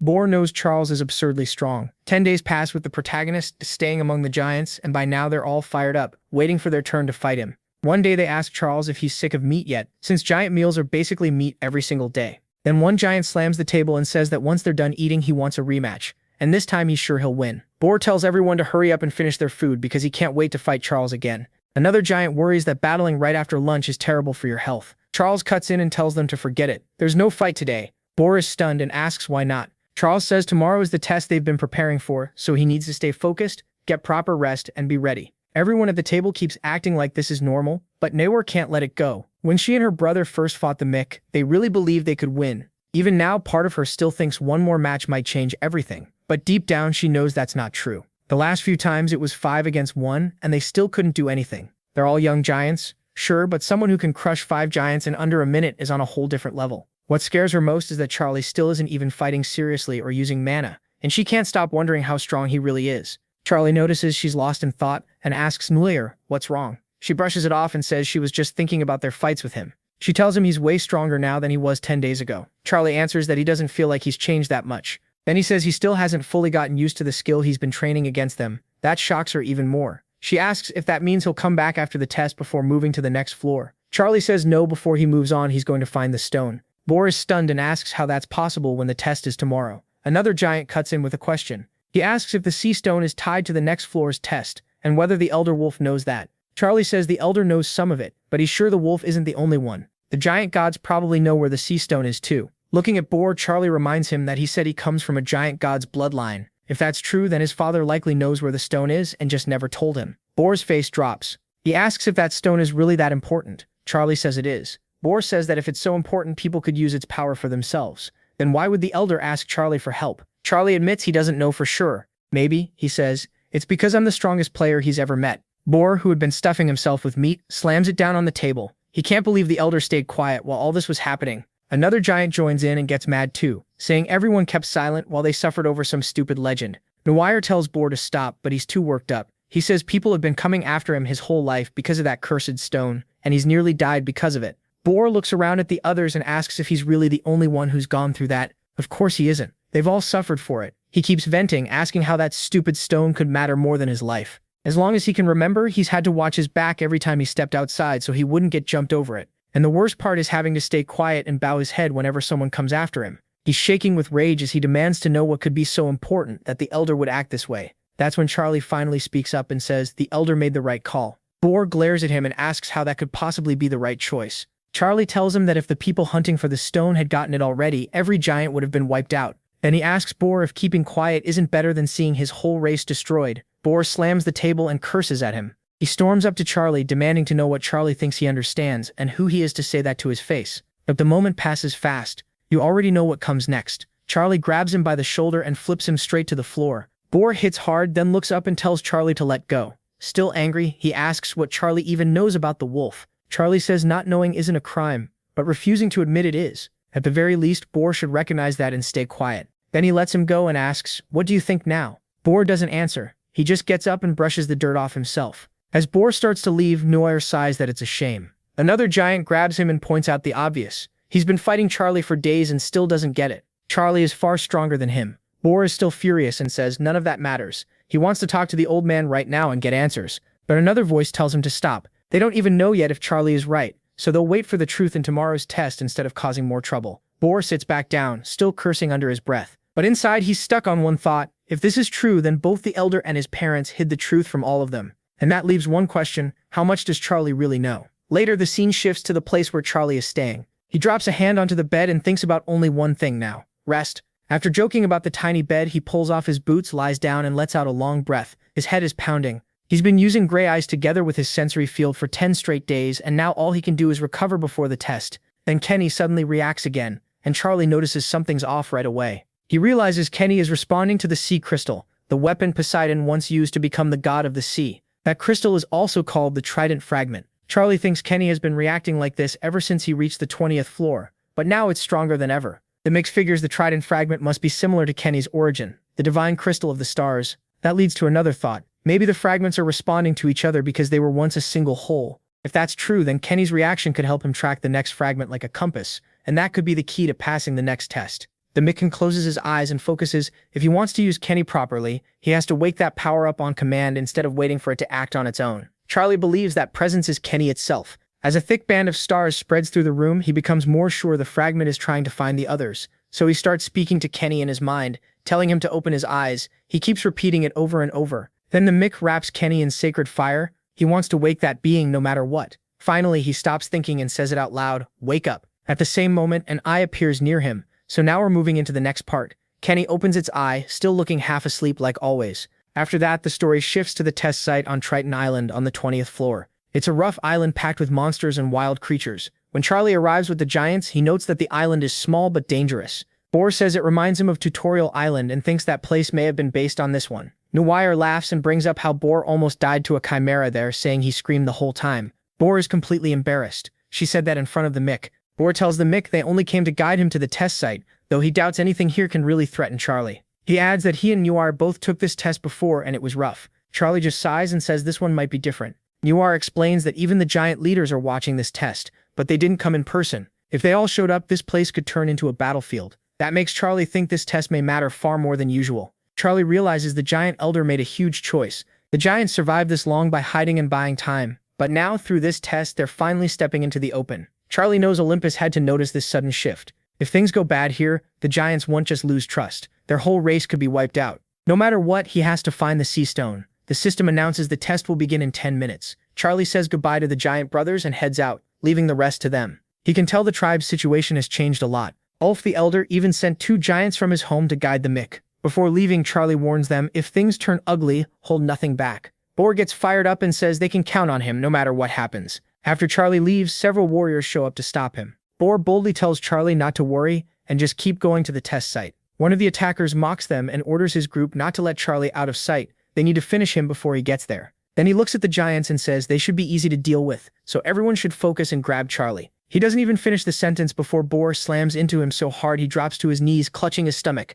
Right after that, a huge blast erupts, and all the warriors finally realize this fight won't be simple. Even pinned down by Boar, the attacker still runs his mouth, calling the giants cowards and asking if they want to die. Boar shuts him down, saying he's got it backwards. They're not backing off. Then the man glances to the side and sees Naya. She's way stronger than Boar, and with one casual hit she wrecks the enemy near her. Naya coldly asks who he was calling a coward. She wipes the blood off her face like it means nothing. The look in her eyes is different now, not a captive but a hunter. In that moment she proves that even young she's still a giant. The attacker starts shaking even harder, asking what kind of look that is. Just her stare is enough to scare him. He finally realizes that the giant girl he thought was weak is nothing like before. Boar tells him they're done talking, so he better get ready to be crushed. Then Boar yanks him back up and says they might as well have some fun before the beating starts. The scene shifts to another mountain farther away. News is spreading fast. A man with a 16 ball gets word that Charlie saved 2 giants earlier, and the one who brought that report is Rorog, an executive from the Wolf Guild. The system introduces the test examiner, Theseus, son of Poseidon. His assistant says that's true, but there's more. The same giants Charlie saved are now protecting him on the way to the test island. Theseus is sure that no matter how capable that wolf is, Charlie won't go down easily. He knows Charlie is both strong and clever. Standing atop a strange mountain, Theseus orders his assistant to send people from the examiner's office to keep Charlie busy and away from the test site. The assistant points out how strange this is. Giants helping a human. Most giants hate humans because of the giant's magic, so he wonders if Charlie saving one of them changed that. Theseus says he doesn't know. Still, he remembers something his father once told him. The giants are hiding on the beach. They're supposed to help him search for the stone while he works as the test examiner. In return, Poseidon promised to acknowledge him as a son, even if he was born a bastard. Theseus is convinced the giants are hiding the stone. He trusts his father's information network, and he knows Poseidon is obsessed with that stone, obsessed enough to defy even Zeus. He keeps thinking about how strange Charlie is, a human mixed up with giants who hate humans. And for the first time since the giants' magic, the giants have left the forest right when Charlie appeared. That makes Theseus wonder if Charlie is tied to the sea stone. No matter how he looks at it, he can't find any other reason the giants would move. Suddenly, his communication device goes off. Someone reports that they failed. Charlie escaped and reached the test site. Hearing that, Theseus freezes in shock. Charlie made it just in time. The system announces that the test for the 21st floor has begun. Charlie thinks there were some problems on the way, but he still reached the site. He's sure Naya and Boar can handle themselves, and he bets they're actually enjoying the fight after holding back for so long. The system explains the test. Many sea monsters live around the small island of Triton, and for the next 12 hours he has to kill them and collect hearts of the sea. The more hearts someone gets, the more bonus points they earn. Charlie notices this test is a lot like Capture the Flag on the 11th floor, except there's no limit on how many people can pass. Anyone who gets a heart clears it. Most people probably think teaming up will make this easy. Charlie already knows they're wrong. With that, he jumps off the mountain, convinced that aside from him, no one is passing this test. He dives into the sea and sinks deeper and deeper. The Mac keeps moving underwater without trouble. As he goes down, he remembers what Ufa told him. Eiffels had contacted Ufa and said Charlie was searching for the sea stone. But Ufa said the rumors were wrong. They don't have it. What they do have is its location. Remembering that, Charlie activates his special eyes to search for the place Ufa mentioned. Ufa had told him that to wake her, he needs to look at her stomach, not her back. Deep under the sea, with strange creatures nearby in the dark, Charlie keeps heading for that spot. Ufa also warned him that the bottom of the sea is filled with monsters far worse than fish. Even if Charlie gets through them alive, that would only be the first obstacle to reaching the stone. Now surrounded by sea creatures, Charlie recalls Ufa asking if he really thought he could do it. Using his eyes, he spots a golden point in the distance. His vision stretches farther and farther until it closes in on that golden light. He remembers Ufa asking one last time if he could truly bring back the sea stone. After all that, Charlie finally reaches the place Ufa told him about. The scene cuts to a Triton with blue markings across his chest. The system says there are 6 hours and 18 minutes left in the test. One team has just taken that Triton down, and their leader checks if everyone's okay. Gerald says they're fine and happy because they now have 15 stones, one for each member, so everyone can pass. Holding a heart of the sea, the leader notes that half the test time is already gone. Still, if they keep this pace, each person might earn 2 hearts. He's thrilled, because that would mean bonus rewards for everyone. Then a strange fire-like signal appears in the sky. Theseus is using it to send a mental order, telling everyone to find Charlie and take him out. The team leader figures this only matters because Olympus ordered it. There are plenty of them here, and he's sure they'd have the numbers to deal with Charlie. He even smiles, thinking he got lucky because Charlie isn't here. Getting cursed out by his superiors later would be annoying, but fighting Charlie in person and getting crushed would be way worse. So he prays Charlie stays hidden until the end. That's exactly why Charlie doesn't like joining groups. People like this get dragged into things they never wanted. Soon after, the leader says they've rested enough and decides to split the team in two to gather more hearts. Then a huge column of water shoots up from the sea, and everyone there panics. Their leader has no idea what's happening as the ocean suddenly erupts. Some think it might be a sea monster, but whatever it is, it's heading straight for them. Something bursts from the water at high speed and lands behind them. It's Charlie. The group jumps in shock and starts trying to make sense of it. First they think it's just some player, but then they realize he came from underwater. Charlie rises from the sea and takes a breath. The group leader recognizes him at once and realizes exactly who just showed up. Charlie lifts his head, looks right at them, and asks if they're with Olympus. Everyone instantly tenses up. Their leader is rattled, wondering how Charlie figured them out and whether someone leaked information. The group leader realizes Charlie and Olympus are enemies. Since Charlie is insanely strong, he starts panicking about what happens next. Then the MC says, "Hey, I was only guessing, but looking at your face, I'm pretty sure I was right." He blurts out, "What? You were just guessing?" Charlie nods, then he adds, "If that's true, why are you trying to run?" The MC tells them he's not here to fight them, so they don't need to panic. What they really should worry about isn't him. Right then, the whole island starts shaking. In the ocean, several whirlpools form as a strange pressure spreads through the area. Then a giant creature bursts out of the sea and everyone freezes in fear. The MC, meanwhile, stays calm. The narrator jokes and calls it a bug, then quickly corrects himself. It's actually a huge moray eel. The giant moray turns back and basically gives the order, "Kill them all." More monsters start pouring out of the sea, including several other morays. The Olympus group leader realizes they're exterminators, but he can't understand why so many are here. Then one of his men warns him they have an even bigger problem. Caillou snaps that nothing could be worse than this, but the man tells him to turn around. A massive wave of monsters is charging straight at them. Caillou immediately orders everyone to run as fast as they can. He says those beasts are known as exterminators, and if they wait any longer, they'll lose their way off the island. One of the others protests that leaving means failing the test. Caillou says the test doesn't matter anymore. Something is seriously wrong here. But the MC cuts in and says nothing is wrong. He says the test is finally being set the way it was supposed to be. Then he draws his sword, ready for what comes next. The system announces the test is being updated. At that moment, Charlie remembers Urfa's words: erase the sun and moon mark on her stomach, then break the seal. Once the seal is broken, her true form will appear, and the test difficulty will completely change. Everyone gets the update, and Caillou realizes everything they did before was pointless. Someone screams at him to run because the exterminators are coming, while the brawler and the protagonist are useless to rely on. To them, those two are dead weight now. Charlie recalls Urfa saying the test would get much harder. The system might even demand that they defeat it, and only then would the reward become the sea stone. If that happened, the test would no longer be under Olympus's control. The administrator would take over personally and Olympus wouldn't be able to interfere. At the same time, a swarm of exterminators races toward the group. Even with all those exterminators nearby, Charlie keeps thinking about what Urfa told him. Urfa explained he knew all this because he was the one who created the turtle, made it swallow the stone, and then put it to sleep. While remembering that, Charlie casually cuts through the exterminators like he's doing simple math. Two split into four as he tears through them, sending some one way and some the other. They're way too easy for him. Even while fighting, his mind stays on Urfa's warning. The old giant promised that while Charlie was in the test, the giant tribe would not let Olympus attack him. He also said Charlie's job now was to keep the sea stone out of Poseidon's hands. Urfa made it clear. Charlie has to claim the stone and stop Poseidon from getting it no matter what. And while that sinks in, Charlie keeps slicing through monsters from every angle. Charlie understands why the monsters are going wild. They sense the sea stone, now they're all rushing toward it. And if even the monsters noticed it, then Olympus definitely has too. By now, Charlie is sure Olympus has realized the test is no longer under its control.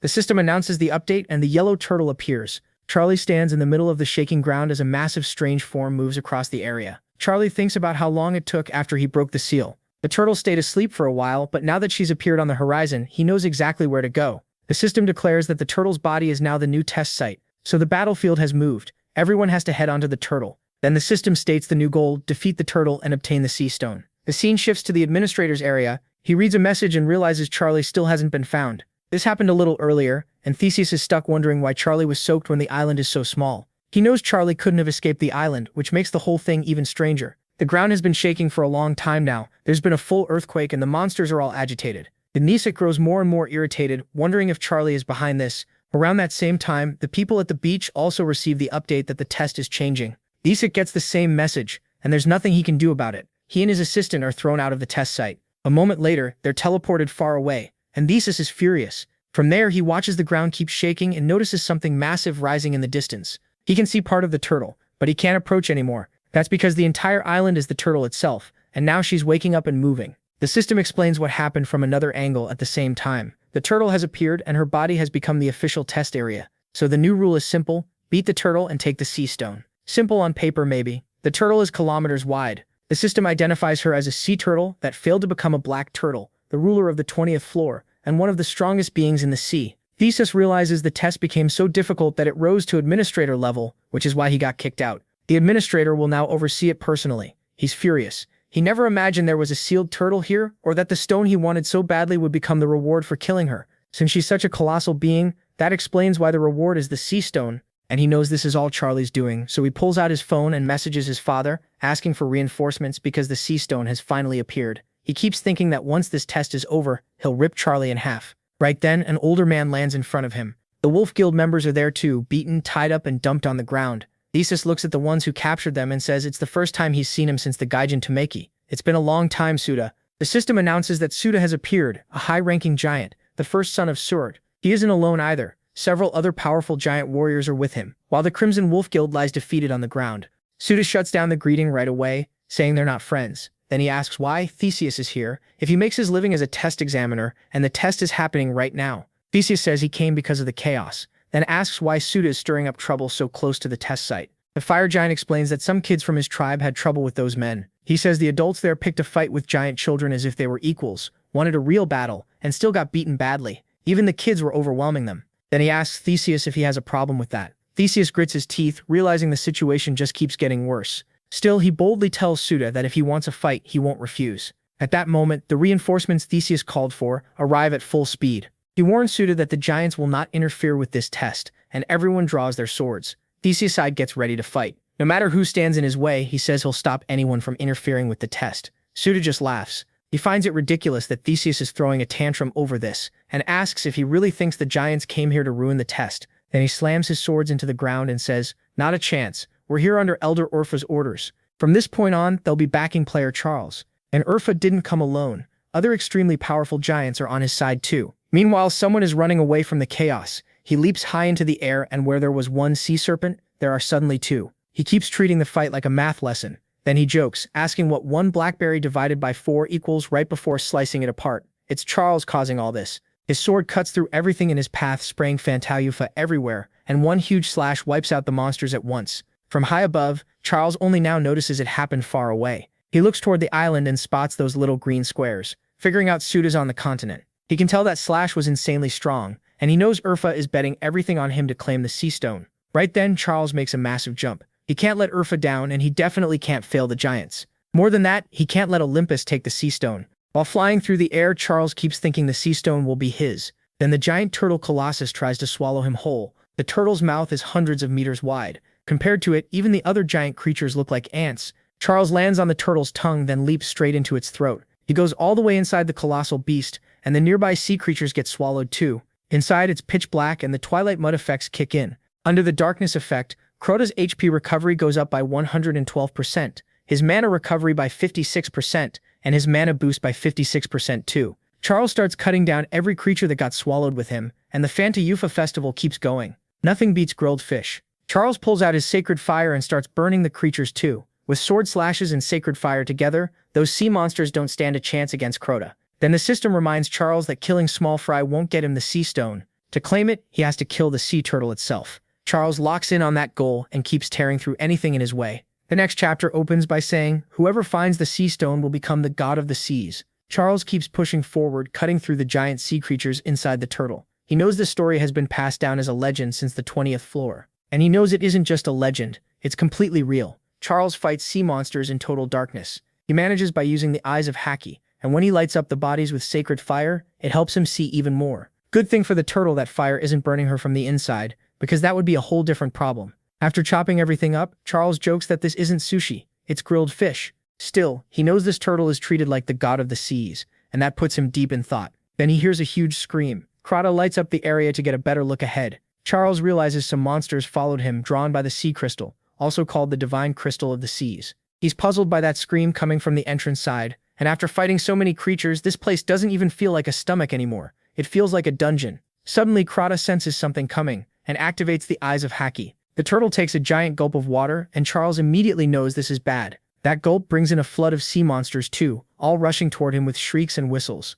Charles decides he's not about to drink somebody else's water, so he runs. Now Crota has a giant wave behind him and a wall of monsters in front. The system says Crota coats his sword in sacred fire, and the hockey sword becomes wrapped in that flame. Crota shows off like a perfect teacher who still hasn't finished math class, jumping over a sea serpent in style. One slash cuts through both at once, sending Ketchup and Fantahufa flying everywhere. Charles is basically playing around now. Jump here, slash there, jump there, slash again, over and over. But the monsters keep coming, and Crota keeps cutting. Good thing he has that stolen sword. Charles tells us he's using Kane's invisibility. It's not as good as the supreme stealth Hades had, but it's still really strong. While hidden, his blade flashes through the crowd, dropping every monster around him. As some fall, the others look around, trying to find Crota. Then one snake crocodile creature finally tracks him down. It climbs onto Crota and attacks at crazy speed. Charles manages to hold it off and realizes they found him by smell. He's invisible, but his scent didn't vanish. That makes him wonder if these monsters see him like some kind of virus. Too bad for them, Charles is a very violent virus, and he cuts down every beast that comes at him. These monsters aren't weak either. Each one gives 0.01% progress toward the Star of Sky killing. Charles looks annoyed because he thought this test would let him finish the Star of Sky killing. But since the monsters give so little progress, he decides to focus only on the strong ones and ignore the weak so he won't get thrown off course. Still, he keeps wondering where the divine crystal of the seas is. It probably wouldn't just be lying around somewhere, so he figures it has to be kept in the most important place. That place would be the core of this giant creature, the source of her mana, her heart. Charles is sure the crystal is there. He starts using Kenny like a compass and notices the vibration getting stronger the farther he goes. That tells him he's close. Whether it's the mana heart or the divine crystal of the seas, he knows the turtle must have set up a defensive zone around it. The turtle has already fought plenty of monsters, but she has no way of knowing how many are still behind Charles. While thinking through all this, he keeps moving. Then he gets an idea. Since entering this dark place, he's been using the eyes of Haki to see, but if he stops relying on sight, his other senses should get even sharper. He decides that might help more than battle prediction right now. So he switches to his sensory field and uses sacred fire to check what's around him. That reveals countless monsters in the distance. Charles decides it's roasted fish time again and throws sacred fire at them to heat things up. Right after that, he hears screams of pain and says the place sounds like some cheap nest because there are hundreds of monsters packed in there. Proto keeps pushing forward, killing one beast after another without wasting time on the weaker ones. The turtle has some truly bizarre creatures inside, and one of them looks like an even uglier version of something he's seen before. Proto gives it some brutal surgery with his blade and fixes it right down the middle. Charles is physically exhausted now. Even with the sword and darkness buffs, this place is worse than any dungeon he's ever faced. He's been killing monsters for so long that there might be more here than in his whole journey so far. Still, Bravo ignores the weak ones, kills a strong one, jumps to the next, kills another, and keeps advancing. With Sacred Fire active, it gets even easier, because these monsters are simple to cut apart once they've been cooked. He knows he's only managing this fight because of the Twilight Blade's buffs. To save time, Charles starts using even more Sacred Fire, basically burning straight through and moves on to the next pack of monsters. After that, he feels like he's almost there, but his hand is reaching its limit. That makes Kenny try to wake up, like she's telling him to open his eyes. Charles doesn't know how much longer he can keep fighting. He's already been going for over an hour at full intensity. Even so, he runs toward where he believes the sea stone is, while mentally begging Kenny to wake up before his hand gives out. So he keeps slicing through the dark, with Proto charging through thousands of monsters. In that endless battle, he keeps calling out to Kenny in his head, telling her to show up. Then Proto throws his sword and rushes forward at extreme speed. Suddenly, after turning a corner, he sees something that nearly brings tears to his eyes. He stops at once because he finally found the place. Now he doesn't have to keep stumbling around anymore. There's a huge light in front of him, and that much light should not exist inside a turtle. Then he sees the boss's heart. It's colossal, like a mountain, and thousands of giant sea monsters are gathered around it. Next to that heart, they look like dirt. Proto realizes there are more monsters here than anywhere else he's been, and the smaller ones already sense him and turn his way. Staring them down, he straightens up and asks, "What is this? A party?" At the same time, Kenny starts giving off an intense dark mana.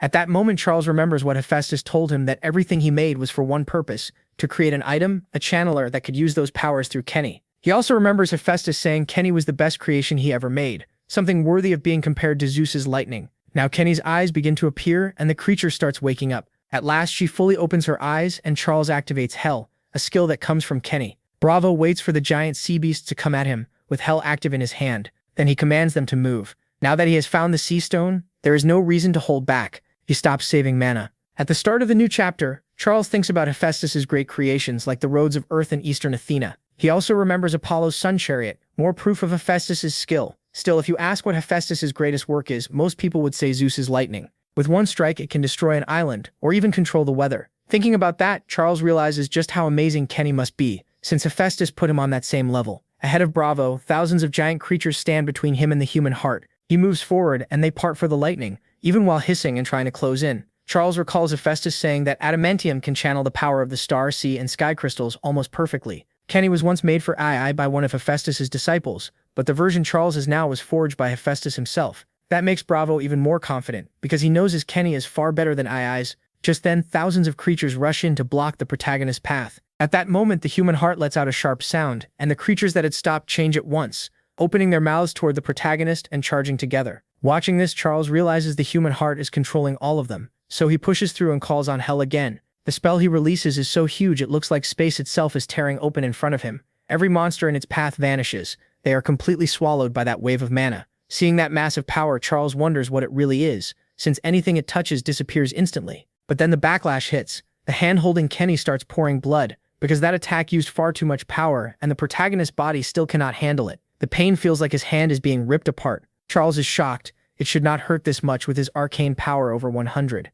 Even so, his body still cannot endure it. With thousands of monsters left, he forces himself to hold on just 2 more times. Then Charles activates the R steps and makes a huge leap toward the Heart of Mana. More giant monsters jump in front of him, while the system says the jump's power rises by 50 with R steps. Bravo gets close to the Heart of Mana, but more giant creatures rush in to kill him, so he uses Hell a second time. Everything touched by Hell is gone. Dead or erased, it does not matter. They are no longer in his way. Then he activates Celestial Space, letting him walk through the air and boosting his thought speed by 100 for 5 seconds. The protagonist plans to use that short window well, because thousands of giant creatures are still there. Bravo gets even closer, but he knows his hand is almost done. He only needs 1 more strike, so he prepares to use Hell again. But the protagonist has to hit the exact right spot, so he activates the Eyes of the Rack to find it. From the air, he stares at that mountain-like mass, the Heart of Mana, and searches for the target. And the Eyes of the Rack do their job. Deep inside the Heart of Mana, he finds the Sea Stone. The moment he sees it, Kenny reacts to the fragment, and the protagonist knows that is where he must strike. With Kenny's eyes open, he becomes sure of the target. Even with the Eyes of the Rack active and blood pouring from his hand, he knows he has finally found it. He only needs 1 more hit. Now, right in front of those creatures, Charles fires Hell straight into the Heart of Mana. The impact releases an intense flash, bright enough to nearly blind the nearby creatures, like staring at the sun. Charles blasts a huge hole through the heart, and blood sprays everywhere. That massive heart explodes and breaks completely apart. The creatures that were being controlled snap out of it and start shaking in fear. Bravo has shown them who rules this place now. One curious creature creeps closer to check what happened. It moves in for a better look at the hole and the blood pouring out, still trying to understand what it is seeing. But then Hell cuts through again and slices the poor thing in 2 on the spot. Covered in rage, Bravo pretty much tells it nobody invited it. Charles stands there drenched in blood from the giant heart, wearing a furious expression. Then he grimaces in disgust at the mess all over him. The creatures farther away tremble even harder after seeing how easily he cut one of them down. Charles looks at his hand and knows it is badly damaged. One thing is clear. If he wants to use Kenny again without suffering like this, he will need to raise both his arcane power and vitality with genes. Only then will he be able to use Kenny properly. The protagonist starts walking out, passing the creature he split in 2, while the others shake in fear. Charles already knows his next goal. Level up until his stats are high enough to use Kenny without wrecking himself. Then Charles warns the monsters to move out of his way because he is already exhausted. As the King of the Seas, he calls forth the Sea Stone now under his control. The scene shifts nearby, where the groups of Theseus and Suda are waiting. Theseus calls one of the giants a fool, and asks if they really believe Charles will return with the Sea Stone. Suda answers without doubt. Charles will come back because the old man already decided it. Theseus thinks they are all idiots. In his mind, Charles has no chance of passing this test or defeating the Sea King, so he waits. But once the test is over, he plans to kill everyone there. Then the sea turtle rises from the ocean with a loud cry, and everyone sees that giant monster over 1 kilometer long emerge from the water. But right away, the light fades from its eyes. Its huge mouth starts to shut, and its body goes stiff. Then it falls back into the sea, leaving everyone confused. It appeared, lost its light, and collapsed again. The system announces that Charles da Silva Azevedo has passed the 20th floor test, and Theseus is left stunned. That shock quickly turns to anger. To him, this should be impossible. There is no way Charles, just a 20th floor player, killed that monster. So he orders his men to find Charles and bring him there at once. But Suda slams his sword to the ground and stops him, saying no one will touch even a single hair on Charles's head. Theseus threatens him, asking if he really wants to drag the giants into this and risk a second giant disaster. Suda fires back that Theseus is already preparing for that anyway, so he should drop the empty threats and get to the point. With a nasty look, Theseus calls Suda and the other giants fools, saying history always repeats itself. Then he grips his weapon, and the tower's restriction starts shaking violently around them. Holding his water trident, Theseus summons Apollo's chariot of fire. The chariot doors open and warriors covered in flames step out. Theseus asks Suda if he remembers their third battle, when Suda did nothing but run. Then Theseus turns to face Suda and closes the distance. Suda sees Theseus coming at him with everything he has and curses him as a bastard. He asks if Theseus is not ashamed to fight so cowardly while being Poseidon's son. Theseus answers that his father was never truly honored anyway. The god of the seas never was. The warriors from Apollo's fire chariot look seriously strong, and they're ready to jump in. They attack at once, combining their power into one huge blast aimed at the giant. The fight starts hard, with powerful strikes flying from both sides. Still, the giants begin to lose ground because Theseus's human fighters are highly skilled. Suda realizes Theseus has blocked him again. Watching his people get beaten, he starts to fear another gigantomachia. He remembers the first one, Theseus standing above a hill with countless giant corpses left behind by Olympus. Then a deafening sound cuts through the battlefield, and everyone pauses, wondering what caused it. They turn and see a massive wave rushing toward them like a tsunami. The battle stops right away. On the beach, they'd all be swallowed by that wave until they notice this isn't a normal tsunami, but something far stranger. Dozens of giant sea monsters rise from it. Among them are two especially feared ones. One huge beast in the distance and the deadly Dr. Alligator, an elite monster known for its savage strength. But then the creature in the back lifts its head even higher, and everyone realizes it's far bigger than they first thought. Compared to that monster, even the giant sea beasts look tiny. The system identifies it, a high-level sea monster, the legendary Leviathan. Fighting the sea monsters was already bad enough, but facing Leviathan on this floor is almost hopeless. The Olympians are stunned, wondering why a monster like this is even here. Then they realize it's a named boss, far stronger than the giants in front of them. The wave of monsters closes in behind the Olympians. They're shocked to see so many high-level creatures charging together, since sea monsters normally don't move in order like this. That makes Theseus remember the legend of the skin of the sea, that whoever finds it becomes the god of the sea. His face goes blank as he finally understands. This is why his father was so obsessed with finding the skin of the sea. Theseus keeps asking himself if the legend was real while that army of monsters rushes straight at him. A few seconds later, the giant wave reaches the shore. Then Charlie appears from the middle of it, sarcastically apologizing for interrupting while they were all so busy. He also says he's exhausted.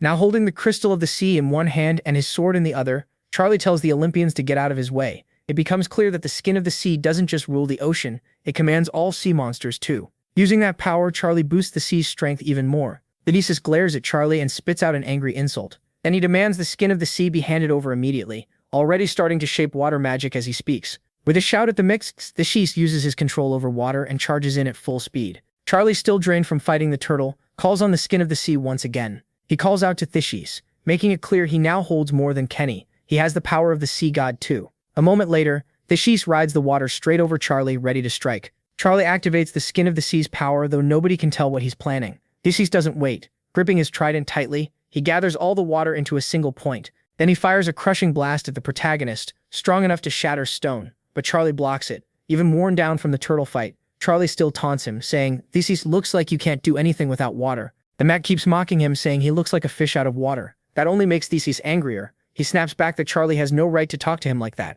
Theseus is a powerful ranker, while Charlie is only a player who reached the 20th floor. But deep down, Theseus knows Charlie is right. Without water, his options are limited. That's when he notices something is wrong. Something is interfering with his control. Fear starts to creep in. The power of the sea stone is far greater than he imagined, enough to even shut down the water attribute itself. Theseus realizes it has to be the sea stone's effect. His hatred grows and the tower's restrictions tear through his body even harder. Charlie may not remember everything, but he stays alert. Seeing Theseus' pressure rising, he knows another full-force attack is coming, so he activates the eyes of the hacker. His gray eyes read the flow, and he pairs that with the dimensional field. Right now, Charlie's probably grateful for those 10 days of training with the giant children. Theseus rushes him at extreme speed. The protagonist barely manages to dodge because Theseus is no ordinary fighter. Still, the mech doesn't just evade, he fires back right away with a counterattack, and Theseus sees the hit coming. Theseus blocks Charlie's sword and the force of it tears into the ground nearby. But he's a veteran warrior, so he immediately answers with another attack at Charlie. The protagonist manages to defend again,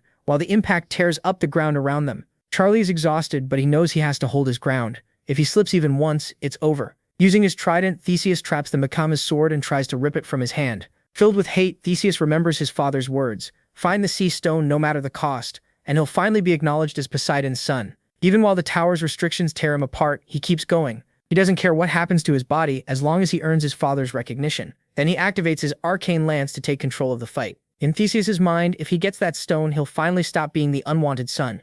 So he puts even more force into every strike while the tower's restrictions punish him harder and harder. With the protagonist's sword still pinned by the trident, Theseus drives the blade of his weapon toward the mixed leg. But when the strike lands, Charlie is already gone. He used Hermes' step and vanished. At this point, the only thing really taking a beating is the battlefield, because every exchange between these two carries insane destructive power. Theseus, badly worn down by the tower's restrictions, coughs up blood while Charlie stands at a distance. Thanks to Hermes' step, he escaped another deadly attack and is still hanging on. But then Charlie drops to his knees. After killing thousands of high-rank monsters, then the mythical turtle, he's nearly out of strength. He came out of that impossible battle only to face Theseus right away. For the first time, he falls from pure exhaustion. But this still isn't the end. Charlie has never been the type to give up. He had thought Theseus's weak point was his mind, but Theseus is still calm and careful in every move. Charlie understands what this fight means to him, and he knows one thing for sure. Theseus is giving everything he has. Even covered in blood, the mix forces himself back up. Full of confidence, Theseus threatens Charlie, saying that once he beats him, he'll kill all the giants. As he says it, the tower's restrictions surge through his body even more fiercely. Theseus almost feels like the main character himself, as he declares Charlie picked the wrong opponent. Then he takes his stance again and proudly names himself the son of great Poseidon. Charlie rises too, showing his grit as he gets ready to face this Olympus ranker again. He grips the sea stone tighter, regretting that he still hasn't mastered Cain the way he wanted. His hand took too much damage in the battles inside the turtle, and now that weakness matters, even against an enemy far stronger than him, Charlie readies himself once more. He tells Theseus he'll end this fast and then keep climbing the tower. After that, he points his sword at him, ready for another round. While giants and Olympians keep fighting in the background, the battlefield starts breaking apart from the force of Charlie and Theseus alone. Dust and mana fill the air. Neither side can afford to watch for more than a second. Losing focus here means death, and the same goes for Charlie and Theseus in their brutal clash. Once again, Theseus uses the same old move, locking the protagonist's sword with his trident so he can finish him. But this time, Charlie lets go of the sword, pulls out his sword lock and tries to strike Theseus, who reacts fast and blocks the mix attack. Now they're face to face again. One is burning with hate, the other with pure rage, and both are coughing up blood because this fight has pushed them hard. Neither of them is doing well. Every clash tears up the ground with huge shockwaves. Then Theseus changes his approach, setting a trap instead of repeating the same attack, and Yuan catches the shift right away. To avoid the trick, the protagonist uses the steps of Hermes again, pulls back, and gets out of range of the spear. That only makes Theseus more annoyed. He's realized the protagonist is a nightmare to fight, since he keeps slipping past almost every attack. Still, Theseus knows it's not just speed. After watching closely, he notices Yuan starts dodging before the attacks even come. Since the start of the battle, his eyes have been glowing bright red, and Theseus can't stop wondering what those eyes really are. He keeps those eyes active and uses the sea stone to interfere with Theseus' water mana. Even so, Theseus still hits with insane force. He can tell he's nothing like the other Olympians, and the gap in level and stats between them is huge. By now, the giant sea monsters are nearly past the barrier that was holding them back. Using the sea stone, the protagonist keeps calling them in to help. Theseus notices he stopped attacking and mocks him,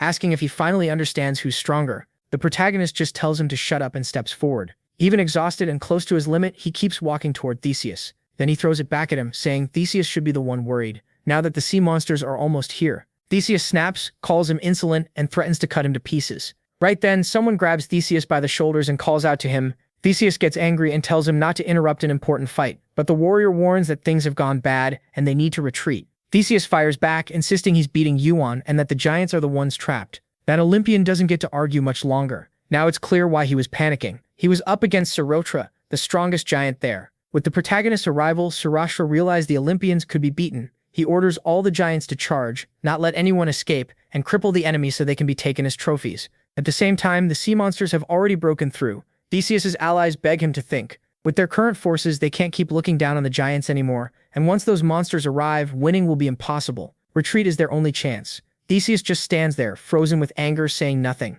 The warrior beside him shouts his name, trying to snap him back to reality. All Theseus can think is, "Run away? You want me to run?" Then he looks ahead and sees Yuan holding the very item Poseidon has searched for over 1,000 years. The sea stone is finally right in front of him, yet his men are telling him to leave. That's when the protagonist starts laughing. At last, Theseus's mental balance is broken, and there's no way he can keep fighting at the same level now. The warrior keeps pressing him to wake up. Finally, Theseus gives in and says they're retreating. Even so, rage is boiling inside him. He truly believes that if the fight had continued, he would have beaten MC. Grinding his teeth, Theseus forces himself to make the choice he hates most. He summons Apollo's sun carriage and orders everyone to fall back. Since the command came from their leader, the Olympian warriors obey. Swallowing their pride, they board the sun carriage and pull out of the battlefield. But Sarotra isn't satisfied just watching them flee. He never expected to see the day proud Theseus of Olympus would run. So he shouts that this is the price for thinking he had already beaten him, because the giants still hadn't even gone all out. The fire giant launches one last attack at the retreating enemy, a massive firestorm, and roars at the Olympians not to run like fools. His strike slams into the spot where the carriage was, or where it used to be. When the smoke clears, the carriage is already far away, carrying everyone safely. The sun carriage burns across the sky like a second sun. Below, the fire giant stands on the ground, while far off the sea still churns under the power of the sea stone and its monsters. After that, Suratra asks if they won. Yuan clenches his fist and says yes, they beat the Olympians in this battle. Then he adds, I think, because he knows Olympus is far stronger than what they faced here. Still, for now, a win is a win. Suratra says he gets it. Giants don't give up and they sure don't run. Then the fire giant shouts at the top of his lungs that the giants truly defeated Olympus. The next scene jumps to a celebration, cheers, drinks, and victory songs everywhere. They're back in the giants' village calling for more barrels because tonight they want to celebrate as hard as they can. Inside Adam's tree, the whole city is full of joy. For the outcasts, this is long-awaited revenge. Then the scene cuts to a glass of water. The person drinking it makes a face and says it tastes awful. It's Yuan. He says everyone started celebrating the second they got back, and honestly, he can't blame them. They've waited a long time for this victory. The giants are thrilled, but he isn't. He knows that if the battle had kept going, he would have lost, and without the sea stone, he wouldn't have lasted nearly that long. He goes over every hit and every choice in his head. He already knows their losses against the giants were small only because of a miracle. If the fight had continued, many giants would have died. They only pulled off that hard-earned win because of mistakes from the Olympians. Then the protagonist looks at his injured hand, wrecked from using cane, and realizes he still has a long way to go. One day he'll have to face the top Olympians, and Theseus doesn't even compare to the strongest enemies waiting ahead. He closes his fist. He's already reached this point much faster than he expected, since he originally thought it would take at least 5 years. Now with the divine sea crystal in his hands, he's sure he can move even faster. So the protagonist opens his inventory and pulls out his phone. He already knows what he has to do next. He starts smiling because he's about to call someone. Far away, Hephaestus suddenly takes a deep breath and shivers. He wonders why a chill just ran down his spine when he's standing in front of a blazing furnace. The old man starts asking himself if he's coming down with something, or if this is a bad sign. Then his phone rings. Startled, he blurts out asking who could possibly be calling him at a time like this. On the other end, Yuan cheerfully says he'll be visiting soon and that he got his hands on something amazing. Something Hephaestus is going to love. After spamming him with cute emojis, he leaves the old man thinking one thing. This feels even worse than a cold. The next chapter opens with the sea stone, won by the protagonist through blood and sweat. Hephaestus tells MC he honestly has no idea how he keeps getting his hands on things like this. Then he points out that Poseidon has been searching for that stone for over 1,000 years. So how did he get it? He just smiles and says it was probably luck. But Hephaestus isn't buying that at all. To him, this doesn't look like luck. Not even close. With that sea stone gone and the giants defeating Olympus, Hephaestus warns Yuan that Olympus will definitely make a move against him. Hephaestus says he must be fired up after hearing that, but the protagonist stays pretty calm and just smiles. Hephaestus thinks Zeus will be busy dealing with Poseidon's anger. MC may not know all the politics inside Olympus, but he still turned a bad situation into one that helps him. Hephaestus watches him with real respect. He always seems insanely lucky, pulling off the right move without even trying. What he doesn't know is that the protagonist already knows everything, because he came back in time. Then Hephaestus gets ready to inspect the jewel more closely. He never expected the protagonist to bring him something this valuable. He lifts the stone and confirms his guess. It looks almost exactly like Zeus's lightning stone. The only real difference is its element. Its power is water. Yuan asks if Hephaestus can refine it, and Hephaestus says refining it isn't the main issue. What's more important is having the right materials to use the stone properly. MC cuts to the point and asks how long the refining will take this time. Hephaestus tells him about 10 days. Hephaestus adds that there's nowhere nearby to get the diamond he needs. He says he'll bring the diamonds himself as soon as he can. Confused, Hephaestus asks how he's supposed to do that. The protagonist only says he'll handle it. Hephaestus then asks if he's secretly rich enough to buy diamonds. MC says no. He spent everything making cane. Hearing that, Hephaestus asks how he'll get them with no money. MC just smiles and says he'll find a way, even if it takes time. Hephaestus knows that's not empty talk. When MC says he'll bring something, he brings it. After that, Hephaestus asks where he plans to go next. He says he'll keep leveling up. Since Olympus won't mess with him for a while, he'll take Radii with him to train. As the protagonist gets ready to leave, Hephaestus asks if he really plans to stand against Olympus head-on. The protagonist says that might be exactly what he needs to do. That answer makes Hephaestus break into a sweat. He asks what MC means. Does he really not plan to do anything else first? He doesn't stop. As he heads out, he tells Hephaestus to take care of the refinement and not worry about payment. The money will be in his account soon, and then he leaves. That's it for today's video, guys. Hope you enjoyed it. Leave a like,